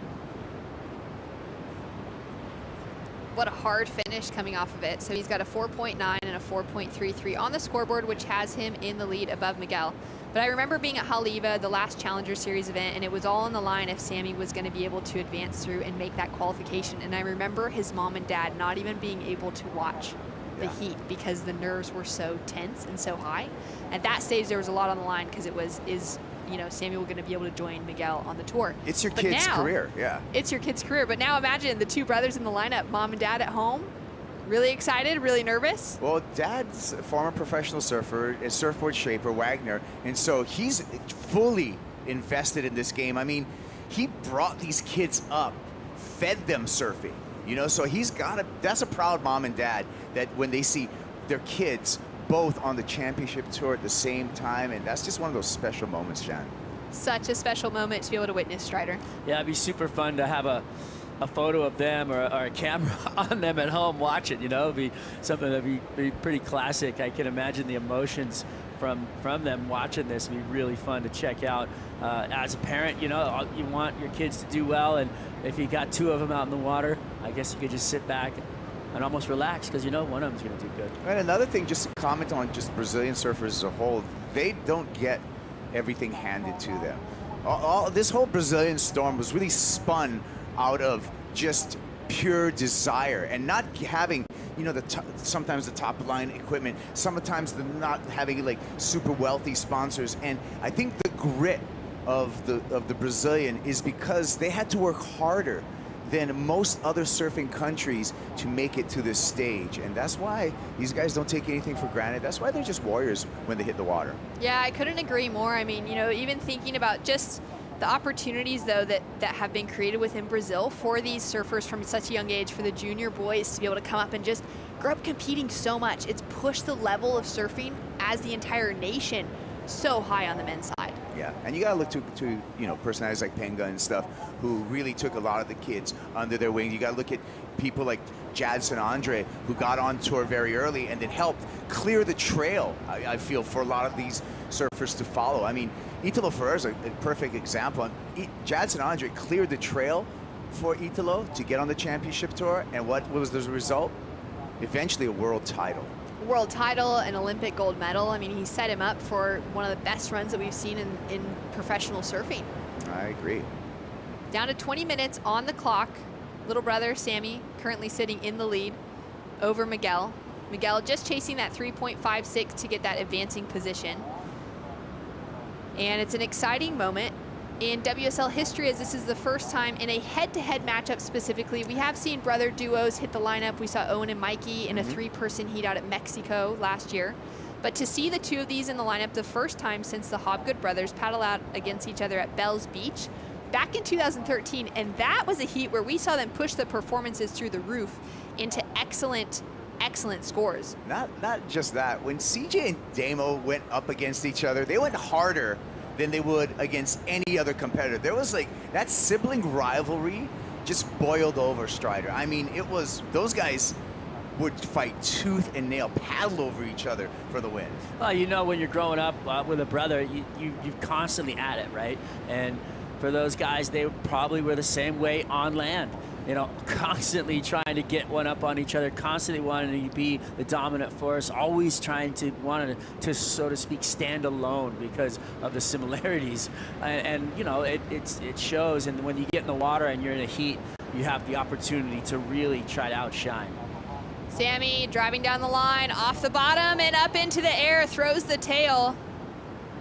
And similar to what we saw from Imai, that board just flies away from his feet. Yeah, and interesting, in Italo's interview, he said the wind didn't feel right for the air. So maybe that is an explanation why we saw him after, you know, that first failed air attempt to make that adjustment. You can see right here, kind of Jadson Andre-ish with that extension, looking for that air reverse, but unable to kind of capture the board and get it back under his feet. Here's live action. And just a quick one on his way back out. Spins under priority and just freed up, even not having to sit with that priority next to his name, to just keep things busy and try and build on that score line. Yeah, we'll see if he can get it together, though. In the beginning of the heat, I thought it was going to come down to that aerial surfing and technical surfing to win the heat, but the last heat was not so, and then this heat seems like it's going to have to be pulled back to power and surfing in the lip line. So we'll see what happens. This was just the quick replay of him on the way back out, but it doesn't offer up enough to really talk about. Both surfers sitting in pretty decent spots on the rankings at the moment. Miguel sitting at number 9, Sammy sitting at number 10. Off of decent results out at Pipeline Kaipo, we saw Sammy knock out in the quarterfinals, a great result for his first championship tour event as a qualified surfer. And Miguel made it into a 3rd place finish in the semifinals where he went down to Kelly Slater. Yeah, that was Miguel's best CT finish to date. He did that again. He had a semifinal over in Snapper, but you know, he matched his best result, and that's a really good way to start the year for Miguel Pupo. So I mean, he's got some good feelings going right now, and here he is up and running. Using priority, just digging that rail in on the first turn, up into the lip on the second, and just kind of that half check to make sure he times the finish well and put a 2nd score on the board, Strider. Yeah, solid, right? Just fundamentals coming into play. Last couple of heats, we're seeing that kind of rhythm and tone set just on the face. Takes off. Nice sturdy stance, comes up, whips it back into the corner. Nice extension of the body through the turn, and then finishes with a little blowtail on the inside there. So really strong surfing. Watch the body completely open up and just push hard. I like that. That's good power surfing right there. Quick check to set up the inside closeout turn, and then pushes the fins over the back, keeps the body over the board, and comes away with it. Yeah, beautiful closing maneuver there, as you could really see it in slow motion on the extension. Here we go. And Sammy. Just a quick kick in and out. Had a look, was hoping maybe for a ramp, maybe just for a big wall to lay into. Yes, speaking of walls, I mean, it is getting a little bit more walled out there as we speak throughout this heat. Not as many corners. The tide's still filling in, Shannon, but something about the swell angle is affecting the quality of the wave right now. Not just the wind, but I'm just seeing not as many corners out there, a lot more straight-handers. Yeah, it's a little bit surprising because that's more what we would expect to see on that low tide. As we see Sammy having a look now, up into the lip, goes in for that second one, really quick reactive surfing, throws the tail out on the finish. And he's got those couple of 4s on the scoreboard. We are also still waiting for that score, Strider, for the last of Miguel Pupo. We are. I think they're taking their time. I think they're throwing some comparison into it. You know, we watched Sammy on that last wave. He was definitely alert, surfing fast, but not with the heavy foot. So, you know, there was a little bit of lightness in the turns. It was technical. There was a lot of board movement in the wave, but I don't know if it was going to go, you know, into the excellent or anything. Same wave, just down the line in a different peak. But right here, I mean, with Sammy, you can see a little bit of a faster approach than Miguel, but not as powerful. So there's going to be that contrast right there, and we're going to see how the numbers play out with that contrast. Miguel's score did drop. There we go. It is a 4.00 for last of Miguel. Before that kick out, that'll come through as a 0.67. And Sammy, we're still waiting for that last one. So at the moment, he's sitting in second, chasing a 4.78 to take that leading position. I mean, he got 3 maneuvers off, but were they of consequence? Were they of power enough to push over and give the judges kind of the turn of this heat? I don't know. I don't think so. I mean, I do like the quickness, though. I like the spry look at it. But he's going to have to set that rail a little deeper, I feel like, to come away with it. Yeah, that's not going to be the 4.7 for Sammy, just off of that, just the quality of turns. I like the speed in which he was surfing, and it looks like the score dropped. A 4.6, just shy of the requirement of a 4.78. And you can see that approach really different, Kaipo, between the two surfers. That speed, that quickness of Sammy, and that more mature, drawn outline of Miguel. 13 minutes on the clock. Older brother sitting in the lead over the little brother. We'll see if he holds it down. We'll be right back.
It's a big year of surfing ahead of us. We are in the third event of the 2022 WSL Championship Tour, heading to Australia after this, and then the mid-season cut, Kaipo. Yeah, look at that. After Margaret River, we're going to trim the field down to just 22 men making that cut and 10 women. But then things get exciting. Look at G-Land's back on tour. New event over in El Salvador, Surf City, and then some standards where you're going to have a lot of variety between Rio, the long walls of J-Bay, and the heaviness of Tahiti.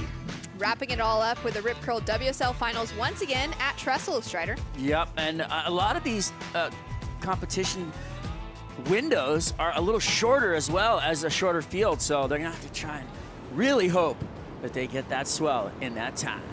On the one hand, maybe it's a good thing because you don't need as many days available for more swell for more surfers, but at the same time, shorter windows, less opportunity. We'll see what happens. Some exciting venues on there, though. Love seeing the new places as well as those classic ones. Chuva está aquí right now. The rain is here. And back on board. Here we go, Sammy. On his backhand attack. Similar turns. Two connected together. Still sitting, unable to break out of that 4-point range. Staying really active. Strider out in the lineup and handing priority to Miguel. Yeah, he wants to settle in. He knows he's got more, but he hasn't really flexed into the flex zone, so to speak, where he knows he can have more power and more impact on a wave above the lip and on the face. So I feel like we haven't seen Sammy Pupo's moments yet, that he wants to bring. So I can feel like there's a bit of frustration from his surfing at the moment. And Big bros know how to put little bros in their place. So true, huh? Right? Yeah. And that's what's happening right now. We'll see if Sammy can snap back. He did get an excellent score in his opening round. He had a score in that 8-point range, so he knows what it's like to kind of find that moment of excellence out here. Yeah, inspired too in that heat. You know, he had, I think he was with Kelly Slater, and having somebody like that in your heat, you're just and enjoying the moment. Here we go. Flying down the line, getting a little bit clipped on the back. I saw frustration there. I saw frustration in that kick out from Samuel Pupo, and he can't let that happen right now. He's got plenty of time on the clock. He can't let that get in between his ears. He can't let that get into his headspace right now. And it's probably even more frustrating because it's his older brother that's giving him a whipping right now. It's so true. He's got to remember back to that clean start he had at Pipe, making it all the way into the quarterfinals, and just draw from that sort of energy as well. And let me take it back. It's not a whipping right now because Sammy just needs a mid-range score to take it back. Well, down in the Rip Curl, in the Red Bull athletes area, we do have Paul Evans. And I'm wondering, Paul, who does everyone think is going to win down there? Well, that's a great question, Shannon. And we're going around doing a little bit of a straw poll down here. And guess what? No real surprises. Everyone's going for Pupo, right? So pretty much non-committal in terms of the battle of the brothers, but big energy down here right now. It's pretty packed behind me. Everyone really enjoying this. We've all been warmed up by that Italo heat just before, and it feels like this time of day, each day, with the way the tide kind of comes in and focuses on this sandbar right in front of us, right below the Red Bull Athlete Zone. A lot of energy in here at the same time too. It's really fun to watch. Really exciting. And talk to me about the conditions out there, because it seems like that rain is obviously set in and that wind just starting to pick up a little. Yeah, we got that pattern where we get these like little kind of mini fronts coming through. So every now and again we get a little breeze. It's nothing crazy, but there is a little ruffle out there. Maybe opportunities to go to the air. That's what we're hoping for. But there's still plenty of opportunities. There's some great looking waves. Thanks so much, Paul. And we've just seen a great wave from the little brother. Sammy releasing that tail, going really dynamic on that second turn. A little bit more like it out of Sammy. You know, he felt like he settled in. You know, I mentioned he wasn't doing what he wanted out there. That wasn't the Sammy he came out to show off to. Kaipo backed it up and saying he looked frustrated. And that wave, though, looked comfortable. He looked like he's swung out of the lip with speed and then threw into the lip a nice blow tail. So it came down with a little bit more speed than it went into it, which is what you want coming out of these maneuvers. On screen right there, Mamiya, the leader. Wearing the gold jersey. It's amazing to see that young man in the jersey. Looked like Sammy was almost angry on that last wave, and that's good. That's a good sign. Again, he just needed a mid-range score, and I like the fact that he was, you know, put a little more aggression on that. Back in 2016 and 2017, Miguel made it into the quarterfinals of this event. Sammy, of course, this is his first time competing out here for the MEO Pro Portugal. But he has had some great success in Portugal in the past. Back in 2019, he won the EDP Billabong Pro in Iracira, which was a QS 10,000. Set him up to nearly qualify. He just missed the line in Hawaii. Yeah, I remember that year. Obviously made it back but here we in go. the mix this year. A little angrier, Sammy Pupo, and there he goes, spanks the finish. And the fist pump there, and guess what? That's going to be enough for him. 6.0 takes him into the lead and puts a 5.24 requirement onto his older brother. Yeah, not a big one. Obviously, this heat's still anybody's game, and nobody's really gonna raise their hand as the winner at this moment, because it's just anybody's rollout right now. There's plenty of time on the clock. It's going to be a couple of exchanges, and let's see what Miggy's got. It's just the brothers on the seesaw going back and forth. Miguel Pupo. I love it. Plenty of opportunity, channeling down the line, gaining some speed, going up into the air, grabs the rail, and he lands it. Making sure they can see that with the ride out. I'm telling you, brothers go harder against each other. And there's like household pride going on right now, sibling rivalry. It's so much more than that in this heat, and I love it. That was an amazing performance from Miguel. I can't wait to see the replay, see what kind of elevation he got, see what kind of technical side he throws into it. Gets up, does the double pump, looks at it, identifies he's going for the air, gets above it, bones it out, throws it all the way, almost completely around, comes down for a clean landing and rides out. And that, my friend, was great surfing. Possibly into the excellent range, but definitely into the sevens for me. I just love how elevated he was. Fins up above his head, and a great dynamic finish where he comes away with a disappearing act and then pets it to get out in front. Was that just taking the last piece of cake from the dessert table from your little brother? Maybe, we'll see. I like the passion, though, however, from Miguel Pupo. Oh, I love this. I love that they are now pushing each other because it's taken Sammy 11 waves to find himself in that 6-point range. Miguel now into his 4th wave and waiting for the score to drop and curious to see where the judges go with it. Is he going to put a huge requirement on Sammy? Is it still going to be in that average range as it comes through? He's going to need a 7.5 or an 8 after this score drops, I think. Well, maybe not. Well, we'll see what they think about the air. I mean, you never know what the judges are going to throw down. We leave it to those 5 men upstairs to give it a 6.20, highest wave of the heat so far. Puts a requirement of a 5.88 on the board for Sammy as he's now flying down the line as well. Gaining some speed, goes up into the air, throws the tail, and takes a spill. That was tough. That was tough for Sammy. And older brother, Miggy's going to capture priority right now and may just be, you know, the warden on him and put him in the cell for this last 3 minutes. We'll see. Oh, what a bummer. You know, he's trying to go to the air, but he's going away from the wind, so it's really hard for him to stay on his board. You know, going to the left, you got that wind kind of coming up the face and over the back of the wave to push on your board. And Miggy's, you know, score wasn't crazy big, so that means that, you know, there is a chance if 2 waves come that Sammy can pull away from Big Bro, but like Kaipo just said, it's going to be hard for him to get away from the warden.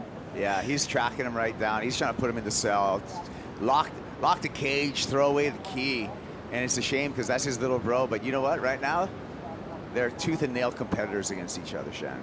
Oh yeah, they got bragging rights to go to after this as well. That may even be the more important factor over the points, over the prize money. Who's going to take it in the first head-to-head matchup on the championship tour for these two?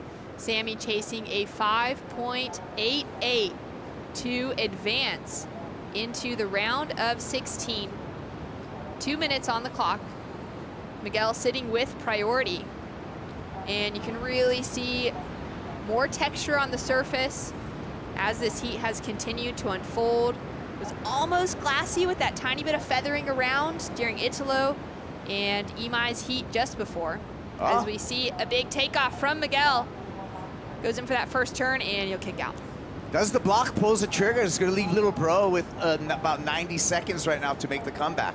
Little bro knows he needs a left. Little bro knows he needs to go above the lip. Little bro knows he's got a little bit of the crack in the door to get through.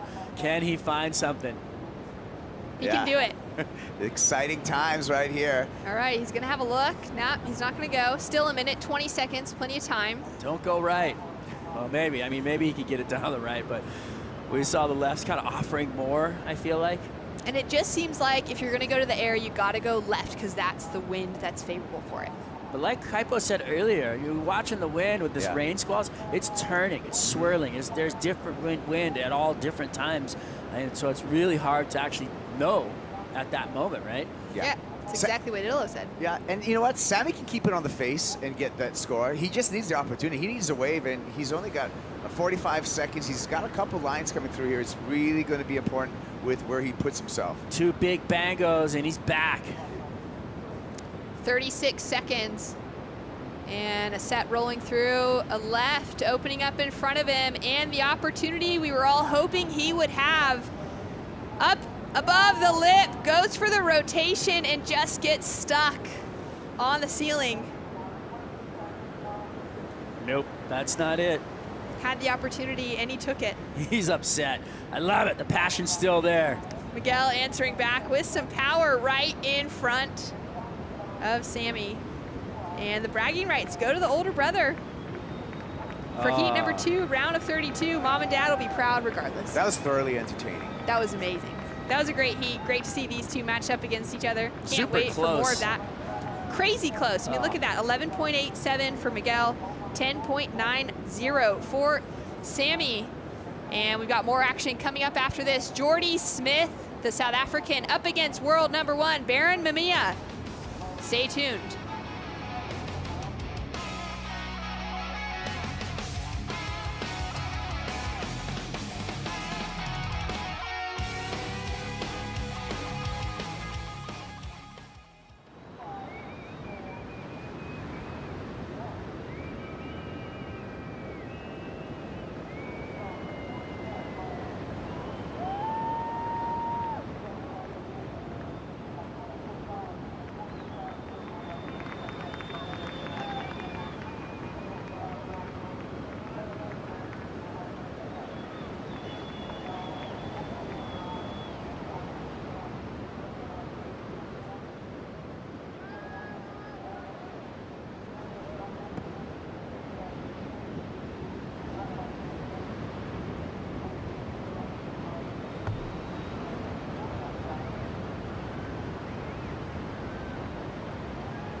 Battle comes to a close.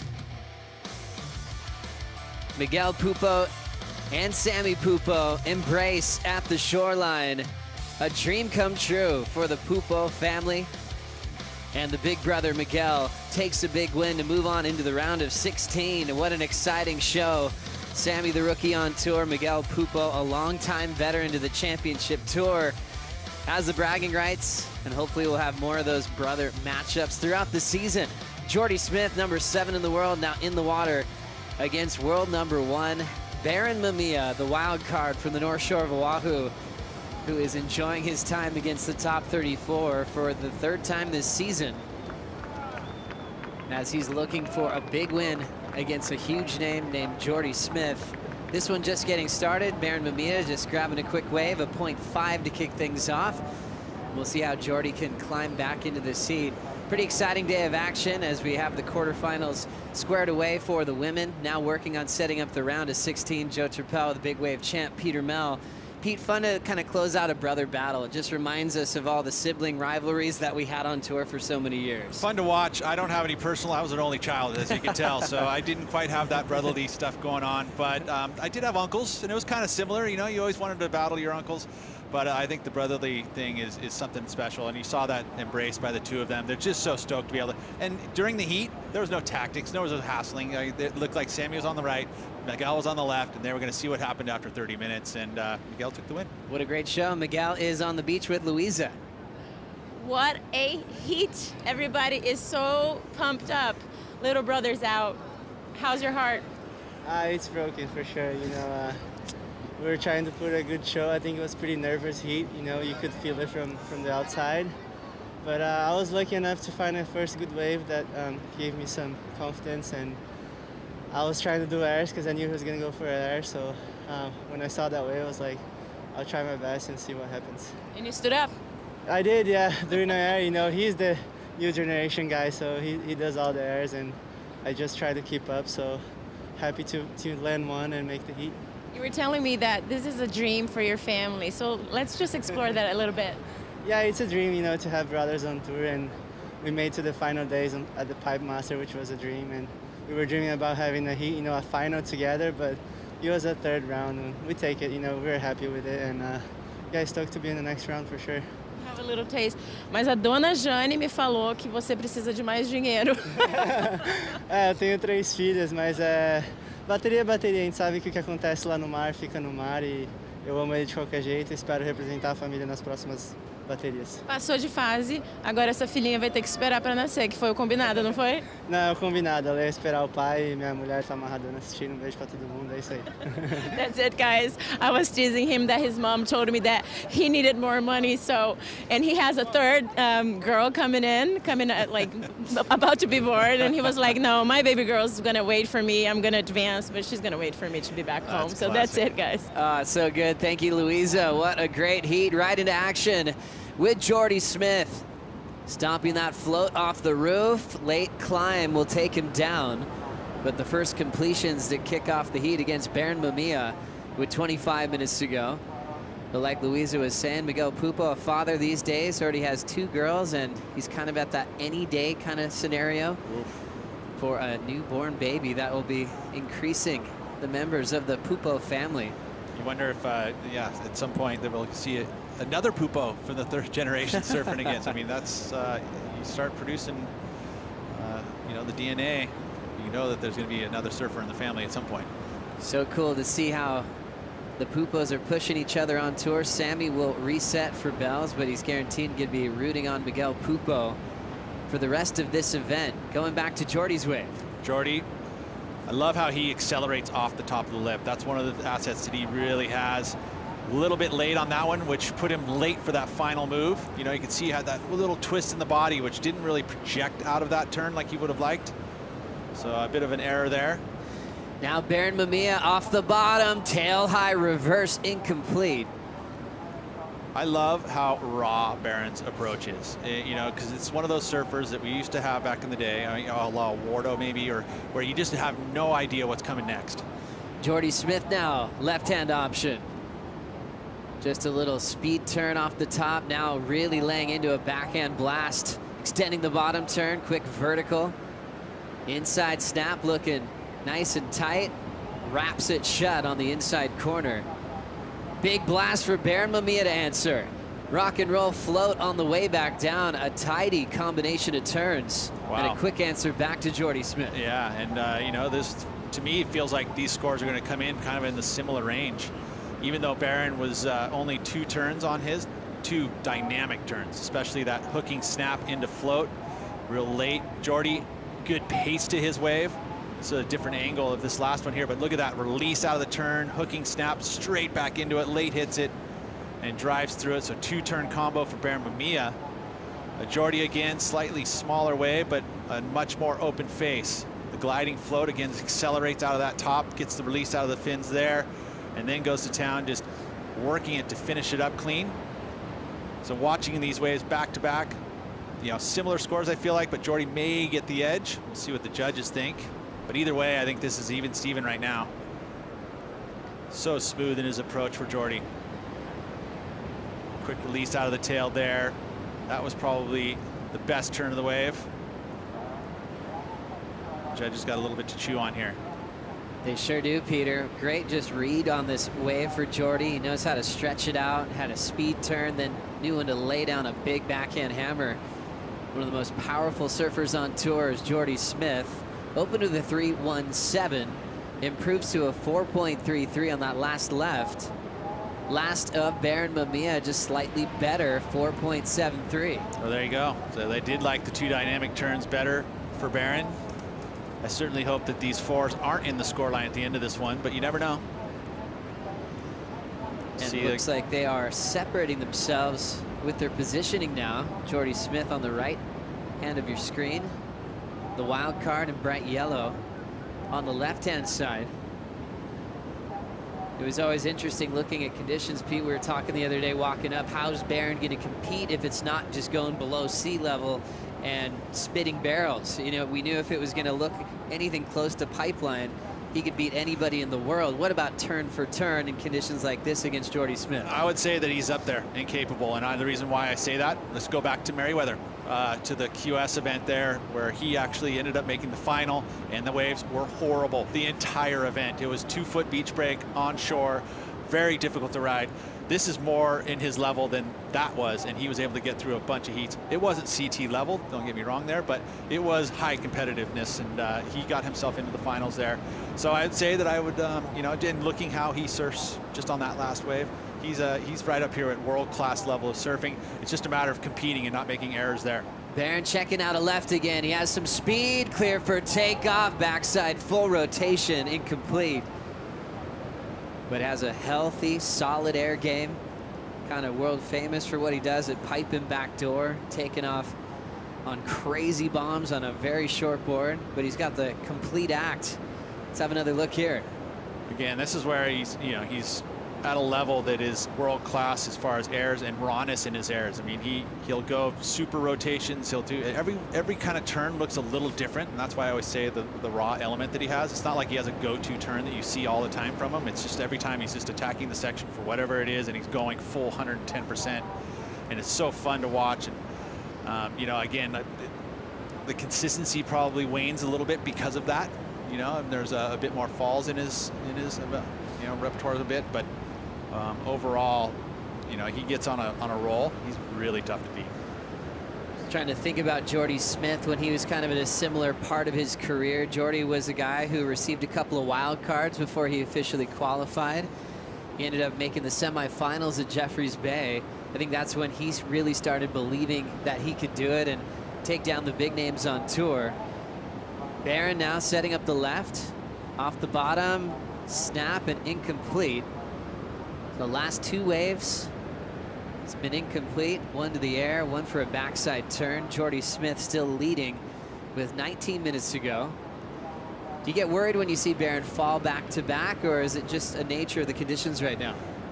Well, I think it's more the nature of the way that Baron surfs. I see him, he falls a lot because he's going big on every single maneuver, but then all of a sudden there's that one wave that clicks and can't help but give it big numbers. So no, I'm not worried about it at all. You know, there's no harm in catching anything and everything. There's no wave limit as far as quantity goes for Barron, he can ride as many as he wants in this 30 minutes. Kind of fits a theme of like Silvana Lima when she would approach heats. She would fall all the time, but she would be right around the corner of a 10 or a 9, and she just loved that energy of catching a lot of waves. Focusing on Jordy Smith here at Super Tubos, he's got a great track record. He's come close to winning this event 2 times in his career, finishing runner-up. He's also had semifinals, that crushing semifinal where he lost to Connor Coffin, took him out of the world title race. Even showing up here at this event, he's like, well, maybe I'll win one soon. Runner-up to Italo back in 2019. And that one was put away from Italo doing big full rotations early on in the final. Backside hammer on the backhand of Jordy Smith, getting stuck on the second effort. He'll look to make up for it here. Backside air reverse to try to clean that one up. Well, he'll better the 317, most likely. That little stumble, though, and that second maneuver is going to cost him at least a point. But you think about some of the other beach break successes he's had. Barra de Tijuca, right? He's had in Brazil. Feels like to me that this style of wave suits Jordy pretty well, you know, because he's had success in these types of waves. Especially here, you look at his track record at Super Tubos. So very good on the backhand as well as the forehand. Love that turn there with the tail above the lip, drifting just there, gets over rotated with his hips, stuffs the rail, comes out of it all right, and this goes, okay, well, I'll go above the lip here and spin it. Not a massive error though. But I feel like it's going to be better than the 3.17 that he's carrying right now. It's interesting, Miguel Pupo was talking about his younger brother being the young gun, the aerialist, and you kind of go, wait, Pupo was that, Miguel was that when he qualified. It's interesting with age, once you get, you know, above into the 30+ club, how it starts turning into overall performance. So what's your take on that? Is it to kind of save your body from injuries? Is it such a youthful movement where the rookies and guys that are in their early 20s are the ones doing the biggest airs on tour? I think it's a combination of both of those. You know, I think that there's something to be said about, you know, maybe even the old bull and the young bull kind of stories, you know, young bull, quick twitch muscles, everything's there.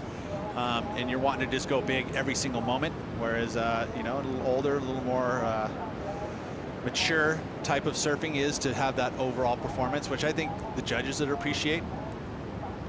So, you know, and Miguel came out on top because he was that surfing that way. You saw how many waves that Sammy Pupo rode. He rode like 12, 13 waves in that heat, whereas Miguel was on 5, you know, but he got the 2 best waves in the heat. So just a more measured approach for Miguel, but he actually won it by doing an air. So cool to watch that heat go down. Jordy Smith still has the lead here. So said earlier, 2 runner-up in this event. He's actually had 3. 2010 and made the final. 2014 made the final as well, and including last season in 2019, he's come that close to winning this event here in Portugal. We'll see if he can get it done this year. First, he's got to keep this lead over world #1 Barron Mamiya. See if he can do it right after this.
The last event of the season, we saw a big wild card show from Barron Mamiya, going all the way to the victory in front of his best friends and his family, screaming for him from the parking lot on Kamehameha Highway. You don't see a wild card go all the way to the podium at every CT event. This was Barron's day, and a day that he calls the best of his life. And why wouldn't it be? You know, again, winning in your backyard, in front of your family and friends, you know, paycheck always kind of nice for a young surfer, right? You're like, oh yeah, I can put my bank accounts full, you know?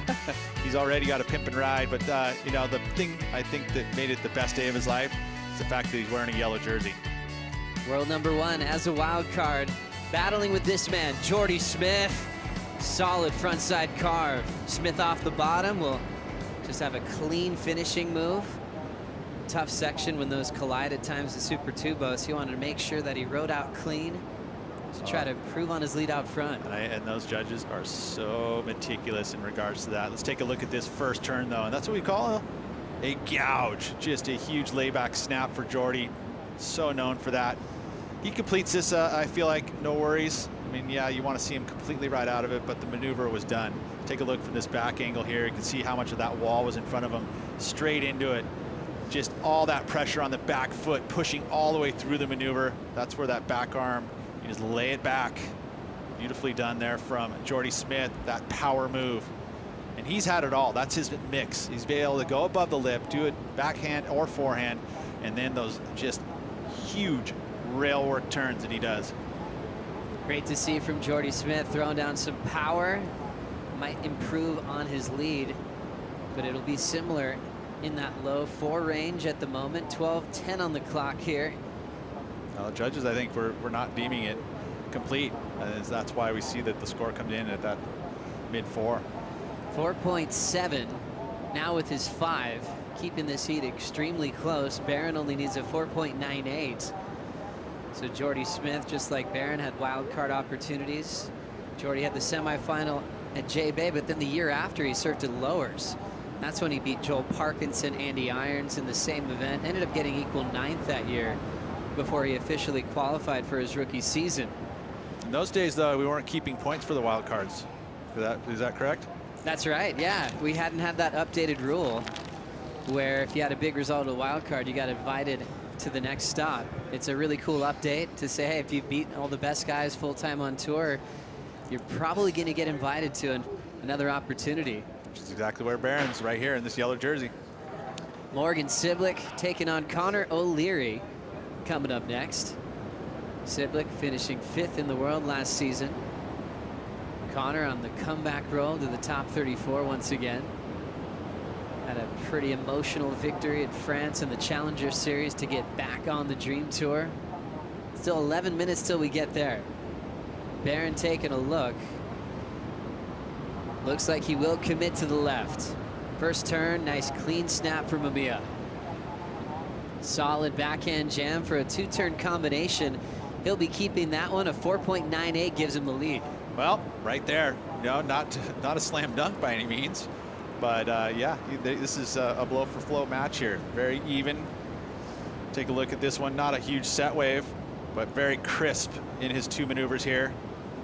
Quick in and out of the top, has to wait for that section and hammers it nice and strong. You know, 4.98 comparatively to the 5, the 4.7. I mean, it's right there in the same mix. And if it does take the lead, it'll just be the slightest of margins. But he will be adding to his total, that is for sure. Such a solid approach. Looks radical, has such a fun style to watch. Had an incredible movie part in Snap 4, which was a very popular segment in that movie. And it's fun to kind of bring back those rad surf movies with segments and parts, and you get to pick your music and try to get your keepers. As Connor O'Leary realizes that people are watching him at all times in the Red Bull Athlete Zone. Winding up for the ramp is Barron Mamiya. Classic form on that tail high reverse. Stomps it without a problem. One thing that youth has is pop. And it's just the way they get off the top of the lip, you know, the youthful exuberance. Somehow they're just the shocks are a little bit more springy. It's interesting. Just as surfers get older on tour, you see less attempts like this. What about this move, Pete? It's just you saw it coming a mile away, and he pulls it off. Not the complete rotation all the way around. He did land and have to rotate as the board lands. You can see here, pretty much close though. Right there, gets the drift. He was about, what, a whole 15 degrees off of the full rotation all the way around. Such a classic move that these guys can rely on demand. Baron Mamia's got a great whip above the lip, especially backhand as well, which can be pretty hard when you're landing without actually seeing where you're going. Great awareness there for Mamiya. His wave before the two-turn combo where he stayed on the open face, 4.63. So he didn't get the lead there. And we'll see if the air will put him ahead of Jordy Smith. And I would say, considering we read the surfer's thread with the you know, single big maneuvers, progressive single maneuvers can be highly rewarded. That was one big move. You know, it's the biggest error we saw in this heat.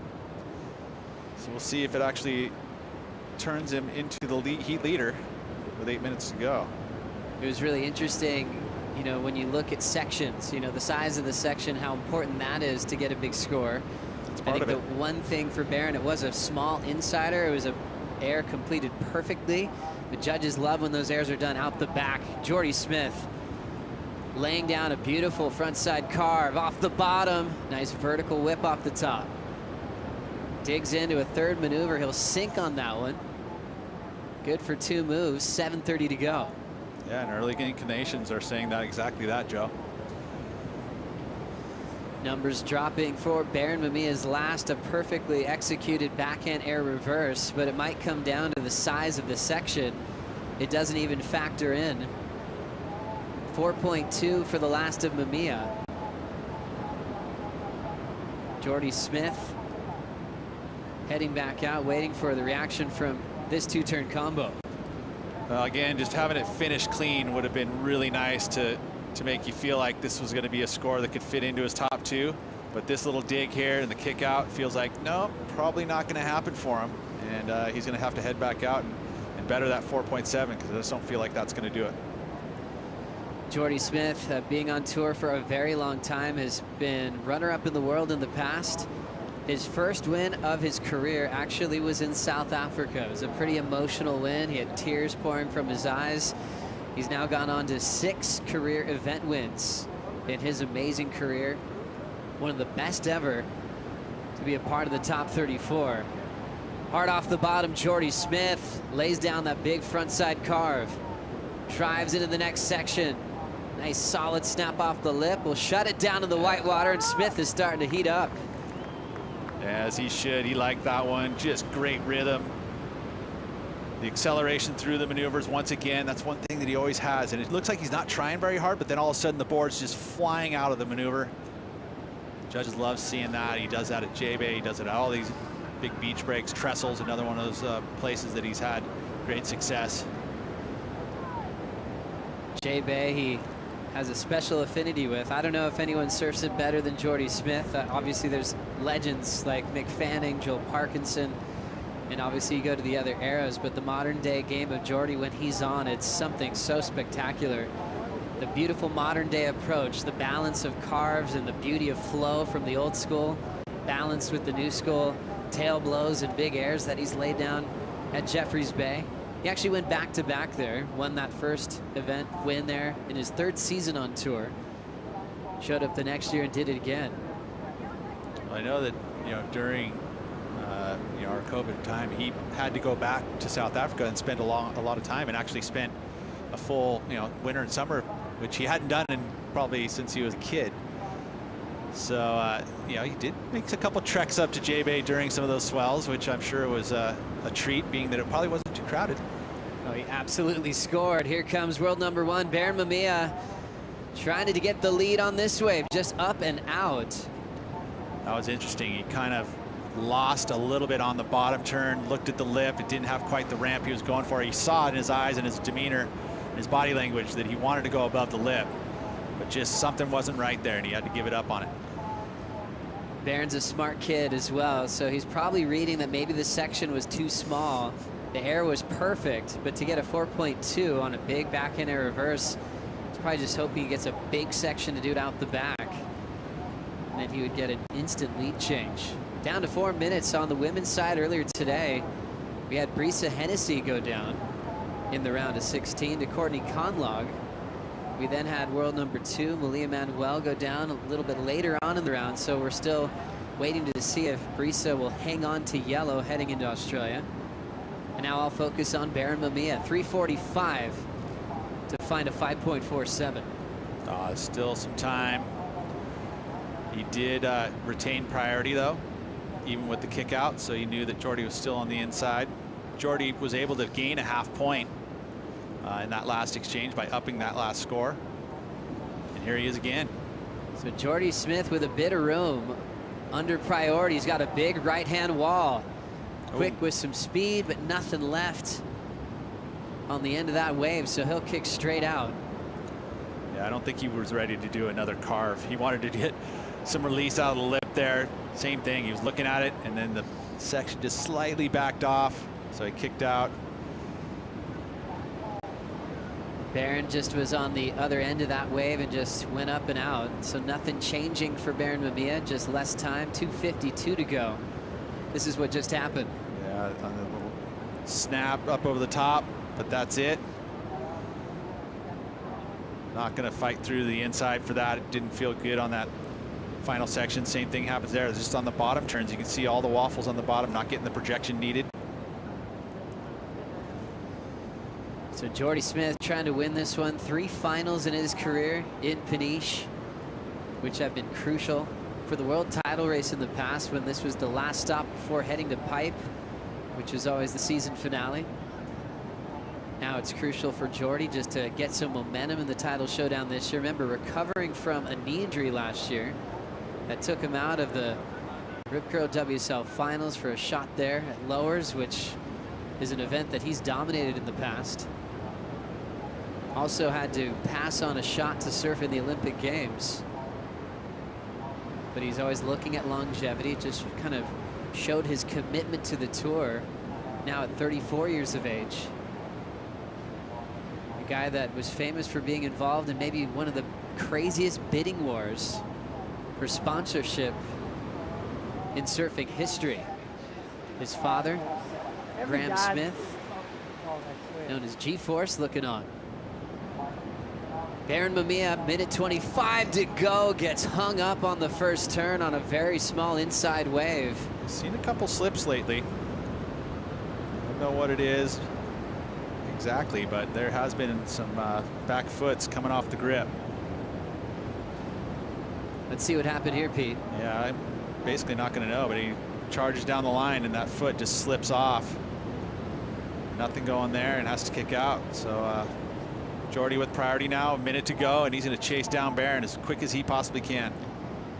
Portugal has so much history with haunting #1 in the world in the last 10 years.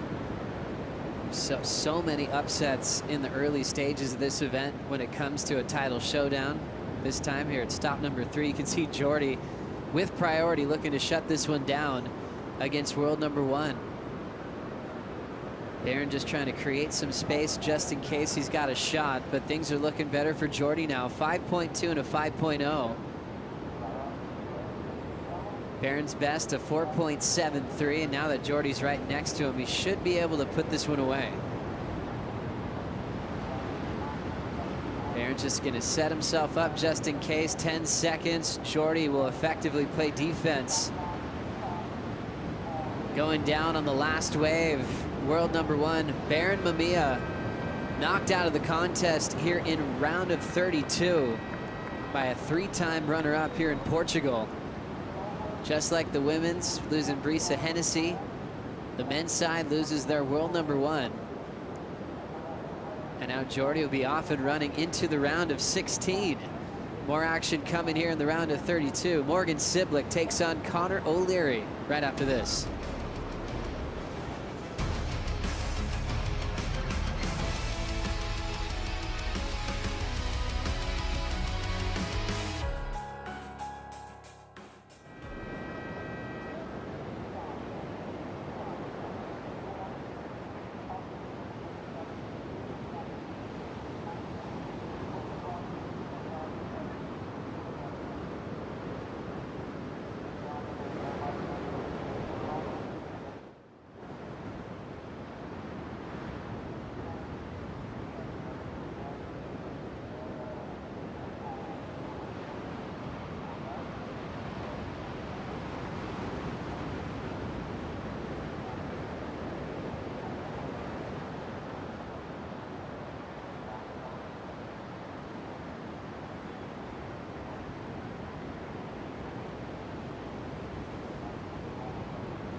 You're watching the MEO Pro Portugal presented by Rip Curl, Stop 3 of the World Surf League Championship Tour. Morgan Siblick hitting the water with Connor O'Leary in front of one of the coolest crowds we have in pro surfing. You can see Peniche in the distance, a lot of wide open space on this peninsula, and there's always one side that's offshore. It's all been focused at Super Tubo so far this year, as we have two Australians going head to head. Connor O'Leary from Cronulla. We've got Morgan Siblick from Newcastle. Two very surf-rich towns with a lot of history and world champions. You think of Mark Akalupo and you think of Cronulla. Think of Mark Richards when you think of Newcastle. MR, a 4-time world champion. As we watch Connor O'Leary kick things off for us. Snap to start on the small inside left. Not much left on it wave-wise, but still able to hold that rail line is Connor O'Leary. Quick whip there on the backhand of Morgan Siblick. And we are off and running. Waiting for scores to come through from the opening exchange as we'll channel this right-hander with Connor O'Leary. He is fired up, putting up a couple of big scores already. And now let's hear from the big man. Jordy Smith is with Shannon. Grinding heat, but it must feel great to walk away with a win out here in Portugal once again. Absolutely. It's kind of hard out there, actually. The waves are really short, like you can get one good section maybe, and then they seem to either peter out or, yeah, it's just difficult. It's really hard to choose the right waves. Sometimes with the tide coming in, sometimes they kind of full up and then they allow you to do a couple turns, and sometimes they just suck up and kind of shut down. But fortunately for me, I found a couple open faces, and yeah, just enough to get it done, eh? Well done. We're stoked to see that. Talk to me about your equipment that you're choosing to ride out on days like this. Yeah, this is a Smith Shapes volume model, just with a round tail. And yeah, it kind of seems to be working, but you never really know what you're going to get out here. Either it's like 6 to 8 feet in tubing, or it's high tide and kind of flat on the face, or closing out on the low tide. But yeah, they do the trick. It's more wave selection out here for sure. Yeah, absolutely. Talk to me about, returning now after having that final finish here back in 2019, the last time the event ran, a few years ago now, but it must feel pretty good knowing that you've got that sort of background to you and some real success here in Portugal over the years. Yeah, I've definitely had a lot of success here. I think 3 second-place finishes. I've got a good relationship with the place, with the people. I always feel at home and welcome, so that's always comforting. And then, I don't know, it's something about this wave that I really admire and I like. And yeah, I don't know. Just chow some Portuguese sausage. I dig it. Well, best of luck in the next rounds, and we can't wait to see you take on all that this wave has to offer. Back to you guys. Thanks a lot, Shannon. Always great to hear from Jordy Smith when he's light, when he's laughing. He had a couple of good claims against Baron Mamiya that he was really trying to get himself fired up. Whenever Jordy's throwing claims or having fun, oftentimes that'll translate into big wins. He's got a great track record here. Even besides the finals, he's had quarters, he's had semifinals. Pretty consistent at this wave that can change quite a bit. Connor O'Leary groveling through the inside. Will just frame that backhand snap through the lip to finish. Already his 3rd wave ridden against Siblick. So starting off with a flurry, 2.0 to start, 4.83 on his 2nd effort. And will stand by for the score of his 3rd wave. Well, it looks like the strategy, go on anything and everything, really, is what it seems like. In the beginning it was just firing, just wave after wave. Connor O'Leary joining forces with the Richard Dog Marsh camp. So he is the latest addition. It's always a conversation that coaches have with their squad if they're going to bring somebody into that environment. Oftentimes it works out where they're staying together, spending a lot of time together. And Ryan Callanan said Connor O'Leary is one of the nicest guys he's ever met, so it was a quick decision to add him to the squad. That was the 4.83, Pete. Yep. And then here we got a 6.0 from Siblick on the backhand. And he was so impressive his rookie year. Has yet to really prove himself in 2022, but that doesn't mean it can't happen right here. And so far, he's got the best wave of the heat. Did you have a chance to watch Postcards from Morgs, the Rip Curl movie last year that was debuted? Very cool. It was so funny and clever. Great job, Von Blakey and the crew that put that together. he was just kind of put as this guy that nobody knew. Calling Mick to go surfing. He's like, who's this again? It was just a classic comedic movie, but you got to see how cool Morgan was and how much he enjoyed being the underdog. And that took him to 5th in the world last year. Yeah, and his surfing, I mean, I said it before, but it was so undeniable. You know, his wins against John Florence, like his surfing was impeccable. It was incredible to see some of the stuff. You're just like, where did that come from? You know, at Narrabeen, you know, finding the barrel, the one late drop into the barrel, his backside hooks, just like these right here. That's why I was able to get a 6. Just so quick in transition. Great to see the power and also an aggressive transition, fitting in a couple of big turns in a small space. Really reliable with those backhand hacks and rewarded well with that 6.0. Remember going over to meet Morgan when he qualified on the North Shore before his rookie year started. And I just congratulated him. And I was like, oh, what can we expect when you get on tour? And he's like, I don't know. Maybe good surfing, maybe bad surfing. And I was just like, wow. I didn't know where his confidence was, but I just realized he was very mellow and just cruisy. And he just didn't want to put anything out there where he was going to accomplish too much. So he just stayed very present. I mean, that famous win over John was kind of like a Karate Kid moment where he was actually limping down to the beach. He hurt his toe. It was getting taped up. We had about 10 minutes to realize if he was going to be able to surf on it or not, and then he went on and did all the surfing that he did to beat Callanan in a tie break, got past John Florence.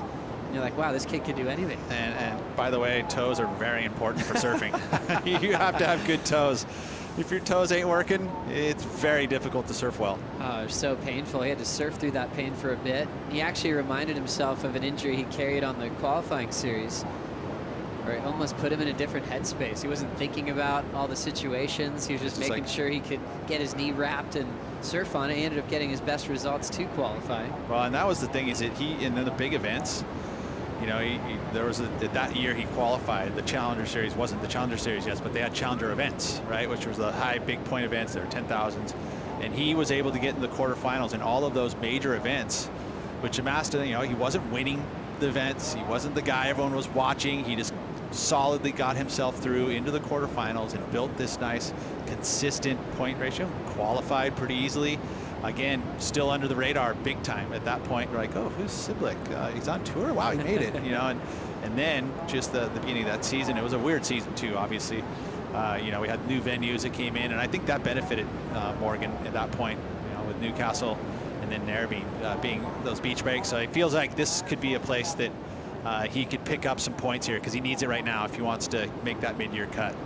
Pete, what made this left to 6.0? I mean, this last turn was a big part of it, but the slow motion part of it takes away from how much speed in transition he carried. You know, it was so quick, clean rails. You know, he didn't dig anywhere, he didn't lose any speed. He actually gained speed as he was moving through the wave. Looks like Morgan wants another solid score, this time going front side. Big connection off the first whitewater section, off the bottom, layback, blowtail, and doesn't recover. That was one of those really committed laybacks where you're actually laying down on the face of the wave. Sometimes we reference layback, when sometimes it's actually really a lean back, where the old school layback, you know, going back to the 80s, where guys were actually fully extended on the face, picking themselves back up. Still a great move. You don't see it every day. I will say that one of the things I think Siblick was able to do in his debut on the championship tour was his equipment change to going to the sharp eyes, because all of a sudden there was a new look to Morgan. As consistent as he is, all of a sudden he had this extra little flair. His turns were tighter. They were quicker through the transition, just like they are now. And so that was something that I think was a great move for him, was get on the Marcio Zuvis, and it really helped out his surfing. As we see Connor O'Leary connect with the lip, almost going for another big move, but you can tell he slipped off as that end section was kind of rushing him to get there. Incomplete, still be chasing the leadoff Siblick. And you mentioned sharp eye. We saw a brief look of Felipe Toledo preparing. He was a big part of that sharp eye movement. Toledo has originators, right? I mean, it was again, once there was that move to those boards, it just accentuated his surfing, gave him something a little bit different look. Have you figured it out yet? Why people look so much better when they make that switch? It's just, I think this the curves that he has in his bottoms. You know, they're just a certain style that fits a style of surfing that people or surfers like. You know, and especially it kind of fits in the criteria, speed, power, flow, and right, those are things that the Marcios have, is that they're really tight, and when you turning that tight, usually you lose speed, but for whatever reason, his bottoms, they fly in and out of those transitions really quickly. Sort of like for Toledo, he had a few years on tour before he started winning events. He won Snapper. It was all of a sudden this new relationship building with Sharp Eye. Kanoa had his breakthrough moment at J-Bay where he made the semifinals. That was his big committed change to Sharp Eye as well. So props to that crew, doing some amazing things for some of the best surfers in the world. Morgan Siblick 6.0 to 4.27. Connor O'Leary chasing a 5.45 to get a lead change and a spot into the round of 16. Remember, a lot of big action coming up in the round of 32. Morgan will take this left. Hard off the bottom, hammered that big section. He'll let it go though, as that wave shut down quickly. Now O'Leary holds priority as we anticipate more solid surfing from the Goofy Foot contingent on tour. Owen Wright preparing for Felipe Toledo coming up next.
Portugal, presented by Rip Curl, is brought to you by Rip Curl, the ultimate surfing company. By Expedia, official travel booking partner of the World Surf League. By Oakley, official eyewear of the World Surf League. And by Hertz, official partner of the MEO Pro Portugal, presented by Rip Curl. We are at the 15-minute mark here in heat number 4 as Felipe Toledo prepares for a matchup with Owen Wright. One of the most exciting surfers in the world, especially when the waves look the way they do today. A champion here in the past in Peniche. And what an incredible final that was, where he was going blow for blow with Italo Ferreira when Italo was a rookie. Italo did one of the biggest backside airs of the season, and Toledo had a couple of big air combinations, expecting fireworks from the fastest surfer in the world coming up next. Joe Trappell alongside former number 8 in the Surfer Pole Awards, Peter Mell, for the call here. Do you know the year of that? Oh, you put me on the spot there. I mean, I knew you were a very popular surfer that year. It was the same year that you won the Coldwater Classic. There you go. And so give me a second. It's in the 90s. Yep, getting closer, okay, warmer. I'm in the right decade. 1996. Nope. Oh, gosh. It's 97. Oh, my gosh, Pete. Nice was work, so though. Close. That felt good. Yeah. What a great year. Yeah, it was a good year. Until last year. 14 on the clock. It's interesting how years can come and go. And I mean, focusing on Connor O'Leary, all he's been through in a very short period of time. The highs of pro surfing, rookie of the year, finaling at Cloudbreak. Yep. Second season, you're off tour. Ouch. And then trying to claw your way back on. He gets there. Yeah, and no in the short sponsors. season, loses sponsors, 7 events last year. And it was really hard for him to make heats. All of a sudden, he's back to the Challenger Series. And you're going, man, he's been through a lot this year. U.S. Open starts. He's out in his first heat. You're going, how much more can you take as a competitor? Which obviously has a happy ending. He's right back on the top 34. And he's sponsored. Exactly. A lot of great things happening. Now we have an opportunity to catch up with Baron Mamiya with Shannon. Baron, that's a tough loss going down to Geordie. Talk us through that heat. Yeah. The waves started to switch in our heat, kind of. It felt like the tide got pretty high, and then the waves started moving in. So it's kind of adjusting out there, and then it was just a little hard to surf. And then I tried a few airs, and then didn't land them. But yeah, I was stoked to get to surf against Jordy, and yeah, it was fun. Well-fought battle regardless. Talk to me about wearing that yellow jersey, how special it was to represent, and the fact that you could be hanging on to it depending on how things fall through the rest of this event. Yeah, it was sick. I was stoked to get it. Obviously, I wasn't on tour at the beginning of the year, so just to be in these events was a super big plus. After sunset, it was crazy. That happened, and yeah, I didn't know really what to do. And then they told me I was in Portugal, so I came here, and yeah, I'm just stoked to be in the events, and hopefully we'll get a spot into Australia, but we'll see what happens. And some great learned experiences overall, being able to travel and compete with the world's best. Yeah, for sure. Every surfer dreams of being here, so it was sick to get some experience here, and yeah, carry it on to the next one. Well, you certainly proved your place with that win at sunset. Well done, and we hope to see you at many more events in the future. Back to you. Thanks so much, Shannon, and big thanks to Baron Mamiya for giving us the time. What a cool human being Baron is. 22 years of age. He's got a huge future, and he's given us so entertainment. He should hold his head high as we look at this last wave. Slob punt from Connor O'Leary, fighting for the finish through the white water, but ends up going down. Thought he was going to pull it off. He's a big kid, and that was a real cool technical air attempt. Yeah, you don't see a lot of slob airs. They're difficult grab. You have to get the release early, which he did.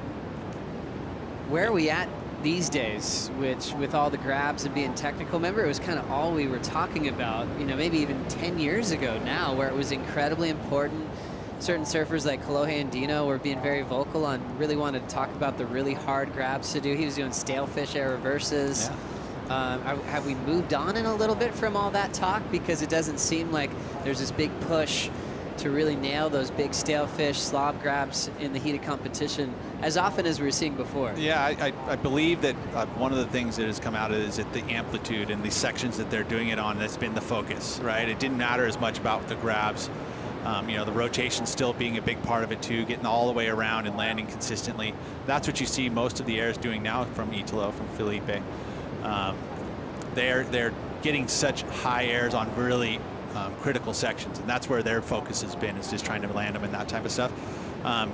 When you do a slob air, or you do it on a section that is kind of soft, you're just not getting the score, so it's not worth putting that kind of effort into an air if it's not going to score real huge. So I feel like now it's like, okay, it's got to be a big section, and it's got to be really high.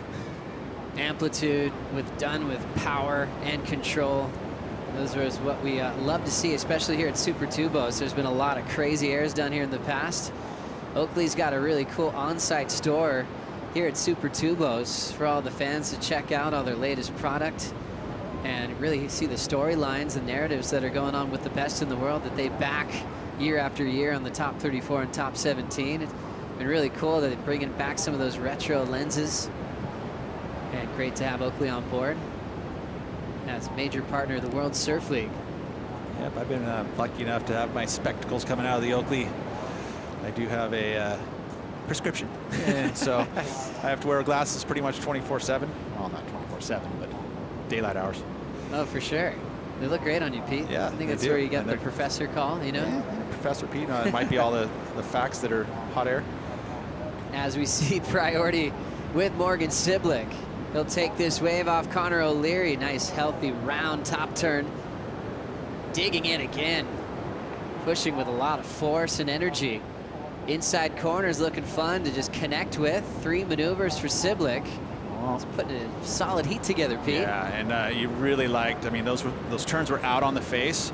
And so in order for those to become high-scoring maneuvers, you really have to keep the speed through the maneuver and also dig the rail in, really showcase that you're pushing hard, which he's done on the second one. The first one, nice quick whip, gets a little drift. This one really digs the rail in, just gouges it in, keeps it together, keeps the speed up, and gets a third maneuver here.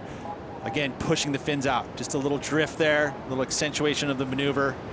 And this is going to be a good number for him, I think. It's going to improve on this 4.27.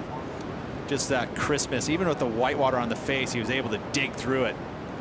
Again, the sharp eye is just whipping through for him. Fits his style of surfing. Really cool to see Morgan in this kind of form. Didn't have the best results from Pipeline to Sunset Beach. And he's on a roll so far against this man. Connor O'Leary getting started. Second turn, weightless. Wow, Third turn, answer. crushes it. 3 big moves for Connor O'Leary, looking inspired to answer back. That was a great answer. All of a sudden, they're still trying to write down Morgan's score, and they have to stop, pay attention to Connor. And then all of a sudden, he shows his power and his speed and his finesse through those maneuvers. Very similar waves, and now the judges have to dissect in between the two. Snapping turn now there, that first one, that one into the lip, and then the final move tags it hard. Crazy stuff. Those were succession, 3 moves straight, bottom turn, top turn, top turn. Whereas you saw Morgan have to drive through his turns and pick up speed again, so a little difference in that. Yeah, the judges have to dissect this style of wave because very similar. Crushing sections with authority as Connor O'Leary didn't have any time to relax in between maneuvers. Yeah, it was interesting. Siblick had those nice top turns, but the wave face was a bit more full, where Connor had a lip that was projecting him into the flats. A lot of times judges love that drama of an airdrop transitioning between turns. It feels like the critical sections were on Connor's wave, whereas Morgan's, were out, his maneuvers were out on the face, but they were excellent. The moves that he was doing out on the face were exactly how you got to do them, with a lot of speed and arc. So a great Australian battle, still a 6:25 to go. Waiting for the scores from the last exchange, but these guys are going to keep surfing if they get an opportunity. Connor has some space without priority. Neither of them taking that wave. Connor's supported by Dog Marsh, but also his wife is here. Formerly Stephanie Single, now Steph O'Leary. Remember her competing at a very high level. Remember before Bell, she was a part of the Grom Search events and absolutely ripping. Enjoying her time here in Peniche. Focused on Connor and hoping that he gets a big result. Been really cool having Connor talk about his mom as well throughout this event, leading up to International Women's Day on the 8th. His mom, a former competitor at the highest level of the game, representing Japan. Here comes Connor now, able to get some space without priority, loses out on the blowtail reverse. An exciting maneuver to go for, but incomplete.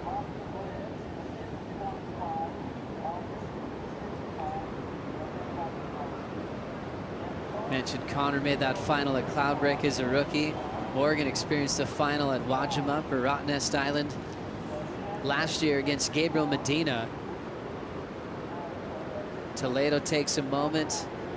Owen Wright goes right past him to head to the water's edge. Toledo is a superhero here in Portugal. Speaking the language, it's like his second home. He's won this event in the past. Owen's had a lot of success out here. Obviously, his highlights are often remembered for the bombing days out here when he's packing crazy pits and blowing his eardrum out with a reckless abandon type approach. This will be interesting in a situation like this. Who's favored in that next tee? Did you have to go with Toledo when the waves are this size? You look at the conditions, you would have to say it favors Felipe over Owen, but the way Owen's been surfing and the way his determination is, I feel like he's going to put in a ton of effort here. I'm just reflecting on these scores that just came in. They came in as the exact same for Connor and Morgan, that exchange. 6.5s. The judges went from 6.0 to 7.0 on Connor's side, but there was a flat 6.5 across the board for Morgan Siblick. Then the averaging out the exact same. Really interesting when you get the exact same number on the same exchange. All started with Morgan Siblick opening up with a 2-turn combination that gave him a 6.0. Yeah, and you look back on that 6, you're like, wow, that's kind of a gift, but it was the style of surfing that he had that the judges liked, that quickness through the maneuvers. Again, this one came in as a 6.5, so he has a pair of 6s. He has the lead, but Connor doesn't need much. Just a flat 6 will get him there. This was that exchange. Hooking snap, straight into the bottom again, attacking the lip for Connor. And after watching it, they were very similar scores. So the fact that they came both out at 6.5 was pretty interesting. Very interesting when you see 2.65. So they both have the best number of the heats. Coming to the battle, the backup scores. Siblick has a low score of a 6.0. Connor's got a low score of a 4.83. Down to 3 minutes on the clock. More waves on the way. Siblick on the backhand again. Nice clean backhand snap. Second turn solid. Here comes a third in the white water. A tough section to ride away from. So hard to tell from the drone angle up top and how you compare it to the last few waves there. Felt like that probably not going to improve his situation, at least from the drone view. See what we get from the front angle. His two-turn combo before was the 6. We'll see what happens here. Connor off the bottom. Oh, clean forehand wrap. Right into a clean foam climb. Looking for a finish on this inside wall. Hits it off the lip. Trying to fight for more. This thing taking him a long way down the beach and earns that tail slide. The crowd appreciates that effort from Connor O'Leary. Feels like the lead is going to change. A lot of work in there. That first arc on the outside and then straight into the bottom turn and the climb of the whitewater again. The section didn't look like it had much in it, and Connor actually went straight into it. This is the straight angle here of that last one. So again, that drone angle takes away the verticalness of those two turns. So that was well done, but not completing this ride out. So very important to ride clean out of your waves, especially from this panel. They like to see you complete the entire ride from start to finish. Not that you can't get a score with a fall at the end, but I would say that, you know, overall presentation, you want to complete your rides. It's like in a gymnast performance, you know, you're stepping out of bounds, even though you're doing the craziest stuff. Beautiful arc there, but that right there, that section didn't have any scoring potential there, and he actually went up and drifted the fins, which was really cool to come out of an arc like that and then go straight up into the foam and drift the fins. So he held his speed through the maneuvers and then finds some bonus section. That last turn there, he was working really hard to get there. It wasn't pretty when he got there, but as soon as he did, that drift was awesome. And I think the whole package of this wave is going to give him the lead. Such a great transition of turns. He held that rail through that front side carve and didn't hesitate when he comboed it back up in the pocket. That is so hard to do, especially in waves of this size. The big man with tons of flow and a lot of variety. There's that tail drift. That was sick. Seals the deal on that one. I'm with you, Pete. That deserves a lead change. Yeah, it does. I mean, he's bettering the 4.83, needs a 6 to get there. Down to 30 seconds. Morgan, solid windup again on his backhand. This wave still with some open face. Off the bottom, there's the vertical again. Siblick loses the handle on the finish on back-to-back waves. They're feeling the sense of urgency as this clock is winding down. Siblick with a slow start to the season. Connor with a better result at Sunset, but he knows how dangerous things can get towards the mid-season cut. The heat's run out of time. Now it's just up to the panel to settle this one. Both with a 6.5. It's just coming up to that second scoring ride. Let's focus on last of Morgan Siblick now, Pete. And this wave was a pretty good wave. It definitely had some scoring potential. There was a couple bobbles there, so the quality of the maneuvers weren't really there. And especially with the fall at the end, this doesn't feel like it's going to improve his situation in my eyes. It's really about that score from Connor O'Leary, if it's going to be enough for him, needing the 6.0. So 2 waves still to be scored for Siblick, where he felt like he was maybe rushing his turns. He wasn't just sealing those sections on the pocket like he typically does. Like the way he opened up this heat, he was just real precision type surfing. But Connor O'Leary put himself with a great fighting shot on that last wave, and it was really different from anything else he had ridden in that heat. Morgan's waves have been a bit similar, even with maneuver choice, and Connor gave us all something really refreshing to look at. Big open frontside hook with a beautiful transition between turns. Just watch this 2-turn combo here. The arc here extends his body straight into the bottom. No section there, foam on it, and he somehow kicks the fins out. Again, had to work to get to this one, but that was like a projection floater, which gave him the speed to find this last section and then just punches the fins out the back. So I like that wave. Blowtail complete for Connor O'Leary as we take another look at that open face hook, Pete.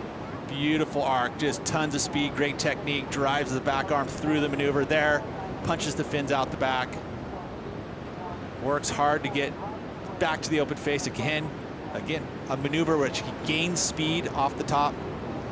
And I just love this section here because there wasn't much on it, and he did everything he could to punch the fins out the back and get the drift and the completion. And I think he needed something very exciting because that wave was really starting to flat out, comparing it to last to Morgan Siblick here. And Morgan Siblick, again, turns off the top right there. That little stumble didn't quite go vertical on that second maneuver. Nice crisp turn there. It felt like that was probably the best turn, but it was on the third section. And then the fall at the end, again, just that left that little bit of sour taste in the judges' mouths. Scores coming through. Last of Sibic, 5.43. Connor O'Leary's hearing the sound of his last score, a 6.07. Getting the news now, and his wife to give him a big hug. And a well-deserved moment for Connor O'Leary. He still looks like he's in disbelief. He got the scores into the round of 16. Oh, and he's a bit shattered even though, yeah, you know what? You deserved it. Well done for Connor. Tough loss for Morgan Siblick as he'll move on to Bells. Up next, Felipe Toledo takes on Owen Wright here at Super Tubo. So we'll bring in Paul Evans and Kaipo Guerrero for the call.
The world's best surfers back in town in Peniche, Portugal, the MEO Pro Portugal, the event. We've changed seasons, but the action is red hot as ever, and an outstanding heat hitting the water right now. Massive fan favorites, two of them.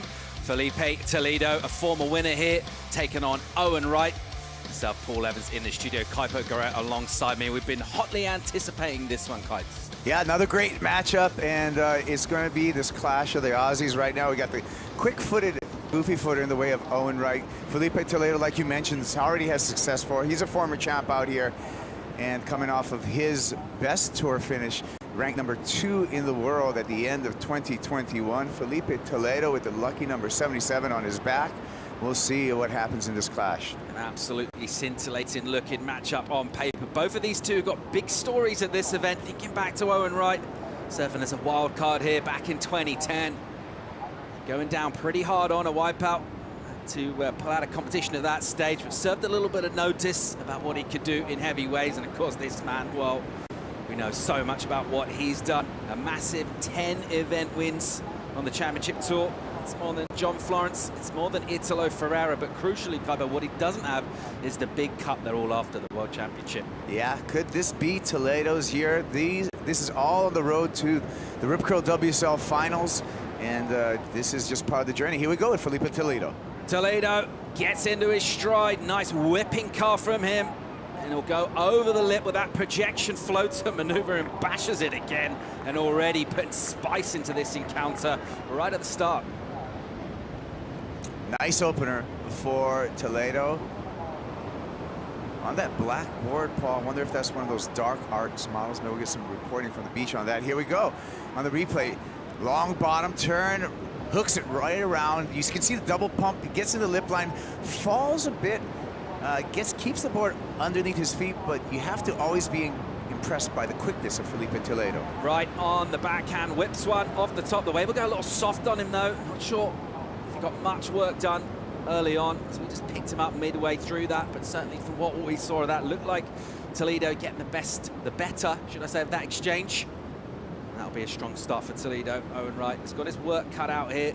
All about what he can do. Let's get another look here. Again, really good at keeping the board on the rail, but Owen Wright recognizes that there's no wall in front of him, kicks out nice and early, doesn't want to lose too much yardage on that non-play on his opening ride, still waiting for those scores, but Felipe Toledo with the advantage in this opening exchange. It's interesting how we think about kind of different surface skill sets and what kind of ways they prefer, and you know, so much about Toledo and the speed and the flair, but now let's not forget Owen Wright, he was an aerialist himself, right? Back video parts, back some 10 years ago with Dane and Geordie, and very much within that kind of company. Yeah, he still has that skill set, and he can bring it out when he wants to. As we're flying over here, we do see the conditions changing a bit, Paul. It's 4:15 local time here in Portugal. We're going up to a high tide about 10 before 5, so we're nearing the high tide mark of 10 plus feet of water. So it has slowed down, and you can see the waves are noticeably fatter. Big number in for Toledo. What a start, 7.67 for him. And his campaign has got off well in this heat. In the meantime, let's hear from a man who put in a strong performance to finish big in the last heat. It's Conor O'Leary. Well, we'll just watch the end of that ride from Toledo. Let's go hear from Conor O'Leary. That was a wild finish, Conor. I mean, back against the wall, pulled it out. What was going through your mind before you caught that wave? Yeah, I just kind of did everything I could to try and lose the heat, and just catching really bad waves and getting myself too flustered and trying too hard, and I just had to, just really reset, a couple of times in the heat to kind of just go, okay, I need to scale it back, I need to kind of complete a wave and then build the rhythm from there. So yeah, I mean, I wasn't sure if I got the score or not, and I was kind of chasing the wave. It was a bit frothy, so I was kind of, being a bit hard on myself anyway with scoring. So yeah, stoked to go through. So you got through a tough battle against Morgan Siblick. How good is it to pedal out against fellow Australian and to have such a good Aussie contingency here on tour? Yeah, the Aussie tribe is sick. Like, it's, you got Morgs who did unbelievable last year, and he was, standout surfer of the year. So to have a heat with him, to compete with him, to train with him whenever I'm at home and all that, and push the kids like Jacko and Callum, and we got Owen, and yeah, there's a huge Australian presence in the CT. So yeah, we're going to keep it rolling. And how are you feeling coming into this year? Where's your motivation at? Yeah, I'm just kind of back on last year. I just kind of had a few. I think it was more mental battles than physical. Just trying to think I need to do a lot more than what I need to do, and it's just kind of this year going back on the Challenger Series made me realise that what I do is enough, and I am good enough. So yeah, it's kind of just that bit of belief, and having Dog in my corner this year, which is really cool as well, just to have that bit of extra Aussie mongrel in my corner is epic. And yeah, we've got a really cool little group with Leo and Ryan and Fred. So yeah, that whole side of me is pushing myself to new limits as well. Love hearing it. Well done. We're excited to see the rest of your performances Can I this say week. something quickly in Japanese? 日本のファン、いつものサポートとてもありがとうございました。次のラウンドもっと頑張ります。Thanks so much, Conor. Great stuff there for Conor O'Leary. A big smile on his dart and a job well done. Let's pick up live here. He goes to big man Owen Wright, whipping on the backhand. It's smooth arcs. It's not going to be a big number, paying out for that. Pretty interesting. During that interview, we saw Owen Wright get a backhand barrel, and this is super tubos, but maybe just the size of the wave really didn't help his concern. He only got a 3.83 on this right here. This is a 3.83, and it's cleanly slotted. Spent some time behind the curtain, but as the tide has filled in, it seems to me, Paul, that the criteria has definitely shifted more towards performance over tube riding. Yeah, definitely, and you would think that would also not be too much of an issue for Felipe Toledo, who can turn waves that, well, might look at them and think, yeah, it looks okay, and he makes them look incredible with what he's able to do with his maneuvers. And he's already thrown a big number up. Got a couple of numbers to throw at you, Kaipo. 4th place 3 times, 3rd once, a 2nd. There's a number missing from that, from Felipe Toledo. What's it got to take for him to go all the way and get that world title that we've all been anticipating? Step 1, make the mid-season cut, okay? Step 2, make it to the final 5. Step 3, bring the noise at trestles at that Rip Curl WSL Finals. Those are the 3 steps that he needs to do, and Felipe Toledo needs to take it one step at a time, one piece at a time. And just on that last point, you know, there was some sort of speculation as to where the Rip Curl WSL Finals would be, about the location. When it was announced that we're going back to trestles, how much of that is a boon for Toledo? We know how good he is a surfer, probably the best at that venue. That's his home break now, okay? He's moved to San Clemente for years now. Lower trestles is his home break. He's gonna have a decided advantage if he makes that final 5, but it's a 3-step process, mid-season cup, final 5, and then performing on that magic day that is the WSL final. It's a long road ahead for Felipe Toledo, and we love watching it go down, as our crowd are enjoying to see stack lines coming through here. And after a little bit of a drizzly afternoon, sunlight poking through, and just adding a lighter mood to proceedings. Meanwhile, in live action off the bottom again, there's that full rail whipping snap, and he goes late to take on a lip, a little too late, and goes incomplete on that second turn. But just the way he gets speed through those calves, Kaipo. Yeah, I mean, known as the fastest surfer on tour, Felipe Toledo is really justified with that title, in that just coming off the bottom, he's really a big fan. You'll see as we look at this replay, he gets this kind of double pump bottom turn where he actually accelerates into a turn. That first one's just beauty. The problem here, little late, couldn't get the board up above the lip, came underneath and just paid for it there. That section just detonating on the inside, even though we've dialed down a little bit inside, it is still super two-boss. That section is pretty round. He was really dealing with a lip that was thrown out as well as down. Unable to get that completion. He will get a number in. It's good enough for a high 3. Let's have a look at the deep stats powered by Hydro Flask. Well, let's have a look at live action from Owen Wright. Backhand attack again. And he'll just wait on the bottom here, and he'll put up a critical floater. Not able to hang on.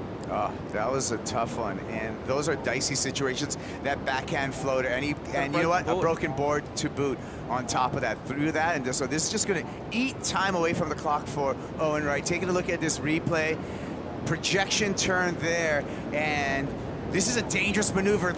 Splits again on the landing, front foot punches through this board. Let's take a look at this in slow motion where we can really analyze everything. Glides through that, gets his rail back in the water on the backhand, sets up for a risky maneuver, which is that backhand float, gets up in the lip, comes down, all the weight on the front foot, and the board just snaps right underneath that front foot. It looks like he's on pretty lightweight equipment for the conditions. A backup board on the beach. Just a quick switch for him. It'll be a short paddle out time for him, so we'll lose maybe a minute or 2. Also lose whatever kind of points might have been available if he had made that maneuver. It was a pretty risky one, but a fresh DHD blade under Owen Wright. He'll head back into the lineup. Well, he's already shown us flashes of what he can do. He's going to need to come back at Felipe Toledo at the moment in this one. Felipe, that good number early on and serving a fair bit of notice as well. He's coming into this with a spring in his step. Yeah, I mean, anytime you start off a heat with a keeper number, you already have a decided advantage over your competitor, over your rival in that heat. So coming out with that important, really good score of a 7.67 for Felipe Toledo, already a big advantage in his corner. And not just, you know, a mathematical advantage, but also a mental advantage over your fellow competitor. Of course, Owen Wright, a perennial standout on this tour. Massive story for him last year, getting the bronze medal for the Aussies in the Olympic Games. And incredibly, you think about Toledo, can't even get in the Brazil team, right? We just got 2 spots, doesn't make it. And that's just testament to the depth of talent. Yeah, that's why just Brazil stacked with surfing talent, and Brazil taking home that gold medal in the way of Italo Ferreira. So just an example of how dangerous and how electric the Brazilian storm is. Here we go with Toledo. On the backhand, little whipping line adjustment off the bottom. Snaps one off the top, and again releases those fins and gathers himself for a finish on the inside. I'll just kind of claw onto this, just slightly ungainly as he recovers that, but a couple of hammers on the backhand, and And he looks bang up for this encounter. Felipe Toledo has a little look back with a little grimace. And he'll deal with a little shallow inside section, couple of dips, and we're back on the hunt. Let's get a look, Kaipo. Oh my goodness, watch this extra punch right there, gets some release, and does it again. And so that front foot, back foot leverage that he's able to apply to the board, gets a little bit of slide off the top. That's a little extra sauce in the surfing of Felipe Toledo. Let's look at it again. Watch this. Slides that one and then re-engages, comes back around, front foot, back foot out, slides that one all the way around, gets on the heels again on that heel side rail and just gets up in one more time. That is ultra fast surfing and really, really progressive turns when we're just looking at rail turns. Again, a look at as we're just catching up vision there of Toledo. And we're picking up Owen Wright as he'll try and go into the lip. Unable to get a completion on his last maneuver. But it's incredible to see how sharp that blade is of Felipe Toledo. And just the venom that he's able to put into those maneuvers. Just another surfer on those sharp eye surfboards where Marcio Zuvi. And this is what happened with Owen Wright, though. And it looks like it was a little bit of a mishap. Throws the layback a little too high on the wave. No harm, no foul. It's not going to help his cause at all, but didn't, really take anything away. And another thing, Paul, is that Owens has to adjust to a brand new surfboard because we saw him break his board earlier in this heat. Yeah, that's a good point. And, there's been a little bit of discussion about board choice and things like that the last couple of days. Pretty big yesterday. Today, much more of a kind of regular, everyday shortboard size, right? These guys have just been riding their kind of standard equipment. Yeah, but these guys are so sensitive to their equipment that even on the same exact replica, they'll feel the difference. Right, bangs one. Really nice backhand hanger from Owen. And pushes hard on that one, manages to hang on. The wave goes a little soft, just the 2 hits from him. First one was big. And Owen Wright trying to get back in this. He's going to get a number, a number read out shortly for previous of Toledo. It's going to make his job considerably more difficult. Just trying to claw something back, but so far Toledo really with a lot of momentum gets the number in. Let's just have another look at Owen's wave here. Classic Owen Wright. Strong heel edge bottom turn, hooking turn off the top, a little on the front foot there, caught the nose just a little bit.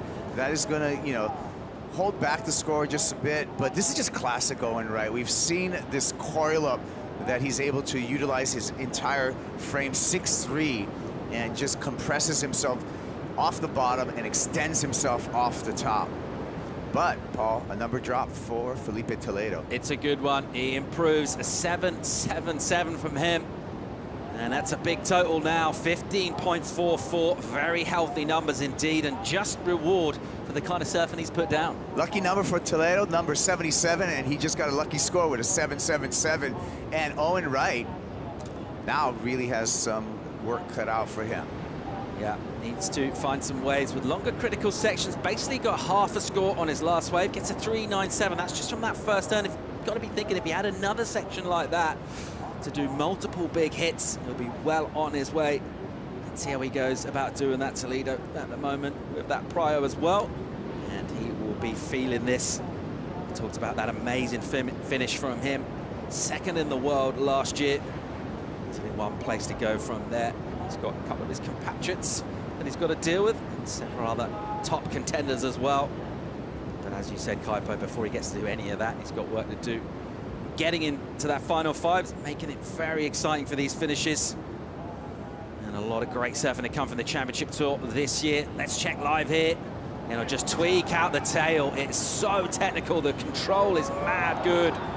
It gets a big rotation, doesn't get that one done. The crowd are lapping this up, Kaipo.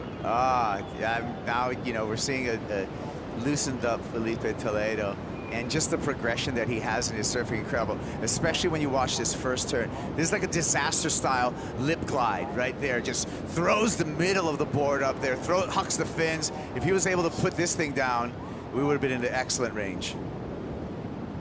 And I think I saw a little bit, maybe on the equipment side of things, Toledo may be on a quad. So I want to take another look at the bottom of his board, but it looks like he's back on that swallowtail kind of quad configuration. We'll see if I can confirm that. Just over 11 minutes to go in this one at the moment. Toledo in the ascendancy, putting good work up. Can Owen Wright come back at him? Find out when we come back from break.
Good morning and aloha!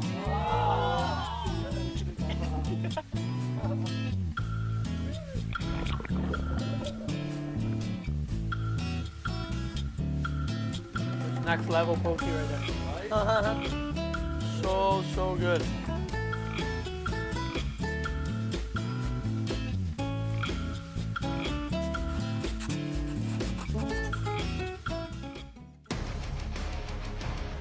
Corona Lay Days this year, hosted by Felipe Toledo, a man who knows how to enjoy himself, a man who also knows how to get his business done. And so far, Kaipo, it looks like what he's doing.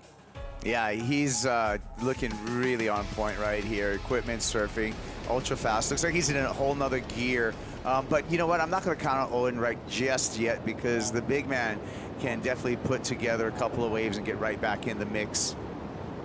Good enough to go all the way to the semis here in 2018. Owen Wright has a lot of pedigree at this wave, a long relationship with it. At any time, at any venue on tour, but particularly waves that are known to barrel, he's ever a threat. So impressive. He's already shown us some pretty sharp maneuvers in this one. Just needs to find himself a better wave. Yeah, and I'm going to give you some personal info. Actually, Owen's on my fantasy surf team. So, in a way, I want to see a battle right now.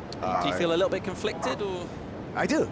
Yeah, sure, I do. I'm a neutral caller, but geez, I need some points right now, Owen. A great pick for your team, as is this man right here, who is on the prowl, and he's got his tail up.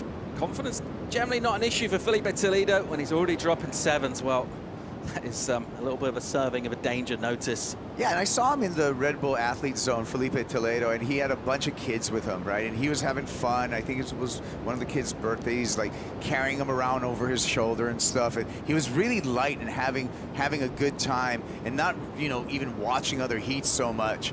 And so when a surfer can do that and just like be a human being and have fun and be around family and friends and all that, and then turn the switch once they put the jersey on, that's so impressive to me, just to be that strong mentally. Yeah, a really accessible guy around the event site, even with media obligations and things like that. Always been super approachable from my experience. Always able to give his time and give his energy. But what he does best is when he's out in the water performing, and right now he's doing that pretty well with some good numbers on the board. Owen right there, you see the right of your shot. Just really needs his luck to change. He's not had many opportunities in this one. And when you're chasing a score, what you don't want to see is the next heat heading down the beaten path. That means you're running out of time. We're checking out Leo Fioravanti there. Coming into this one with a big smile on his dial as well. He's got a home just down the coast here in Ericeira. Loves hanging in this part of the world.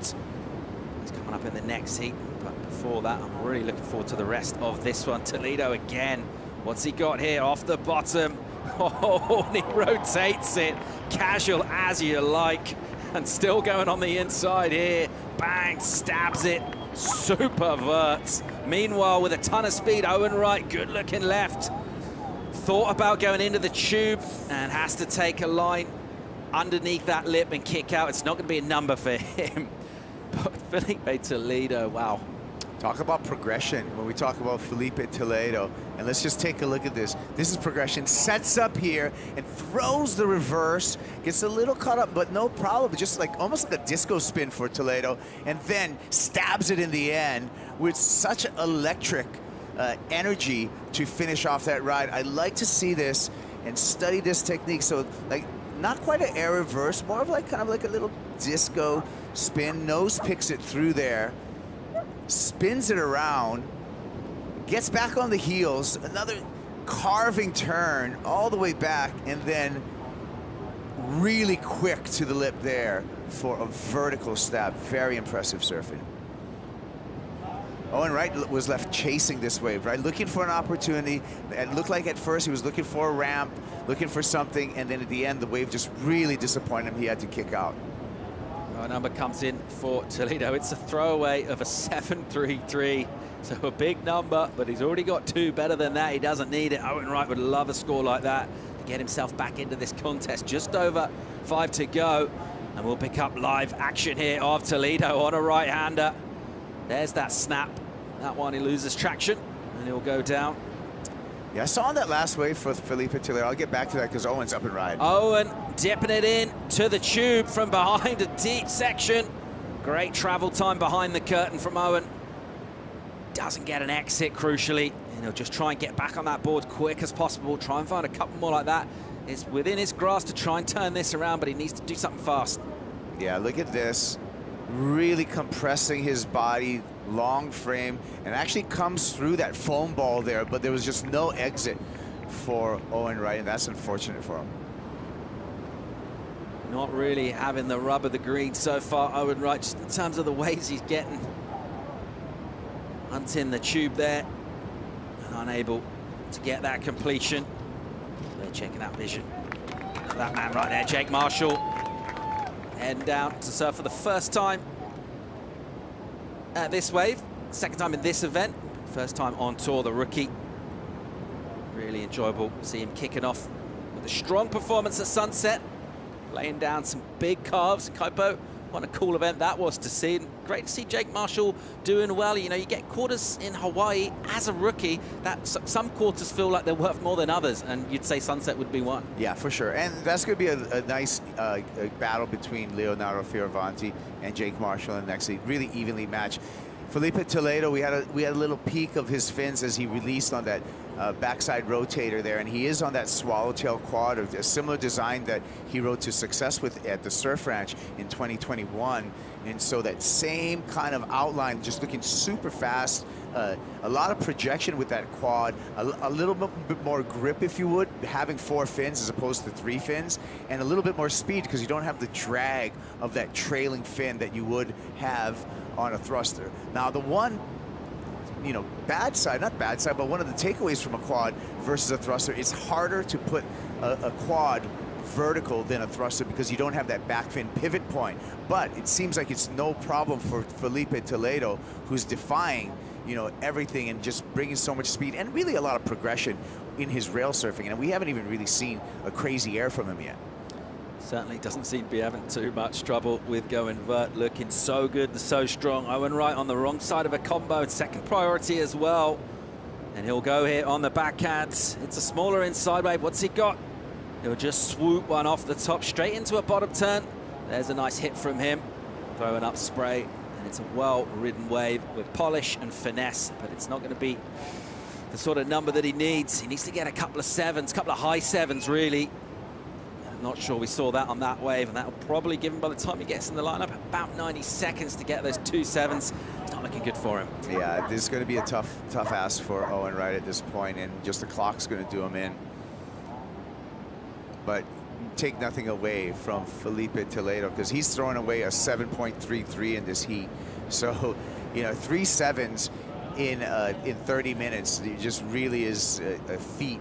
And just shows you how dominant Felipe Toledo can be, especially in these conditions. One of many fan favorites from Brazil who are very well supported in this part of the world. And a good reason for that. It's all about the performance. We've seen that today. Some electrifying stuff from Felipe Toledo in this one. And serving a little bit of notice as to the kind of form he's in. Very much a versatile surfer. He about Super Tube, boss. What it showed yesterday, solid 6 to 8 foot today, much smaller and able to be explosive and impressive. Having another look at Owen here. Classic Owen right on the backhand. It's just that rhythm that he's able to produce. I mean, that's the kind of surfing that led to a victory over on the Gold Coast when he took out his win there in 2017. But, you know, it's a little bit too little, a little too late for Owen Wright, unfortunately. Owen Wright gets a number in for that. It's not going to get him out of the combo that he still requires. Time ticking away, but a very enjoyable heat. Really just kind of ramped up the energy down here. Voice of the crowd. They're so close to the action here, Kaipo. It's one of those venues where our crowd gets an opportunity to be right there, not only to witness our surfers running through, but, you know, seeing the rides from close quarters and seeing the kind of progressive surfing going down. It's a great place to watch surfing live on the beach. It's an enthusiastic crowd. It's a really polite crowd. It's also a crowd with a high surf IQ. I just noticed that they're applauding at the appropriate time when they know it's a good ride. And these guys right here, I mean, I love that they come out in force here to Super Tubos, and what a great venue for a World Tour event. There we go, the congratulations. Some great sportsmanship, but that man, he's moving on. Unbelievable energy from Felipe Toledo, and a very impressive performance indeed. Look forward to seeing him in the round of 16. We're going to get a quick commercial break. When we come back, we're going to bring you Fioravanti and Marshall. We'll see you soon.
Welcome back to live coverage from the MEO Pro Portugal, presented by Rip Curl. Let's check out Heat 6 from our round of 32. We'll see Leo Fioravanti from Italy taking on Jake Marshall from the USA. I'm Paul Evans. Joining me in for the call is Kaipo Guerrero, and we're kind of buzzing from that last heat, and we just want more.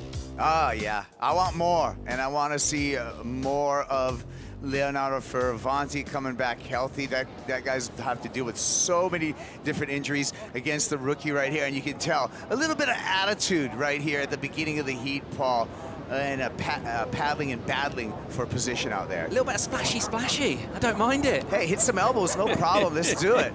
You know what I mean? And that's what you call it. This is fever, and this is what you want in a battle. You want these guys to go head to head, and in the beginning of the heat, you know, you have open priority, if you would. And so no priority being established. They're both looking for the inside corner. It looks like they finally got separated a little bit, and it's time for the first exchange.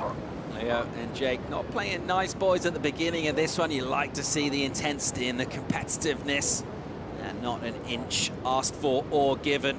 As we'll see, slightly, well, Leo was deeper on the peak if this one was a right, but actually just a couple of straight ones and they'll let them go. So all of that, no one able as yet to get a wave.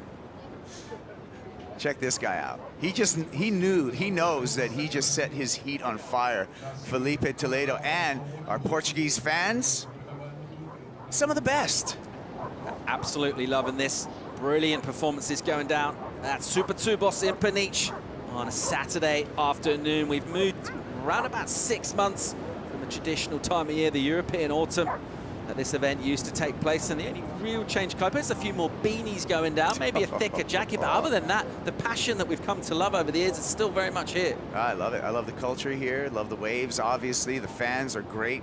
And it is really a piece of the championship tour to show that you really have to be completely versatile to become a world champ. And again, look at the battle continues even before the first wave has been scored between these two.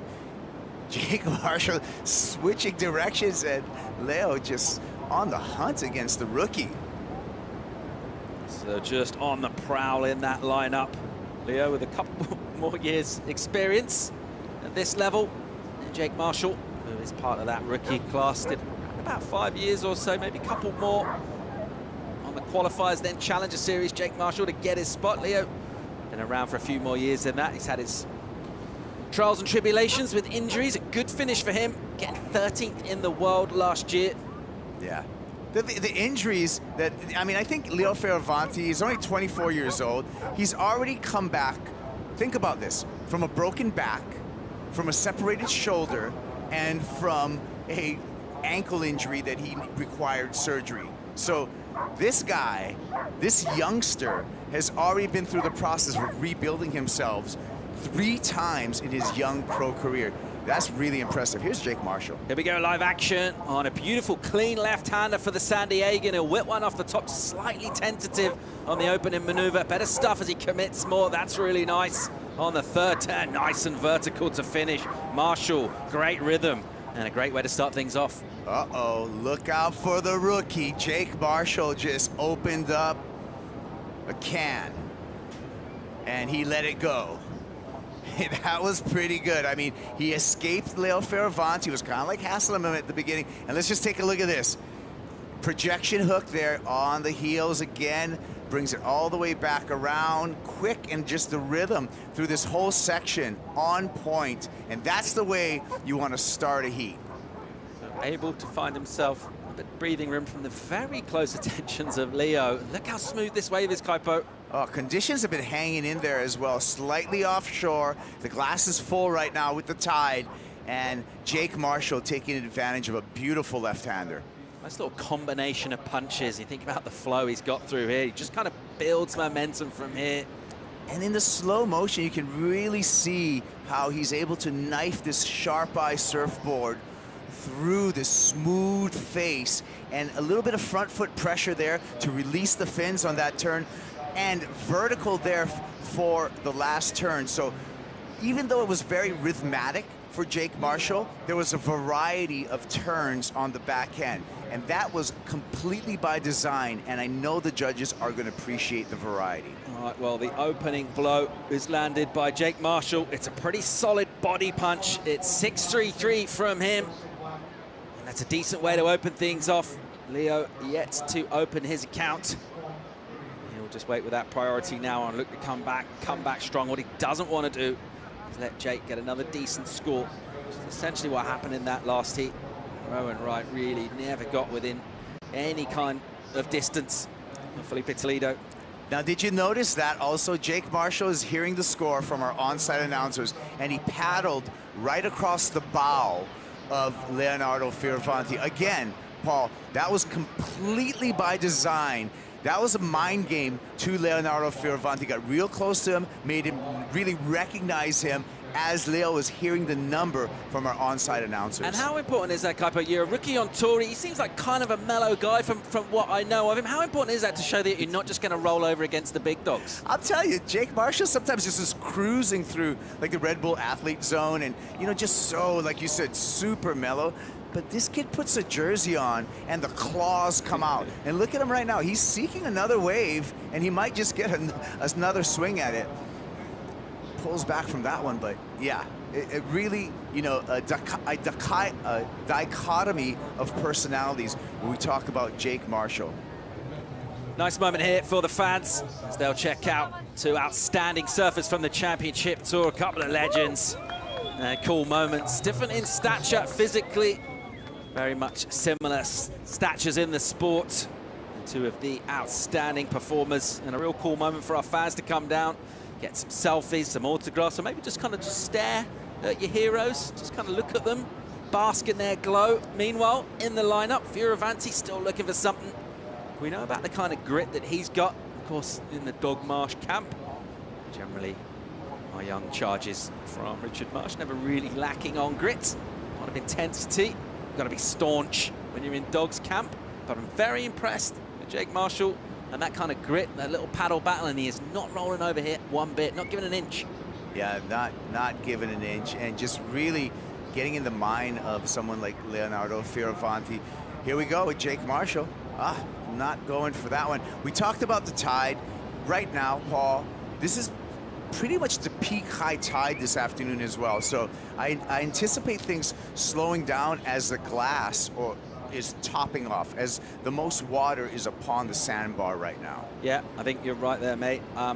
What we might see, maybe just those rips kind of mellow out a little bit, right? We get that slack water around the high tide, so there's just less kind of swirl going on. The rips can be really nasty out here, just in terms of troubling that water and taking away scoring potential on the way. So it looks nice and smooth, but as you said, it might slow things down in terms of the frequency of waves that come in and hit our sandbar.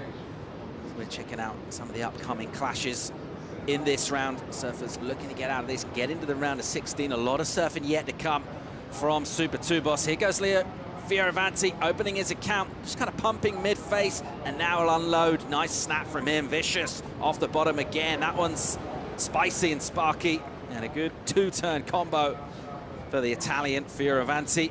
While he makes his way back out, let's go and get a debrief from a man who lit this place up. An amazing performance from Felipe Toledo. He's with Louisa Florence. Yeah, guys, what a heat. Amazing performance so far, 15.44. Let's talk about it. Yeah, it was fun. Waves are super rippable right now. It's super clean. Really high tide, not many barrels out there, but super rippable and good to put in a high performance. And yeah, it was a fun heat against Owen. I don't even remember it was the last time that I surfed against Owen, but always an honor. Cohen is one of my favorites surfing, and yeah, pleasure to surf against him, and I'm glad he ended up on my way. You've dropped pretty sick airs out there, and you scored a 10 here before. Is that how you're chasing the perfect 10 again? Yeah, you know, I was definitely looking for a ramp out there today.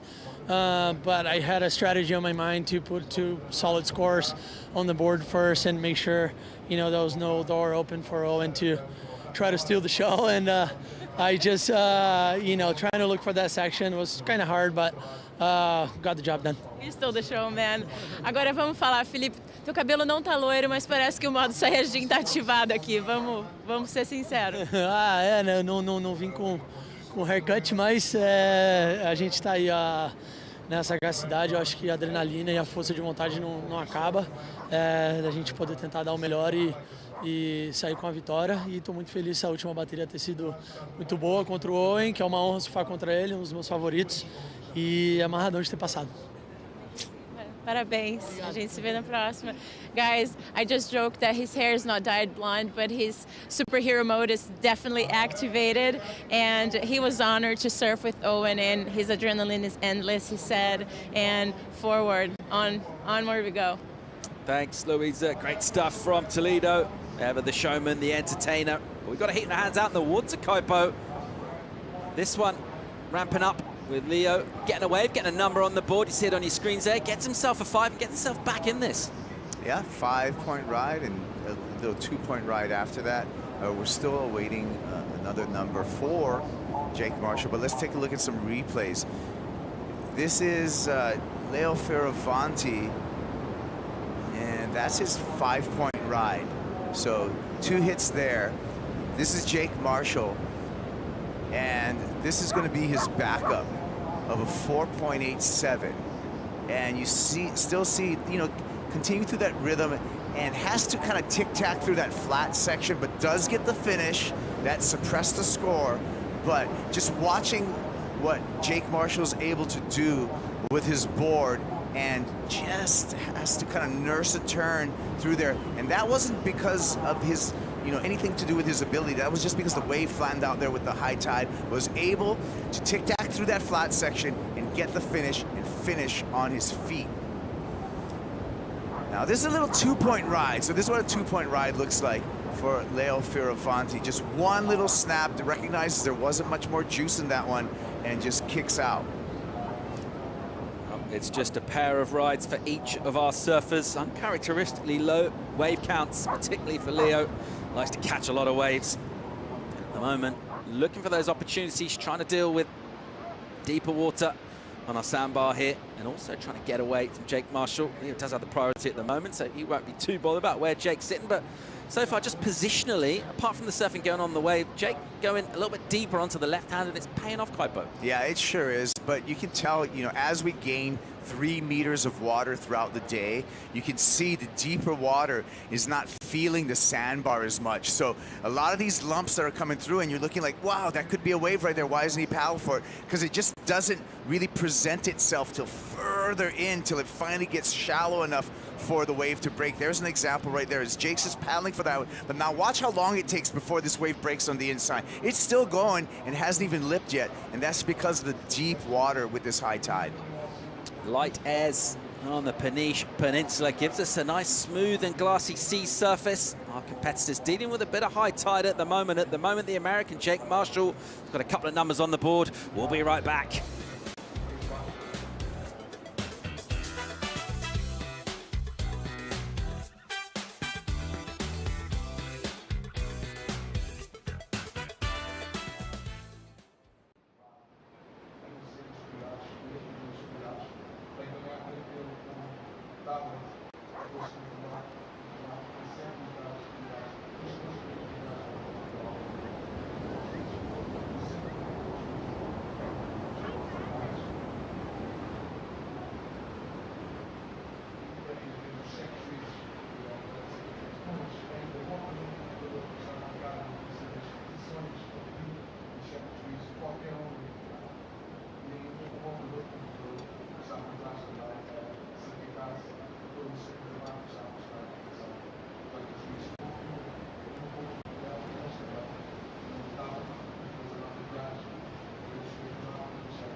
Portugal, presented by Rip Curl, is brought to you by Hydro Flask.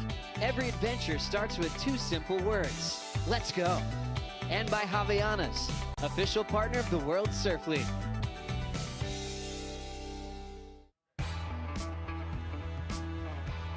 Welcome back to the beach. We'll pick up live action, and we'll see an emergent Jake Marshall after a little underwater adventure on the inside.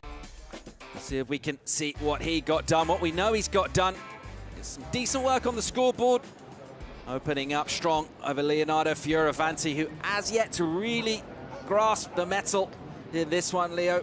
He's got a 5 on the board, just a small number from the backup. I haven't seen him particularly interested in many ways. Normally he's a little busier than this.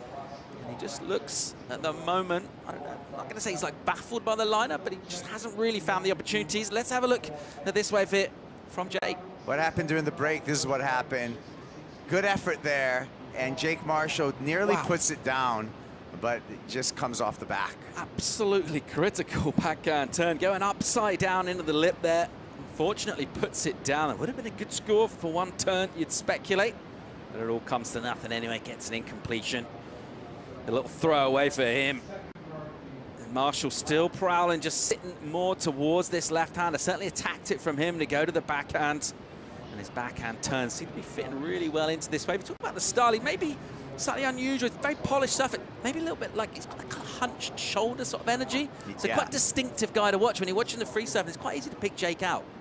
As every surfer really has their own unique style and their own way. They basically, everyone dances a little bit different too, right? But Jake Marshall, that unique style, you can pick him out in a lineup. From Seaside, you know, Encinitas, California, Seaside Reef is his local break, so he's good on lefts. Here we go, Leo. Fioravanti belts one, recovers and whips it in the pocket. Again, just dips that tail. And he'll still swoop down here. Looks like he'll go the run around, so he's going to decide to bring this one in and have a little trot up the beach and try and paddle out further up, or maybe, okay, yeah, let's see. He wasn't feeling the equipment, you could tell, because he gave up on that wave way early and didn't even try to milk it, so he's just not feeling it. We'll see what happened with his equipment, but he's going to have to do the board change here on the beach. The board change here. I think that's his good buddy and fellow Italian, Robbie D'Amico, a ripper. Comes from the same town.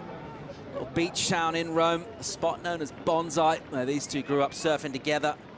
And Leo going all the way to qualify for the World Tour. Very much a highly touted youngster from a very young age. I've seen him over in Hawaii, around about 11 or 12 years old, something like that, just a tiny kid. And now he's a big man with a big reputation and justified. Yeah. One of Belly's kids, right? One of the prodigies that came up from a very, very young age. Leo Fioravanti, along with Kanoe Igarashi, were really already picked out at a very young age as prodigious surfers, and they had a lot of support from their sponsors at that time, Quicksilver, and now they're here, both on the championship tour. But you saw the whole rise for these two surfers from a very, very young age, and both of them, when I talk about Kanoa and Leo Fioravanti, both citizens of the world. Both of those guys speak like 4 or 5 languages, are comfortable anywhere in the world, and that's just because they were basically raised to become professional surfers. So we're picking up a nice shot from the sky. We're looking at Jake Marshall leading this one at the moment. Not had a massive frequency in terms of scoring rise, just 6 waves between the two of these. Look at him all by himself out there, just strolling through the ocean. Beautiful colors here this afternoon. Really great conditions. The swell on a decline, but the good news is we are forecasted to have a reinforcement this evening into tomorrow. But with the high tide and a declining swell, you're not going to have as many reps in the heat. You're not going to have as many rideable waves. So these surfers are going to have to be, you know, very choosy and choose the right waves, because they're not going to be able to just like have that fast rep kind of heat. Just over 9 to go in this one. We'll pick up Fioravanti just about getting back into the lineup and pick up his second priority when he does. Jake Marshall just sitting on the apex of this peak. He's had a good read on conditions. Doesn't have a massive backup number though, Jake. He's got that 487. Certainly be looking to try and work on that and improve on it.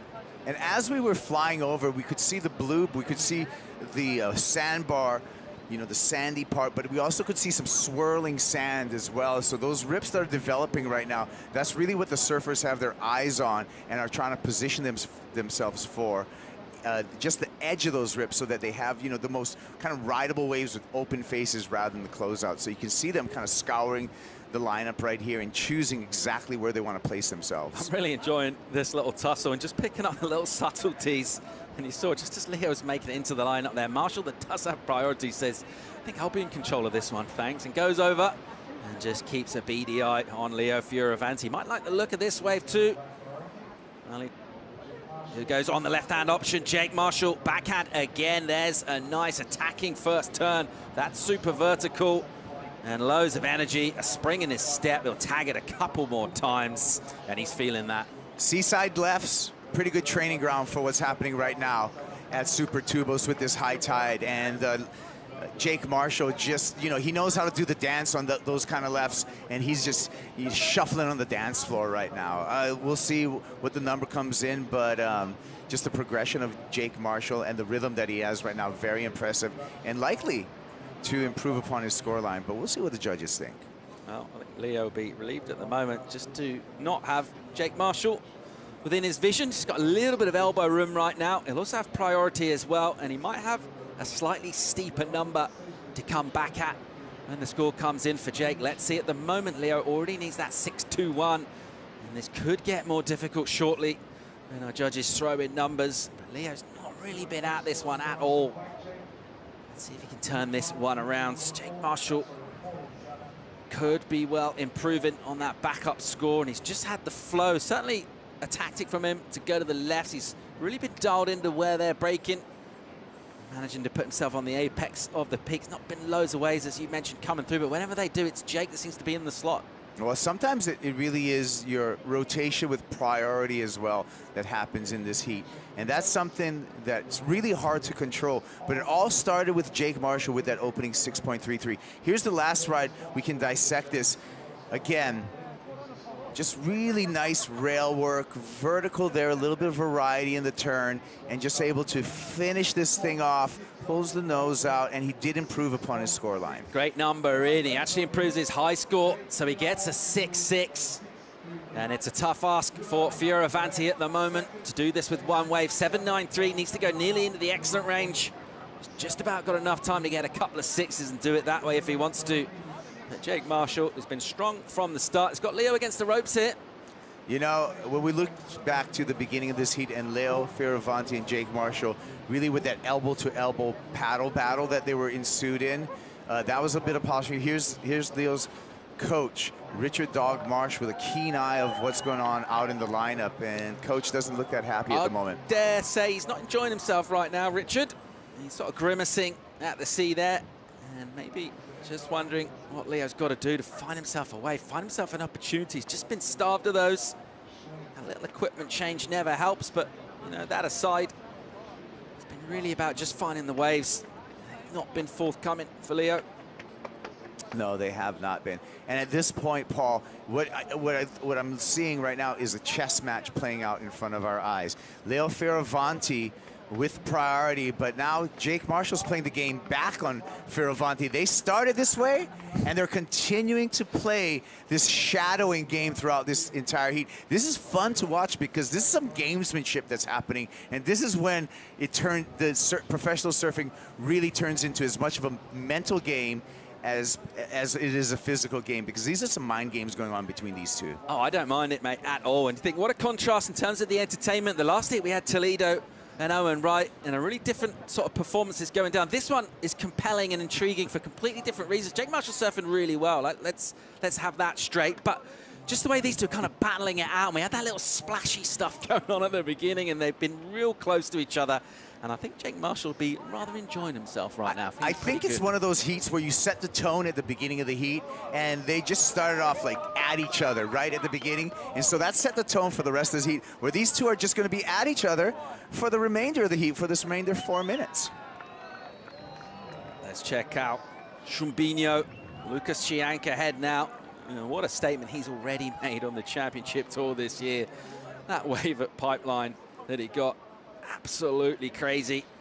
And another rookie who just looks very much like he deserves his spot on this tour in this elite company.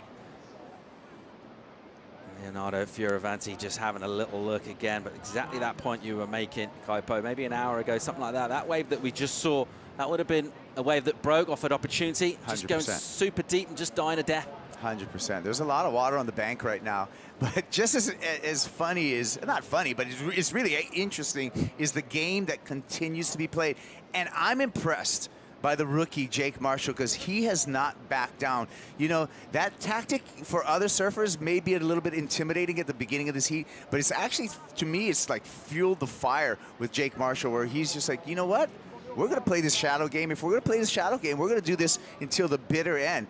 Leonardo Fioravanti, with priority, doesn't need to shake Jake Marshall at all. Just needs a wave to break at this point. Yeah, absolutely. And that time will go pretty quick when you're chasing numbers. The requirement, once again, is a 7.93. It's getting to the point where it's probably not going to have time to get a couple of sixes, so we'll need to try and do it in one wave. Let's hope he gets an opportunity. But it has been fascinating to watch this go down. But as you mentioned, impressive that Jake Marshall has got that kind of grunt about him in order to do it this way. But he's also shown us a lot of polish. Some really nice surfing from him, a good read on the lineup. And if he does manage to get out of this one, I'll take a lot of confidence through to the next round, as those two statuesque, just kind of silhouetted by our backlit vista as we look out over Super Tubos. Decent results this year over in Hawaii, getting good work done.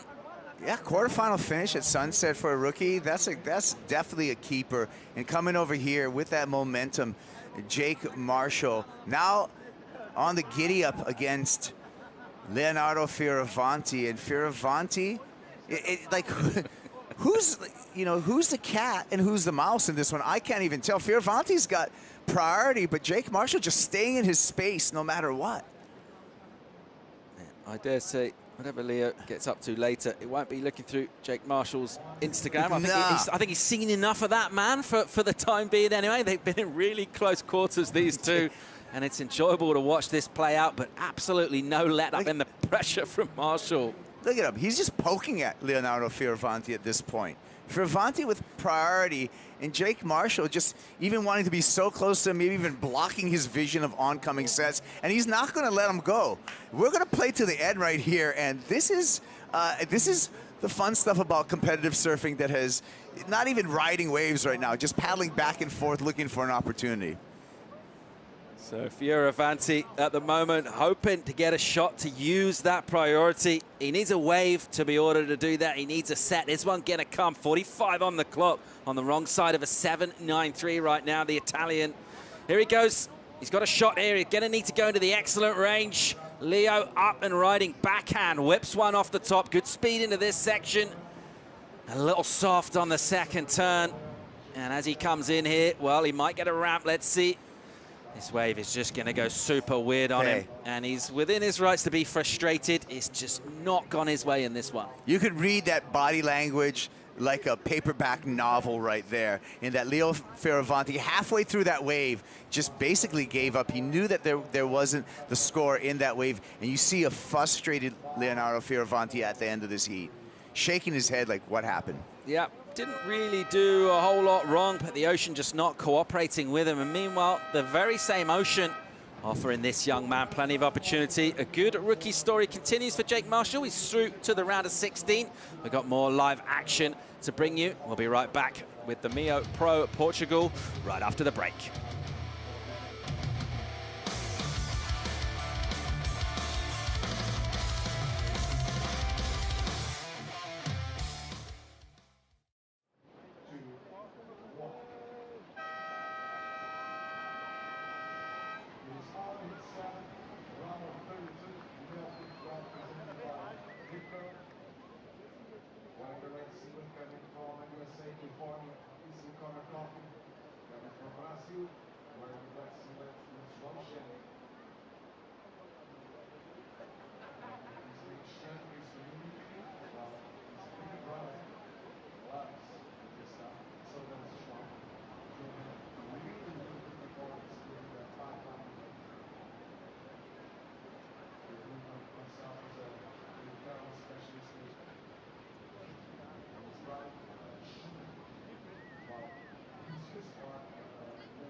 You're watching the MEO Pro Portugal presented by Rip Curl. Connor Coffin getting things started against Joao Chianca.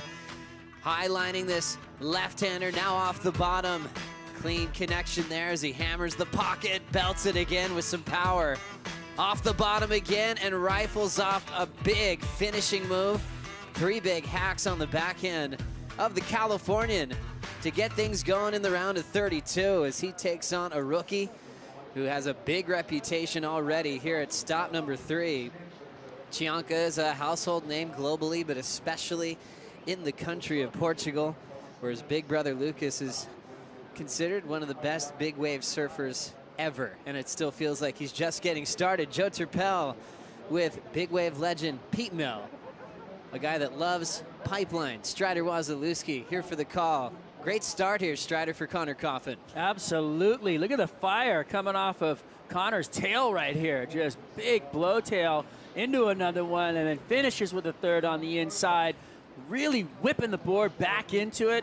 It looks like he's surfing with a lot more aggression and intent than, say, I would be used to. I don't know. I feel like they've just stepped up the game here. I think everybody's going harder and stronger, getting deeper into the event. I feel like you have to push a little harder, and that's what we're seeing from Connor, and he knows he's got his hands full with Joao Chianca. He loves big heats, and he was so excited to get things started. Here he goes again.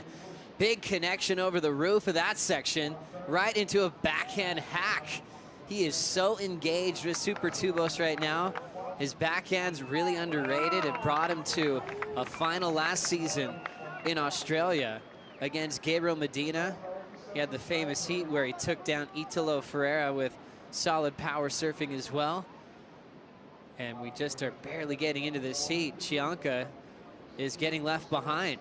Already with a score in for Connor on his start, a 7-1-7, as power surfing is never going to go out of style.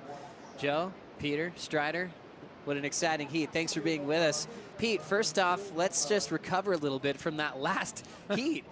Leo Fioravanti, Jake Marshall. That was an old school paddle battle, aggressive approach from Jake, really paying off to get a win there. I've been able to watch those two compete for a very long time. They didn't actually grow up competing against each other as much, maybe in the very beginning of the junior series, but more QS stuff, but they never really matched up. That was a first one-on-one matchup between these two, and they were grinding, and they're both those type of competitors. They're not going to back down to whoever it may be in their, against the other jersey.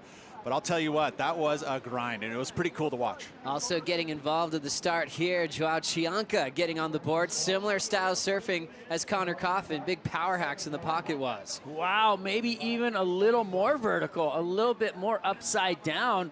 First turn, nice and clean on the face there. Pushing really hard. You can see the fins pushing out. Second turn, getting up in there really quickly. And then this last turn, upside down in the lip again, comes out of it vertical. Kind of more drama in the surfing right there out of Joao. So we'll see how that matches up against Connor's first wave, because basically they were almost mirror images as far as the maneuvers done. 3 solid backhand turns in the lip line.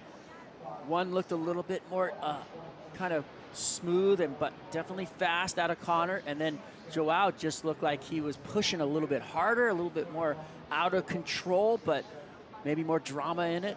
We'll see what the judges come away with. Chianca 6.57, below Connor's start of a 7.17. Connor backs it up with a 5.67. We'll wait for more waves. Let's hear from Jake Marshall with Shannon. Jake, that was a wild paddle battle to start things off with, and a bit of cat and mouse at the finish as well. How did it feel to be in the lineup with Leo, and what was going through your mind? The waves are a little bit tricky, so I think we both kind of just didn't really want to let each other roam free in the lineup and just get a good start, So I definitely wanted to battle for that first wave, and he wasn't really giving me an inch, but I know how to play tactical heat too, so I wasn't really too worried about it. I was just trying to make sure I didn't make any mistakes and just surf a really smart heat, because there's just limited opportunities out there. Well done for making it through that one, especially against someone like Leo with all that back and forth and that strategy coming into things. How are you feeling now coming into the next round here in Portugal? It's your first time competing here on the championship tour side, at least. Yeah, I feel really good. My first couple of heats, I was a little bit out of rhythm, so it felt nice to kind of catch a couple of good set waves in that heat and just have a little bit overall kind of smarter heat in that one. So starting to get the ball rolling, I feel like, and hopefully in the next round I can kind of just keep pushing and maybe get a few bigger scores. And coming off of that great quarterfinal finish at Sunset, you must be feeling pretty confident in your rookie season. Yeah, I feel good. I mean, I believe in myself, and I was hoping to get some good results. So I feel good, and I'm just trying to go heat by heat and just kind of see how I do and hopefully put up some good scores and some good performances along the way. Well, keep up the good work. We'll go back to you guys. Thanks so much, Shannon. Great to hear from rookie Jake Marshall, making Taylor Knox and Rob Machado really proud, representing San Diego. And he definitely knows how to play tactics. And we always remember, too, with Fioravanti, he loves a hassle. He loves to establish dominance in a heat and show that he's not backing down. I can think of so many heats where he's almost in these little armbar pretzel moments, like with his competitor hitting each other in the back. He loves that old school aggression, and Jake was like, okay, let's go. I've got that too. Not every competitor wants to deal with that, and the rookie ends up on top, Was. He did, and it's interesting to me, there's all the tactic and everything that happens in the beginning of a heat like that a lot of times, but really boils down to surfing. And the reality was, I stood there in the competitors' area. I watched him attack the one left upside down just multiple times, and I was really taken back. Like, that was really incredible precision, fast, powerful surfing, staying classy, San Diego all the way. I mean, I was stoked on the way he was doing his work. But I mean, that's the thing about Jake Marshall, is that he's been able to build this confidence through his QS campaign and kind of coming up short, which I think built that extra kind of juices flowing for him for when he got here. And now that he's here and he made that quarterfinal in Sunset Beach, it's world-class surfing is what he's doing. And it's showing up in his scores, it's showing up in the way he's surfing his heats, and it's showing up in his confidence. Yeah, so cool. And you have those matchups with guys from the same generation. I remember Jake and Leo and Cano on a podium of a King of the Groms event in Europe when they were just young guns, and Jake taking that one way back in the day.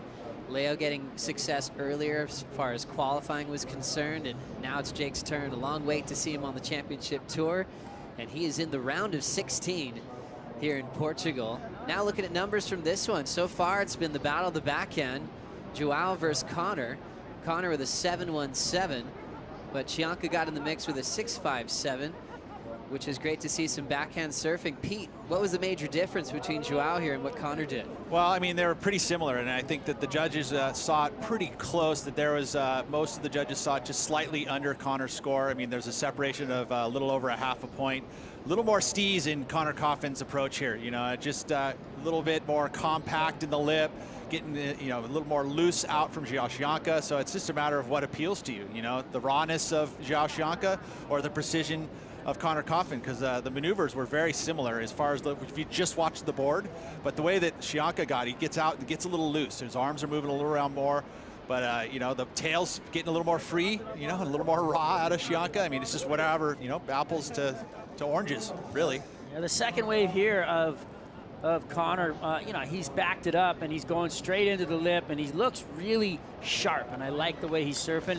When you compare those two waves, the first two waves, the separation in points, I thought they were very equal. I felt like Chianca attacked the outside section first really quickly, where, and Connor had to wait for a while. He waited down the line where the smaller part of the wave was. So, but either way, can't wait to see the rest of this thing. It's going to be fun to watch these guys attack the lip line. Chianca, he will not go down without a fight. And I'm really seeing the judges appreciate flow today between turns, even with Siblick and Connor O'Leary earlier today. Meanwhile, Connor just got his third ride. Nice left that's running through the inside. Speed turn, blow tail, and pulls that one off in a tight space. So smaller open face, but he's still fired up, Pete. He is, and of course, when you've already got a 5.67 in your score line, you need to push your maneuvers, and that's what he did on this last move. Those are the types of things we saw from him at Narrabeen, was that drift of the fins where he pushes all that pressure on the front foot, releases the back end, and just slides it across the lip. It is a very cool looking move and very hard to do, to have that kind of balance from going from backward to forward as far as your front foot, because that's how you get your release, is that you're pushing on that front foot to get the tail to release in the lip like that. It's just cool to watch, and it's very difficult to do. Variety on your backhand as well, to change it up, to actually hang half your board out. We always know that he loves clean rail lines, but maybe we don't hype up his progression enough, especially with just big power blowtails like that. He has it on his forehand as well. Yeah, he does, but I think it's more emphasis on the backhand. I see it more happening for him with ease on that backhand. He gets that tail above the lip. Forehand, he's really likes to just sink half his board into the rail, but he can get some release out of it too, like you said. But that backhand hook is, I don't think there's many like it on tour, really. It's pretty special. I was just reflecting on a big frontside blowtail that looked like Dane at D-Ba, that year Italo one, where Connor came up short against John and had people scratching their heads thinking that he might have gotten the score. He's been a lot in those close heats like that, and I feel like Connor's always had the reputation where if he feels like he's the underdog or he's not the favorite in a heat, he'll surprise everybody. He does that over and over again in his career. Connor Coffin, 17:58 on the clock. And Chianca is looking for a 6.28. Let's send it down to the beach with Shannon. Down here on the beach, the crowds are packed. It's Saturday afternoon, guys, and everyone has shown up for the excitement. The waves have turned on and the conditions as well. And we've got some local fans down here. Carolina, who is it that you're looking forward to watching this week and down here to try and get an autograph from? So I'm trying to see Kelly Slater, Kikish, Kano Igarashi, Connor Coffin, that has been already. Dennis Heat, and I've already seen Jake Marson, which was a great hit, and I'm loving it. It's amazing. So fun. Well, it's amazing that, you know, the locals get to come down here with an opportunity to see the best surfers in the world, to get an autograph and to watch them perform in just this kind of stadium is really incredible. Oh, we were right there with you, Shannon. It was really cool hearing from Shannon's story of meeting Kelly for the first time in Huntington. These fans are going through that same moment. Not everywhere around the world can have a CT event in their backyard. Peniche loves it. They embrace it. The former mayor of Peniche is still around, and he shows up at every single event with a big hug for all the competitors. And a head slap. And yeah, he's got a head slap. It's a good one. It's not really a head. It's a face. It's a face. It's a face slap. It's a he connection. he got me already. He's got me got me twice too. already. Yeah, I know. It's a sign of love. No, it is. Yeah. It's a grab of the skull, you know, and a good shake. And one guy who's had a few of those face slaps is walking out right now. Frederico Moraes. There's Kikish. A total hero in the country of Portugal. You want to warm up maybe for a sesh? Quick snaps? Probably surfing down the beach, testing out one of those JS's. As we have now the calm part of this heat. We've had the flurry to begin. The last heat ended with really just hassling towards the back end of the heat. You know, you always want to see more of a flurry come down to the surfing. Zhao just has one wave so far at a 6.57. And needs a 6.28 to get a lead change as he holds priority. You don't see Connor Coffin too often get caught up in those paddle battle races where he's sitting on somebody. He's got a little bit of that old school spirit in him where he really just wants to focus on the next wave. Yeah, that's exactly it. And that's how, you know, some competitors are like that, whereas Jake and Leo are going to be, and that's where they're going to perform at their best, is when they have that kind of drive against each other, against your competitor, where you can just push yourself a little more aggressively. It's just like some people work in the negative aspect, some people work in the positive aspect. Those two are just grinding it out, and the way that they perform their best is to get into it in every moment.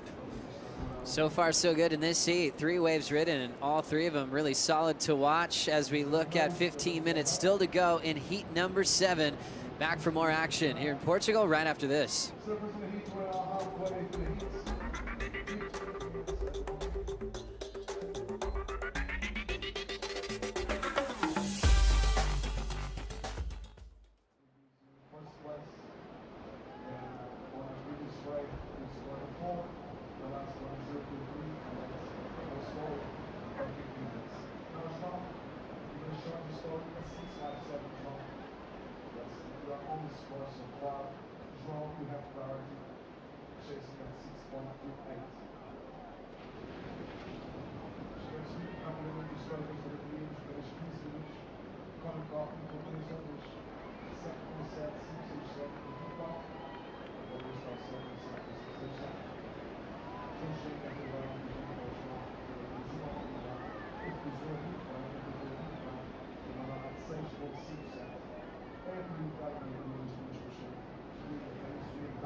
How much would you need to take a shot of booty juice after a session? Like a shot? Just like yeah. whatever's left in it, you just got to have a skull. Oh, probably like $500.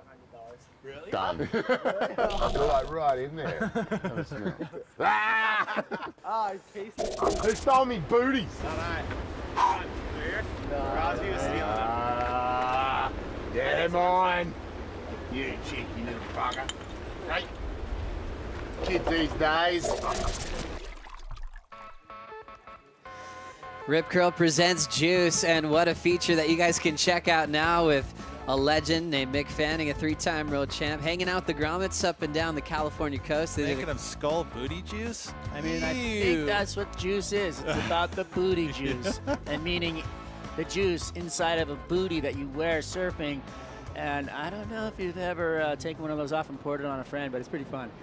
Did Crosby really drink that? I guess you got to watch it to find out. Yeah, no, you got to check it out. I mean, I don't know what it would be worth to do it. It would take a lot for me to do it. Would you do Depends on whose booty's juice, too. Whoa. That's not even a question. It's not a conversation, guys. Just stop. All right, hey, we're moving on to Rip the Curl heat. got We us going 12 on it. minutes and 33 seconds left. Sorry, Take Joe. it away, Waz. Sorry, Joe. Yeah. Please.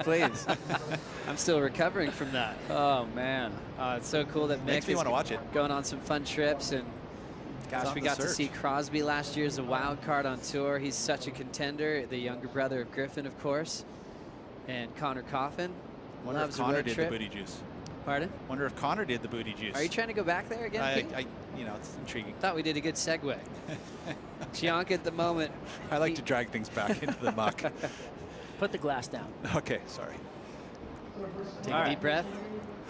11:55 on the clock, round of 32. Heat number 7 continues. Coffin's made the final out here in the past. He was actually enjoying that rookie season on tour, played world title spoiler, and got to enjoy the final with John Florence.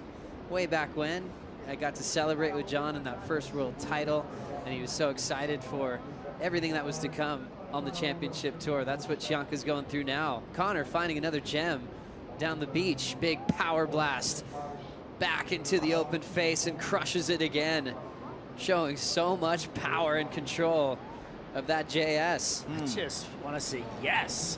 That was great surfing. He's chopping trees, dude. No, he's swinging the axe, and he's just 2 whacks, and it's down. I mean, that was some great, quick, strong, precision surfing, and really fired up, fast. I like it. California kid, booty juice working.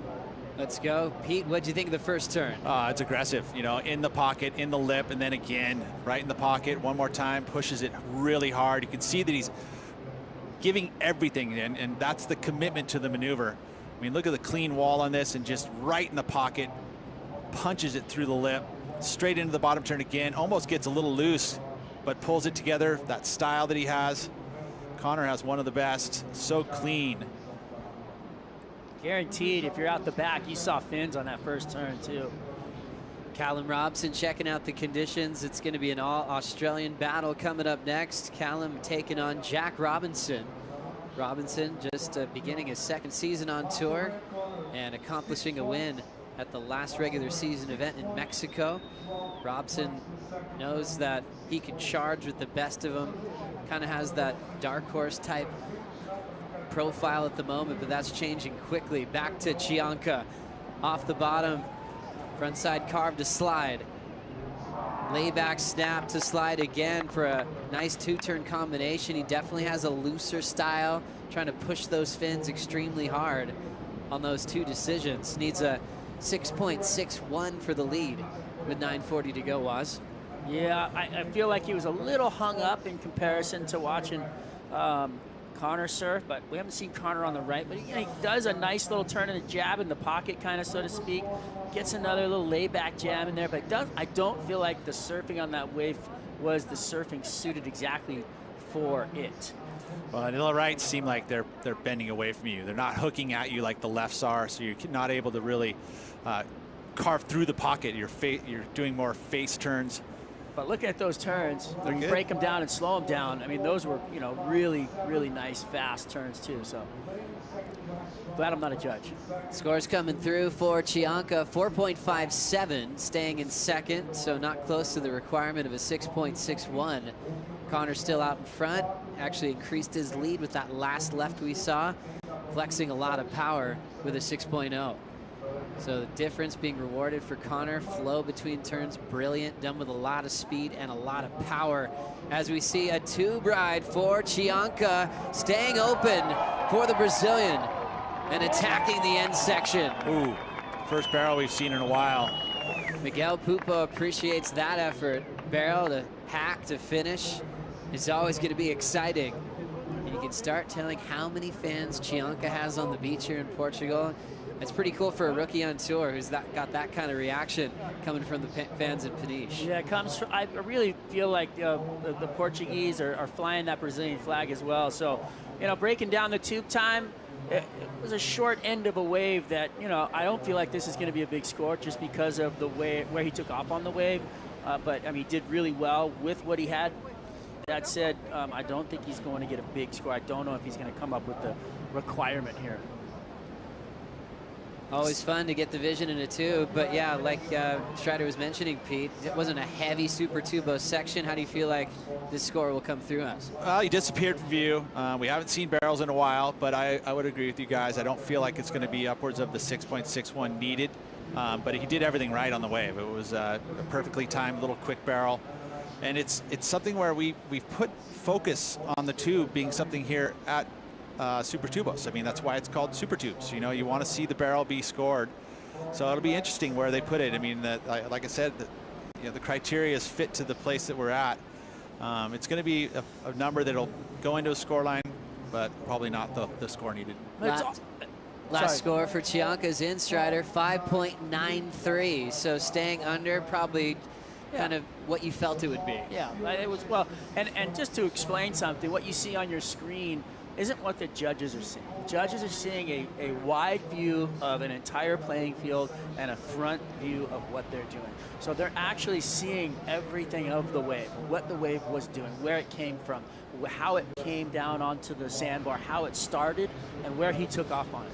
So that's something also that can be kind of misleading a tiny bit when you watch it on the screen and you don't get the full factor of exactly what's happening. Yeah, you miss the size of the wave too. I mean, that would have felt like an insider, you know. I mean, when you see it all close and brilliant with these great cameras, it looks a lot better than it ends up being, considering that it was an inside wave when he took off. And that wave, though, had a nice, beautiful section barreling all the way across, and if he would have taken off from behind it and actually drove through the barrel and come out and done that turn, I think he would have gotten a much higher score, or the score required. But because he slowed himself way down, had to wait for the wave, and then, you know, do the work, I think that's why the score came down below. It's actually a very important discussion, what you're bringing up. You know, judges don't look at drone angles. They don't look at the view from down the beach. They have one vision that they're looking at straight into the lineup. They can look at the replay as many times as they want just to double check. But they have that classic just approach at every venue around the world. They write the score down first. They'll check the replay. As we've got Connor with priority, making a decision on this wave. He'll let Chianca roll the dice here, getting a lot of speed, beating that section, and a wise move for Connor to let him go on that wave. Yeah, he saw it, and that's the experience that Connor Coffin carries. You know, he has a good read of the ocean. He can see, okay, is this going to be the 6.6 needed? Saw that it was going to have a bend away, but the one thing that did happen for João Chianca, he was able to escape, you know, and that gave him the ability to get away from Connor Coffin. So now Connor's going to have to chase him down. Saw Connor right before his heat. He just was walking around getting his boards all ready, and I could just tell he was really excited to surf. You just could tell the conditions were really clean. He was liking these peaks that were popping up. He had identified how fun that left was looking, so I feel like he already knew what his approach would be well before this heat began, but his excitement, his joy was really something special, because I knew he was excited just to surf and ride waves today. Connor putting himself in position for a right-hander. Flows right into it down the line. Now setting up his first turn. It's a solid gouge in the open face into a full roundhouse. Going off into a little inside shoulder as he will hop out. A 6.0 is his low score. Is that going to stay in his top two? We'll find out. Chianca to answer. Deeper off the bottom. Nice snap to slide again, trying to get as radical as he can in a tight space. He stays on his feet. Well, the crowd's definitely helping João. You can see after every one of his maneuvers, the crowd is going bananas. And that can be helpful. I still feel like Connor didn't really better his wave, in my opinion, even though he carried a lot of speed into that first move, but he had to cut it short. You know, I would have seen him like to fully extend that turn all the way through it. João, again, so loose in his approach, it's hard not to deny the fact that it's just a little bit smaller wave, and it was a little bit more of a chunky wave. He's jumping into turns, though. You know, yeah. I love the way he's surfing. I love the energy and how he's coming into his position on that stuff. He's literally jumping into those turns, which is something you don't see very much. And it's Connor is the opposite. Yeah, he's contrast. driving through turns, right? He's contrastingly, making a big difference in the style of surfing that he's doing. And I think it's, It's whoever you're appealed to, It's really what it comes down to. Apples to oranges, yeah. What are you preferring right now, Pete? I'm liking Connor's look right now. I just like the smoothness and the sinking of the rail. I still think that both these waves aren't really going to go into the scoreline. I may be wrong here because they are still pretty good scores, but I don't think they're going to change the scoreline.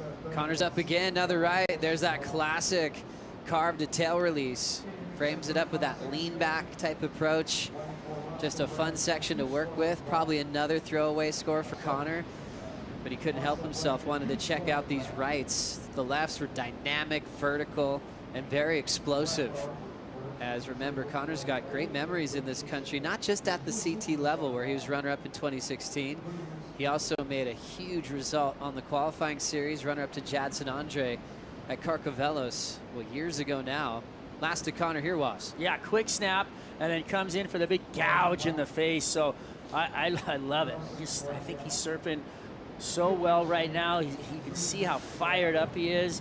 The first turn, just a setup turn. It's for this right here. He drops the wallet. Look, leaning back on that tail, engages the front rail as well as he comes through the turn to keep the drive through the board, which is something that's, you start on the fins and you go to the rail and it just brings everything around like you saw, and it's super fun to watch. Connor is ripping right now. Yeah. Even the waves that he's not keeping are so fun to watch. It's like he's making a little movie part. He's not making any mistakes. He's not falling. He's not trying to oversurf a section. He's picking different turns every time he gets up. It's really classic. Well, I mean, what he's throwing down at Super Tubes right now. They're coming off number 5 in the world. This now guy finished up last year in the finals at Trussell's. Yeah, beat Morgan, so number 4 in the world. Number 4, yeah, sorry. And he had a tough start in Hawaii. I mean, he's won Sunset at the World Cup level. He was knocked out early. So for Connor, he's really needing a big result. He is. And whatever he talked with Glenn Microhall about, he's in the right headspace because he's putting on a huge show today against Chianca. Did you see the hunt right there? It looks like he was trying to get down. Well, Connor doesn't have priority and he sees the left down the beach. How's that wedge? Connor's just going to watch it go by, out of position for he that might be in one, this but he one. might have another one. 30 seconds, doesn't have priority. I don't see Chianca anywhere near him right now. And Connor is just going to luck into this dream left. Beautifully off the bottom, belts it in the pocket, straight back to the lip. He's late on it, but he's still almost recovering. Crazy. Incomplete on the finish. This is Joao's last chance, and he will just have to kick out, knowing that he missed out on an opportunity at the end of that heat. We'll close this one out. And there's the frustration from a rookie who had a lot of expectations on himself to win that heat. Yeah, and that's, I love that. I mean, to be honest, even though he was showing a bit of aggression there, that just shows how much he wants it. And that's a bummer for Joao. Surfing really good. Great job for Connor. Well done, Connor Coffin, 7.17 and a 6.0, dominating the matchup and moving into the round of 16. Coming up next, all Australian matchup. Jack Robinson takes on Callum Robson right after this.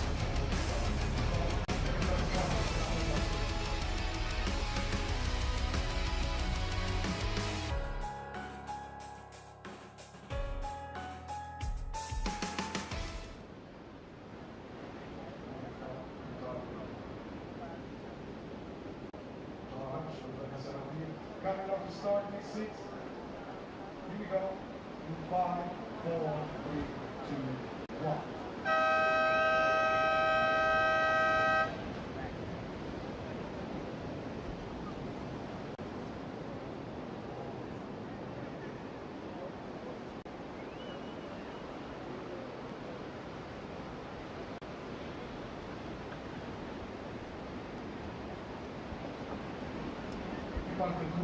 Deixa-se agora com essas últimas baterias do dia. É muito bom voz, muito boa companhia com o Lisboa. Para o tiver, vai começar a bateria aos torneios.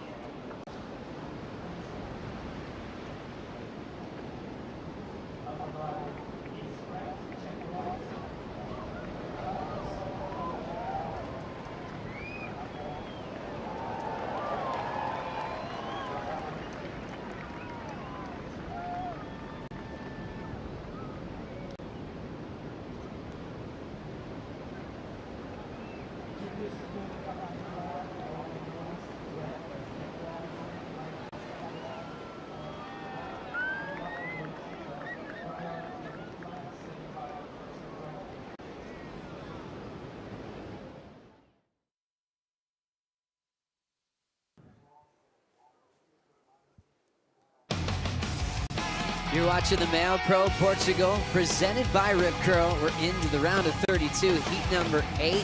We will get to heat 9 as well before we wrap it up today. Jack Robinson taking on Callum Robson. Jack number 10 in the world, Robson number 16 in the world. Both new faces really to the tour. Jack just getting started into his second season, and Robson, an exciting new rookie, coming to play against the top 34. We already got a start from Jack Pete. Quick barrel and out into a bit of a spin. Good enough for a 4.33. I would say that that won't stick at the end of this heat. As we look at this angle here, it looks like he's much deeper. Smaller wave, but just wanting to get that early start. Always fun to get that early start, especially when you complete moves like that. Sets the tone, sets the rhythm. So Jack Robinson wanted to take control of the start with 4.33. We'll see if that ends up being a keeper. I have a good feeling it's probably going to be replaced soon enough. Backside snap off the top. The rookie drills it again. Callum, good for one more. 3 turns down the line, and that should be good enough to take the lead. Callum, very compact in his style. Allows him, when you're compressed like that, to really open up through your maneuvers, which he does very, very well. Also, one of the best at reading a lineup. I've noticed watching his heats, he's able to find the best waves in pretty much any conditions. As you watch, again, the compression through the lip, and you see it just unloads on the lip. Feels like that, yeah, you're right, could be the lead here. Again, watch that compression through the maneuvers. When he opens up, that gives him the extension. Whipping it back and forth. So again, he's in rhythm as well. So I mean, these guys, they come out of these heats and come into his heats, and they're ready. You can just see it from the very first wave. Everything's warm. You know, the boards are looking like they've been figured out. You know, across all levels. I mean, the whole entire event, they just on point. Level of surfing is so high, it's incredible. So fun to watch. What we just saw, a power surfing clinic laid down by Connor Coffin. Connor's with Shannon.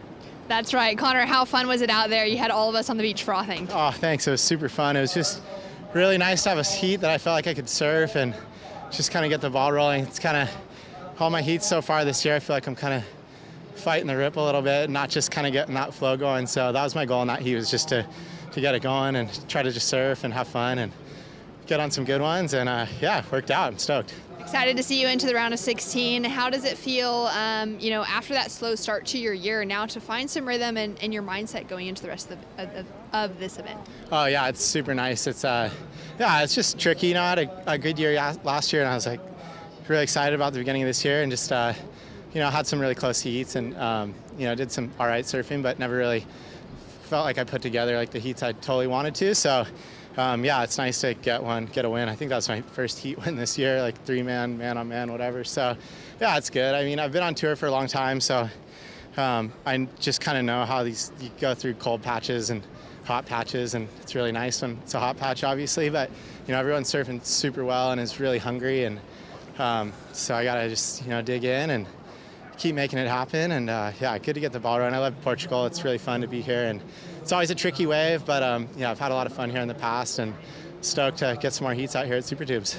I love it. Well, hopefully we'll see another final from you like your rookie year. Thank you. That's the plan. Thanks. And everyone at home too. I know it's always sleepless nights at home for the fam, so thanks for watching, guys. Love you, and talk to you soon. Thanks so much. Back to you. Connor's got a lot of good friends that stay up and watch heats through the night. Guys like Chris Del Moro that he loves surfing with, and they always are cheering for him from California, no matter where he's surfing around the world. What a great display of power surfing from Connor, and that probably just felt great. I mean, season started at Pipe a while ago, then Sunset. It's like, just wait to redeem yourself and get a couple of big turns on the board. He did just that. Meanwhile, we'll catch up to this big attempt from Jack Robinson. Drifting the fins in the lip. He somehow holds on, but just the one move there for Jack. But you can see the type of approach he's taken. Yeah, the Billabong Pro and the Hurley Pro at Sunset Beach. Connor finished with 17th position. So this was huge for him, because if he wants to make sure he's through the cut line to even get himself into the final 5, he needs to do that first, the goal set. So this getting through this round is a big moment for him. So cool, and he got a lot of his best results at beach break conditions, and I think that defines a surfer. You see a clip of them when they're young, and you just think, oh, he's a right point break specialist. And then you realize his depth. His backhand won him a lot of heats growing up. He's been a boatman at Cloud Break, surfing pipe and backdoor, having a home over there. He's so well-rounded and should be positioned well into the next round, as we're really enjoying the new matchup stacking up in the round of 16. First to the numbers, one big move for Robinson was a wild section that he did hang on to. That'll end up at a 3.33. Callum just barely got the best score of the heat with his 4.5 with 3 turns. Yeah, they're critical of control, I think. You know, as far as the judges are concerned, they want to see you have complete control over your maneuvers, but yet have that kind of loose, wild feel, right? So it's a balance. Here comes Callum, second scoring ride in motion. Big belt there. It's super hollow out front, and he's gonna miss the finish. But that little inside bowl was a thing of beauty. Glassy, light green, just brilliant. Here comes Jack winding up, big frontside air, and he goes down on the landing. Ooh, boned it out and everything. That was pretty neat looking. Just can't not think of Bruce Irons when he does big airs like that. He has such a similar style to Bruce as he paddles back out. So fun to see him mix it up a little bit. Yeah, and that's what I think Jack has understood, is that you know, you surf to what is called for, and sometimes it's just going to the air.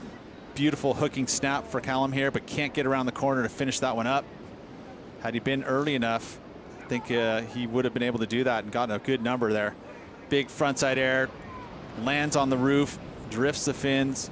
Right at the end, kind of boned it out, which is pretty cool looking, very steezy. Right at the last second, cut the release, and that's also helpful for landing, right? Is to get that board kind of on top of the lip like that, with it over the top with that boned out style.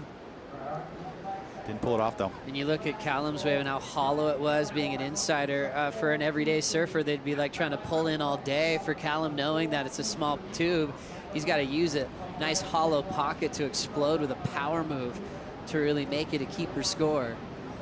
4.5, 4.23 for Callum out front. Jack Robinson beating a 4.41.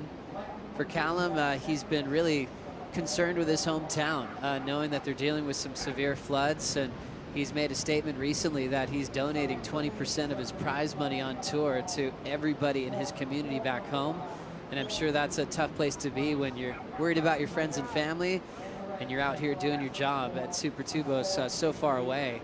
But he's doing well to channel the energy of his community, and he's already putting up a good fight against Jack Robinson. Well, and being a part of it, you know, by going, okay, what can I do all the way over here on the other side of the earth to contribute? And by putting in his 20% of his prize money, I think that that's a way to give back and feel good about what he's doing here, and not being able to actually physically help.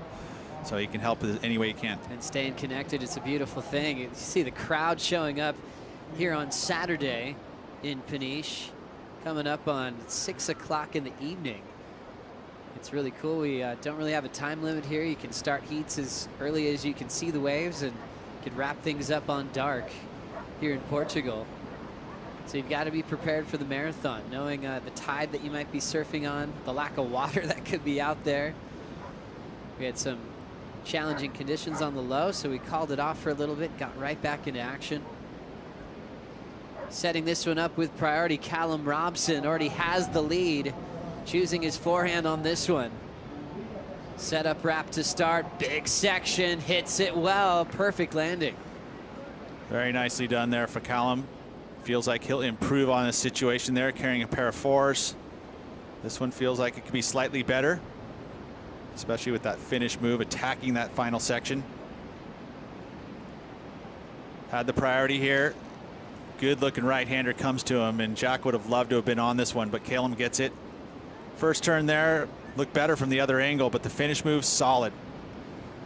So probably going to be similar scoring range that we've already seen. I don't see this going upwards, you know, above the 5s or 6s. Love that final maneuver though, just timed it perfectly. Great execution from Callum Robson, all about the Rookie of the Year race that Jack Robinson was involved in last year. Morgan Siblick was the rookie last year that made the WSL Finals. Here comes Jack now. Little running left, tight jam off the top. Snap to slide for Robinson, fits in a third float. Moving quickly, variety through 3 turns. Chasing down a 5.10 for the lead. Yeah, this is the battle of the mid-range fours, it feels like to me. If you just kind of throw in comparisons down, you have all these waves that are kind of very similar. That one there, Jack was able to get 3 maneuvers done. We'll take a look at the replay here and just dissect it a little further. Beautiful looking green wall. First turn there, he couldn't get the release because he got kind of crammed in that section. Was able to get some release out of that second maneuver when somehow timed it well to finish. But I feel like it's just going to be another kind of mid-range 4. Probably won't take the lead with this, although I could be wrong. There's a nice drift of the fins. That's critical when you can just get on edge.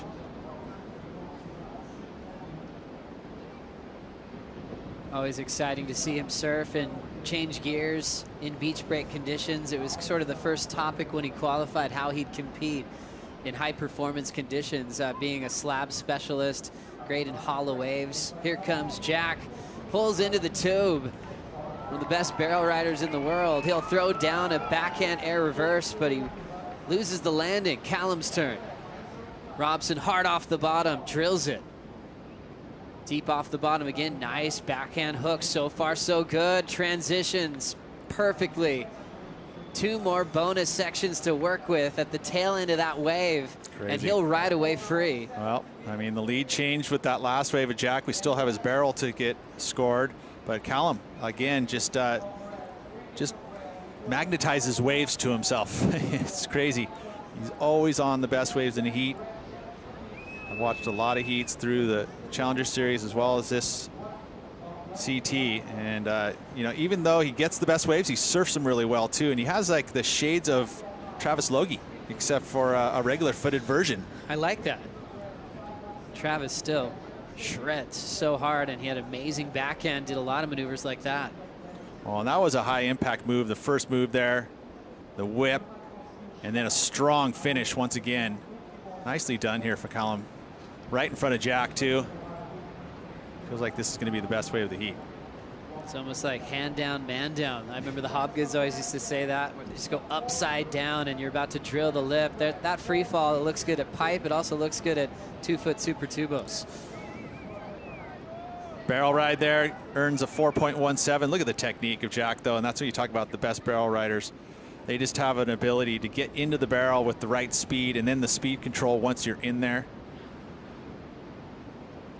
Jack has been one of the best for a very long time. I mean, the stuff he was doing at Chopo when he was in his teens, incredible. And such a different story for these two guys with profiles. For Jack, he's always been in the spotlight, even got a wild card opportunity at Karamas when he was 13 to compete against the best in the world, where he definitely was a little kid that day, years ago, when he lost to Kelly Slater. Grew up, was always expected to qualify when he was about 16, 17. It finally happened last year for a great rookie season. And he's so humble and calm. Has time for everybody. He's a yoga master. He is so flexible and really puts a lot of time and effort in deep breathing exercises. When he went all the way in Mexico, he couldn't even budge out of this space, this zone that he was in. He stayed in it from round 1 all the way to the podium and didn't budge. Coming up next, a big opportunity for Kanoa Igarashi. He takes on wildcard Justin Becret. If Kanoa wins this heat, he'll take the yellow jersey off Baron MEO. We'll be right back.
This is a great way to produce our own forest and have more oxygen, not only in the sea, but all over the earth. We Are One Ocean is an initiative led by the WSL to inspire our global surf community to protect and conserve our one ocean. It's exciting to see that we could actually grow a forest at the bottom of the ocean. It's actually 20% more effective than forests on land, believe it or not. Help us preserve the future of our sport. To learn more, go to weareoneocean.org. Round of 32 continues. Callum Robson taking on Jack Robinson here for a spot into the round of 16. Joe Turpel and Peter Mel here for the call. Exciting when you see two young names on the top 34 fighting for their dreams. Robson 7.0 on his previous wave to take the lead off Jack Robinson. He had a flurry of maneuvers on a running left, finished incredibly strong to get now the new high score of the heat. Robinson chasing with priority, needs a 6.77 to take the win. And you think about the start for a guy like Jack, Pipeline expected to win there, Sunset he was expected to win there. He's been picked on a lot of fantasy teams from the start of the season, expected to do big things. So this is a very important heat for Jack. He wants to go home to Margaret River feeling a bit more comfortable for the midseason cut. For sure. I mean, he's been touted for a very long time to be a title contender, especially in the waves of consequence. He was always, I mean, I think he's had to be one of those guys that had to work on more of the beach break skills, you know, or the average wave stuff, because in the heavy stuff, he was already one of the best before he even got on tour. And now, obviously, that's why he was touted to be, you know, one of the best at Pipeline and Sunset Beach to start the season, but his results weren't as good as he would have liked. So considering we are heading into Australia next, but this is an important round for him to get through. You know, you get a 9th, that kind of solidifies that top 22-ish, but he'd much rather find his way into the quarters of the semis or even a win. He's a real cool human being, and he's grown a lot as well in the spotlight. I think when you see him in beach breaks, sometimes people wonder, oh, do you wish you're at surfing some slab somewhere? And he's like, no, I love the game. I enjoy surfing this as well. I remember he had one of the heats of the year last year against Flores at Margaret River, and everyone was wondering, oh, would you rather that be at the box? He's like, no way, surf is pumping. And he just has such a positive spin on things. I think into the core, people expect him to go, oh yeah, look over there, it's better. But he doesn't have that attitude. He's really engaged with where he is, and he's enjoying his time on tour no matter what the waves look like. Well, and he's got to do that right now. He's got to find himself a 6.77, the positivity of knowing that it's going to come to you. Kanoa Garashi once again with a chance to take the yellow from Baron Mamiya. Mamiya went down earlier to Jordy Smith. Conditions were pretty challenging. Baron punted a pretty big backside reverse, but it was on an insider. Jack's wife looking on, staying calm. Looks like she's got a little tempo, a beat in her head. She's just channeling good vibes to her husband, Jack.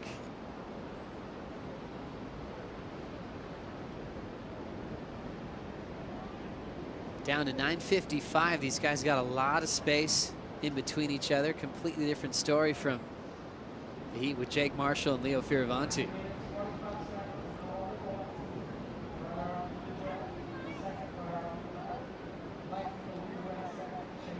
Rolling in now, it'll be Callum Robson. Already had the 7. Big bottom turn, getting a little stuck on the first section, and he'll just fly away. Tried to absolutely slam it, Pete, and just hit a speed bump off the top. Yeah, it had a bit of warbles on it. It was not the smoothest of waves, unlike that 7.0 ride he had. You can see the ribs moving up the face, you know, from the rip right there. Kind of jarred it almost, and then at this point went for the full flyaway air. It just had no control pretty much early in that attempt. So that'll give some time for Jack Robinson to digest the situation with 8:45 to go. Chasing down to 6.77 to get a spot into the round of 16. A lot of anticipation on the weekend. Today's conditions, they were looking favorable through the afternoon, which we're seeing now. Real glassy. Tide getting really full. Kind of set up some really defined peaks for a lot of the heats today. And tomorrow, Pete, still looking promising. It is. And we're supposed to see a little increase in the swell through this evening. Our swell from the other day showed up a little later than expected. So maybe this one as well is going to, whoa. Pete Like just I'm checking out some, a workout routine for Justin Becrae, the wild card. I wasn't ready for that either, Pete. Yeah, I was like, whoa, I didn't see it coming. It's cool when a warm-up takes you off guard. That was great. Something different. Justin's awesome. He's always hanging out with Richard Dog Marsh. He's part of that stable with Brian Callanan, Leo Fioravanti, Connor O'Leary. Great addition for a wild card at just 20 years old, representing Seños. So he's got a big reputation. I think Kanoa is very familiar with his profile. So he's going to take that heat very seriously with the wild card. The yellow jersey is on the line. Right now, Barron would be definitely rooting for Justin Becrae in this next heat. That'd be correct. You wonder if Jack's actually going to find himself an opportunity here. He looks like he's making a move here.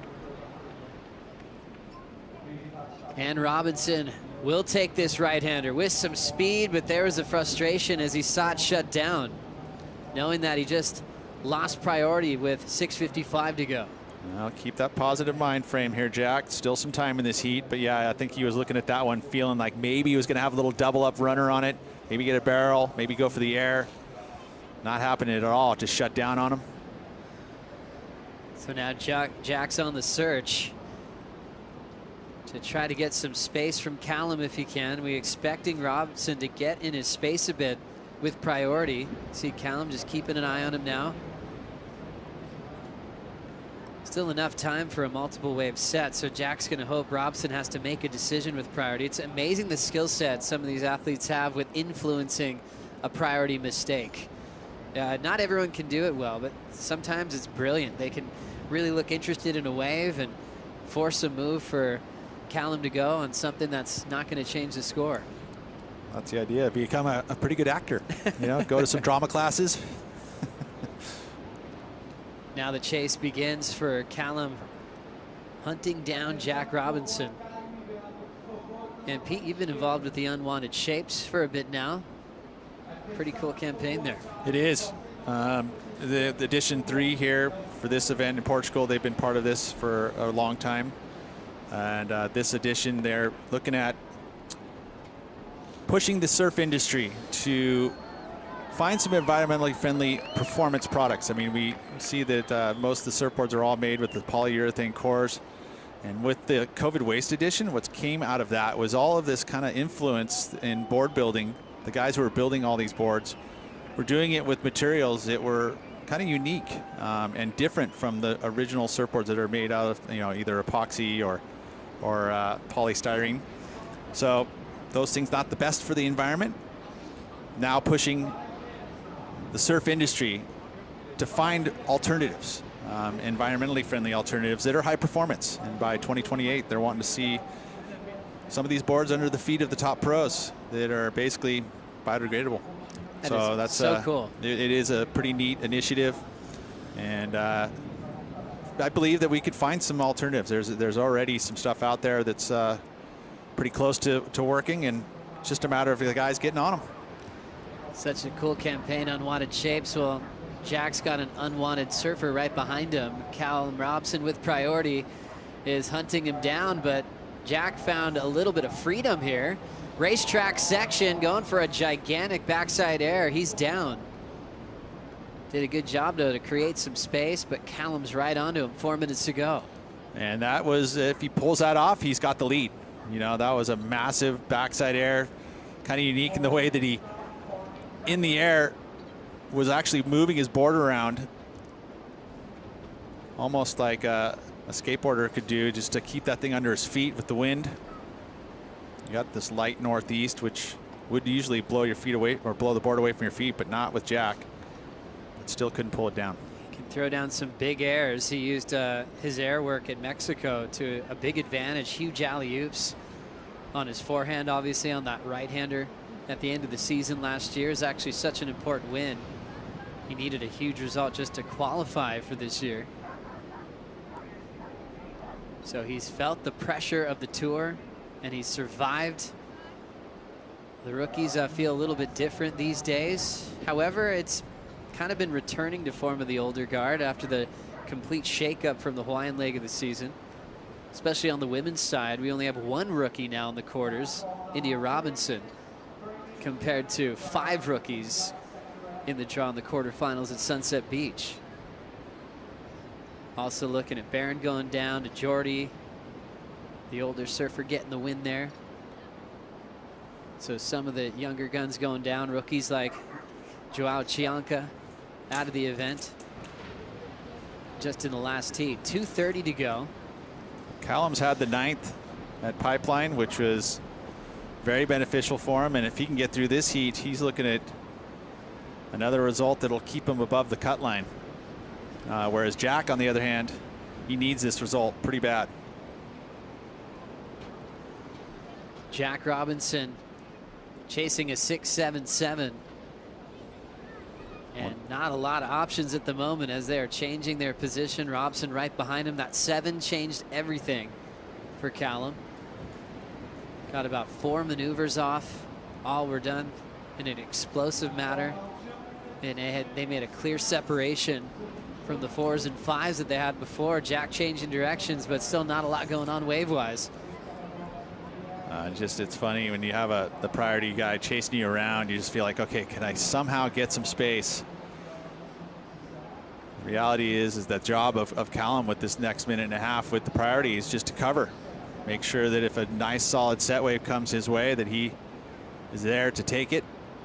He'll have free right to it with that priority. Jack's hoping for a 2-wave set. Exactly. Minute 20 might be a decision here. Callum can take it since he has priority. He already commits, so Jack can already look to the horizon. Robson's going to try to make this one count as well. Snap to slide, little out of control. The lead's not going to change. Well, decision was made there for Callum. Now he's hoping that the ocean is on his side. Already a quick decision for Jack. That one's going to shut down. Completely closing out. Holds priority, 50 seconds remaining.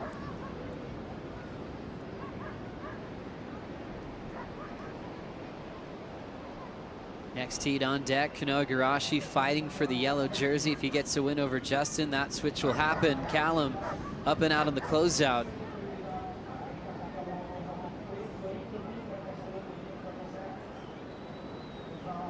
Whistles on the beach from his coach, Leandro Dora. Jack Robinson makes a decision on this wave, needing a 6.77. Clean bottom turn, good snap to start. Nice control of another big finishing move, and Robinson is fired up. Crowds behind him, but it's a big score required. We'll close this one out time-wise as he's chasing a 6.77. Well, we have a great comparison is the 7.0 of Calum Hobson. Those were 2 nice moves. The first turn had to be cut short by Jack. Nice finish move, but I don't know if it's quite enough. Did try to sell it though. I'll give him that. Nice arc. And then the finish, good flow through it. That's the question. Pete Mel, first reaction, is it going to be close or not enough? Not enough. 2-turn combo for Jack. I love the energy. Kicking out of that wave like it was enough. How about you, Joe? You want to give it before the score comes out? I'm with you. Yeah. I just feel like the energy of the 7, it just can't be denied from Callum Robson. It was real clean, just the wall that Jack had. So he had a couple of smooth arcs, but there's so much intensity in Callum's 7-point ride. I feel like it'll be under the requirement. But judges are taking their time. They are. It's not a quick reaction. So let's make our comparison. Let's watch the 7 again. Through the lip. Whips it through, and he's got 2 more turns. Again, just rack attack. And the finish. So that's a 7. I mean, this next wave has to come in close to that, just under. Last score for Jack Robinson, a 6.17. Not enough. Callum Robson, the rookie, will move on into the round of 16. Coming up next, it'll be the last heat of the day. Kanoa Igarashi surfing for yellow against wildcard Justin Becrae. We'll be right back.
Final heat of the day takes to the water. We'll check out world number 2, Kanoa Igarashi, taking on a wild card in the form of Justin Becrae out of France. Myself, Paul Evans in the studio, joined by Strider Wasilewski. Wrapping up a big day here, Strider, but we've got one more banger yet to come. Gigantic, and Kanoa Igarashi looking like if he makes it through this heat, big things could be happening for him. Look at this, already getting kicked off. Paddle for Becrae, up and swinging. Big hit from him, backside, coiled like a spring off the bottom, and tries to do a big projection floater. He'll succumb to the white water on that for a small number, but that evening sun just dipping into the western horizon. Beautiful color palette on it. Let's see who can take these colors and make magic with them. Igarashi, so strong already. That world number 2, a North Shore season from him, and showing this he's got some chops in the heavy water. Super impressive. Yeah, you know what? I would say, you know, that he looks really confident, he looks comfortable, and he looks like he's on his way to a great year. Well, the rookie story's been a big one, as we'll just pick up another image of the wild card on a right-hander. Nice whip and turn from Justin, and again he'll belt it, and he'll keep swinging. Earning himself points as he heads down the line, looking for a section to finish. Gets a little slide on the end. It's nicely done. And while the judges wait to process on that number, we'll go down and have a quick word with a man who did good work in the last heat, Callum Robson. He's with Louisa.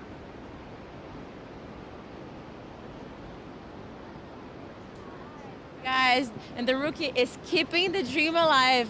Callum, let's talk about this heat. Yeah, no, it was a good heat. I had Jack in at sunset, and he got the better of me, so it was nice to get one back for sure. And you're surfing for Chloe Kim on this event. Tell us why you picked her name. Yeah, when WSL came to us with the idea about doing the women's event, I was actually watching the Winter Olympic Games and saw Chloe Kim on the doing the snowboarding and stuff, and found out she's the same age as me and kind of come from humble beginnings. Her parents were from like working class family, so resonated with that, and yeah, thought I'd represent her. Amazing. And we are understanding that you have a very impeccable eye for a lot of different waves. How are you reading these conditions, and what are you expecting for your next heat? Yeah, it's always changing here. Like I had a plan the heat before, and then it kind of changed and I had to adapt. So it's all about adapting over here, and yeah, just keeping it simple. Amazing. Good luck and congratulations once again. Thank you. Could I just say a few things to everybody at home that's in northern New South Wales and southern Queensland going through the floods and stuff? I'm blown away by all the community support, everyone getting together, and if anyone, I'm actually going to be donating 20% of my prize money, and it's in the link in my Instagram bio, so if anyone wants to help out, everyone's doing it really tough, so yeah, I'm stoked to get that through and represent Evans Head. What's What's the best way to help? Through the link in my bio, there is donations for going that I've put in my bio. That's going straight to the community, which is going to help everybody with like vital supplies like water, food, fuel to keep generators because the floodwaters are still up. So yeah, it's yeah, a bit blown away of being over here. Congrats for using your voice for that. Yeah, once again. Thank you. Good on you, Callum. Rookie power in the former Robson, overcoming his compatriot, Jack Robinson, getting himself through to the next round and donating 20% of his money from this to help support people affected by the floods over there in northern New South Wales. Brilliant gesture from him. And over on the other side of the world, we'll feel a long way away. Certainly feeling all the stuff that's happening in that part of the world. Our attention turns back to this heat, and we see the illuminated figure of Igarashi, quite statuesque in this one so far. Couple of numbers dropped in for Becrae. Little fiery start from him, nothing massive, but I like the way he's getting at it. Well, you know, he's coming into the event and having, you know, himself up against somebody like Kanoa Igarashi. He's smart to stay busy and put some numbers up and really just feel it in, because he's got to really put some pressure on Kanoa Igarashi. Igarashi, he's been surfing so well, and you know what? This guy's got some power behind his surfing. You can see him pushing really hard into the corner, you know, throwing the spray out there and putting it up into the lip, variation of maneuvers, and coming to the inside, searching for that place to, you know, put that board into the oncoming section where he can actually throw the tail around. So it's not a huge score, but he'd be happy to have something like that on the board when Kanoa's out there sitting around and not having anything really. Well, I think it's fair to say that he probably received some very thorough instructions indeed from Coach Doug Marsh after Leo had a bit of a shocker positionally in that last heat. Meanwhile, back to live, Igarashi stabs it nice and vert. Deep bottom turn to flick out. So just one section offering up. We will see these waves go soft. And there's quite a lot of water on the bank. Meanwhile, out the back, Becrae looking to capitalize. Deep behind a section, gets some good travel time, but we just saw him poking through that curtain. Gets his line a little low. And he'll get an incompletion. It'll be a big number for him, but definitely not sitting out there and scratching his head and wondering where the waves are. He's getting straight into this. Could be a paddle battle happening right now for priority, as you saw Kanoa on that first wave, and Justin kind of sold it to him, kind of made him go in a sense. And then, you know, they, after that, the next wave looked bigger and better, but it wasn't well executed by Justin, so they both had to paddle out. But Kanoa getting the better paddle and getting priority. Here's a replay for Justin. The wave that I thought was going to be a little bit better for him, he just got caught behind it there. But I think Kanoa lucked out in that situation because he was kind of sold that first wave by Justin, and he went it and didn't wait for the bigger, better one behind it. So he dodged a bullet there, Justin not making it out of that wave. Becrae getting into the event as the sponsors wild card with Rip Curl. Recent move with him to sign with Rip Curl. He's had a pretty decorated career as a youngster, known for charging, went up and surfed some big waves up in Ireland, 15 years old. Went and paddled Big Mullaghmore, among other places. And he does have some chops on him in heavy water. No slouch in the beaches too. Hailing from southwest France, Seignos. His dad, Stéphane, runs a surf school up at Les Casernes. He's one of the big swell pullers on the north end of Seignos. And always a nice, cheery character around in the breaks, that part of the world. Down here taking on some of the world's best. In fact, the world number 2. And here he is, Igarashi, off the bottom. Double pump turn. And loses those fins. Beautiful control from him as he just collects that reverse with the nose pick. Just the one section again. It's very nicely done. Interesting, you know, the pick of the waves that he's had. Like his first left where he went straight up into the lip. Then this wave, he's come around and found a beautiful section to belt it, throws the fins out, comes around with the reverse, catches it in, but there's nothing left.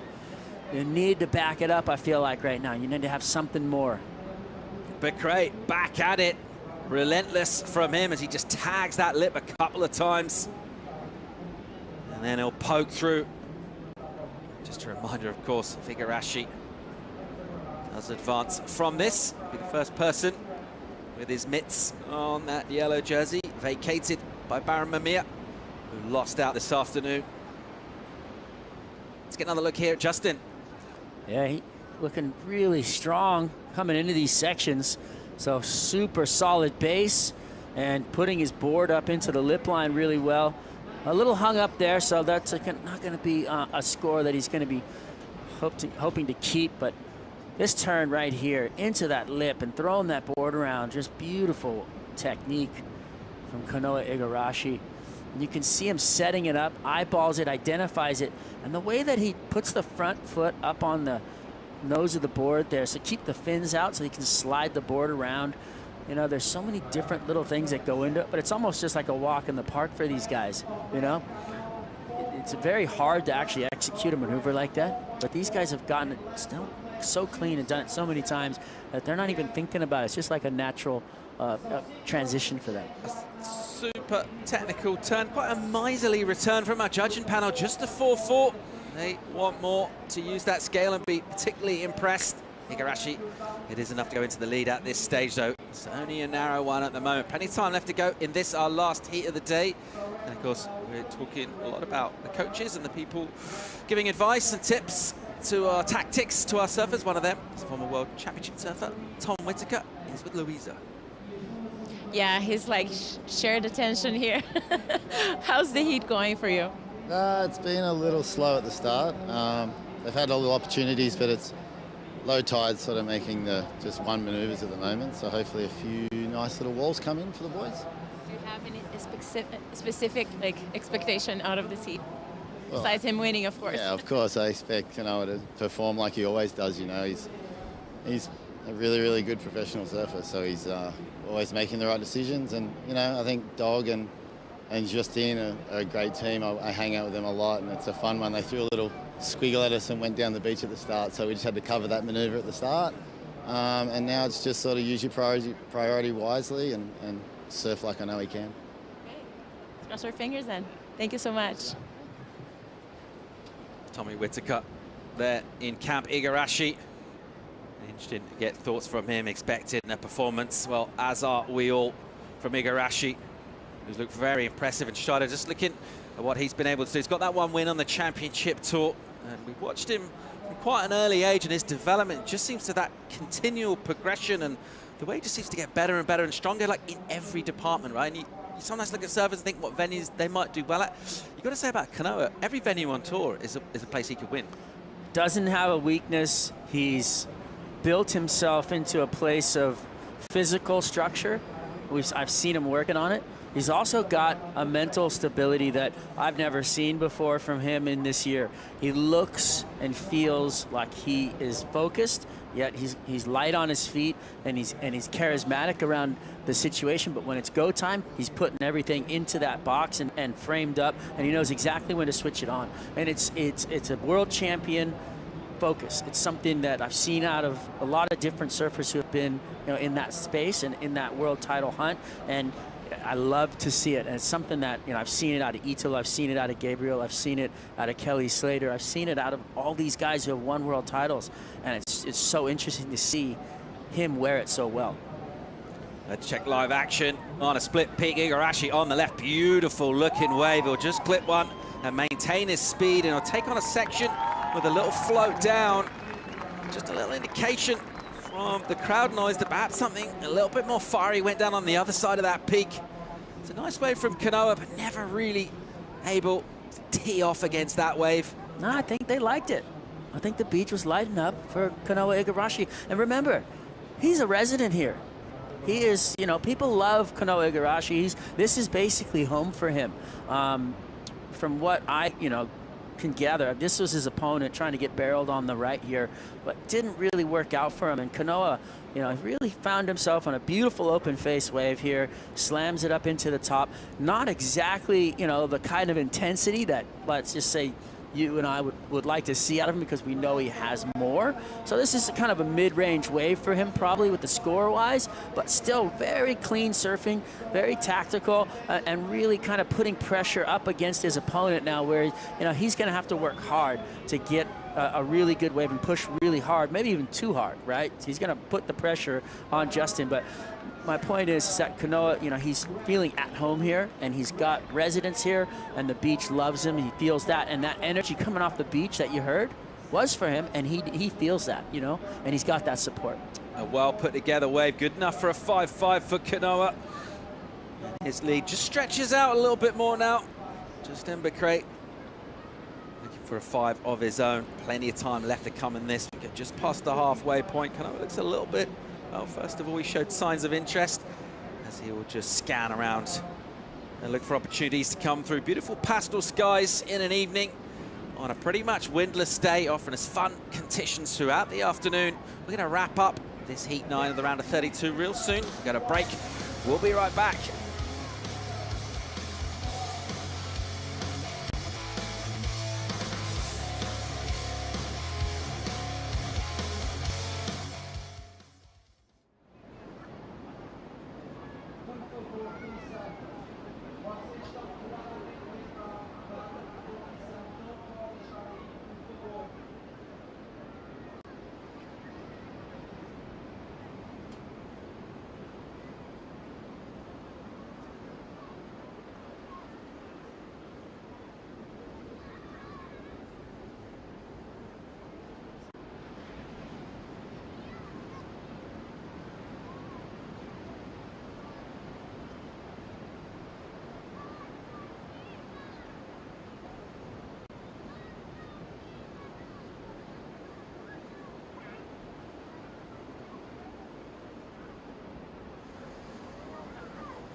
My dad surfed every day, and I guess when you're younger, you just want to be like your dad. The only time I had to spend with my dad was the mornings. To be able to go surf with my dad every morning, kill the lineup together, that's why surfing means so much to me. Kanoa Igarashi, an amazing year he's having. Just goes to show how good this kid is. My mom told me when I was really young, be hard on yourself, but be kind to others. Be ruthless on tour and when you're competing, but then on the outside, be kind. I guess that goes for a lot of things. Just see me doing what I love and traveling the world, becoming one of the best surfers in the world. You know, some people come up to me and say, you know, I think your parents are really proud, and that's what drives me. Tail blow, nice. That's what motivates me, that's what gets me up and to work hard every day. And if it's enough, it'll get me to a world title. And if it's not, if I'm not winning a world title, then I have to work harder.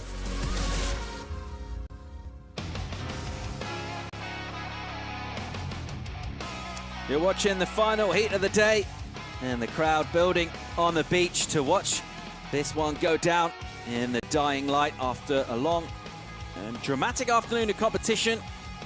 Some impressive performances throughout the afternoon. Paul Evans and Strider Wasilewski enjoying this last heat and enjoying the work that Kanoa Igarashi's been able to do so far. We feel like he's got a lot more left in the tank yet, Strider. Oh, 100%. And you know, there's a little bit of probably some pressure that I guarantee he knows. You know, Kanoa wins this heat, he's probably going to have the leader's jersey. You know, and yeah, there's Seth Moniz, who's right around the corner. He's not going to surf today, but next heat, he could have the opportunity to match those scores as well and put himself in that position. Here's a paddle, just fading, put himself a little bit back on the section, and then he'll go on the accelerator. That one just stretched out and went a little wobbly. Unable to do damage on it. Here goes Becreira right behind him, found himself a right. He'll keep a high line here. He spotted something he likes the look of, and he'll aim towards it. And he'll just hack one using that rail, holding that turn. Beautifully done. A little awkward of that one. And he'll hit the lip again on the inside. That was a nice little slash through the lip. So a little bit of a mixed bag there from Justin Becret, but I like his intensity. Yeah, that was, you know, some solid surfing. It took him a while to get that first turn off, but he was eyeballing the section that he wanted, so it was a nice arc, and he had a great turn, and he used the rail line. The second turn was a little funny, but the third turn, he got it back together and really kind of pushed hard in the lip. You'll see it here. He gets going, and he sees it. You see him looking way down the line. He identifies it. He comes up. He throws the shoulders into it and gets a nice turn out of it. That turn was a little hung up, but this one right here, he puts it right back into the corner how he wanted to. So nice surfing right there.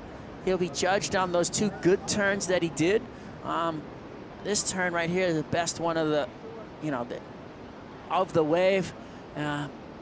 just that little hiccup in the middle there. I don't know about how the judges really view that. Do they take away a bit, or do they just wait back, pull back, and look at that third turn and go, oh, okay, you know, he picked it back up, he put it back together. Nice surfing. Number to come in for Becrae. Doesn't need a big one. Oh, he's got to get that, right? Doesn't need a big score. And the number comes in. Well, he gets that 5-2, and now he's looking for a 4-7-1. So he has made that requirement easier for himself. And this is a real close one. Here's a good-looking wave for Igarashi. Big hit off the top, keeps the speed going. And then he just drives that rail in with a gouge in the pocket. Another snap, still going down the line with tons of speed. What's he got for us on the inside? Projects a floater. And as you mentioned, that crowd support that he enjoys here, they are loving this strider. Oh, just the wave choice.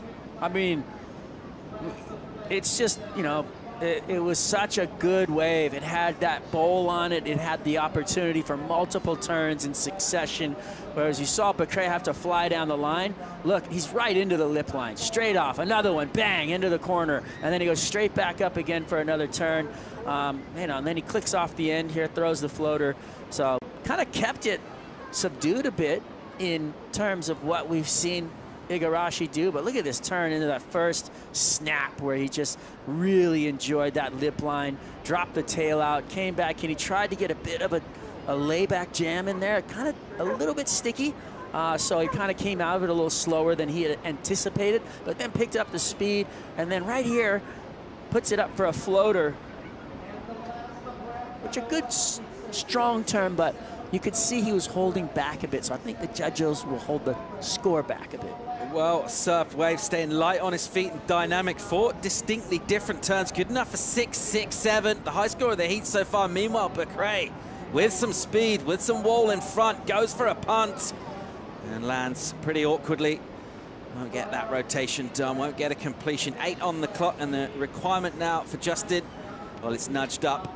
It is a 6.97, and we're just seeing Igarashi, it feels like, going through the gears here. Yeah, I feel like I've seen a lot of surfers surf a heat to the necessity of the heat. And when I say that, it's about the scores in the heat, right? And I think Kanoa is doing exactly that. He's gauging his performance off of his opponent, which is, I think, smart, because you don't go too crazy. You want to hold something back a bit for what you know you can bring later on in the event. Justin trying to throw it up, but he lands out in the flats. And when you land in the flats like that, you can't land tail first. You have to get a little bit more weight onto the nose, and then he would have been able to slide it around. Fast and furious, here goes Becrae again. He's on the hunt here for a score. And he'll waft the fins up, grab that rail, try and reverse it around again. He'll go incomplete. This is the kind of stuff he needs to do, though. He will need to find himself something. That number is a considerable one now, 6.97. With under 7 minutes to go, this one's gone real quick. We've had loads of waves ridden, 16 of them in total so far. But I really like that point you made about Kanoa, and that still feels like something that he's added, you know, with all that experience that he's managed to gain. He knows it doesn't necessarily need to go out there and maybe look for 8s and 9s, find the best waves. You know, there are opportunities available, but it's not classic Super Tubos. He seems to be doing that pretty well. Yeah, and now you're going to watch him just shadow his opponent. He's going to look at good waves, but he realizes that his opponent needs a 6, 9, 7. He knows this, so he's thinking, all right, I know this kid can surf. I know he's got power. He's probably got firepower above the lip.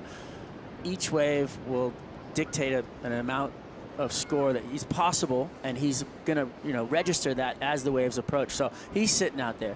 He's watching the sets come in. He's thinking, all right, is this wave enough for him to get that score? And if it is, he'll take it, because he has the priority. He has control of the heat. The only thing, there's a few things going in his way.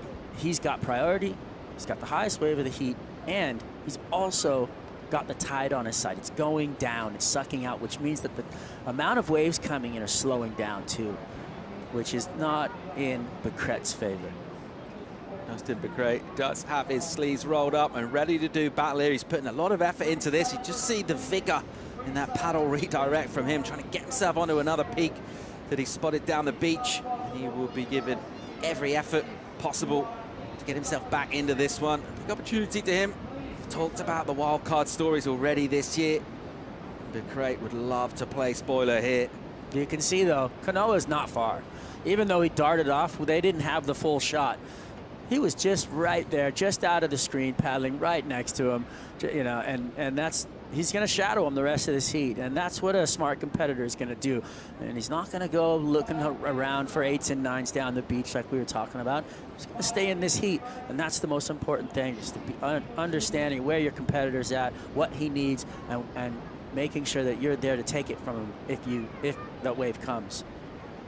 Beautiful evening on the west coast of Portugal. Interesting just to see the wake coming off these two as they paddle with quite some purpose. Look at that, coming off behind them as they head up, trying to get towards a right-hander. Just 4.5 on the clock in this one.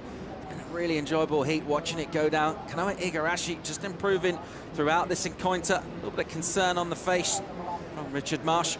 So we'll just watch on here. There's not a lot you can do. You give your instructions, you send your surfer out. Of course, Justin, as a wild card, is coming up against one of the very best in the business. Kanoa Igarashi, 2 in the world coming into this one. And he'll be, if things stay the same on the scoreboard for the time being at least, he will be the #1 in the world. Of course, a lot of surfers in this round yet to surf, so a lot yet to happen. Yeah, Seth can do the same thing because Seth's actually tied for 2nd with him. So, you know, he's right there, and he'll be surfing the next day of competition, as we're not going to get through this whole round, but he is just licking his chops as well, coming off Hawaii, #2 in the world. They're tied with the points. He's feeling really excited, and you can see his, you know, excitement when you see him, and his kind of stoke and the aloha that he's got coming out of him. So it's pretty fun to watch. And, you know, in this heat right now, though, you've got somebody like Kanoa who is not going to give up any surf. The best thing that can happen is a set wave could come, and there's multiple waves that, you know, will offer up enough. But Cray on the hunt here, hits it really hard, slams the lid shut, beautifully done. Just the one maneuver there, though, for the Frenchman. That was a really nice turn. He was patient off the bottom, just stuck it up in the lip, belted it. Talked about the power that he's got. Okay, but again, you know, Kanoa sitting out the back. This is a 1-turn wave. I don't think he's got the firepower to get, you know, the 7. Maybe he could have if he would have went above the lip, but he doesn't. He's going to paddle back out. Kanoa's going to identify it and get over to him.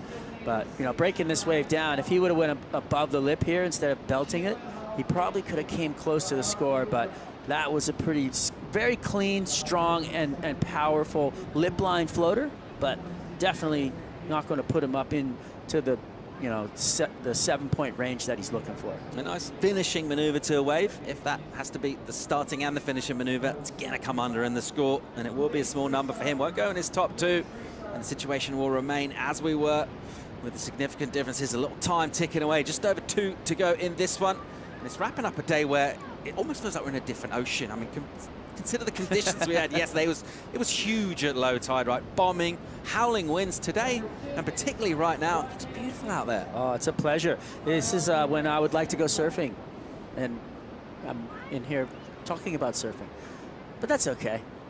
No whining on the yacht. Quite a good seat all day, watching the best surfers in the world battle it out here. It's been a real pleasure, and, you know, just finishing it off with a heat like this, with what looks like Kanoa Igarashi in a very commanding position, and he's going to put himself into the position of #1 in the world, which is a huge feat. Looks to be taking this all within his stride. Does Kanoa Igarashi, representing Japan. Of course, had that Olympic story last year, getting the silver medal over there. An impressive achievement, but just know about the intensity that he has and the focus. And 2nd place isn't really where he wants to be, and he'd love to put himself in conversation for the silverware in terms of the world title, getting in that final 5. He's got a good chance of doing it. Well, you know, that piece that they showed, the Oakley piece, as we came in from break, you know, he said he's working as hard as he can to get to a world title, and if he doesn't get one, he's going to have to work harder so he gets one. It's not if, it's when in his mind, right? And that's where you got to be. You got to be right there in that mindset. And like I said before, I've seen, you know, a lot of surfers in the world with that crazy kind of wild balance between having the lightness of being a surfer, but also the focus of a professional athlete, and he's got it. I've seen it out of a lot of surfers who have attained the world title position. It's really fun to kind of see walking around in a competition area. I've seen it out of John. You know, you've seen it out of McFanning. You've seen it out of all these guys who have attained that title, and you see it out of Kanoa. Igarashi looks to have seen off the threat of a potential banana skin in the form of a wild card. He'll bring it in with this wave right here. He'll just straighten out as that one will run away. Becrate, it looks like just finishing off a wave on the other side of the peak there. And that'll make it official results. Igarashi, a job well done by him. Started off building up a bit of momentum and just gained that momentum throughout. Becrate never really able to come back at him. And that's going to wrap things up for our final heat of the day. We're going to go to a break. When we come back from that break, we're going to bring you the Corona post-show. We're going to bring you Joe Tapel, Peter Mal, and Kaipo Guerrero for all that. We're looking forward to it. It's coming at you right after the break.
Either rise or you fall. I'm on a mission, bringing my dreams to fruition. I ain't playing at all. Bring out the body bags, I'm about to kill them, deliver them to the mortician. I gotta do what I gotta do. That's for my vision, like in my dreams. I gotta do what I gotta do. I pray to God, he never came. I'ma do me, I'ma do me. That's in my blood, I never change. That's in my blood, I never change. That's in my blood, I never change.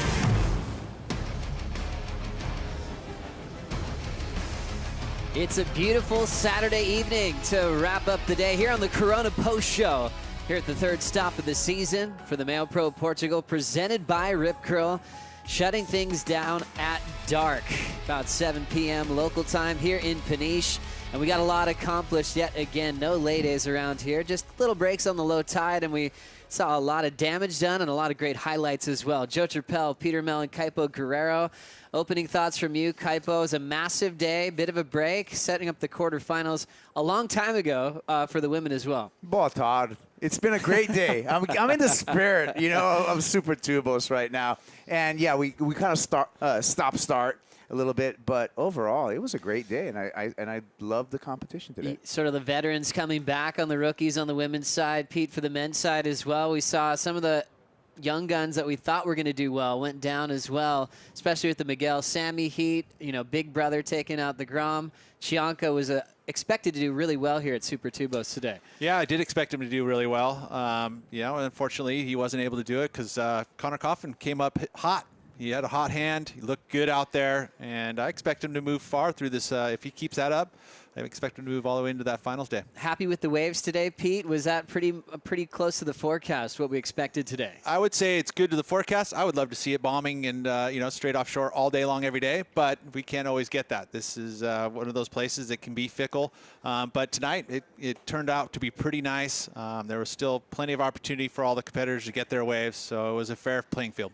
Really interesting, Kaipo, when you look at what it takes to be a champion at Super Tubos. So you can't be a one-skilled human being. You've got to be good in barrels, airs, combinations. You got to be a little bit of everything to be a champion at the end of the week. You got to be quick, you got to be adaptive, and you have to be nimble here because it changes so much, Joe. Things are changing as well on the leaderboard. Let's hear from the winner of the last heat. Kanoa Igarashi is with Louisa. Kanoa, with this win, you just pulled the jersey from Baron, and you started a race. What do you have under your sleeve on this wave that is your home break? Yeah, it's nice to be out there. This is my favorite time to surf out here, is right before dark. I feel like the crowd kind of goes away. And yeah, it felt like just another evening out there. You know, it's just nice to see the fans down here and see the crowd. You know, they've been so supportive. It's been like raining all day, and they've been down here like, even during the, you know, during when we had the break for like 2 hours, they're still all down here. So yeah, thankful for them and thankful for Portugal for giving us some fun waves.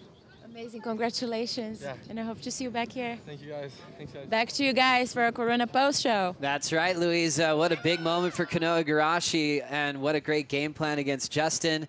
Things went quiet for a bit there, but he looked very dangerous, big combinations. But what Louisa was alluding to, it's like he's just passed Baron Mamiya on the rankings. A big moment, Kaipo, for Kanoa Igarashi today. Yeah, I mean, he just gets better every single year. And right now, I already have him on my fantasy team. I'm going to tell you that right now. And so I actually have him as one of my favorites for the whole year.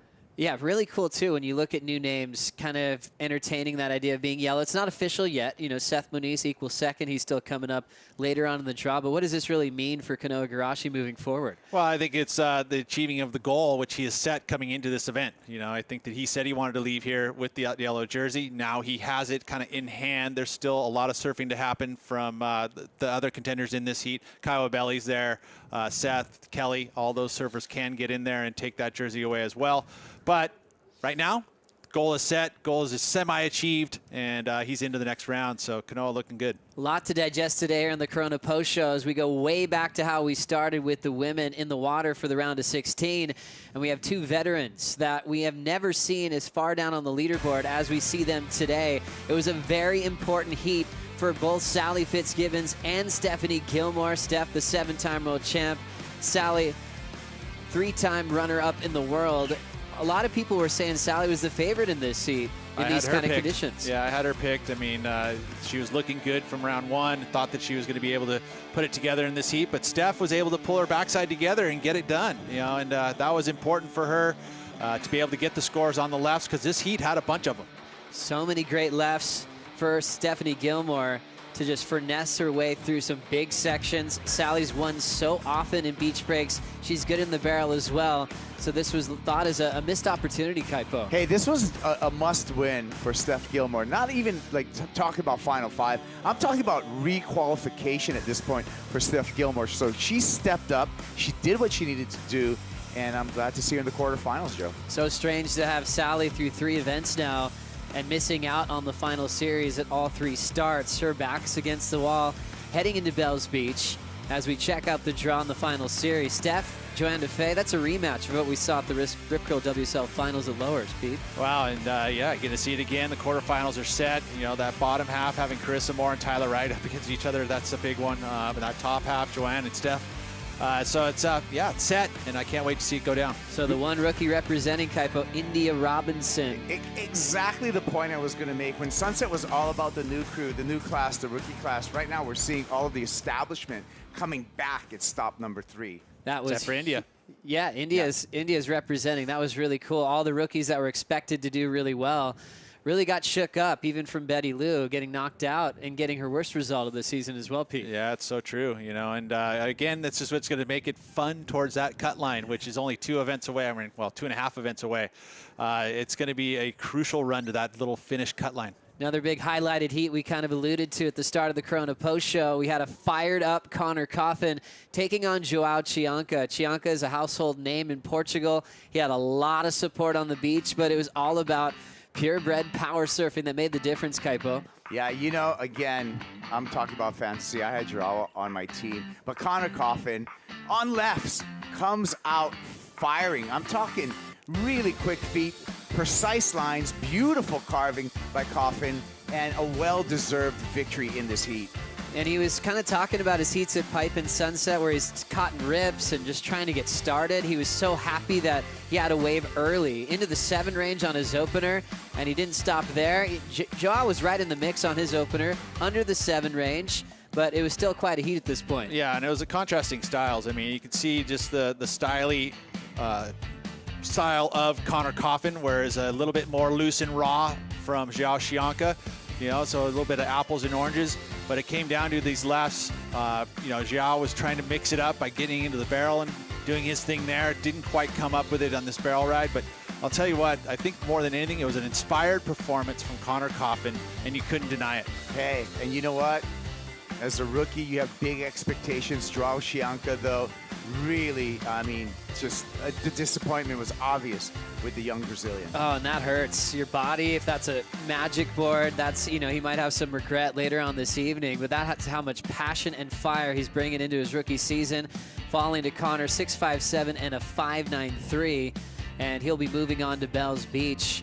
Chianca was interesting, you know, talking to Dave Proden in the lineup. He had kind of a lot to expect from himself at Pipeline, but I think he was already pinning this event as one to win as a rookie, and that was all the emotion we just saw. Yeah, you could see it. I mean, I'll say that they were kind of flat arms to the, it didn't have like full pointed elbows, so it wasn't going to be that much damage. But to your point, Joe, Joao actually surprised himself at Pipeline and disappointed himself here at Super Tubos. So I think it's balanced out for the rookie right now. You know, so he had one event that he did beyond his expectations, came into this event thinking he was going to do way better than he was. So the net on this one is pretty good for Joao. It's a bit of an education, right? It's learning. It's a process as a rookie.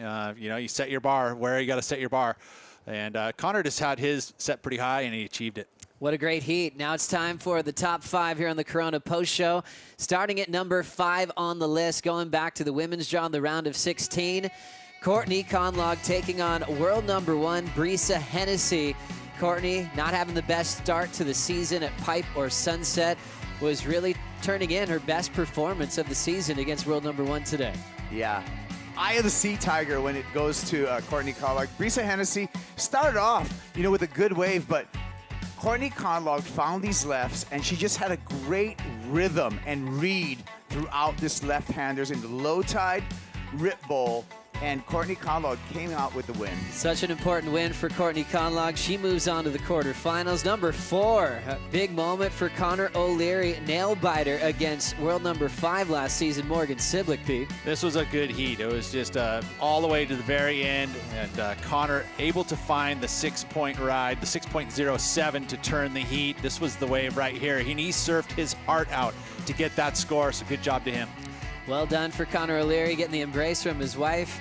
Tatiana Weston-Webb takes the number 3 spot, 14.83 total today, Kaipo. You think about Tatiana Weston-Webb and her backhand really being her weapon, but this time she turned to the lefts and put some power down, some snaps, and came back. A disappointing start so far for Tatiana Weston-Webb, but right now it's Super Tubos. She's got the number, and she is looking fire. So true, Kaipo. She's 14th in the world, so a very crucial result for Tatiana Weston-Webb moving forward.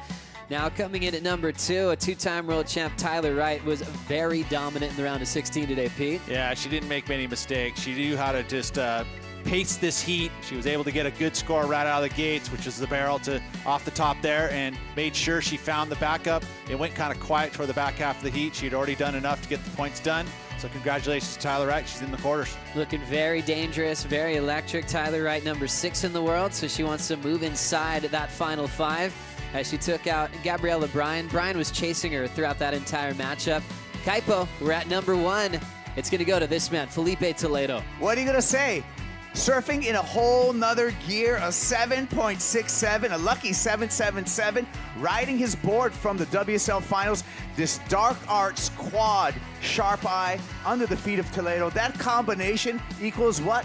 Progression, speed, and lightning quick reactions. I'm going to say Felipe Toledo is a favorite in this event and a well-deserved number 1 in our top 5. Pretty scary when you see conditions like we have today. I don't know how you beat a guy like Felipe Toledo. He's won here before, and he's just looked like he's heating up, heading into the next round where he draws Jake Marshall, the rookie who also had a huge takedown today against Leo Fioravanti, Pete. Yeah, so cool. I mean, you would have to say just by what we've seen today, we still have a few surfers we haven't seen. We had Italo had a nice quiet make, so he would be obviously in that top half of the draw. But I'll tell you what, Felipe, as far as performance level, he was the man. I suppose you talk about yellow. Kanoa's just edged out Baron Mamiya for the time being. We still have Seth Moniz coming up, and as well as Kelly Slater and Kyle Ubeli, which could have a shot at yellow as well, depending how far they go in this event. Yeah. Hey, it's unknown at this point who's going to be wearing that yellow jersey into stop number 4. So that's what makes it really exciting, and I'm looking forward to it.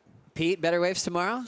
Well, we're supposed to see this kind of increase in swell. We didn't see it really tonight yet, which I think is actually a good thing because we'll see it kind of increase through the night into the morning because it is coming. You know, the surf line's been on it as far as the forecast goes. So we'll see a little bit more size tomorrow, which will be a good thing. We're still going to have to deal with the low tide, though. That's true. So join us tomorrow morning, first thing, worldsurfleague.com for that call at 7:30 local time to finish the round of 32, and also the women quarters on deck. Take care. We'll see you in the morning.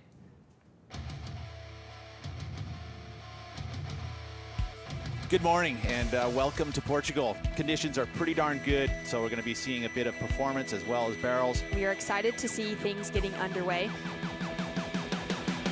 Joanne Defay using priority. Nice green face opening up in front of her. She's going to drive up into the lip. Nice snap under the lip. Comes in for that second one.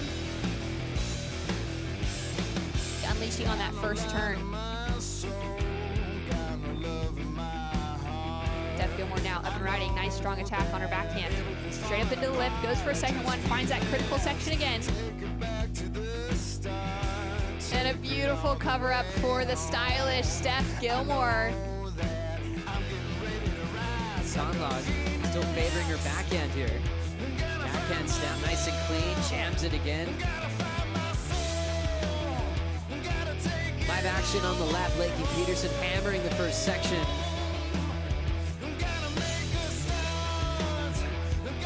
Carissa straight into it. All that power, all that flow. Connects 2 turns together. Drives off the bottom. Nice and 12 o'clock into that first pocket and up into the second. She's up and riding, just finding that beautiful line, threads that barrel, and comes in for a strong finish. Tati snapping on the left-hander there. In the lineup, Italo Ferreira. Big carve, love that hand drag layback. Going up into the air, grabs the rail, and he lands it. Toledo gets into his stride, snaps one off the top, and again, what's he got here off the bottom? Oh, and he rotates it. Hey, look at the fire coming off of Connor's tail right here. Just big blow tail. This copyrighted event broadcast is produced by the World Surf League for broadcast around the world and may not be retransmitted, reproduced, rebroadcast, or otherwise distributed or used in any form without the written consent of the World Surf League.